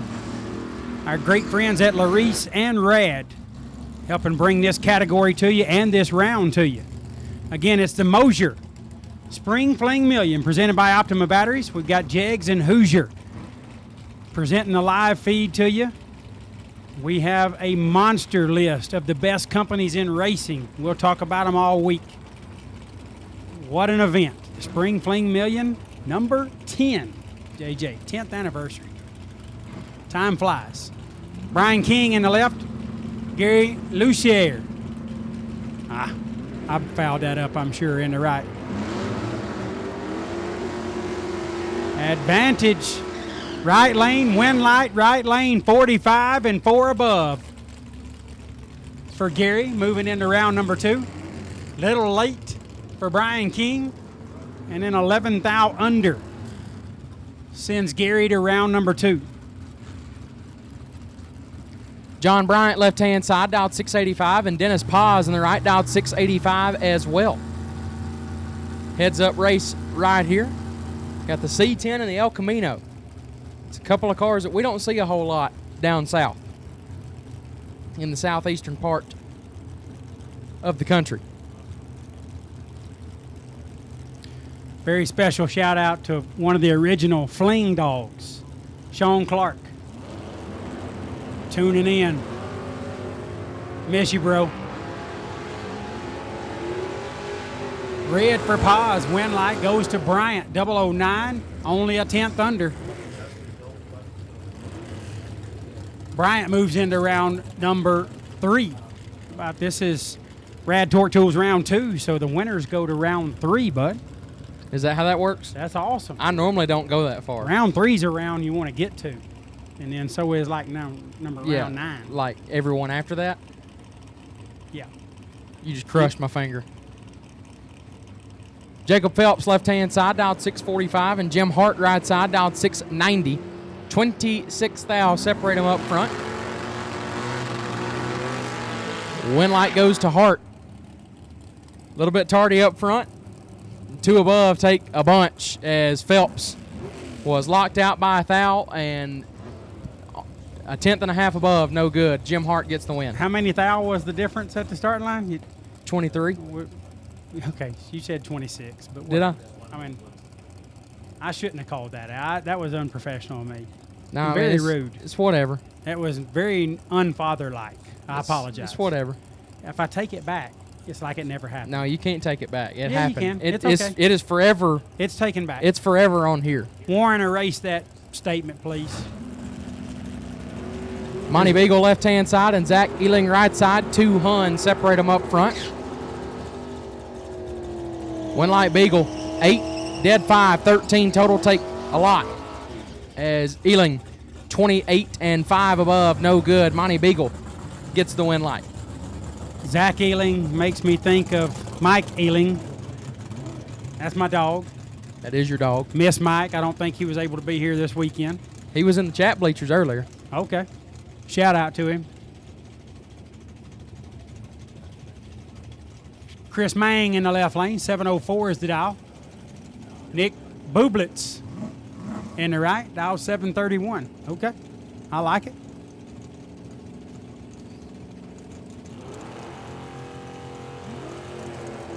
Somebody just left on the converter. Like he didn't even chip it. 16 red for Mang. Bublitz, 25 up front, dead on with an 8. Pretty solid lap there for Bublitz, moving into round number 2. Or is that Bublitz? It's Bublitz. Nate said I Bublitz. apologize. He's a professional. That's on me. That's on me. I should have known that was bub and not the other word I was saying. Yeah, that one, Nate.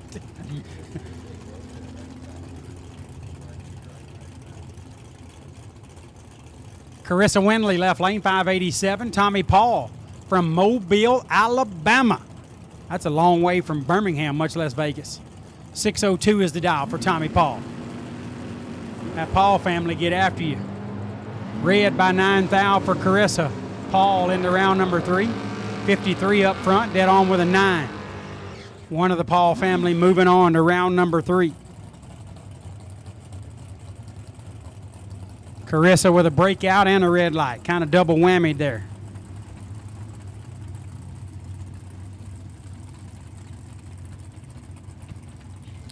Appreciate that, Lee Zane.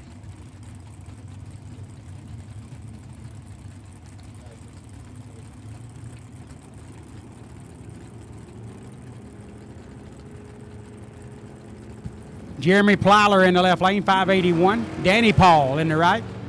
Out 658, another one of those great Paul racers from Mobile, Alabama. And it turns into a win light. 48, dead 4 for Danny Paul. Got to the stripe 32 thou in front. Plyler was 16 up front, had an advantage by 3 hun, but goes 68 thou above to leave room for Danny Paul. I'll let you get this one on the starting line because this is your dog. This is all that. This is my dog. Lucas Walker hauled Big Red out here for us. Washed it before he loaded it. I mean, he's just doing everything he can. He's also wheeling it on the top bulb today. He's dialed 598 in the Mustang. That Lucas Bryce Walker Miller dialed 545. That Lucas Walker's a pretty nice guy.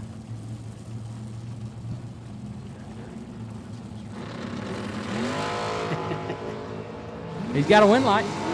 Lucas Walker 004 and dead on with a 9. Flat nasty.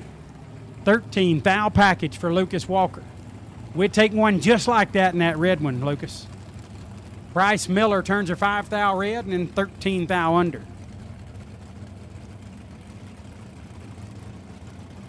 Taylor Pofall left-hand side. It's another one of our dogs. Taylor was going to haul Big Red out here. Pofall. Steve Kelly. Steve Kelly, that's another one of our dogs. Steve Kelly stayed at the house before.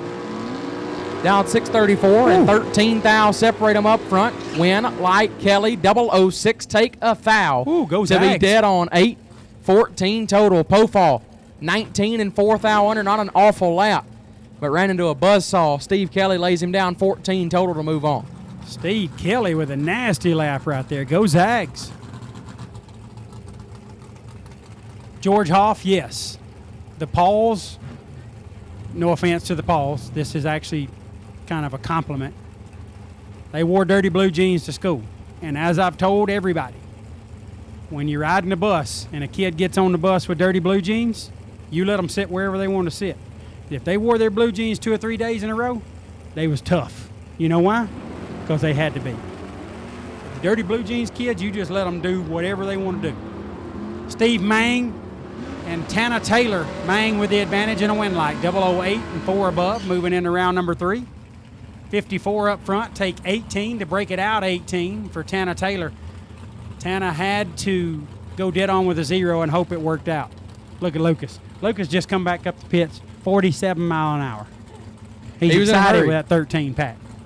He ain't excited about that. He does that all the time. That ain't no big deal to him. You know, I'll just say this. I've never raced at a racetrack where my right lane scoreboard that I love so much is 2 lanes over from me. Yes, it's a long way out there. I'm going to have to look pretty far over to try to find it. Luckily, when I go down the right lane here, the electricity gets to the left side way more than it gets to the right side. So I don't really have to look that far over there and hurt my neck. Double reds. True Start did not have to go to work. 11th thou red on the first lever, which was Cole. Oh. Cole. And Joshua Decker was 3 red, leaving second. So it worked out for Joshua either way, the old system or the new system. Decker to round number 3.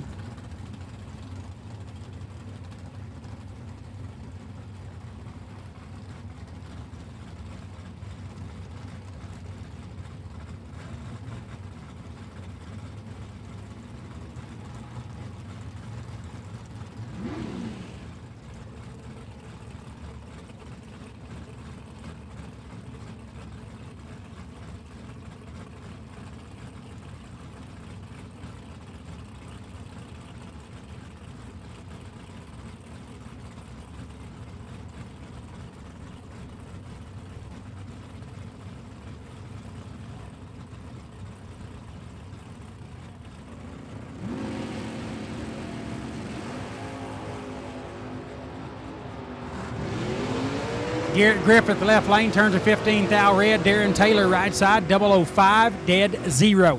How about a 5-pack for Darren Taylor out of, you guessed it, Idaho, Rigby, Idaho. Griffith goes 62 thou under off the 15 red. Taylor moving into round number 3. Kyle Cramsey, left-hand side, dialed 614 in it. Justin Lamb, right-hand side. Lamb dialed 579. I hear this Lamb guy is pretty good as well. I don't know a lot about bracket racing. I'm kind of new to it, but I hear this Justin Lamb guy is pretty decent. He's all right. He only wins about 75% of the races he enters. Oh, is that all? He's decent. 2 Hun separate them up front. Win light Justin Lamb 12, 1 above, 0 gets it done. Cramsey 32 and 3 under, no good. Justin Lamb lights up the scoreboard.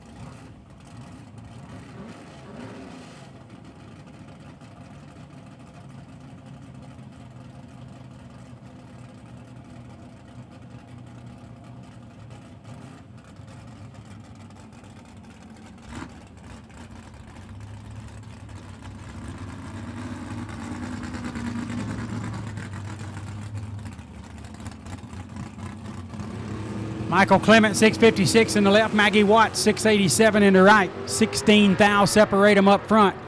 Clement with the advantage and a win light. 25 up front, 29 thou above. Got to the stripe, 10 thou in front. Well done for Clement out of, you guessed it, Idaho. Maggie Watts, 41 and 23 thou over, also from Idaho. And that cool Stewed comes up a little short there by 10 thou and sends a win light to Michael Clement. Andy Schmall, left-hand side, former Spring Fling Million winner. Dialed at 627, and Andre Miramontes. I don't know if that's right, but 665 is the dial. From Tijuana. Mexico. How about that? Mexico. I've heard that's an interesting place. 37 thou separate them up front. Win light Schmall, 10, dead 0. 10 total. Moves into round number 3. Taking 13 thou, right side 47 and 24 thou under, no good. Andy Schmall advances. Where's Andy Schmall from, bud? Idaho. Man, them's great racers in Idaho. I don't know how y'all do it. Jim Stahl in the left lane from Tulalip, Washington. 724 is the dial. Justin Young in the right, dial 650. Justin's in some kind of trouble here. Left lane stall gets it done. 14 up front, 3 above the dial. Got to the stripe over a 10th. Way late for Young, just missed it up front. And goes 45 thou over the dial. Butch Belair left-hand side, dialed 685, and Nick Engler right side, dialed in 628. Peter put a Diet Coke in front of me. I like my Coke leaded, not unleaded.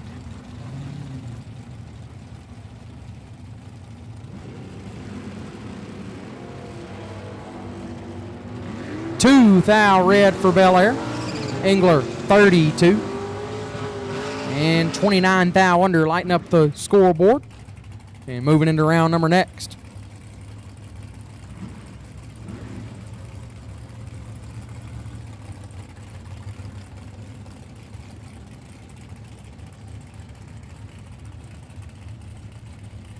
Richie Mason left-hand side, dialed 610, and Richard Rush right-hand side, dialed in at 672.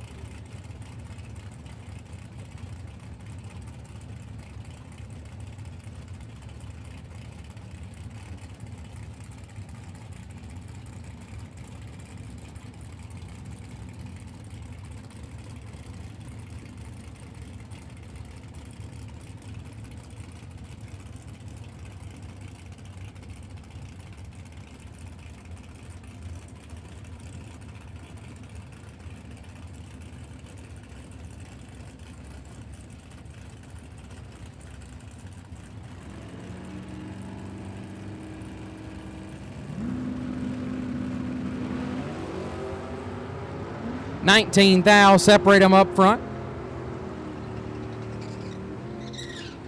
Win light goes left side to Mason 24 and 6 thou under gets the win.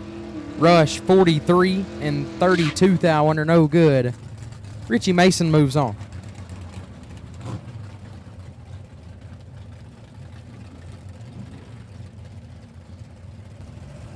I know we kind of joked around a little bit about it, Bud, but I'm really hungry. I could eat the south end of a northbound mule right now. Oh, really? Yeah. Okay. That does sound pretty hungry. That is hungry. Wouldn't even need no ketchup. Oh, I got to do this one. Here's the hammer. My man, my dog, Ron Nichols in the left lane out of Livermore, California, dialed 728. James Gonzalez, right lane, dialed 655 out of Albuquerque, New Mexico. The hammer is just a cool dude. Double reds.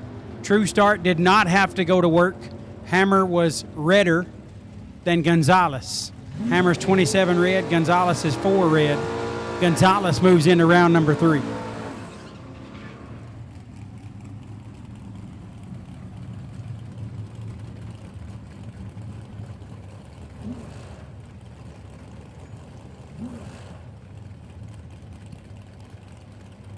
Bug McCarty left-hand side, the McCarty Auto Parts entry dialed 612.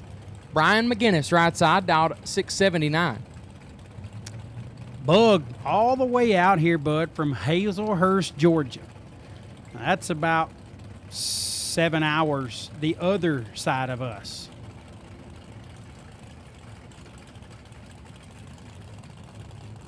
Yes, Cody Pollage, I couldn't agree more. Appreciate that, okie dokie. I'm not sure it's anything I can eat, but we're going to give it a shot. Bug got some work to do. He do the work. 22, dead 1. Nice set down for Bug. 23 total. McGinnis is 003 up front. Got to the stripe 28. Breaks it out by 8 thou, and Bug disappeared on him at the stripe.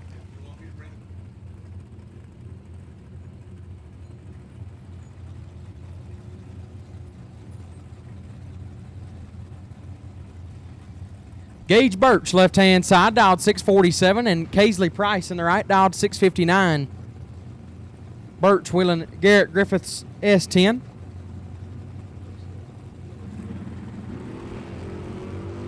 $14 thou, separate them up front.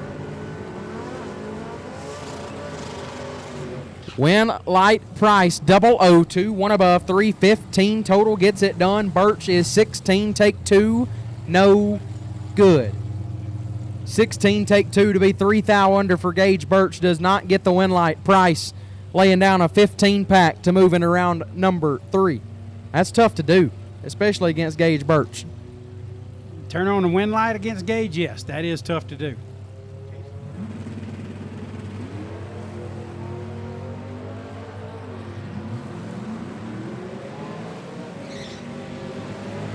Winlight Mark Fall 27 dead 2 gets it done as John Brannon 26 take 39 to be 36 thou under. Had to take 3 or less.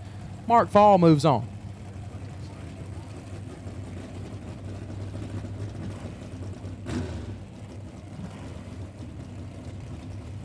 Mark Fall's one of my old buddies. He came out and raced the World Foot Brake Challenge at Bristol one year. Good to see Mark turning on a win light. Kyle Fritz out of Cottonwood, Arizona in the left, dialed 750. Mike Howard in the right from Ella Belle, Georgia. Ella Belle's a top 10 city. 546 is the dial. Oh, bro. Wow.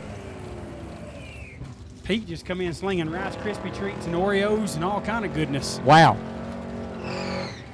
Yeah. Pete. Yeah. Thank you, bro. Mike Howard moving on, 12 up front, dead 1. How about 13 total? Matched the Lucas Walker lap.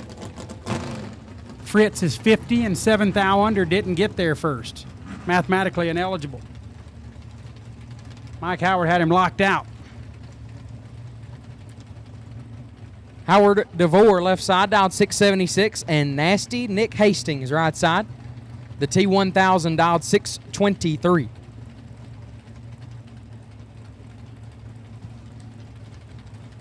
So DeVore is going to get about a half a second head start. That little Pontiac T1000, don't call it a Chevette, will come a chasing. Nick turns it 5 thou. Oh, I'm sorry, bud. Stepped all over. My bad. Go ahead. 5 thou red for Hastings and 38 thou under as DeVore 008 and 2 above. Going to get the win light. Hastings lighting it up red and will end his day at least on the no box side. I don't know that he was entered in top bulb. But that means he'll be racing mad the rest of the weekend, which is not good news for the rest of the no box field.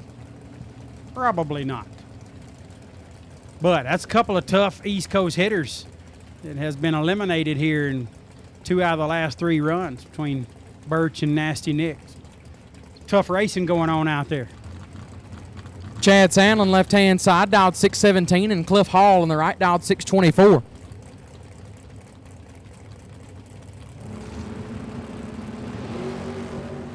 Six thou red for Hall, Sandlin 12. And 19 thou under Chad Sandlin gets the win light.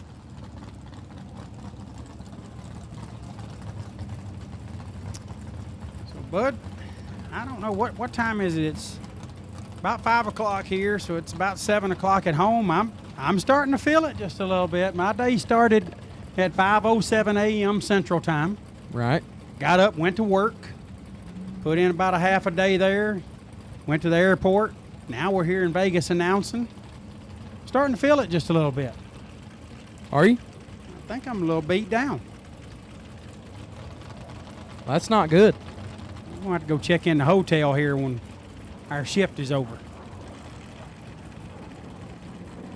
Craig Marilees and Tyler Sally.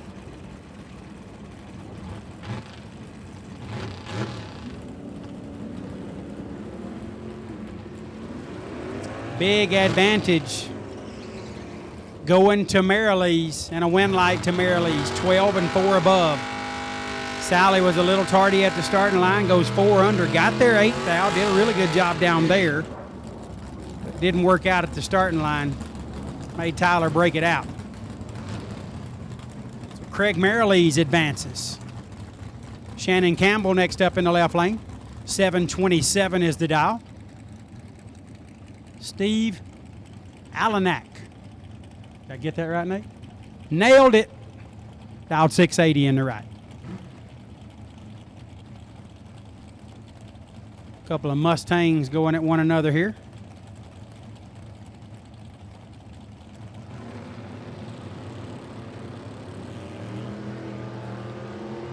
Pretty solid in both lanes. 5 thousandths the difference. And the win light goes to the better reaction time with Shannon Campbell, 12, 11 thou over, got to the stripe, 17 thou in front. Alanak was 17 up front, had a chance, but goes 23 thou above the dial to be 17 thousandths behind at the stripe.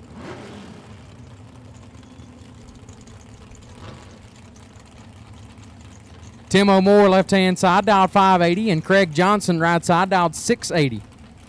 Exactly a 1 second head start goes to Johnson right side.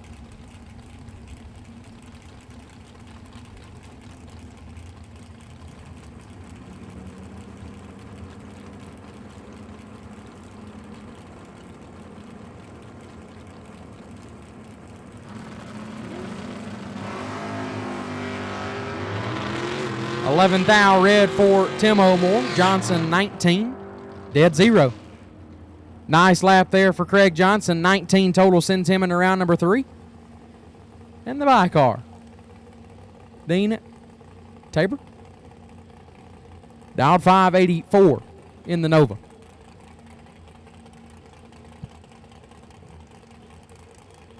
This will wrap up Larice Pro round number 2. Rad Torque Systems round number 2 for Larice Pro. Will come to a completion after Mr. Tabert gets across the finish line. Pretty solid 46 and 1 above right there.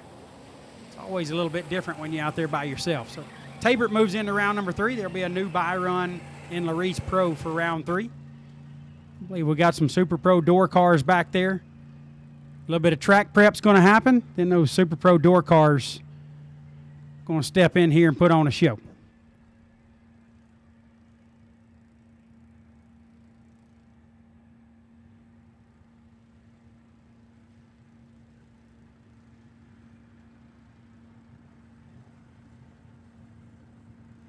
Capacity of Philadelphia Yard Trucks, the right choice and solution for your business when it comes to new, pre-owned, or service for your yard truck. We offer industry knowledgeable sales professionals, well-trained technicians, a fully stocked parts department, and a mobile repair fleet. Capacity of Philadelphia has the ability to service all makes and models of yard trucks: Kalmar, Ottawa, Tico, Capacity, and more. We have new or used yard trucks in stock to own, rent, or lease. We're the area's only dealer with a global leader Capacity brand in stock and ready to deliver nationwide. We keep the world and your customers moving. Visit us at CapacityofPhiladelphia.com.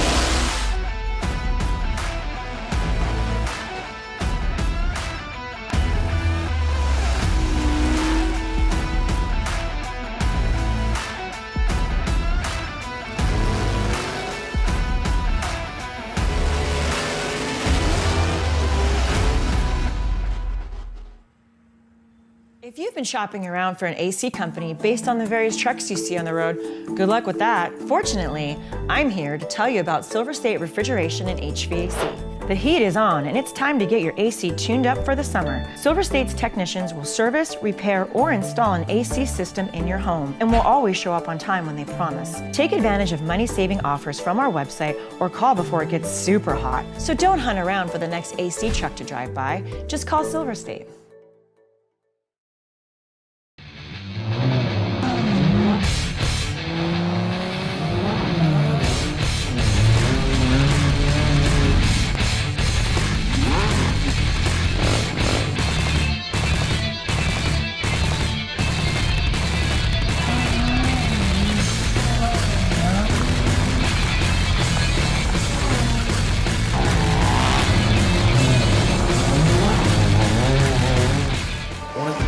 I think very important is the distance between your pre-stage and your stage, and it's 7 to 8 inches, and I think that's important because you don't want to spend all your energy once you pre-stage to stage, as in bumping in so small that it takes you 30 bumps to get in.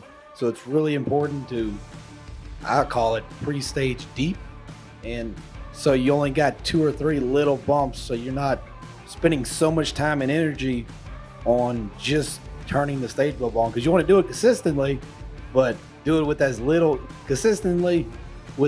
energy as possible.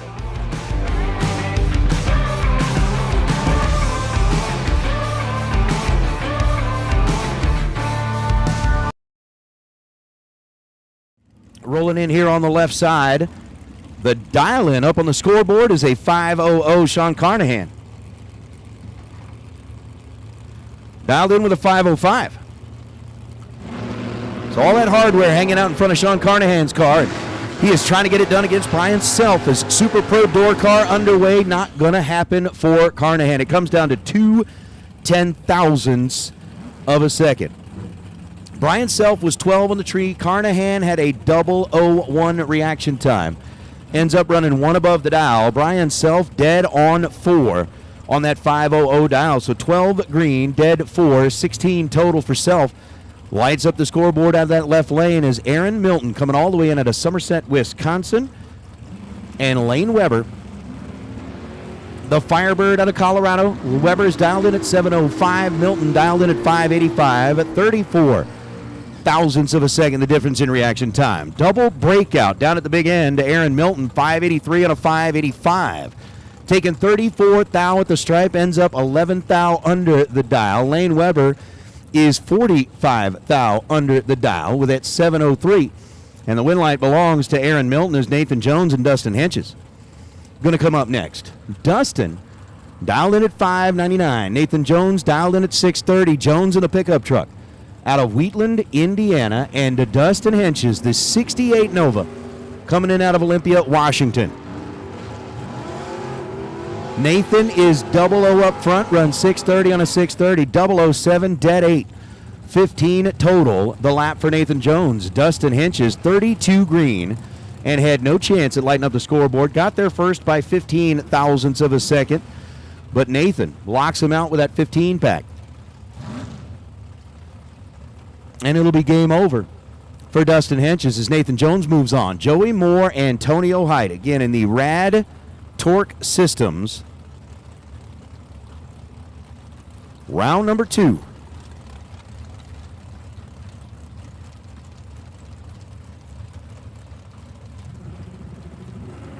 Height from right here in Las Vegas, down 543 in the Nova. Joey Moore dialed in at 625, and it's nasty up front. Antonio Height, trip, zip, dead 8, no good. 8 pack right side of the racetrack gets parked. Joey Moore, 003 and dead 2 to be 5 thou total. 5 pack for Moore out of Terre Haute, Indiana. Takes Antonio's 8 pack and says thank you for playing. But an 8 total just isn't going to be enough here in round number 2 of the Rad Torque Systems round. Again, thanks to Jegs and Hoosier for that live feed. We are right in the middle of round number 2 here on a Silver State Refrigeration and HVAC Wednesday as Stephen Berg and Dustin Wirtz are going to be up next. Dustin in the Corvette. Stephen in the Vega. As the Vega's dialed in at 614, Dustin going to give up the head start to the racer out of Oklahoma City. Red light start for Steve Berg by 9 thousandths of a second. Dustin Wirtz is 28 green up front. Runs 520 with a 4 on the 521 dial. But Steve handed the win light over to Dustin at the hit by way of that 009 red light. And it's going to be Michael Jackson and Rob Mosier. Mosier, the Mosier engineering team, is we've talked so much about. They have got a complete set of parts back there. If you need anything, they are the guys to go see when it comes to those rear ends. They've got a 528 dial for the Corvette on the right side. Michael Jackson is dialed in at 638. So that 638 number for the El Camino from Las Vegas. Going to be trying to run away from the Corvette. But we are here at the Mosier Engineering Spring Fling Million presented by Optima Batteries. In round number 2, in the buyback round, first round, all complete. Any opportunity at a bogey or any opportunity at a do-over is done. You got to make it count. Michael's going to try to make it count against Rob Mosier. Both drivers leave early. Michael left 49th thou early. Rob left a 001 early. 5:26 on a 5:28. Michael Jackson, after going 49th thou red, ends up running dead on the dial. 6:38 on a 6:38. But Mosier, by way of the lesser offensive red light, moves into round number 3 with that 5:26 on a 5:28 down the right side of the racetrack. Scott Heyer now.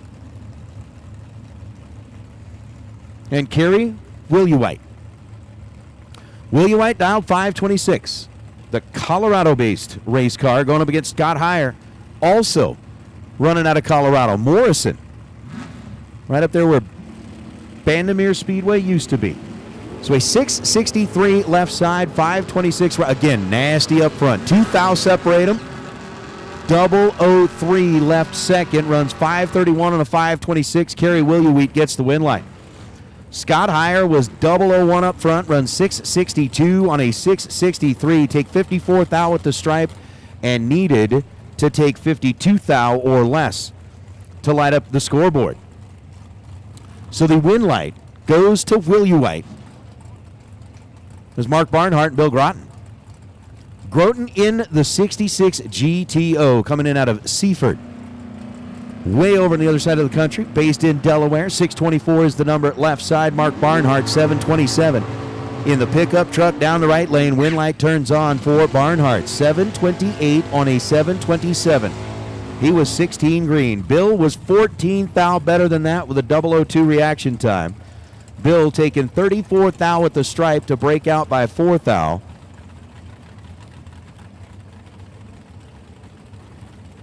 Win light belongs to the pickup truckers. Brianne Jones out of Green Acres, Washington, in the topless Corvette. Dialed in at 648, and Shane Carr out of Killen, Alabama, rolling in here in the S10. 534 is the dial for Shane. 648 is the dial for Brianne.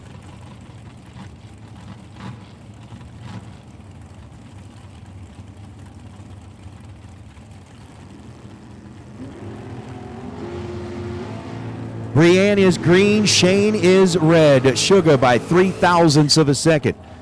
Turns on the scoreboard on the opposite lane. 648 on a 648. Brianne, how about 7 total? 005 dead 2 winner. Sugar was 003 red and dead 8. Taking 2 thou down at the finish line. So Brianne gets the win light over Shane Carr. So that'll bring up Peeps, Pennington. It's Preston. 475 the dial for the Texas-based Roadster. And Rocky Van Note racing the Vega out of Indiana, 575 to the 475. So that 1 second head start as calculated by the timing system will belong to the Vega, as it's going to be Van Note first to find the pre-stage bulbs. Once again, we should have all of our Super Pro door cars into the staging lanes for round number 2. If you are a Super Pro door car and have not yet found your way into the lanes, we do need you there now, please. Advantage Pennington, win light Pennington. Peeps is 008 dead 8. 16 thou total.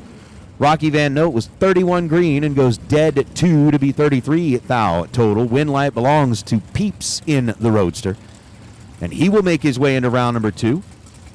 Or excuse me, round number 3, as we are in round number 2, the Rad Torque Systems ride. Nacho Rivera and Matt Daddis.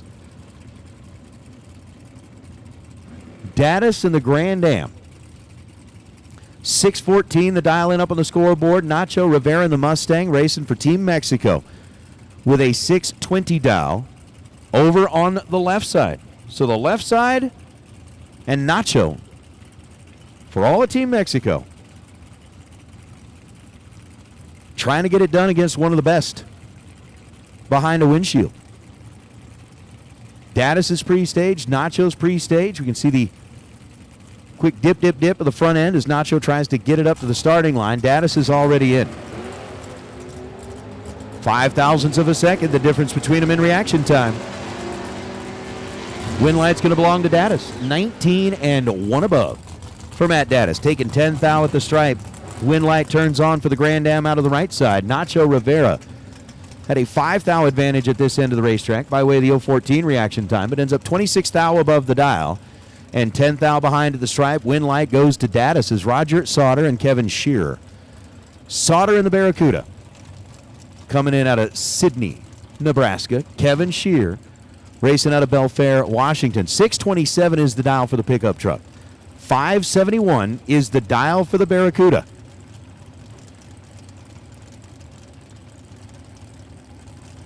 Again, with pre-stage bulbs lit, you're going to see who's going to go ahead and stage up first. It'll end up being Sauter.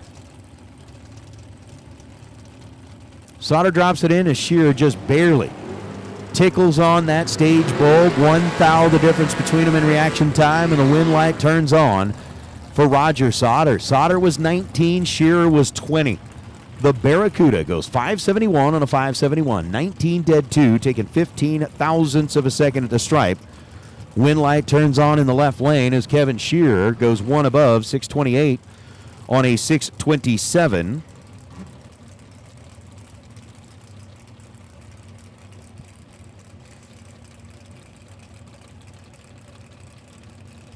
That's going to bring up Mike Crater in the S10 and Chad Campbell in the 64 Falcon.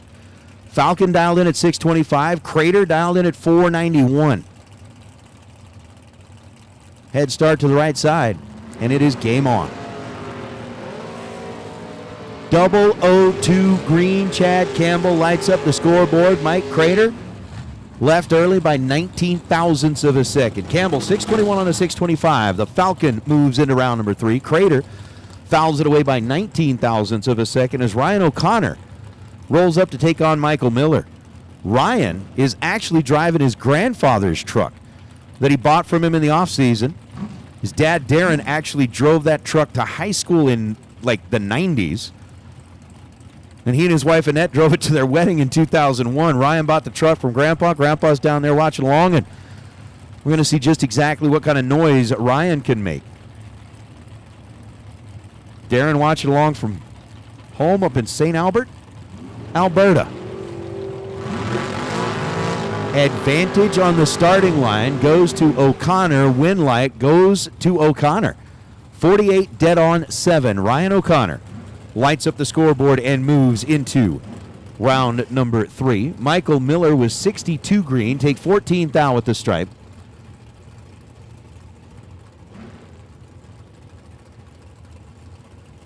To break out by 21 thousandths of a second. O'Connor takes the pickup truck a little bit deeper into the day as Jake Clayton and Michael McQueen. McQueen in the Camaro out of Odessa, Texas. 585 the dial on the right side. Jake Clayton, the Chattanooga Choo-Choo. Mustang rolling up on the left side. 627 and a red light start for Clayton by 3 thousandths of a second. 003. On the wrong side of the tree, 581 and a 585. McQueen finishes up his run and moves into the next go-round. Again, we are in the Rad Torque Systems, round number 2, all part of a Mosier Engineering Spring Fling Million presented by Optima Batteries on a SilverState Refrigeration and HVAC Wednesday. $30,000 is on the line,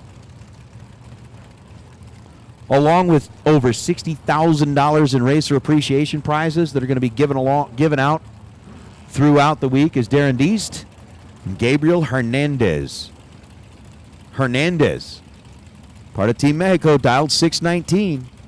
Darren Deist, 452 is the dial for the 2010 bodied Cobalt out of the right lane. Deist going to be the first one to find the pre-stage bulbs. It's Gabriel Hernandez trying to find his way to the starting line.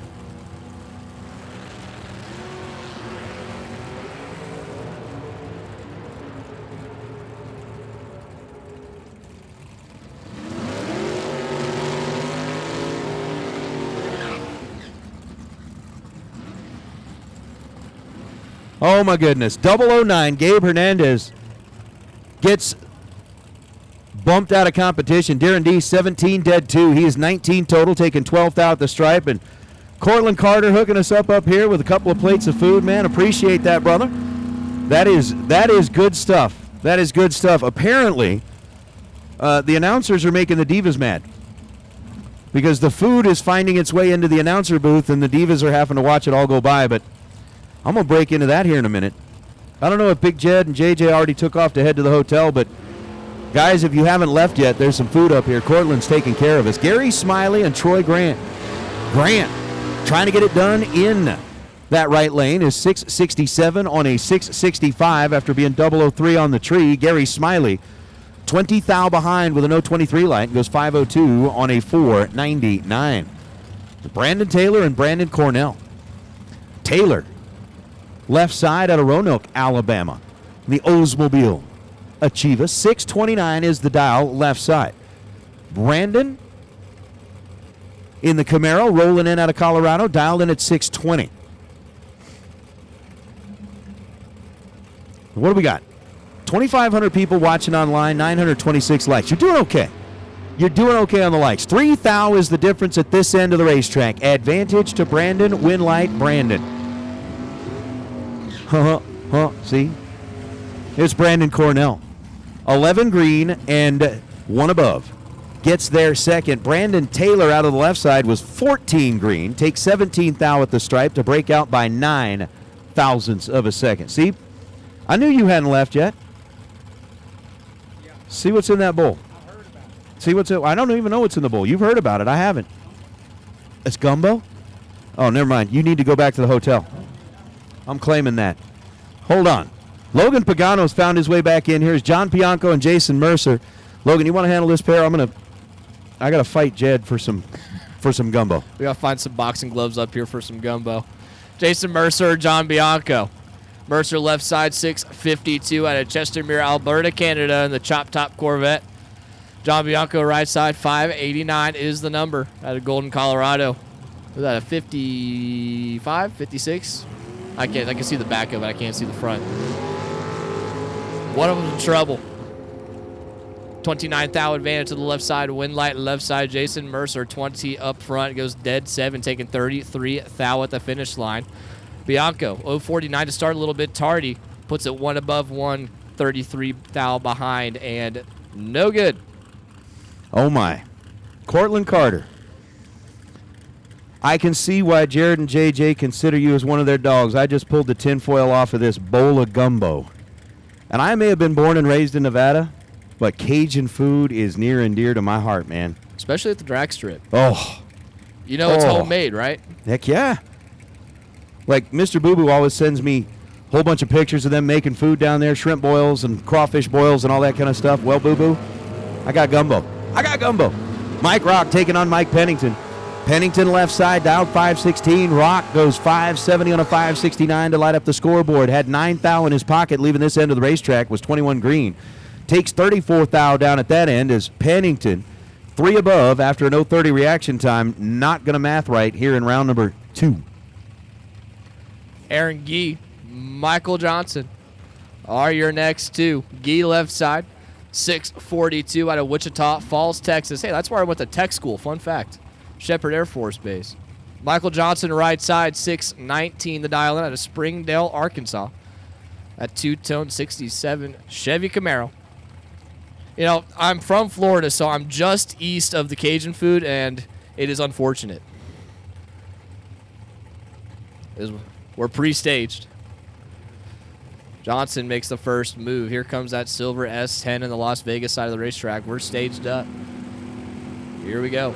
Red light start. Aaron Gee, 007 to the dark side as Michael Johnson's going to turn on the electricity down there. 011 to start. Puts it 2 above 0, 105 miles an hour. Johnson's coming back around as Gee. 642.3 on the 642. Puts it dead on. Red and dead on. Hate to see it. Oh, hate to see it. But we do have the swear jar out front. I noticed that a lot of folks haven't quite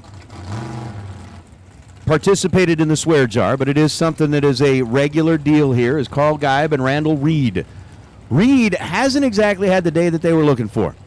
Got in here a little bit late yesterday. Had to kind of come into round number 1 this morning blind in the pickup truck. Dialed in with a 627 going up against Carl, part of the Minnesota Mafia. Rolling in with that 626 dial. 6 thou, the difference between them at this end of the racetrack. Scoreboard lights up for Carl Gieb. 627 on a 626. He is 1 above. Randall, 628 on a 627. He is 1 above. He is 16 thou above. Carl is 12 thou above and comes down to a 10 thou margin at the stripe. Chris Gallitti and DeAndre Fitzgerald. The Fro left side. The 1981 Malibu wagon, 645 the dial in. The student, he's going to school down there in Riverside over in San Diego. Fear the Fro. He's got a tough draw on the right-hand side. Chris Gallitti doing the John Force funny car burnout right there in the red Mustang at a Tomball, Texas, dialed in 536. We're holding him here for just a second. I hear the radio chatter going on, but I don't know what they're saying. It's all muffled. Something's going on, though.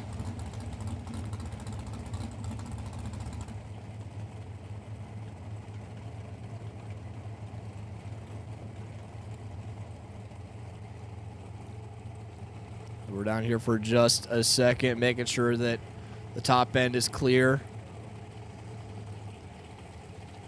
So the radio chatter back and forth, just making sure everything's all right at the top end, and we've heard the words good to go several times, so we are good to go. I'd say so. I think that's what that means. I haven't seen the red Mustang out of the Gallitti camp yet. I've seen Dragsters, I've seen Novas, I haven't seen the red Mustang yet. As we're pre-staged now, as we got him fired back up. Fitzgerald and Gallitti. This one's got the makings to be a good one. Dirty Money. The wagon on the left-hand side for the Fro. Red light start, Chris Gallitti. Hands the win over to DeAndre, and Chris was going to have his hands full as DeAndre was 006 to start, puts it dead 8. Be 14 total. Chris Gallitti, he was 9 red. He needed all of it. Goes 540 with a 7 on a 536. D-Money rolling back around for round number 3.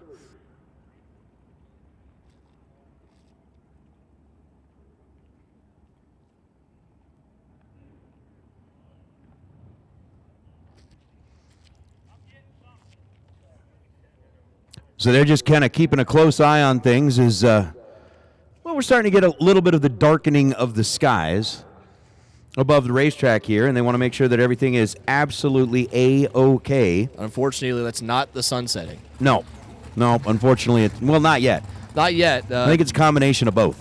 That ain't going to happen for probably another 2 hours. It's all good. It's all good. Oh, no. Sorry to hear that, Jake. Jake from State Farm, everybody okay? Like everybody that we know? Saying that there is some serious weather activity happening out there in the Memphis area. Of course, we want to make sure that everybody we know is okay. And again, guys, remember the swear jar that we got set up back here? If you do something on the racetrack that's got you cussing to yourself, drop a couple of bucks in the swear jar. And then at the end of the week, we take all of that money and find a very, very worthy cause. Well, I know you don't live in Memphis, but you kind of get the information, and a lot of folks will tell you what's going on, so I was just kind of curious if you'd heard anything. So with JR and Kevin, Mr. McClellan dialed in at 665, Lopner dialed in at 474. Win light's going to turn on for K-Mac. 669 on a 665. He was 16 green. JR was right there with him at the hit with an 015 reaction time. And then goes 479 on a 474. Well, I believe it was it ET Finals this past year. We did the swear jar, and it got donated to hurricane relief in Florida. Yes, it did. Yeah, personally, that made me feel good. Hurricane relief in the Tennessee area, up there with Bristol. Yep, yeah, that too. We've had that. We've given it to Racers for Christ. We've given it to a racer that had an unfortunate incident on the way home, had their trailer run off the road. Right. So Dan Bain, Nick Pressimone, 582 on a 581 was 21 green. Dan better with the 13 thou reaction time and goes 663 on a 660. So Nick rolls along in the Nova. And how about this piece of machinery? It's 70 body GTX. You know, I actually see Robin Croughton race a lot up in NorCal. He races with the 530 Index West Coast Outlaws group a lot up at Reading. I think they went to Bakersfield once too. Robin on the right-hand side, that big body tube chassis 70 GTX out in 530. That quick door car on the Pennzoil side of the racetrack. Left side, Greg Sabatino. The 63 C10 pick-em-up truck out in 654. We're both in pre-stage, taking our time. Sabatino goes in. Croughton's in. And we're off. Croughton turns at 8 thou red. Greg Sabatino. Move on to round number 3. 16 to start. And whoa. I'm hoping that he just lifted early. 662.3 on the 654. Only 102. I'm hoping he lifted early and he's not having issues. Yeah, I hope you saw that scoreboard light up and went, I'm okay right now. Ed Nemick, the Corvette out of Hampshire, Illinois. I don't know if they like to say Hampshire or Hampshire. Hampshire just sounds fancier. What's the plural of Illinois? Like the people that live in Illinois, the Illinoisans? Illinoisans? I have no idea. Illini? Illinois? Illini, maybe? I don't know. It might be. Alonso Sanchez, 653 to Ed Nemick's 535. Red light start for Sanchez by 6 thousandths of a second. Ed Nemick goes 536 on a 535, and the Corvette will make an appearance in round number 3. Unfortunately for Sanchez, the 006 red light precludes him from any further interviewing process today. I'm sorry, but you have not passed the second round. Here is your pink slip. Rob Asbury and Logan Diggs. Hey, nice first name on the right-hand side. I like that. 630 to the dial in Carthage, Missouri. Left side, Rob dialed in 597, the 71 Chevelle at Yakima, Washington. Is that a typo or what is a Chevelle? It wiggles a little more than a regular Chevelle. Ah, okay, gotcha. It's got a little bit more gelatin in it. Do the G-body shuffle even though it's a 71 Chevelle. Yeah. Put a little boogie in it. We got 3 thou separated up front, advantage to the left-hand side. Wind light goes to the right-hand side. Logan Diggs, 14 to start, puts it dead 9, taking 19 thou at the stripe. Is Rob Asbury is 11 to start. Had the 3 thou advantage up front. Goes 6 flat with a 1 on the 597, and by 19 thousandths of a second, his day is over. Yeah, thank you very much, Danny Hoff. I thought I was trying to remember if it was like the Fighting Illini or whatever, but that's probably maybe that's what it is. It's the college it's Illini. Well, it's kind of like the plural of Novas is Nove. Nove. Interesting. We were at a streetcar event here, and there were so many Novas, we had to actually go look up what's the plural of. There's Nove on the starting line. Like there's one right now, so it's a Nova. Shane Thompson's 492. Trying to get it done against Mike Lowe. Shane is in trouble. Mike 006, 577 on a 574. Still gets there first by 14 thousandths of a second. Shane Thompson, 35 green, 2 above. No good for the Nova. See there. See, pair in the water box. They're going to be the Nove. Nove. The Chat GPT. Go for it. David Beckwith, Jacob Beakley, your next 2. Beckwith left side, 736 at Rancho Cucamonga, California. The 1979 Malibu. Right side, Beakley at 611 is the number out of Lamar, Colorado. The 1965 Chevelle, minus the gelatin.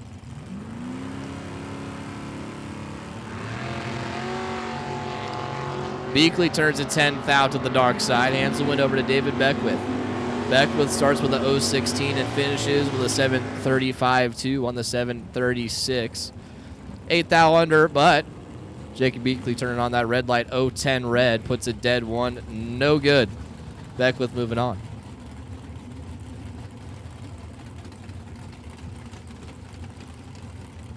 So that's got the Nove. Talon Farmer in his Nova, Mark Kidd in his Nova, and the Kidd Performance and Dyno ride. Again, thank you so much to Mark and Race and all that the Kidd Performance and Dyno crew does for us here. There's a 590 dial is up on the board for Mark. A 659 dial is up on the board for Talon. In a matchup like this, everybody knows my heart is a 66 or a 67 Nova. To have two of them side by side, I love it. Mark Kidd with the advantage. He was 14 green, but the win light turns on for Talon Farmer by 0.005 of a second. Kidd ends up 500 above the dial. After getting the jump on him at this end of the racetrack, Talon 48 and 11 thou above puts him at the line 0.005 of a second ahead of Mark Kidd. So Farmer's moving on. Jorge Cons, Team Mexico, left-hand side, 607 the dial in the 1984 Thunderbird. Right side, Jorge Salazar Jr., also Team Mexico, 720 the dial in for the Camaro. Advantage right-hand side. The silver Camaro turns on the win light. 003 to start. Salazar, 720 dial in, 726.7.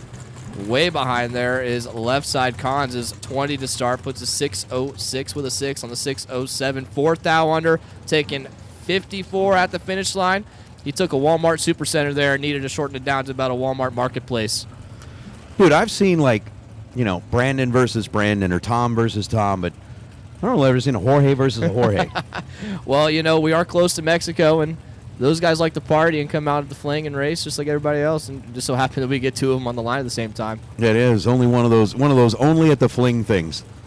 So with Chance Parker, Paul Lorton. Chance in the pickup truck left side, Paul Lorton, who has already picked up a nice little big check at a big buck bracket race this year. Lorton is going to be headed into round number 3. Paul, 001 red. Chance was 20 red, and True Start wouldn't have necessarily changed it, but Paul Lorton moves on. Correct me if I'm wrong, but didn't True Start originally start at the Fling in Bristol? Well, here. Oh, it was here. It was here. As a matter of fact, it was a thing that they did here. Peter got together with Bob Brockmeyer, worked with CompuLink, and it was very interesting while we were testing True Start. Because Jeff Foster, longtime CompuLink guy, and, of course, Bob Brockmeyer. Right. They had kind of put together the program working with Pete. Bob would send the program to Jeff, basically download it onto the computer, and then we had people stationed all the way down the racetrack at cones with radios saying, okay, well, if right lane leaves first and left lane leaves second, and we were testing every scenario we possibly could by kicking feet through the beams just to make sure that the computer was calculated, and when we would find something that wasn't quite right, Jeff would be on the phone with Bob. Bob would go, okay, hold on. He'd do a little coding, send a new program down to Jeff, reinstall it in the computer, and run tests again. People way smarter than me being able to figure that out as we have Byron McCullough and Franco Cons. Byron going to turn on the win light here. Byron's 003 to start, puts a 5 above 7. Doesn't matter as Franco is 16 thou red on the left-hand side, was dialed 492. He goes 4846. Got the hot tune in on the left side, but going, back to the trailer for the rest of the afternoon. That's going to bring up Tom Carlson out of Two Harbors, Minnesota in the Corvette, and Corey Galitti in the Beretta. So Corey, when he won the dragster last night, said that he was going to, they could actually have it running today. But he was already doubled in the door car, and now he's got a little bit of time to go back and finish putting the dragster together. I reckon he does. Unfortunately, Corey turns it red by 0.012 of a second, goes 597 on the 600. His Tom Carlson is 003 and 2 above. Ends up 571 on a 569. Oh, Phil. Phil, I'm sorry, we are not friends anymore. Uh-oh. No. My heart definitely belongs with Novas, and Phil said that the correct pronunciation for multiple Novas is a wrecking yard. I'm like, oh. You've broken my heart, hurt my feelings. That is funny. That is funny. I will say that it depends on the model year. Yeah, this is true. After 72, Chevy should have discontinued the Nova, because you get into the 74, 75, they're terrible. Yeah, we were talking about the Battle of Jorge's earlier. Now we got the Battle of Bills. Dykes left side, Biggers right side. 545 for Dykes, 664 for Biggers, and Winlight's going to turn on for Bill Biggers out of Butte, Montana. It starts with a 025, goes 671 for the 664, getting behind by, a lot. Bill Dykes starts with 002, dials 545. He runs 5446. He breaks out 4th out to take a 10th. Unfortunately, Bill Dykes taking a Nebraska cornfield at the finish line, gives the win over to Bill Biggers, moving on around number 3. All right, racers, your attention, please. Your attention, please. Door cars, Super Pro door cars, round number 2. If you are doubled and have not yet made it back, we do need you back. Time is running short. So again, door cars, if you are doubled and haven't yet made it back, we need you back. Also, dragsters even, and any dragsters that are doubled, let's go ahead and get you headed into the staging lanes for round number 2. Dragsters even, and any dragsters that are doubled, let's get you back for round number 2. How about airing it out big time? Jeremy Bargo trying to get it done against Daryl Hemley. Bargo skied the front end of that pickup truck, goes 625 on a 620, but was 32 green. Daryl Hemley, 004, and 4 above, 457 on the 453, gets the win lane.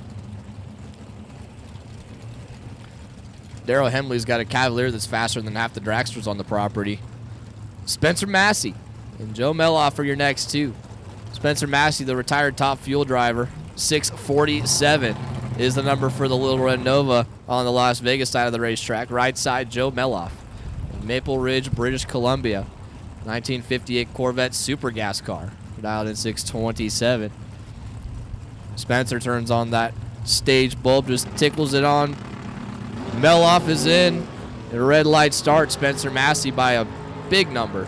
Joe Meloff's going to move on. He starts with a 010 reaction time, goes 623.3 on the 627. Spencer, 34 red at 648.8 on the 647. Meloff moving on.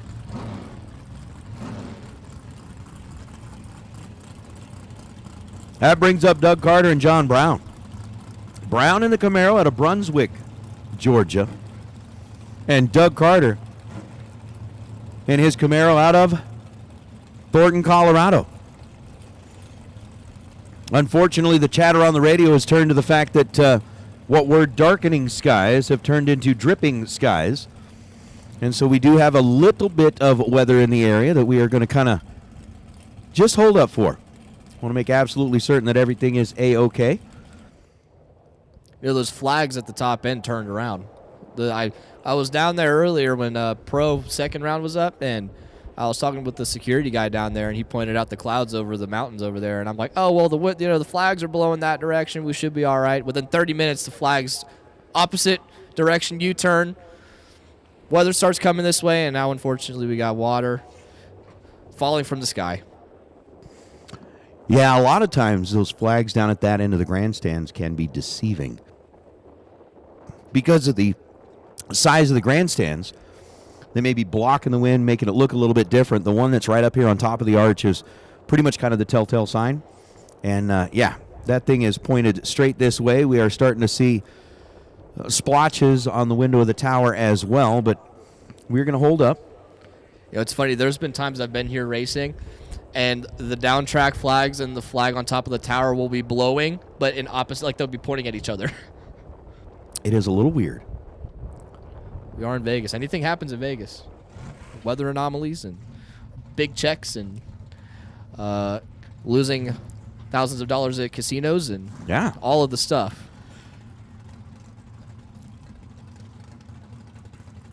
We're going to back our pair off the starting line here for just a sec.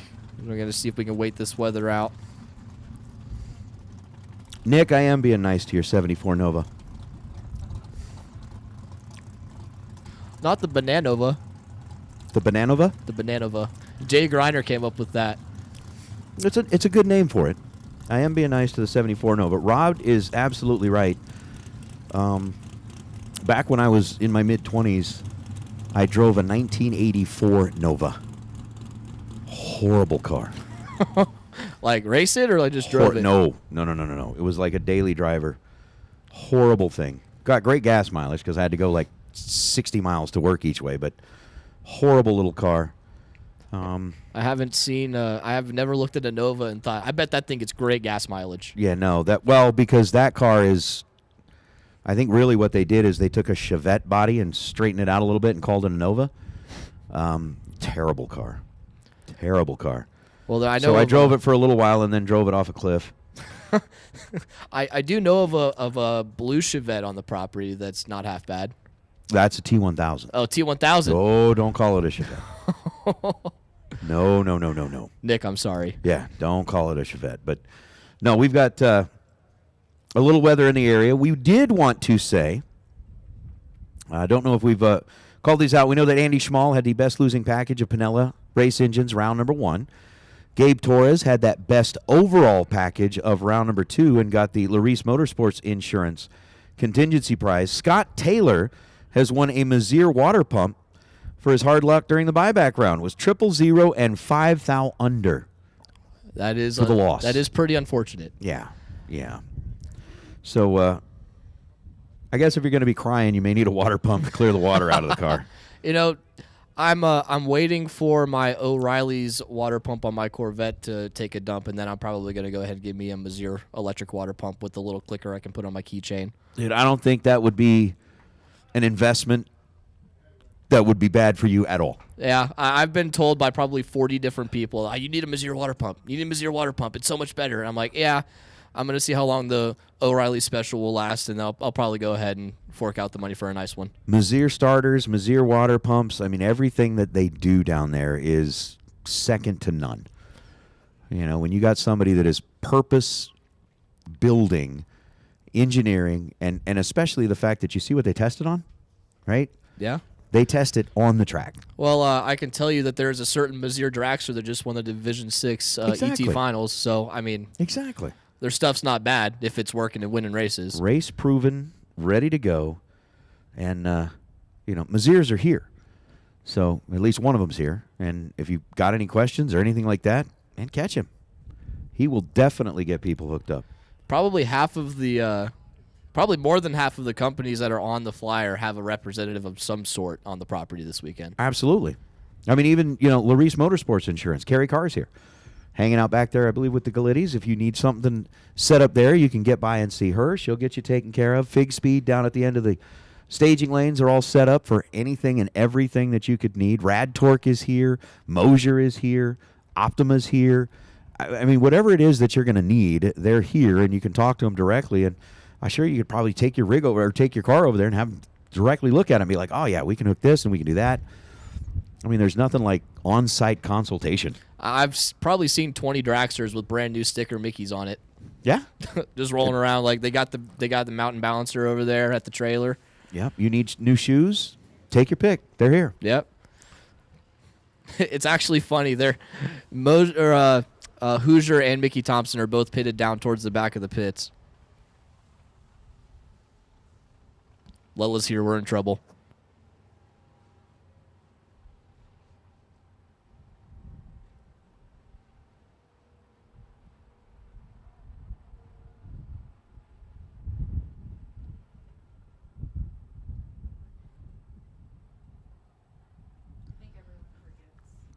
All right.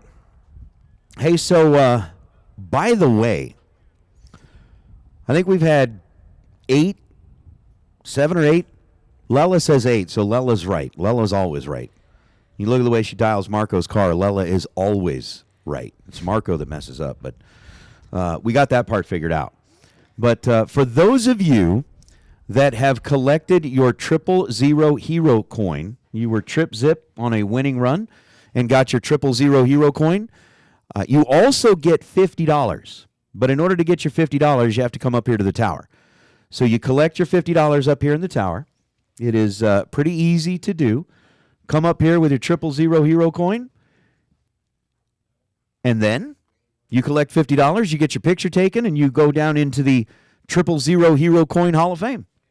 There's a Hall of Fame. Well, I mean, why not? Yeah, if you're a member of the 000 Hero Club, that would be something that you'd want to do. We are taking their picture. So come with your hair done and your best, look good for the picture. Yeah, you can go through hair and makeup just like everybody else does. and then step outside where the wind's blowing and have it all messed up. Yeah, and slight precipitation currently. All right. Well, unfortunately, the weather event is still happening. We are trying to stay in front of it. We got tractors out on the track. We are going to let them do what we're going to do. I'm going to ask Warren. We are going to go on hold, and we're going to play a little music for those that are here on property. And as soon as we can get back to racing, we will.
weather are well aware of what is going on. You can see, for those of you that have a view of the racetrack, that it is moist, damp, and there's some work to do.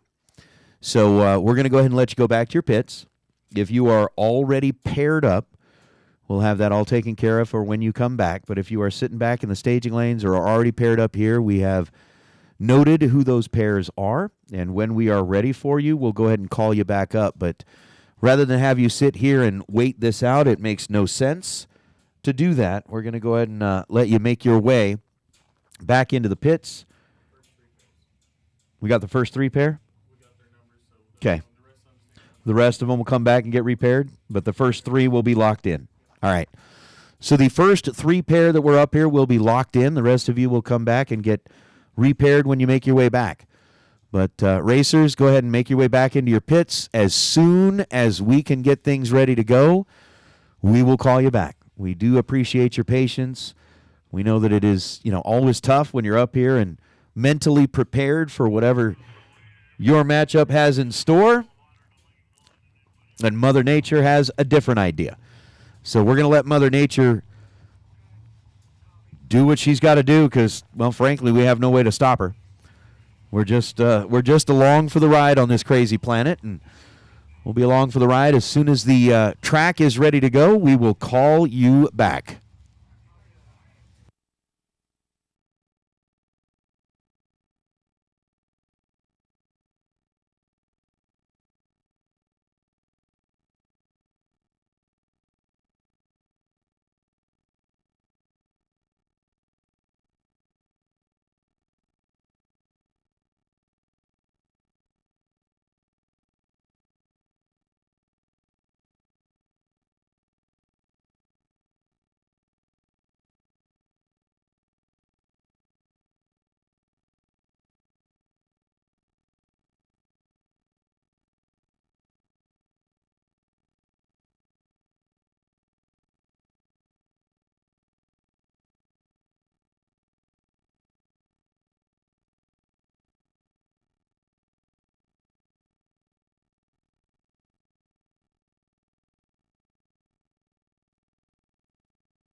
versus Indiana. Indiana. Southern Indiana versus local North Las Vegas. Brings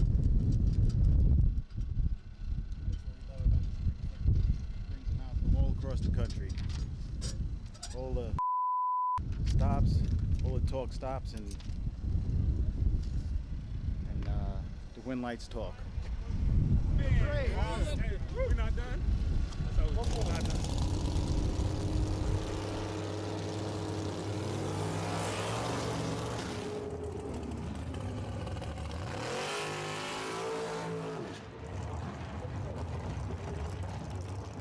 It is definitely awesome. Ladies and gentlemen, let's make a whole lot of noise for your SilverState Refrigeration 30K winner.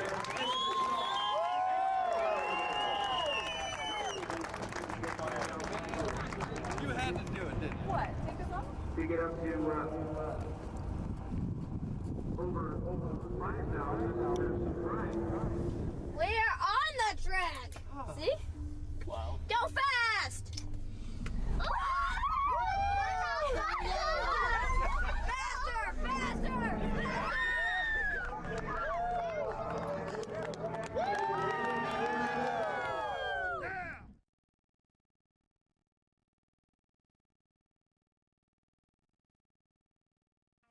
Well, basically, I was able to make 2 time runs. So my first time run, my car showed me that it could go like a 460 with a 7 or something like that. So dialed 461. I was able to let go. I didn't really think I had a great light, so I hit my bump down one time. And then as I'm coming through the finish line, I kind of rubbed on the brakes while keeping the throttle wide open, and it worked out. Oh, look at that. 000 for Jeff. And he did it. Oh, he does it. He does it. He got it. Trip, zip, dead, 0. Jeff, Sarah.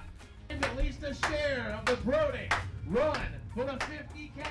I've won a couple races at the Flings, but you know, the feeling when I went through the finish line and saw the dead on 0 after the 000 reaction time, it was like almost like an out-of-body experience. You know, it was something that it almost tops winning. You know, that instant, because like when you win a race, there's like a build-up. You know, you go through, you know, a bunch of rounds to get to the final, so you kind of know that you might could win once you get to that point. But like it was just like instant shock. Like I'm going down the track thinking that, you know, I'm still at that point, I'm like 50-50 or less, and then to see the finish line light up dead on with a 0 is just, it's even hard to describe, basically.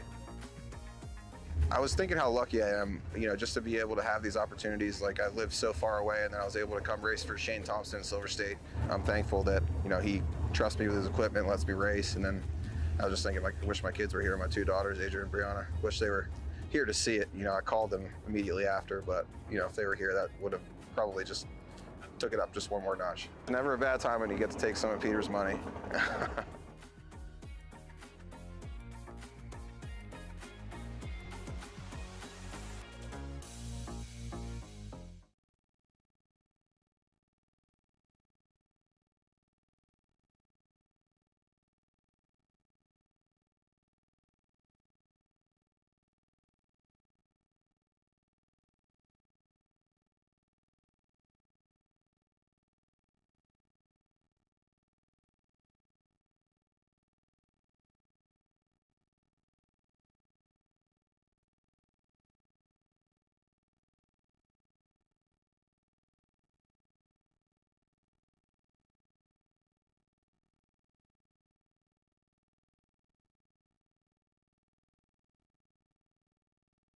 Yeah, I mean, when you get to the final of the Spring Fling, and it doesn't matter how much money you're racing for, it's as much about the title as it is the money itself.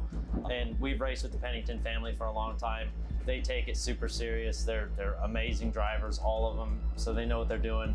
And then, you know, we like to bring the same type of thing to the table on our side. So all the respect in the world for those guys. You know that anytime they're in the other lane, it is a serious situation. So if it looks serious, that's because it was. But it's also a lot of fun and good racing with those guys. Whitfield, right side, dialed in at 4. When I let go of the button on the starting line, like I figured I tagged the tree pretty good, and you know, I didn't need any adjustments with the bump up or bump down, so I just let it ride. As it turned out, I was 14 on the tree. Philip missed it a bit, which is really uncharacteristic for him. So about halfway down the racetrack, I think I was about wheel to wheel with him, and I probably should have been about a half a car behind him. So it was looking pretty good for me at that point. Philip actually parked it on me at the finish line, let me go real bad, and I think I ended up taking 400 stripe or something like that, which is, I like to think that's uncharacteristic for me, even though I'm fully capable of doing that on a good day. But yeah, so he sent me through on the finish line. I got a couple good rips in, and by the time I saw his car drop, there was not a lot I could do. I didn't want to be aggressive with the brake pedal or anything like that. So I had a couple rips in, and at that point, I'm just looking up at the scoreboard, praying that a wind light comes on. Lucky for me, what I did end up killing was just enough to get me up over the dial, and the wind light came on. Let's hear it one more time. This could be your champion. $1,000 Thursday.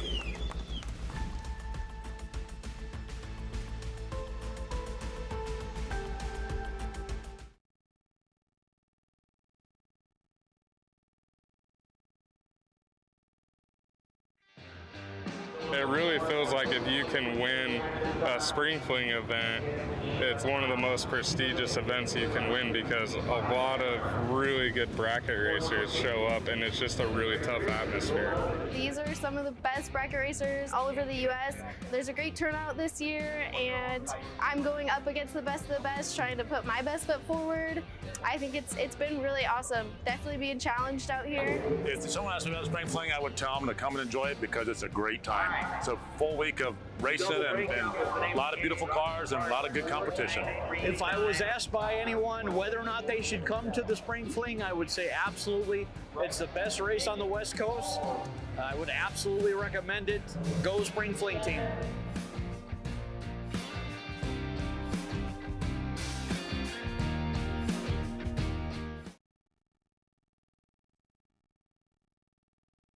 We are here at Las Vegas Motor Speedway highlighting some of the cars and the drivers that participate in the Spring Fling Million presented by Optima Batteries. It is the Mosier Engineering Spring Fling Million, the 2024 edition. Today, we're standing up in the pits with DJ Humard and his 66 Nova wagon. What a beautiful race car this is. We've seen it go down the racetrack, and this thing is gorgeous from top to bottom. DJ, we want to find out a little bit about the car. I know it's got a very special place in your heart because it has a lot to do with family. Yeah, we built this car. I purchased about 3 years ago. Took us about 3 years to build this thing. 66 Nova wagon, has my mom's old small block Chevy in it. We made it a little bit bigger to make it a little bit faster. Mr. Duschel did a beautiful job painting the car. Mountain View Performance built my motor. Remac Transmissions did the transmission in this thing. And then everything else was me. I plumbed it, wired it, and did everything else myself. And my two brother-in-laws helped me out quite a bit with the car as well, Junior and Ricky. So turned out pretty good. It did turn out pretty good, and I didn't mean to cut you off there, but this thing, I mean, what does it normally run on the racetrack? When you're out here running 8th mile, what are you going? This weekend we're going 650s. It's kind of like in a bracket mode setup. I mean, it goes through the 8th mile at 6,200 RPM. The car really isn't even working itself, so it's kind of just a fun little cruiser. And you mentioned on the inside, I mean, the thing is just as clean on the inside as it is on the outside, but there's something very special on the inside. On that glove box, you've got a very special tribute to your mom. Yeah, Mr. Duschel painted that for me as a Christmas present, so that was pretty cool. And that's in the glove box in there on the car, so it means a lot. It does mean a lot. Cars obviously are an extension of our family, and the fact that you've included your mom is just really cool. We do have a little bit of a surprise here for you, because not only are you doing a piece on certain race cars out here, we're doing a piece on a specific race car out here, and your car has been selected as the Performance Polish Best Appearing Car this weekend. Congratulations, man. Thank you. I appreciate everybody's help in the car. I mean, it takes a ton of people to get stuff done like this, to keep it clean. It's just amazing. I for sure want to thank the Duschel family, my dad, my brother, and I know my mom's up there happy, so that's a plus. Well, it's definitely a pleasure for us to present that to you and to this beautiful car. Congratulations, man. I appreciate it. Thank you.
All right, here we are at the 2023 Strange Spring Fling presented by Optima Batteries. We're in the Galat Tower Suite. I'm sitting here with JJ Pennington, and we're going to talk about the history of how he became part of our staff. JJ, so let's rewind, all right? Okay. 2010, how old were you? 2010, I would have been, let's see, at the time of the fling, I would have been 4 years old. 4 years old, okay.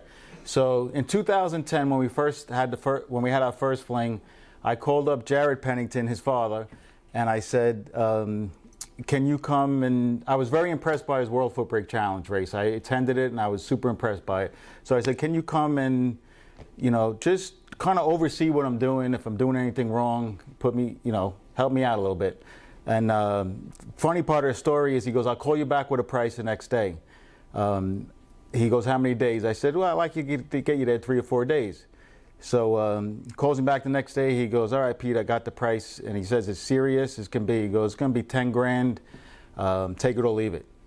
So, and I didn't know him really well. So I was like, okay. And he goes, I'm just joking, man. It's only X amount per day. So anyway, he has a great reputation. He's a funny guy. Obviously, he's one of the best announcers there is, if not the best bracket racing announcer. And that's how I met Jared. Fast forward to the event, it gets even better. Alan Reinhardt, the NHRA announcer, is there, and Alan's announcing, and he says, I need a break. And Kyle and I and the Bristol staff and Jared are sitting in the tower, and I said, all right, I'm looking around, and Jared goes, I can do it for a little bit. That was 2010. That was his first really debut as an announcer. I started listening to him. Like, I pulled him out. I said, holy moly, dude, you're good. And anyway, the rest is history. He's been part of our flings for a long time. He's made a lot of them from 2010 to 2017. He's made probably all of them. Now he's a little bit busy and he makes them as he can. But that's how I met this guy. This guy started announcing, JJ started announcing. When do you think, how old were you when you first started announcing at our flings? At the flings, I would have been 10 years old, the first fling I ever went to. So at 10 years old, I'm listening to this guy, and he would just fill in because his father, you know, he knows we run a pretty tight program, and we want the professionals on the announcements. So calling the shots. So he lets JJ in a little bit here and there, and I'm like, man, this kid's good. As the years went on, he got better and better, and I called Jared and I said, can you come to this event, to the Galat event? And he said, no, I can't. I said, what about JJ? How old are you now, JJ? 17. 17. And when he was 10, he was doing math like Rain Man. I'm telling you, this guy he was figuring out within a millisecond of when they crossed the finish line, he was figuring out the stripe, everything. But I told him, and I meant this, JJ, you earned this. Like, you've been with us for a long time, and I wouldn't have it any other way. So how does it feel to, you've announced at a lot of races, how does it feel to be here at a fling? How does it feel to, you know, I'm not going to say you're taking your father's seat, but he's a busy guy, and you know, you can be part of our future. Well, I first like to say that's an honor for you to say that about me, coming from the Peter Biondo. So yeah, I came to my first fling, the spring fling in Bristol, 2016. 10 years old. It had been a dream of mine to go to a fling, and really just travel the world, travel the country with my dad to announce these big money races that he went to. So I made it to my first fling, and I knew from that weekend forward that I wanted to go to every fling possible. I remember the first day we were there, the first morning, I held up one of the champion trophies from the weekend. You took my picture.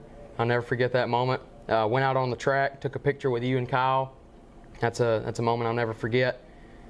Really just, like I said, I knew from that weekend forward it was a dream of mine to come to a fling and do what I'm doing this weekend.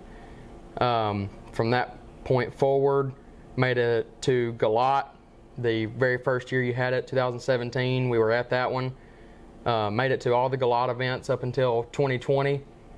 made it to all the Bristol events up until 2020, and then Dad retired from announcing all these big money races. So that kind of hindered my ability because I was only 14, 15 at the time. I couldn't drive myself, couldn't really fly by myself, couldn't do any of that stuff. He wasn't comfortable with me leaving home by myself.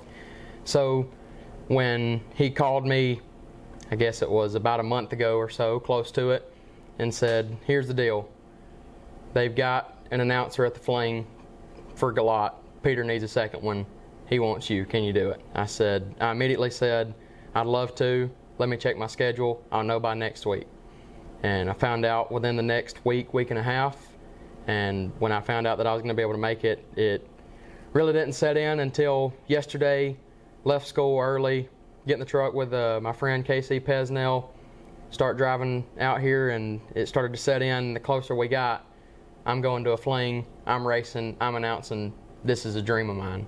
And to do it here at Galot is even better because this place, this is a beautiful racetrack. Ever since I came here for the first time, dreamed about going down the racetrack and announcing here at a Fling. And now, thanks to you and my dad and just really everybody that's helped me out along the way, that dream's coming true. That's awesome. And I've watched you develop your skills. Knew from the start you were going to be something special. Watched you all the way through when your voice was even changing. Now you're a young man, you're responsible. Like I said, you're humble. But people ask a guy that's good in basketball, like, is it in your genes, or a guy that's good in racing? Is it in your genes, or is it something learned? Like, how did you get so good so early in life at announcing? So, obviously, World Foot Brake Challenge was started in 2007. I was a year old when it started. And my dad got his first real announcing job, I guess you could say, at the very first Fling when he stepped in. And just watching him at the World Foot Brake Challenge and everything, watching him on Motor Mania, I started to realize, okay, this is something he lets me do with him. This is something I could see myself doing. I really enjoy this. I enjoy being behind the scenes. I enjoy announcing. And I just said, this is something I could see myself doing later in life. I could see myself being just like my father in this aspect. Picked up a microphone for the first time when I was probably 3 years old in Bristol. And all I would do was sit there and say, this lane's going to win or that lane's going to win. And I'd be right 99 times out of 10. I'd be correct. And just, like I said, started to realize this is something that I'm passionate about. This is something I can see myself doing. And I stuck with it, and it looks like it's paying off. Well, you have a heck of a future if you want it to be in announcing, because any event would be foolish not to choose you as an announcer. I'm going to just take a guess, a stab at it, and say math's your favorite, you're best in math. Math is my best subject. Because when you, like I mentioned earlier, when you were 12 even, you were just blowing me away with the math, the way you figured things out on the racetrack so quick. For anyone, well, first of all, your father is known as, if not the best, arguably the best. I think he's the best bracket racing announcer there is. I mean, everybody loves him. The funny part is, even when I have to deliver bad news over the mic, I would give it to him. Okay, right. You do it. I'll deliver the good news. He knows, he just has a delivery all of his own. You picked up a lot of that. And you have your own style, but you picked up some of his style, and it's very impressive. Well, again, I appreciate the kind words from you, Peter. Like I said, it's been a dream of mine to travel the country, announce races just like my dad did. I want to see all these new tracks. I want to race at these tracks and what have you. And it's an honor for you to say that any event would be foolish not to at least ask me about it. And again, it's something I can see myself doing throughout my life. I can see myself traveling to some of these big money races and announcing for them if they need me to. That's awesome. You know, and as on our staff, we look for, obviously we look for talent, but in any position, but probably even more importantly, we look for character. And your dad did such a good job, because you are, as I mentioned earlier, you're humble, you're respectful, and you're just a pleasure to be around. We like good vibes in a tower, and you bring that. Well, I appreciate that. Obviously, I have to give props to my dad. He instilled that in me at a young age, and showed me how I was supposed to act, especially around grown-ups and what have you. He really showed me the correct way to be a young man. Well, he did a good job. So should we make it official? Should we? I don't know if we can make it fully official well, yet. no, well, we can make this one. Jared, you're fired. There's a new captain in town.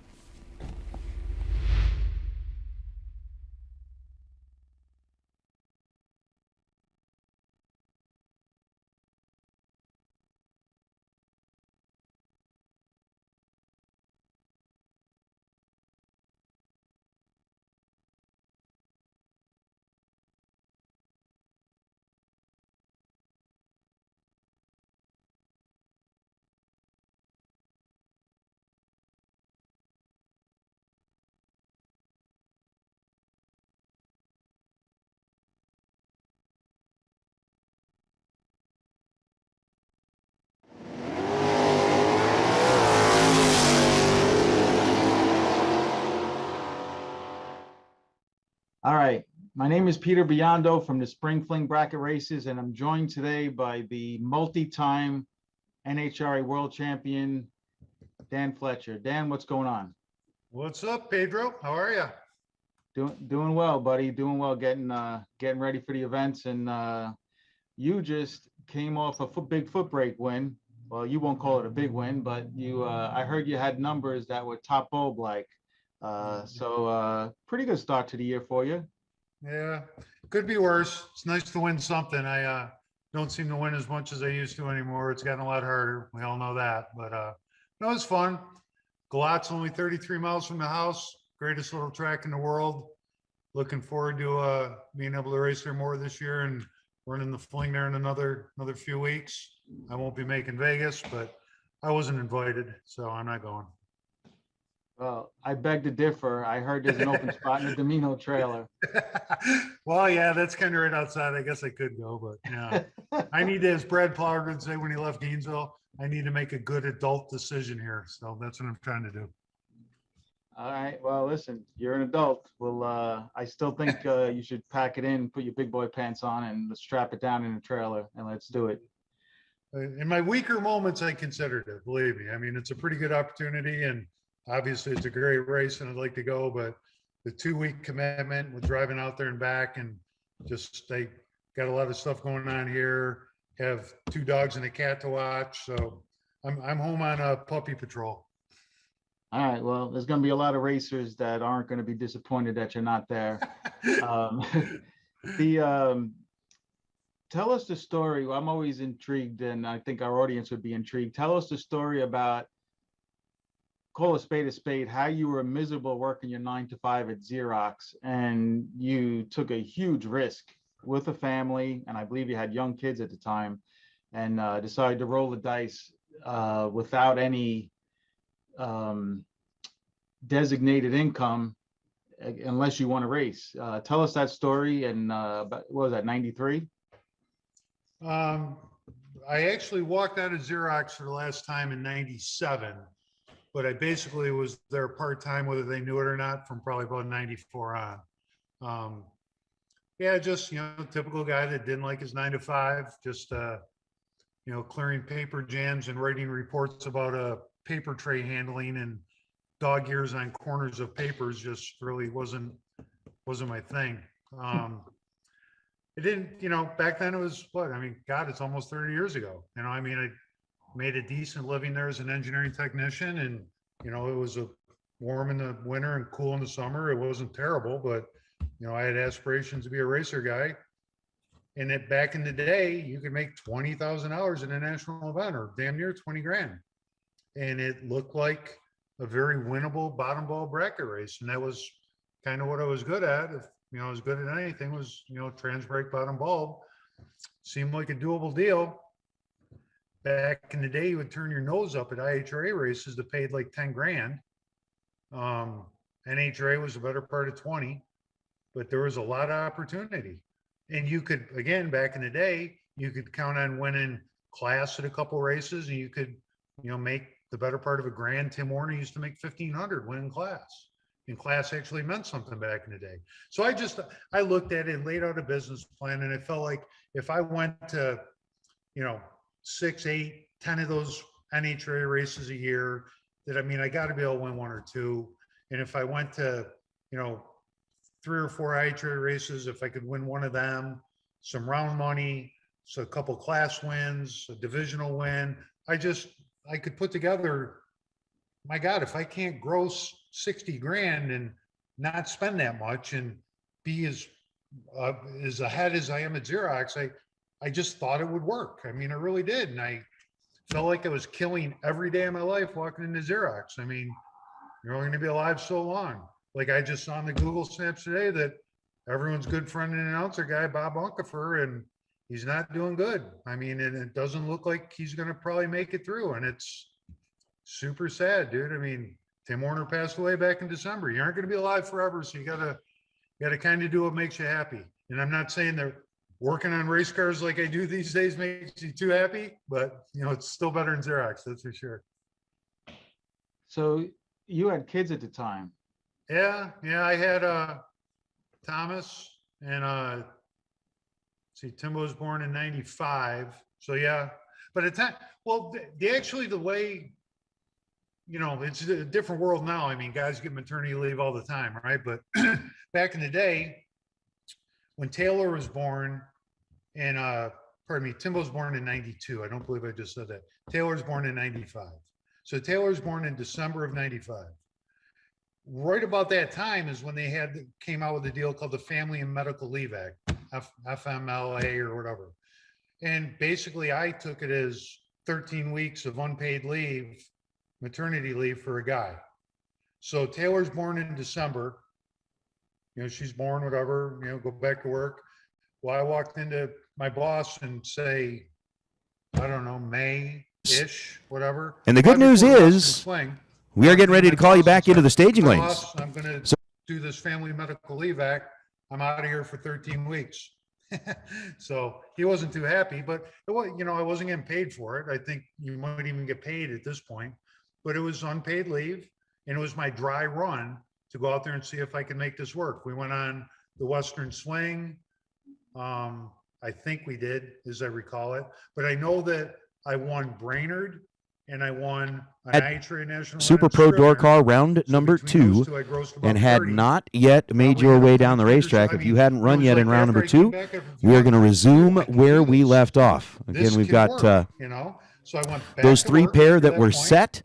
Those are going to be our first 3 pair out. We're going to get you guys repaired. Everybody else, we'll start getting you into the staging lanes as well. So again, racers, get them warmed up, get them ready to go. We are going to get cars back into the staging lanes here very shortly.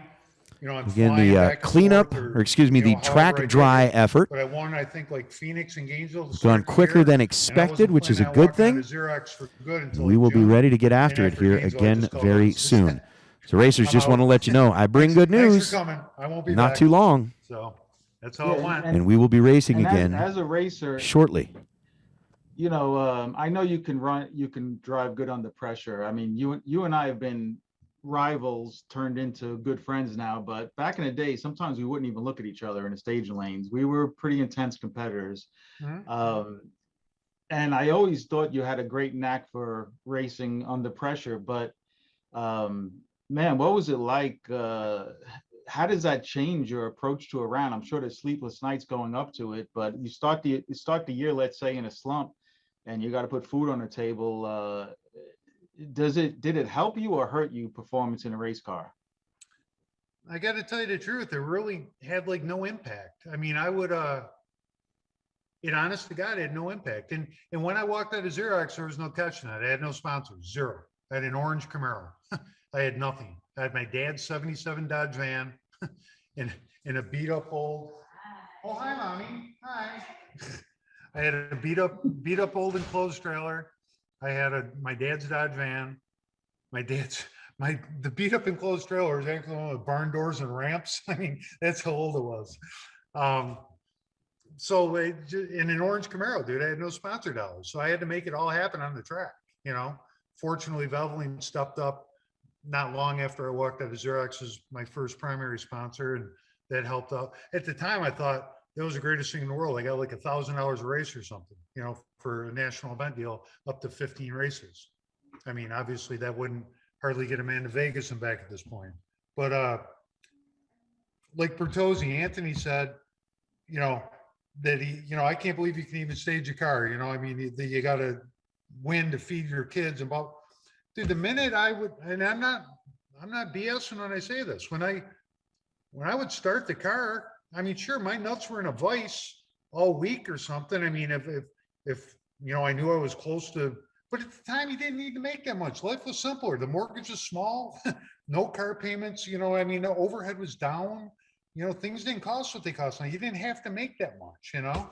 But when I fired a car to go in the water, there's nothing else other than what's ahead of me. And it never really affected me. Sure, when I would leave after I lost, and now I'm like, I didn't win, and I don't know how I'm going to pay the rent this month. Yeah, then the drive home was pretty rugged, you know. But I had raced that whole way when I was a kid, when I was 18, 19, 20. I didn't have the money to go do it. I had to win. You know, if I didn't win, I couldn't afford to go do it. It's the way it's always been. So that's not really ever changed. And unfortunately, well, I guess things have changed now. Now when the win light comes on in the final, it's about just satisfaction that I won.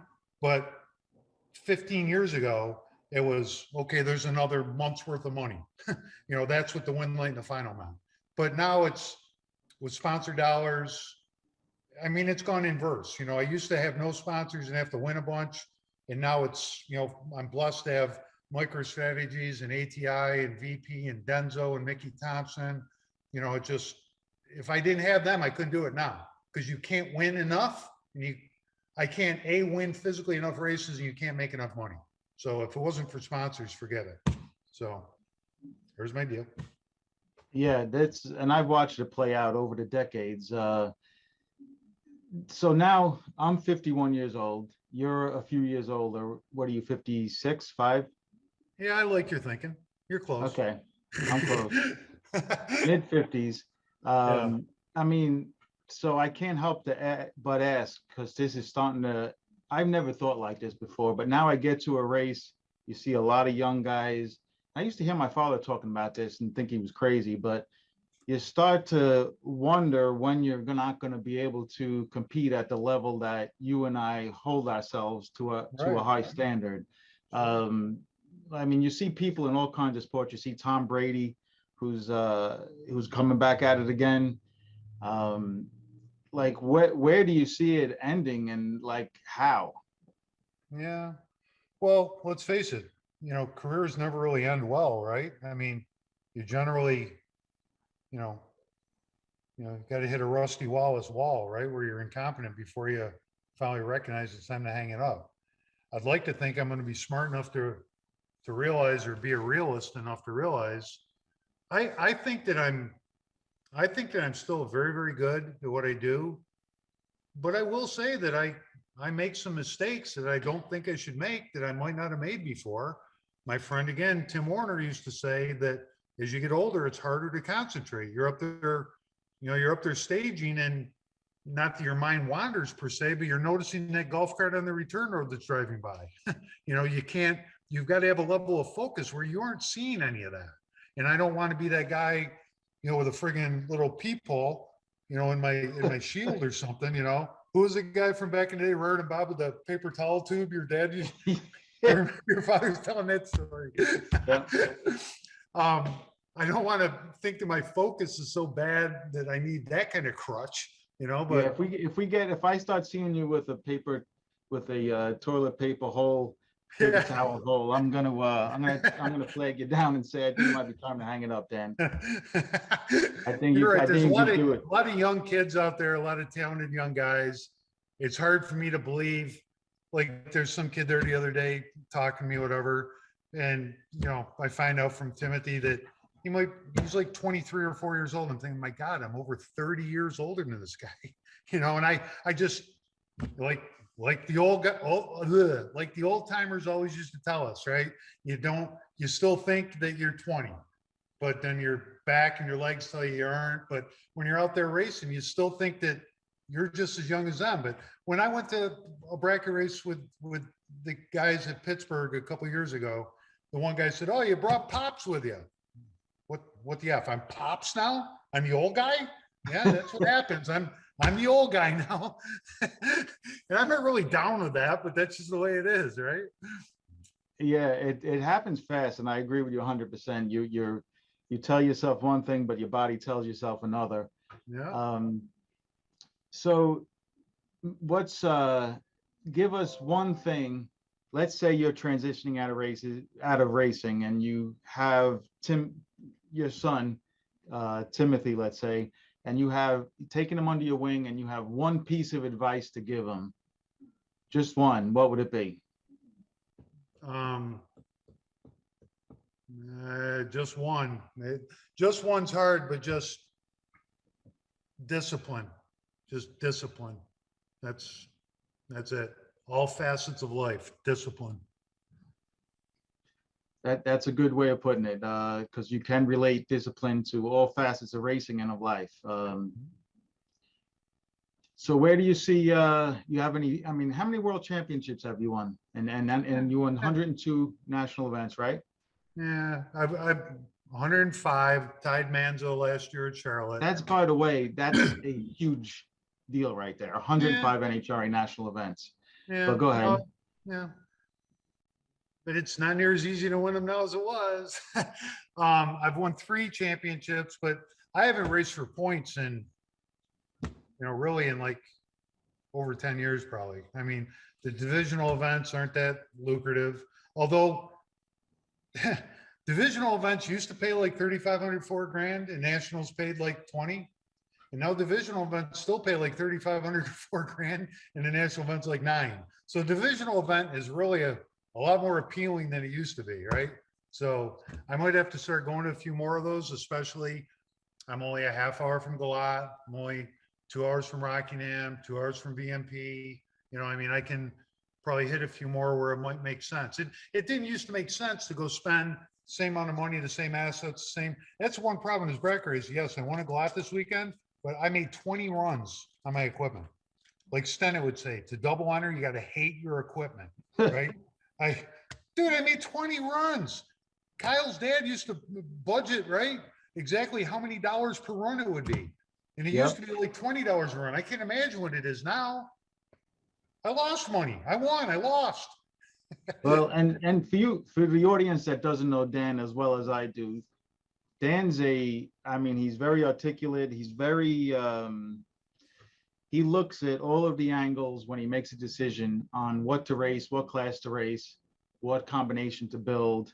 With all of that said, he chooses a 4,000-pound station wagon to run into these spring flings, which I still shake my head, and I have shaken my head for a while about it until I raced with you down in Montgomery at Brits Race, and I saw how that thing printed tickets. But it's pretty ironic that you have a dragster, you have a lot of good cars, and you pick a 4,000-pound station wagon. Can you tell us why? It's a super fun car to drive. Really fun. It's got personality, right? I think wagons are cool. I like wagons. And it's an easy car to drive. It's just a super easy car to drive. And I'm not like bragging or anything, but I'll put that car up against anyone's car, dude. It really runs good. And it stops like a son of a bitch.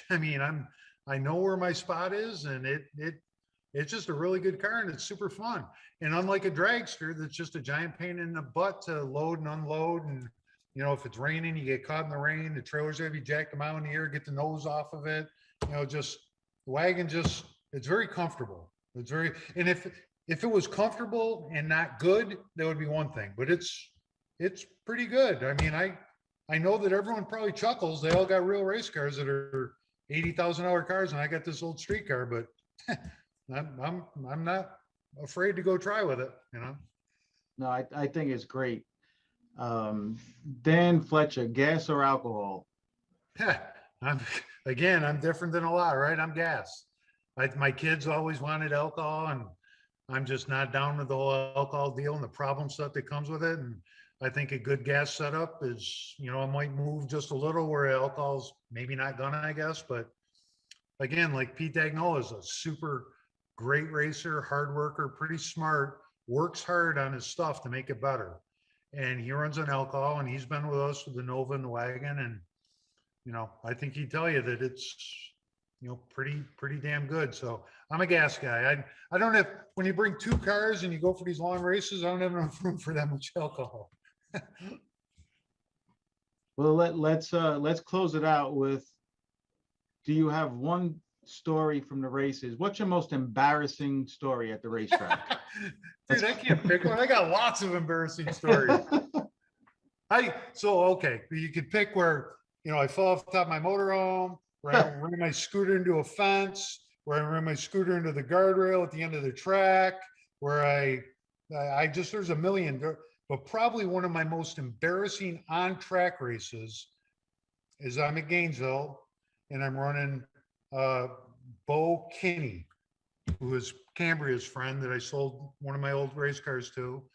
So just, that's kind of funny, right? Poor Paul Cambria, an attorney, you know, got some money, whatever, good guy, wanted to get into racing. I sold him my LT1 Firebird. Well, that I've probably cost that guy $5 million with all the race. He's got 2 Copos and just all, yeah, I mean, the amount of money that, when then he drug his buddy Bo Kenny into it, and he had all kinds. So I'm running Bo Kenny. Bo was a great guy, probably not the best racer in the world. And he was having problems with his GT car at Gainesville and somewhere the transmission or whatever. I got to, I think it was probably the 1,000 foot. I can't believe I'd do it earlier than that. But I got to the 1,000 foot, and he's like, you know, 18 bus lengths behind me. He had a problem with the transmission again. And I threw the freaking car in neutral. Like I would in a time run where I'm shutting it off at 1,000. And here he comes, and I'm in neutral, and I can't. I had to have almost thrown in neutral at the 8th mile. I mean, but the bottom line is, I watched him drive by me, first round at Gainesville, and I lived at home in New York, right? So you're 20 hours from home, and I watched him drive by me and turn a wind light on, and then be broke and not be able to go up for the next round because I threw the friggin' car in neutral. Just complete brain cramp. Yeah. That might be one of my most embarrassing on-track efforts. What's crazy about that story is not only do I remember it, but I'm pretty sure I was happy that it happened because I had a buy run next round. I'm pretty sure if we look into the archives, I ran Bo Kenny that next round. Yeah, I don't recall that, but that would make it just all the gooder, sure. Well, Ben, we appreciate you coming on. Wish you the best of luck in 2022.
And everything's off the track. I got one truck up on top. Tractor's off. Cameraman's putting the camera back in the lanes. Tractor's off. All we got to do is put some water down. We got dial-in boards up. John Brown right lane, 68 Camaro. Diode 507. Doug Carter, diode 611. Were they allowed to change the dial? I believe you would be. Okay. You'd almost have to be. Yeah, the weather changed, and The only thing is it's same lane, so you won't switch lanes. You'll be in the same lane. But I certainly would believe that the dial-in is up for grabs. Here we go. We're going to make some noise. Doug from Thornton, Colorado. John's from Georgia. Different generation, first generation versus fourth generation Camaro. Tell you what, Doug Carter did a lot of racing here at the Strip. He used to live down here in Vegas, and before he had to move back up home to Colorado, he had some family responsibilities to take care of up there. And now, any chance he gets, he rolls back down here to Vegas, especially if it's for a fling or a muscle cars at the Strip or a Thanksgiving race. Whatever opportunity he gets, Doug is down here. So the 611. I recognize that car from Vegas. I actually had to look double up here because I actually thought he used to live in Henderson. He did. So with that 506 number versus the 611, first pair is underway, and woof, woof. John Brown leaves the starting line and heads towards the center line, gets the win light. Really? Doug Carter was 12 green, John Brown was 30 green. Doug gets there first by 51 thousandths of a second, breaks out by 9 thou, and hands a win light back to John Brown. Up next, Chris Sun in Litter S10 from Tennessee, dialed 634, right lane. Greg Hare from Washington in 90 Camaro, dialed 623.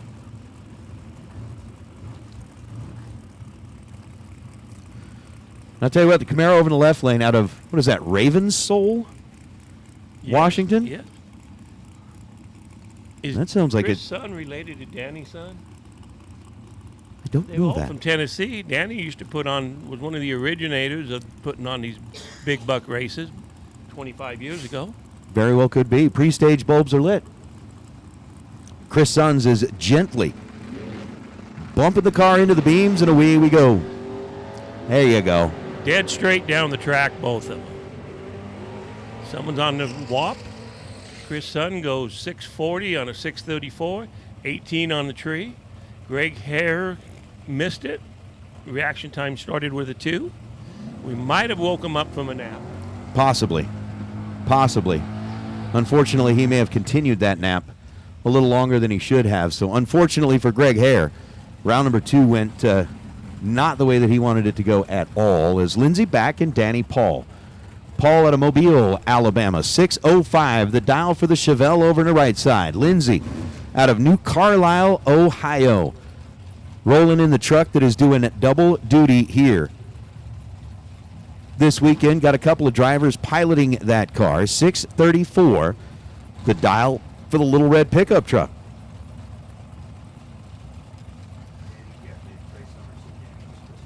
Well, good. So I guess we were right on that. And Danny is Tracy's son.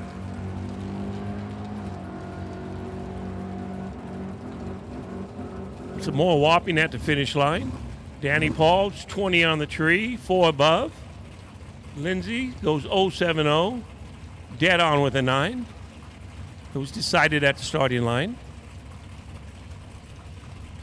Up next, we have Tim Wuss sharing the family roadster, dialed 513. Dallas Glenn sharing the family wagon, dialed 638.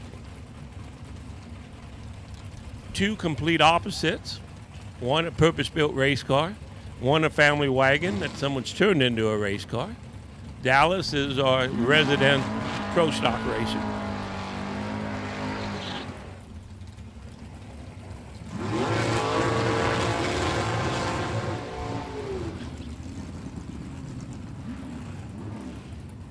Tim with a good burnout, trying to get some heat in the tires.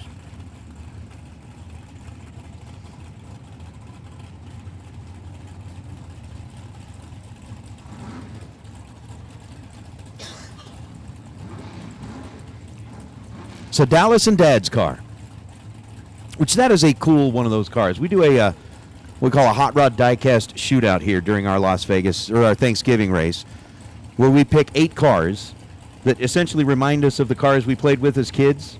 I don't know if I ever played with a 55 wagon when I was a kid. Little Hot Wheels? I was more Mustang, Camaro. Okay. But you had those collections of them, and, well, that car was one that was selected to be a part of our Hot Rod Diecast shootout. It does make a cool race car. It is. Ooh. Dallas and Tim both showed up fired up. Tim Wirtz 004, 1 above. Dallas Glenn 002, 2 above. Winlight goes to Wirtz by 15 thousandths of a second. Tim, 514 on a 513, gets there 15 thou and lights up the scoreboard. Dallas was 002 at this end, and a couple over at that end. Winlight goes to Wirtz. I would bet, though, that wagon has almost as much glass area and able to see on the track as an open-top Roadster. It's got to have amazing, there's no blind spots in it. It's nothing but glass. That would definitely be a benefit. Up next, J.R. Learcamp, driving Justin Hence's 68 Nova, Diodes 585. Jeff Miller, Oklahoma, an 88 Beretta. The car that me and Nate's both decided, Beretta, makes the perfect super gas car. JR with a good wheel stand. Looks like he's... What do we got? 15 for JR. 13 for Jeff Miller. Jeff goes dead on with a 9 for the win. JR looks like he was on the brakes pretty hard down there. Goes 7 over.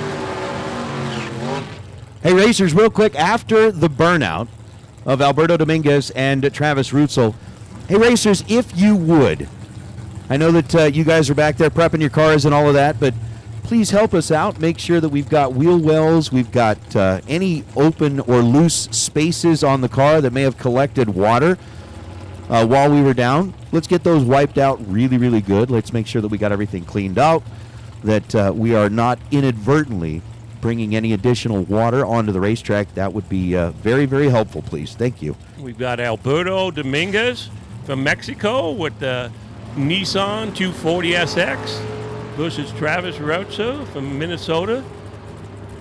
Alberto goes 30 red. Travis is 16, 19 above for the win. Up next, Justin Mosier, dialed 529 in the right lane. The vet roadster out of Indiana against Andy Schmall, Idaho Falls in the 88 Banana. Another Grand Prix, dialed 597. Our friends over here from Mosier Engineering on the right side. And Andy Schmall, multi-time winner. Pro category, super pro, it doesn't matter. He either jumps in his wife's car or he does his. It's going to be a good drag race. Really good drag race. Yeah, Andy's actually collected up 2 wins on the Fling Series alone.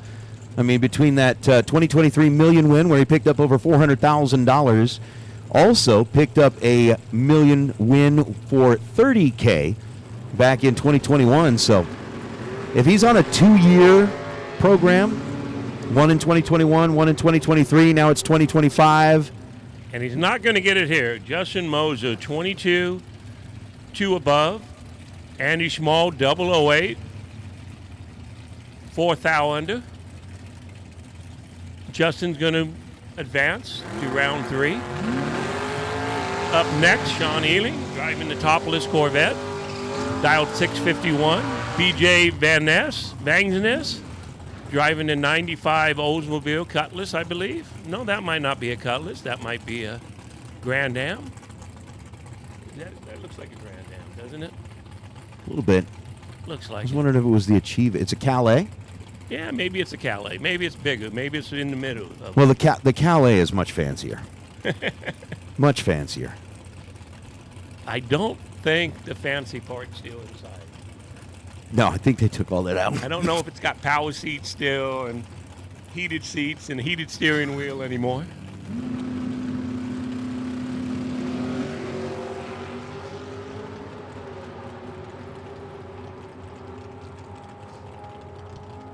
The winner goes to BJ. She's 18 on the tree, 15 above for the win. Sean's 006, 3 thou under.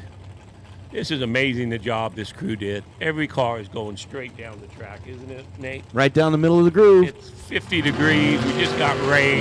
You got to give it to these track workers. They are so good and doing such a great job. Oh, yeah. Between the crew here in Vegas and the folks at TVC that came in here to help out, I mean, you know, Pete knew that a little extra investment in having those guys come down here and really make sure that everything was A-OK was going to pay off in the long run. And in a situation like this, it definitely paid off. Rod Taylor in the blacked out, slammed 67 Nova. Right side of the racetrack, dialed in at 515. And Garrett Griffith with a 641. Jody George, I can't believe you're having dental work done instead of being here either, man. What are you thinking?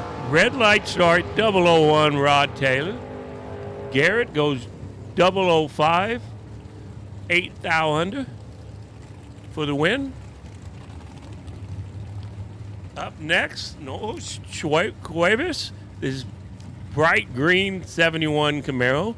We see it all over the West Coast from Mexico. Spends a lot of time in the States running these big buck race. We got Joe Small in the little S10, dialed 685. Noah, dialed 661. So with Cuevas coming in here, again, capturing a win that sent him to the Summit Series Championship in Vegas. I don't know if that's the first time that a Mexican racer has had the opportunity to do that, but it was a pretty cool deal to see them light up that scoreboard. I think once they stage those cars, they're not Canadian, they're not American, and they're not They're racers. US. They're just racers. Well, I got to tell you, you're absolutely right, but It is cool. you got to represent. I mean, if you get the opportunity, I imagine to play. Sorry, Nate. I was just saying, if you've got the opportunity to represent your country, at that point, absolutely. And I'm I waving my imagine when flag. he went home, he was a hero in at least his local town. Oh, of course. 30 thou is the difference at this end of the racetrack between Joe and Noel. Can you imagine the party they had in Mexico when he won the ET finals here? Oh. His hometown. You see how they cheer each other on here. Imagine what happened when he got to his home track. Oh, yeah. It had to be amazing. So the win light goes to Noel. Mr. Cuevas will be out there. Once again, racers, if you could, please help us out. Please, as you are coming up here, make sure that any remaining water is wiped off of the car. Make sure that it is kind of all evenly dried out. That way we're not bringing any extra unwanted substances onto the racetrack. So as you are making your way up here, let's make sure that we've got everything dried off before we bring them on up here to the staging lanes and before we bring them on up here to go racing.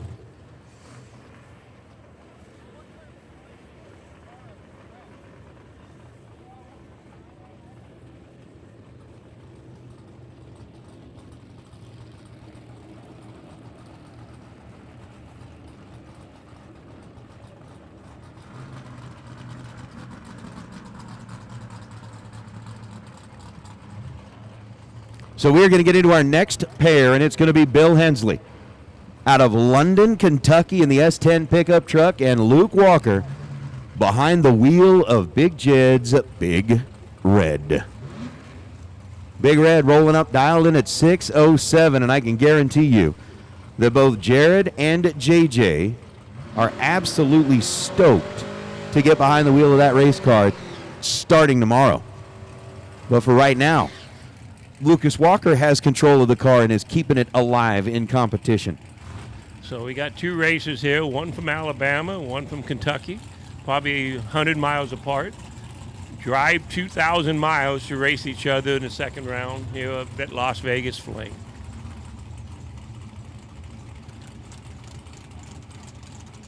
So does Lucas still get to drive this tomorrow, or is just JJ and Jared? JJ and Jared are doubling it. Okay.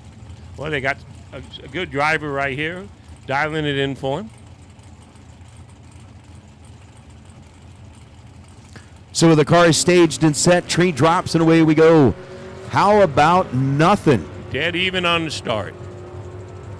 between them at this end of the racetrack. 6:07 on a 6:07. Lucas Walker by 0.06 of a second lights up the scoreboard. 12 green, dead 5 is 17 total. Bill Hensley, 12 green and 11 thou above, comes up a little bit short. Win light to Lucas in big red.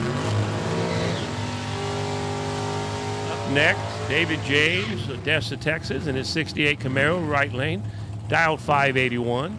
Matt Hartzell out of Modesto, California, his 90 Beretta, dialed 563, left lane.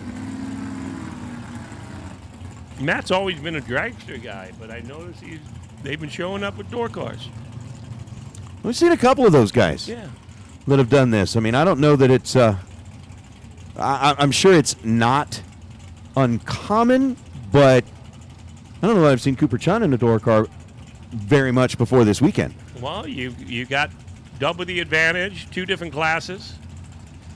You come this far, you might as well bring every advantage you have.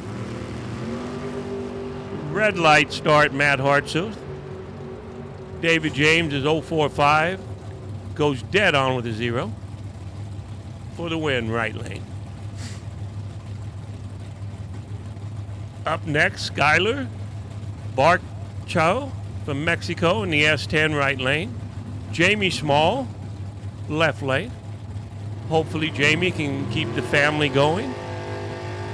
The win streak going for the family. She's dialed 624. Skyler's dialed 644 in the right lane. Yes, the 01 Cavalier, a new addition to the family after Andy ended up picking up that big $400,000 win here in Vegas a couple of years back, and Skyler Barichko. Again, what was it? Last year we were looking at the list. We had 4 racers that were here from Mexico. The year before that was more than that, but this year, we've got to be into double digits of racers out of Mexico. I would think there was at least 30. Could be. Yeah, at least, or a lot of them are doubling up. Is Joe Small Annie's dad, Nate? I think so. Because if I'm remembering right, I believe there was no so. pressure on Jamie, but her father-in-law and her husband lost ahead of her. So if the family wants to cash a check this afternoon or tonight, Jamie's going to has to uphold the family tradition. We'll see.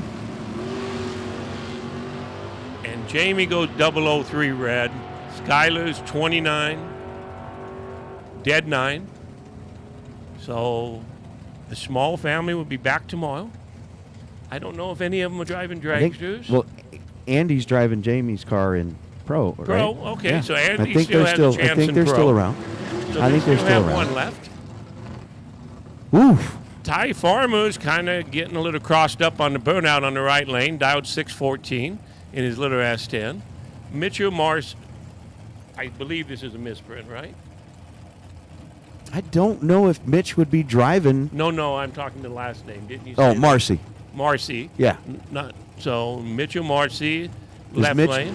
Is Mitch doubling the Dirty Bird? Yeah. Ty seems to have a trouble. He's only got one wheel during a burnout. Did you notice that? I did. And he did it twice. I've been watching this. I hope he doesn't have an axle issue. He's dialed 614 in the right lane. Mitchell is dialed 753 left lane. We're going to keep a close eye on this. It went wheels up, dead straight. And he goes 004, 6 above. Tie for the win. Mitchell goes 104. Yeah, Ty Farmer was working that throttle early as he was 004. Mitch was not 004. The last digit in the reaction time was a 4, but the 2 before that were not. So unfortunately, Mitch kind of misses it here at this end of the racetrack. Ty Farmer works through, and there's our answer. Right lane, Jeff Serra driving Shane Thompson's car, dialed 488. Dana Glenn driving that beautiful 56 pickup truck, dialed 657 left lane. Yeah, that truck out of Ellensburg, Washington is show quality for sure. 657. And as we were thinking about it earlier, it's like, hey, who else is behind the wheel of Shane Thompson's Nova? We got our answers, Jeff Serra. So Serra driving one of Shane's dragsters and doubling the Nova with Shane. Have you seen Jeff in a door car much? Not much. I always see, it seems like every time I see him winning, it's in a dragster. Well, we said it earlier. It doesn't seem to matter what Jeff Serra's in. It's kind of like or where he's at, Matt what Daddis. part of the country, Yeah. anything, you know? There's several racers like that. I mean, we've seen Lucas Walker going rounds in his Mustang and Big Jed's car. We've seen so many guys out here that are just so talented. You know, Sugar Shane doesn't seem to matter what he's in. Dana Glenn off and away. Jeff Serra doing the chase, and the wind light's going to turn on for Jeff Serra. Dana Glenn took a country mile and breaks out by 0.02 of a second. Wind light goes to Jeff Serra. Serra was 18 green and 530 on a 488. I think Jeff saw that there was no way Dana was lifting, was going to catch him, whatever. Jeff cut it loose, let him go through, and lo and behold, the wind light turns on. We have Dylan Withrose, Virginia, driving a Mustang, 628 right side. Gage Butch, 619. Driving, running Matt Daddis' cars, I'm pretty sure, left lane.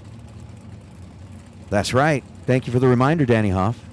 Jeff did go down and win $1 million in a Chevy 2, pretty much like Shane's. Did he? He won it in a Nova just like that.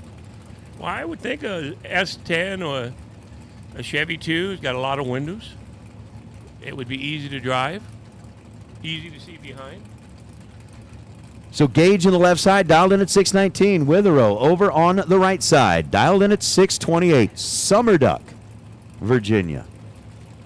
Which is what I mean. There's got to be a wine named after that. Some kind of, fruity drink named Summer Duck.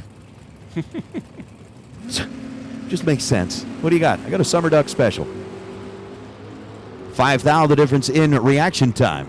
Gage trying to get it done against Dylan Witherow. It'll be Birch, 618 on a 619. They are both under the dial-in. Gage 009, getting there second to be 1 thou under and getting the win light. Dylan Witherow was 14 green, take 12 thou down at the stripe.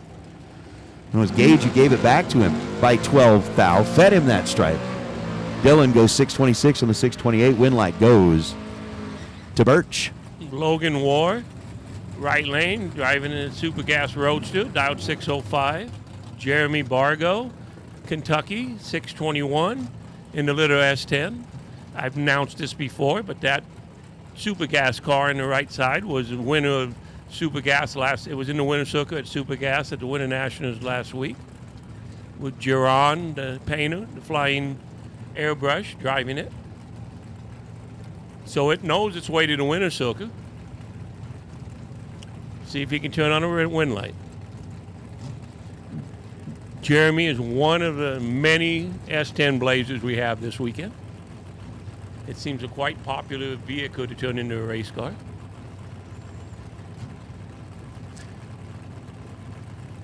So pre-stage bulbs are lit. Bargo and War thought about it for a minute. Bargo's going to be the first one to drop onto the starting line. Logan's right there, and the scoreboards are yet to light up. We are good and green on both sides of the racetrack.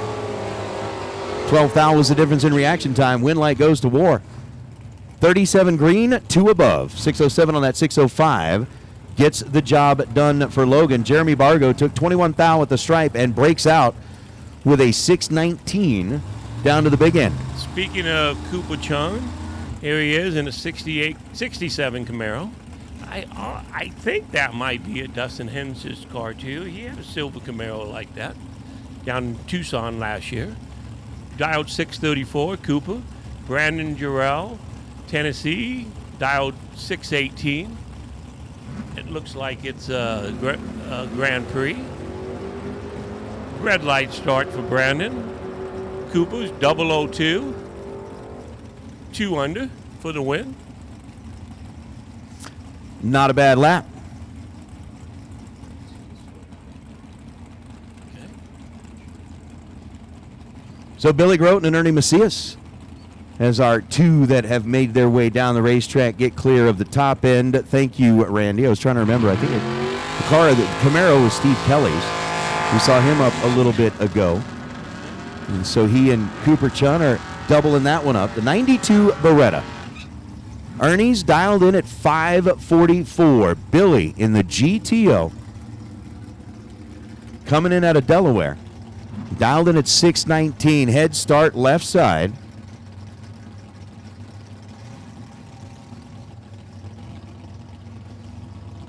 As we get done with the burnouts and start rolling our way up this way. Once again, dragsters, we've called even number dragsters into the staging lanes for round number 2. Dragsters even. If you've got an even number on your dragster, you should be back in the staging lanes getting ready to roll, please. Ernie Macias, 002 green to Billy's 13 thou red light. The left side lights it red 13 and goes 620 on a 619. Ernie was 002 green and runs 538 on a 544. He had plenty in the bank. Right lane, Luis Pena Sr., San Antonio, Texas, 80 Camaro, dialed 714. Gabe Torres, left lane, dialed 658, and his dad's Super Gas Roadster, Super Gas Corvette, 63 Corvette. Val Sr. is racing his dragster here, but he turned the keys over to Gabe on the road on this Corvette Roadster. Really, really nice looking 80 Camaro on the right side.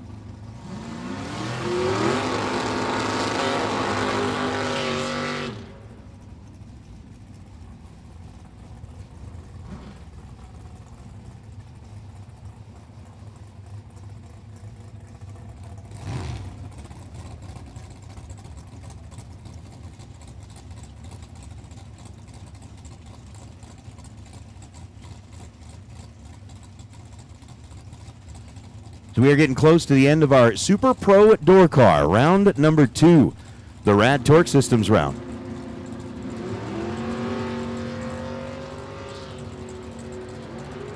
$13 thou, the difference in reaction time. Luis Pena was 18 green. Gabe Torres was 005. Torres, 655 on a 658. And by 3.5 thousandths of a second, gets to the finish line first to light up the scoreboard on his side of the racetrack. Luis, 710 on a 714. As Torres picks up the win to advance to round number 3. Up next, Tommy Paul in his 69 Nova, dialed 654, right lane. Kyle Fritz, Cottonwood, Arizona, dialed 649 in his open top Roadster. I believe it's a Corvette body. It looks like a Corvette in the back, the tail lights do.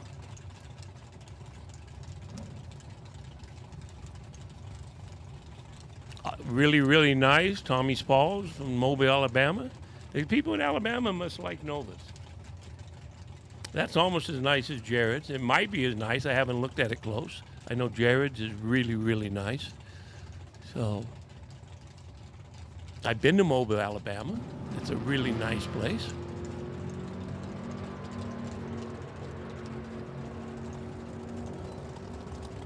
At the finish line, Kyle Fritz, 25, one above. Tommy Paul's 32, 1 thou under.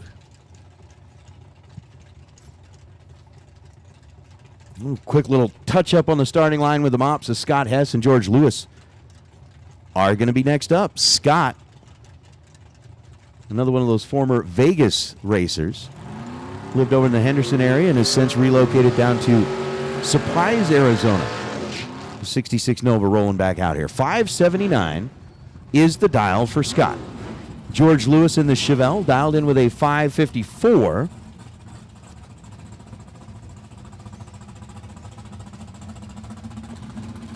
The pair on the water box is going to be fun. The pair on the line is going to be fun. And then we'll get our bi-car for Super Pro Door Car before we roll into Super Pro Dragster. Cooper Chun's quick. We saw him go down the racetrack just moments ago. He's already sitting here in his dragster under the arch. I don't know. He's fast.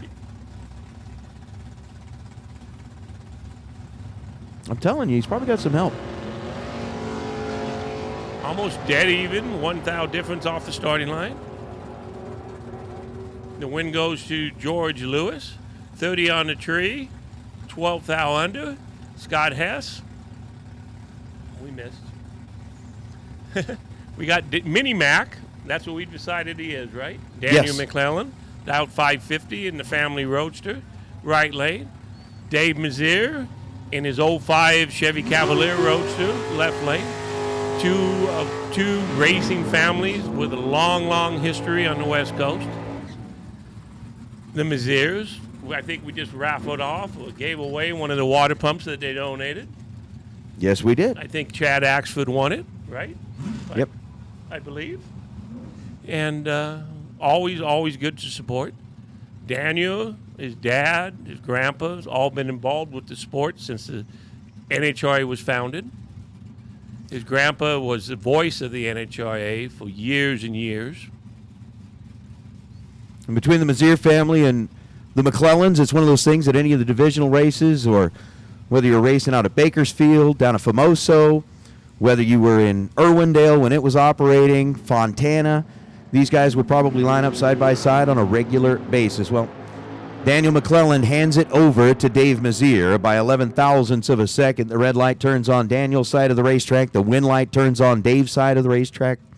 And Mazier, after being 10 green, goes 497 on a 498 to get the win light. Final car in Super Pro door car. Rolling up now, Lane Savar out of Puyallup, Washington in the S10. And he's dialed 626. What do you think they're going to dial the tractor next to him? 1 hour and 10 minutes. No. Probably 3 minutes worth of drag. If I had to guess that. Lane's got to buy. Final odd car in the category. It does look like the dragster's in the water box.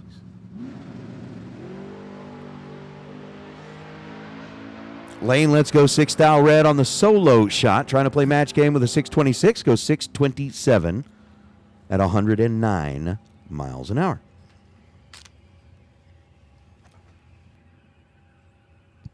So a quick little touch up on the racetrack. Super Pro Dragster. Round number 2 is sitting under the arch.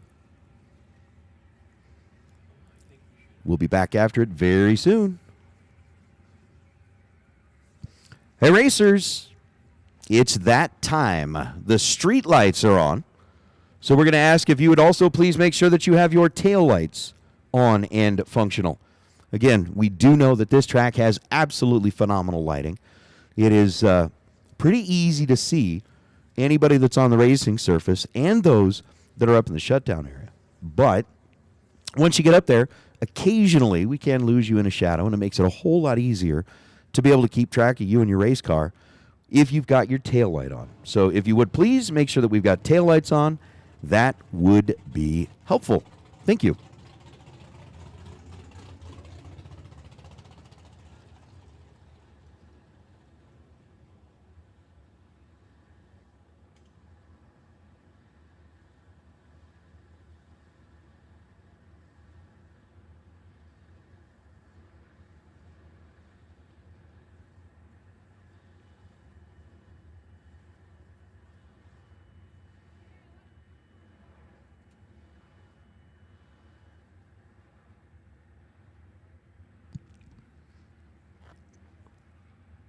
So here at the Mosier Engineering Spring Fling Million presented by Optima Batteries. Making our way into the dragster portion of the Rad Torque round. Here on a SilverState Refrigeration and HVAC Wednesday. $30,000 is on the line. Had a couple of stoppages due to some inclement weather.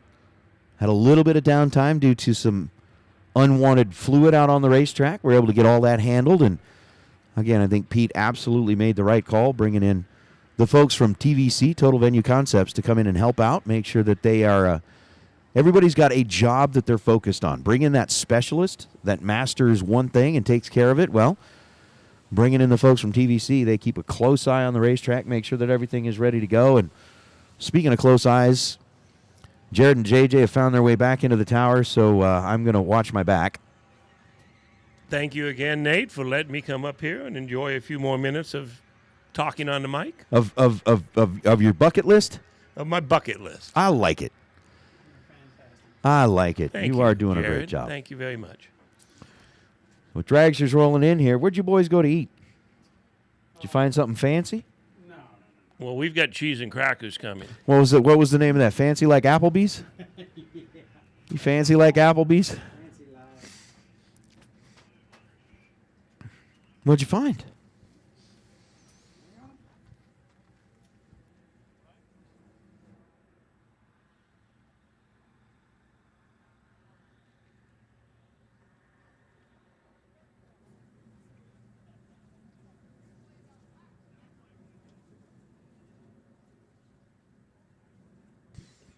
See, that's a bargain, right? You guys got to eat twice. You guys got to eat twice, man. You had all that Maggios that showed up here. And then you got to go back to the hotel and check in and grab something there, and life's good. You did. You were catching up on a missed meal. This time, this should be like a late night snack for you guys. You're 3 hours or 2 hours behind. We're 2 hours ahead. 2 hours behind where we normally are at home. Okay. So we're 2 hours later. Yeah, it's tomorrow. So it's late. Yeah, I'd already be laying in bed. What? I was going to say, come on now, let's be honest. It's 9:30. It's 9:30 at home. You cannot. I know you are a good dude. I know you are a well-behaved young man. But if you were going to tell me it'd be 9:30 at night, you'd already be asleep. I'm like, I don't think so. I'm sure he's I'd texting or call your playing a bluff. video game Yeah. or something. I'll call the bluff, but okay. That's about my bedtime. I'm 63 years old. That's when about I go. Jared's like 9:30 at night. I've already caught 2 naps. Then wake up, turn the TV off, go back down to the bedroom, and catch another nap. It's a pregame. You got to take a nap to get ready for bed. It's pregame time. I guess the good gaming starts at like midnight. So you got to take a nap and then you game all night, right? Isn't that what these young kids do nowadays? Yeah, that's what a lot of them do. I don't do that. Yeah, but you're in college now. You're a college man. Getting an education. Okay. What college you go to? I go to Jefferson State Community College. Okay. What are you taking? Business management. That's good. That fits. You can use that in almost every industry. See, he's making a smart move. He's making a smart move. Instead of spending thousands and thousands and thousands on tuition, you go do all your generals at the local college because then those transfer over somewhere else. You save money.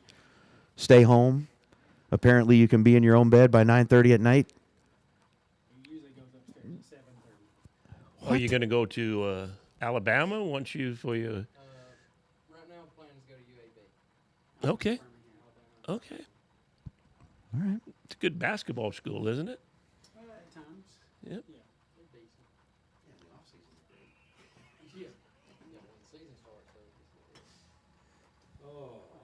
What's your favorite college football team? They love Ole Miss. I know. I'll probably be kicked out of here if I tell them my favorite team. Notre Dame. I'm a Notre Dame true and blue fan. Yes, we did. All right. We did. We. broke that little stereotype. So I retired August 8th, and we left to go back to Ryan's house in Tennessee. So she got us tickets to the opening game of the University of Tennessee. 116,000 people. Unbelievable. People, pregame, takes up the whole campus. I've never seen anything like it in my life. And they win like 69-0. And I'm sitting up there at halftime going, this is kind of boring, you guys. Every time they get the ball, they just whoop, whoop. So my wife's I'm sitting at home watching Notre Dame beat Texas A&M at Ryan's house.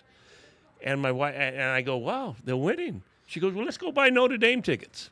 So bucket list deal. We go to Notre Dame Stadium, and I see them lose to Northern Illinois. You never seen so many grown men crying. Mm. And to go from that to the championship game was an amazing run. Everybody needs a wake-up call every now and then, right?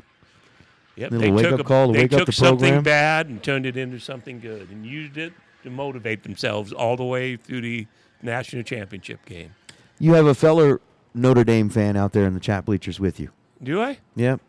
Guy says he's going Notre Dame all the way. I never really did follow anything college football because I grew up here in Vegas.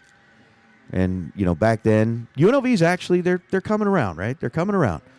They actually had a top 25 team this year, but growing up back then, they didn't even know what a football looked like, let alone what to do with it. So I didn't follow much football. Then I met my wife, and I was told which team I would be supporting, and that's where we've been. Well, you're old enough to remember the Randall Cunningham days. I am. I mean, I remember going and seeing him play. They were, 11 or 13-1? I think they finished that season. There were spurts of hope. Yep. He's a preacher here in town now. He has a church. You can go to church with Randall on Sunday. His daughter actually is an Olympian in women's high jump. He's come back home, made Las Vegas his home, and he's very involved in the community. He's actually the Raiders chaplain for the Raider football team.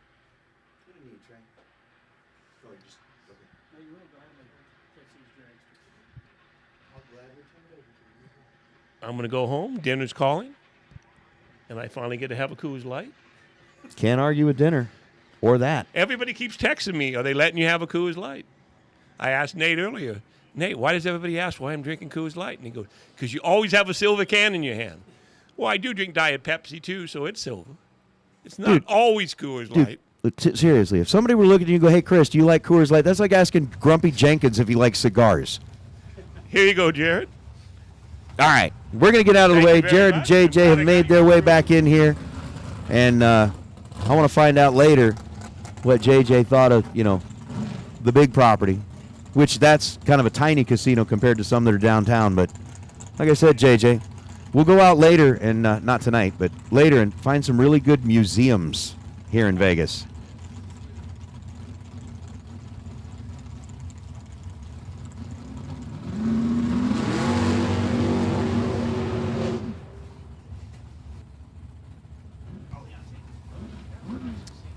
All right, we're going to start it out with Giovanni Colecchi in the left lane. 494 is the dial.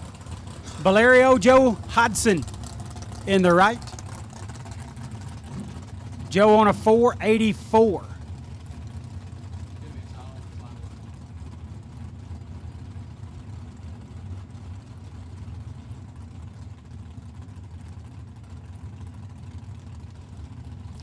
One-tenth head start going to Colecchi in the left lane.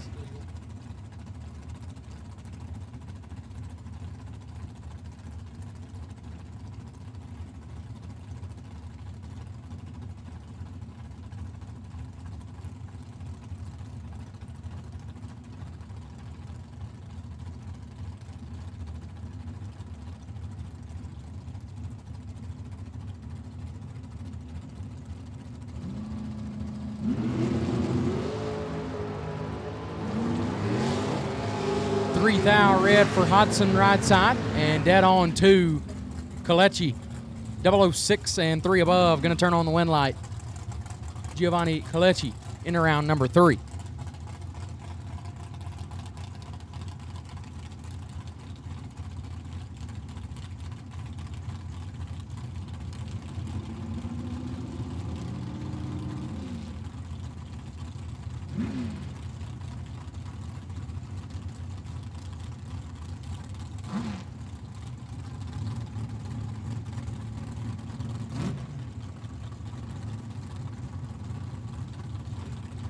Attention to pits, racers. If you did not get your $190 ice cream when you bought back, please come see us in the bottom of the tower. It will be there. If you did not get your ice cream when you bought back earlier today, racers, you can come get it at the bottom of the tower. Again, racers, if you did not get your ice cream when you bought back earlier today, it is available in the bottom of the tower. It's Tom Clark and Brian Schmanky gets it done. 14 up front, 10 thou above, 24 total, taking 30 at the stripe. 17 and 37 thou above for Clark. Has him 300 in the hole. Schmanky, that's a top 10 name. Moving into round number 3. Next up's Don Sefton in the left lane. Don out of Bremerton, Washington. Got some beautiful hot rods. Always got a little something for sale up there in Bremerton. Don has some really nice equipment. 455 is the dial. Glenkin DePont. Whew. I don't even know if I got close on that one. Out of Hawaii. Dial 498.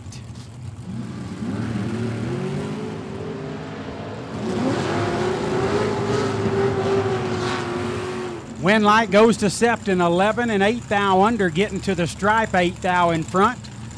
Right lane is 19 and 8 thou under. It's a double breakout race. Sefton had 8 thou advantage up front, had to take 8 or less to get the win, and took 8. Well done. He could have got behind too and got the win, but then it might not have been a double breakout. Sefton moves on. Quentin Sonnenfeld. 615 down the left lane out of Golden, Colorado. Kevin Shearer in the right from Belfair, Washington. Dial 467. Shout out to Mitch Clary, OK Motorsports. Shipped in some Maggios, Italian. Everything was delicious. Okie dokie, you are the man. Also shout out to my dog, Cortland Carter. Sent that gumbo to the tower. On time, brother. On time. We appreciate you. 12 thou the difference up front. Advantage. Sonnenfeld, wind light. Sonnenfeld. 42 and 13 thou under. Gets by 54 and 23 thou under. 10 thousandths. Breakout. Screen cleared on me. It might have been 20 thousandths. Regardless, it was more breakout in the right lane. Left side moves on. Dave Secondi. 448 down the left lane out of Ellensburg, Washington. Jeff Taylor right side. This dude was on absolute fire last year at the Flings and anywhere else he went. Apache Junction, Arizona on the screen. Taylor dial 455.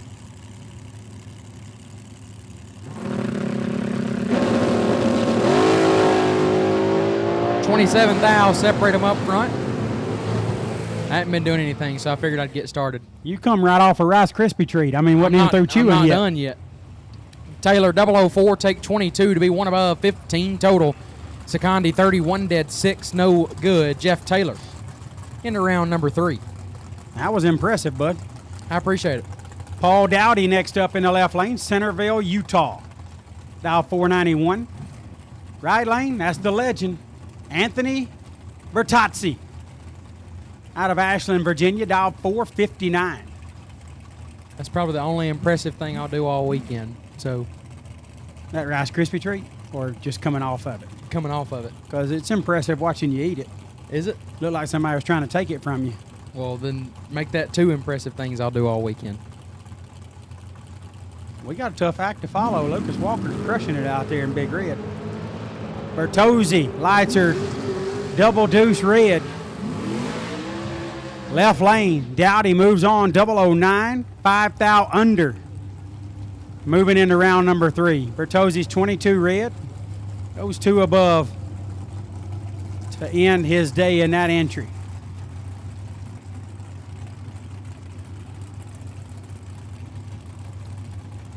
Chad Broom next up in the left lane. 433 is the dial, right side. Jeremy Cisneros. Cisneros on a 455. 22 Hun head start to the right lane out of Albuquerque, New Mexico. Brown calls Fort Worth, Texas home.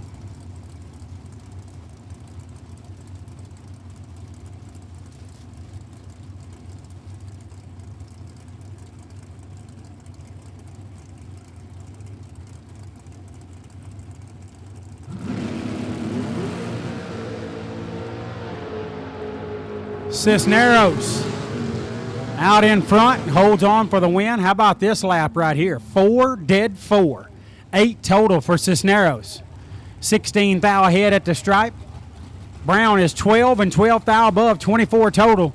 Not a bad lap, but it don't look good when your opponent's got 8 total in the other lane. Cisneros to round 3. At this time, we need odd number dragsters for Rad Torque Systems round number 2. Odd dragster numbers for Rad Torque Systems round number 2. Odd number dragsters. Report to the lanes, please. Chase Learcamp left-hand side. Dialed 463.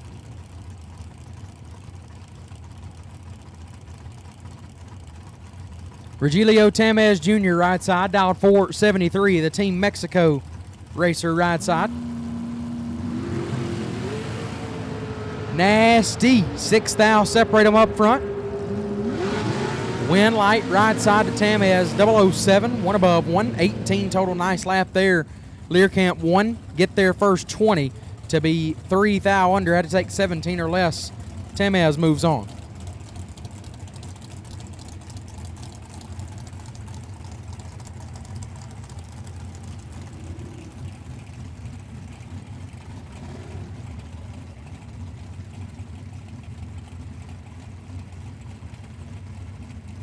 J.P. Schuster left side, dialed 460, and Parker Theobald right side, dialed 492. That's my dog over here in the right lane. No offense to J.P. Schuster.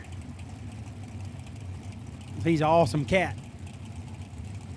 But that's my dog over there.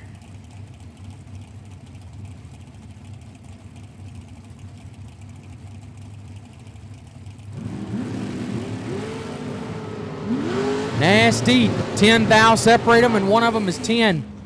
Wind light Schuster, 000, take 3 to be one above, 11 total. Theobald 10, dead 4. Not a bad lap at all, but does not get it done. And Schuster goes 3/10 faster at almost the same mile an hour. Only 3 mile an hour more, and not even 3 full mile an hour. About 2.5 mile an hour. 461 at 135, and J.P. Schuster moves on. I think that bad cat just scratched the eyes out of my dog. That's what it looked like. Nice lap there for Schuster. Tommy Drake Sr. in the left lane. Emmett, Idaho's where he calls home. 485 is the dial. Right side is Andy Morris. Andy out of Olympia, Washington. Quite a few racers here from Olympia. Dial 485 as well. Generally, the better reaction time wins these heads-up races, and it will again this evening. 22 and 9 above for Andy Morris. Left lane Drake not 22 and 1 thou under, still behind 37 thou to strike. Just missed it. Somebody might have been standing in front of the tree on his lane. That is not what he intended, unfortunately. Tony Morris moves on to round 3. Dalen Miller next up in the left. Fort St. John, British Columbia. Dial 452, Katie Harkham, our right side. Oh, man. From Idaho, but Cordeline. Okay. 465 getting chased by 1,300. Katie Harkham might be from a hard place to say. She made a lap. How about 5 dead 7? 12 total for Katie Harkham. Miller's 26 up front, no chance. Goes 29 thou above to increase the odds of coming up short on that one. And Katie Harkham takes that 12 pack and moves on to round number 3. Jason Pad left-hand side, dialed 456, and Mitch Mustard right side, dialed 457. That's got to be a top 10. Easy top 10. When your last name is a condiment, that's a top 10. Like if your name was like JJ Ketchup, you'd be a top 10. Or Bill Mayonnaise. You know, that was the example I was going to use, was if my last name was Ketchup. Yeah, well, there you go. So Mitch Mustard's definitely top 10. That's not going to be a top 10 performance for Mitch Mustard. pad 12 and shuts it off as Mustard having some issues and just going to idle down the racetrack.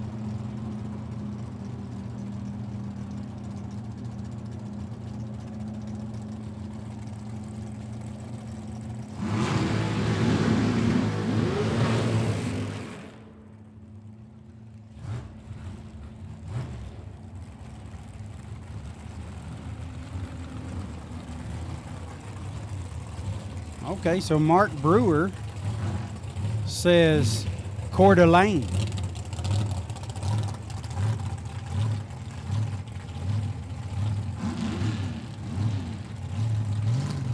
Just got a voice message from Chris Northup, and he said it's pronounced Coeur d'Alene. So well done, Mark Brewer and Chris Northup. Not well done by Big Jet.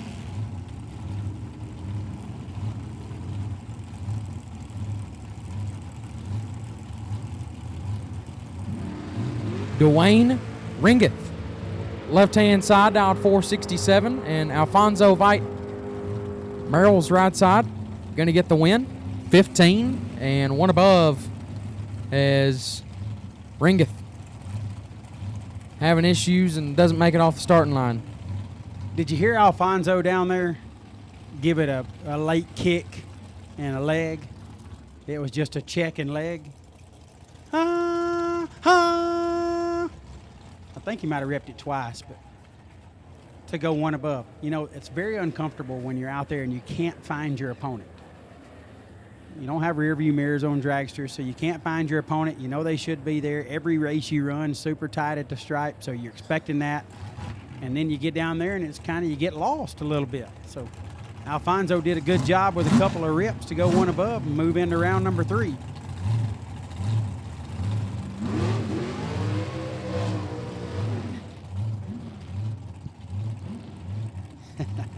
Appreciate that, bro.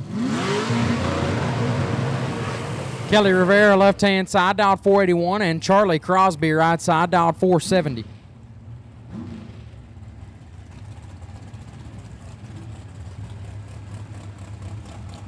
Appreciate that, Corey Glidewell. Had some work done at Glidewell's trailer shop this winter. Great work, got me and JJ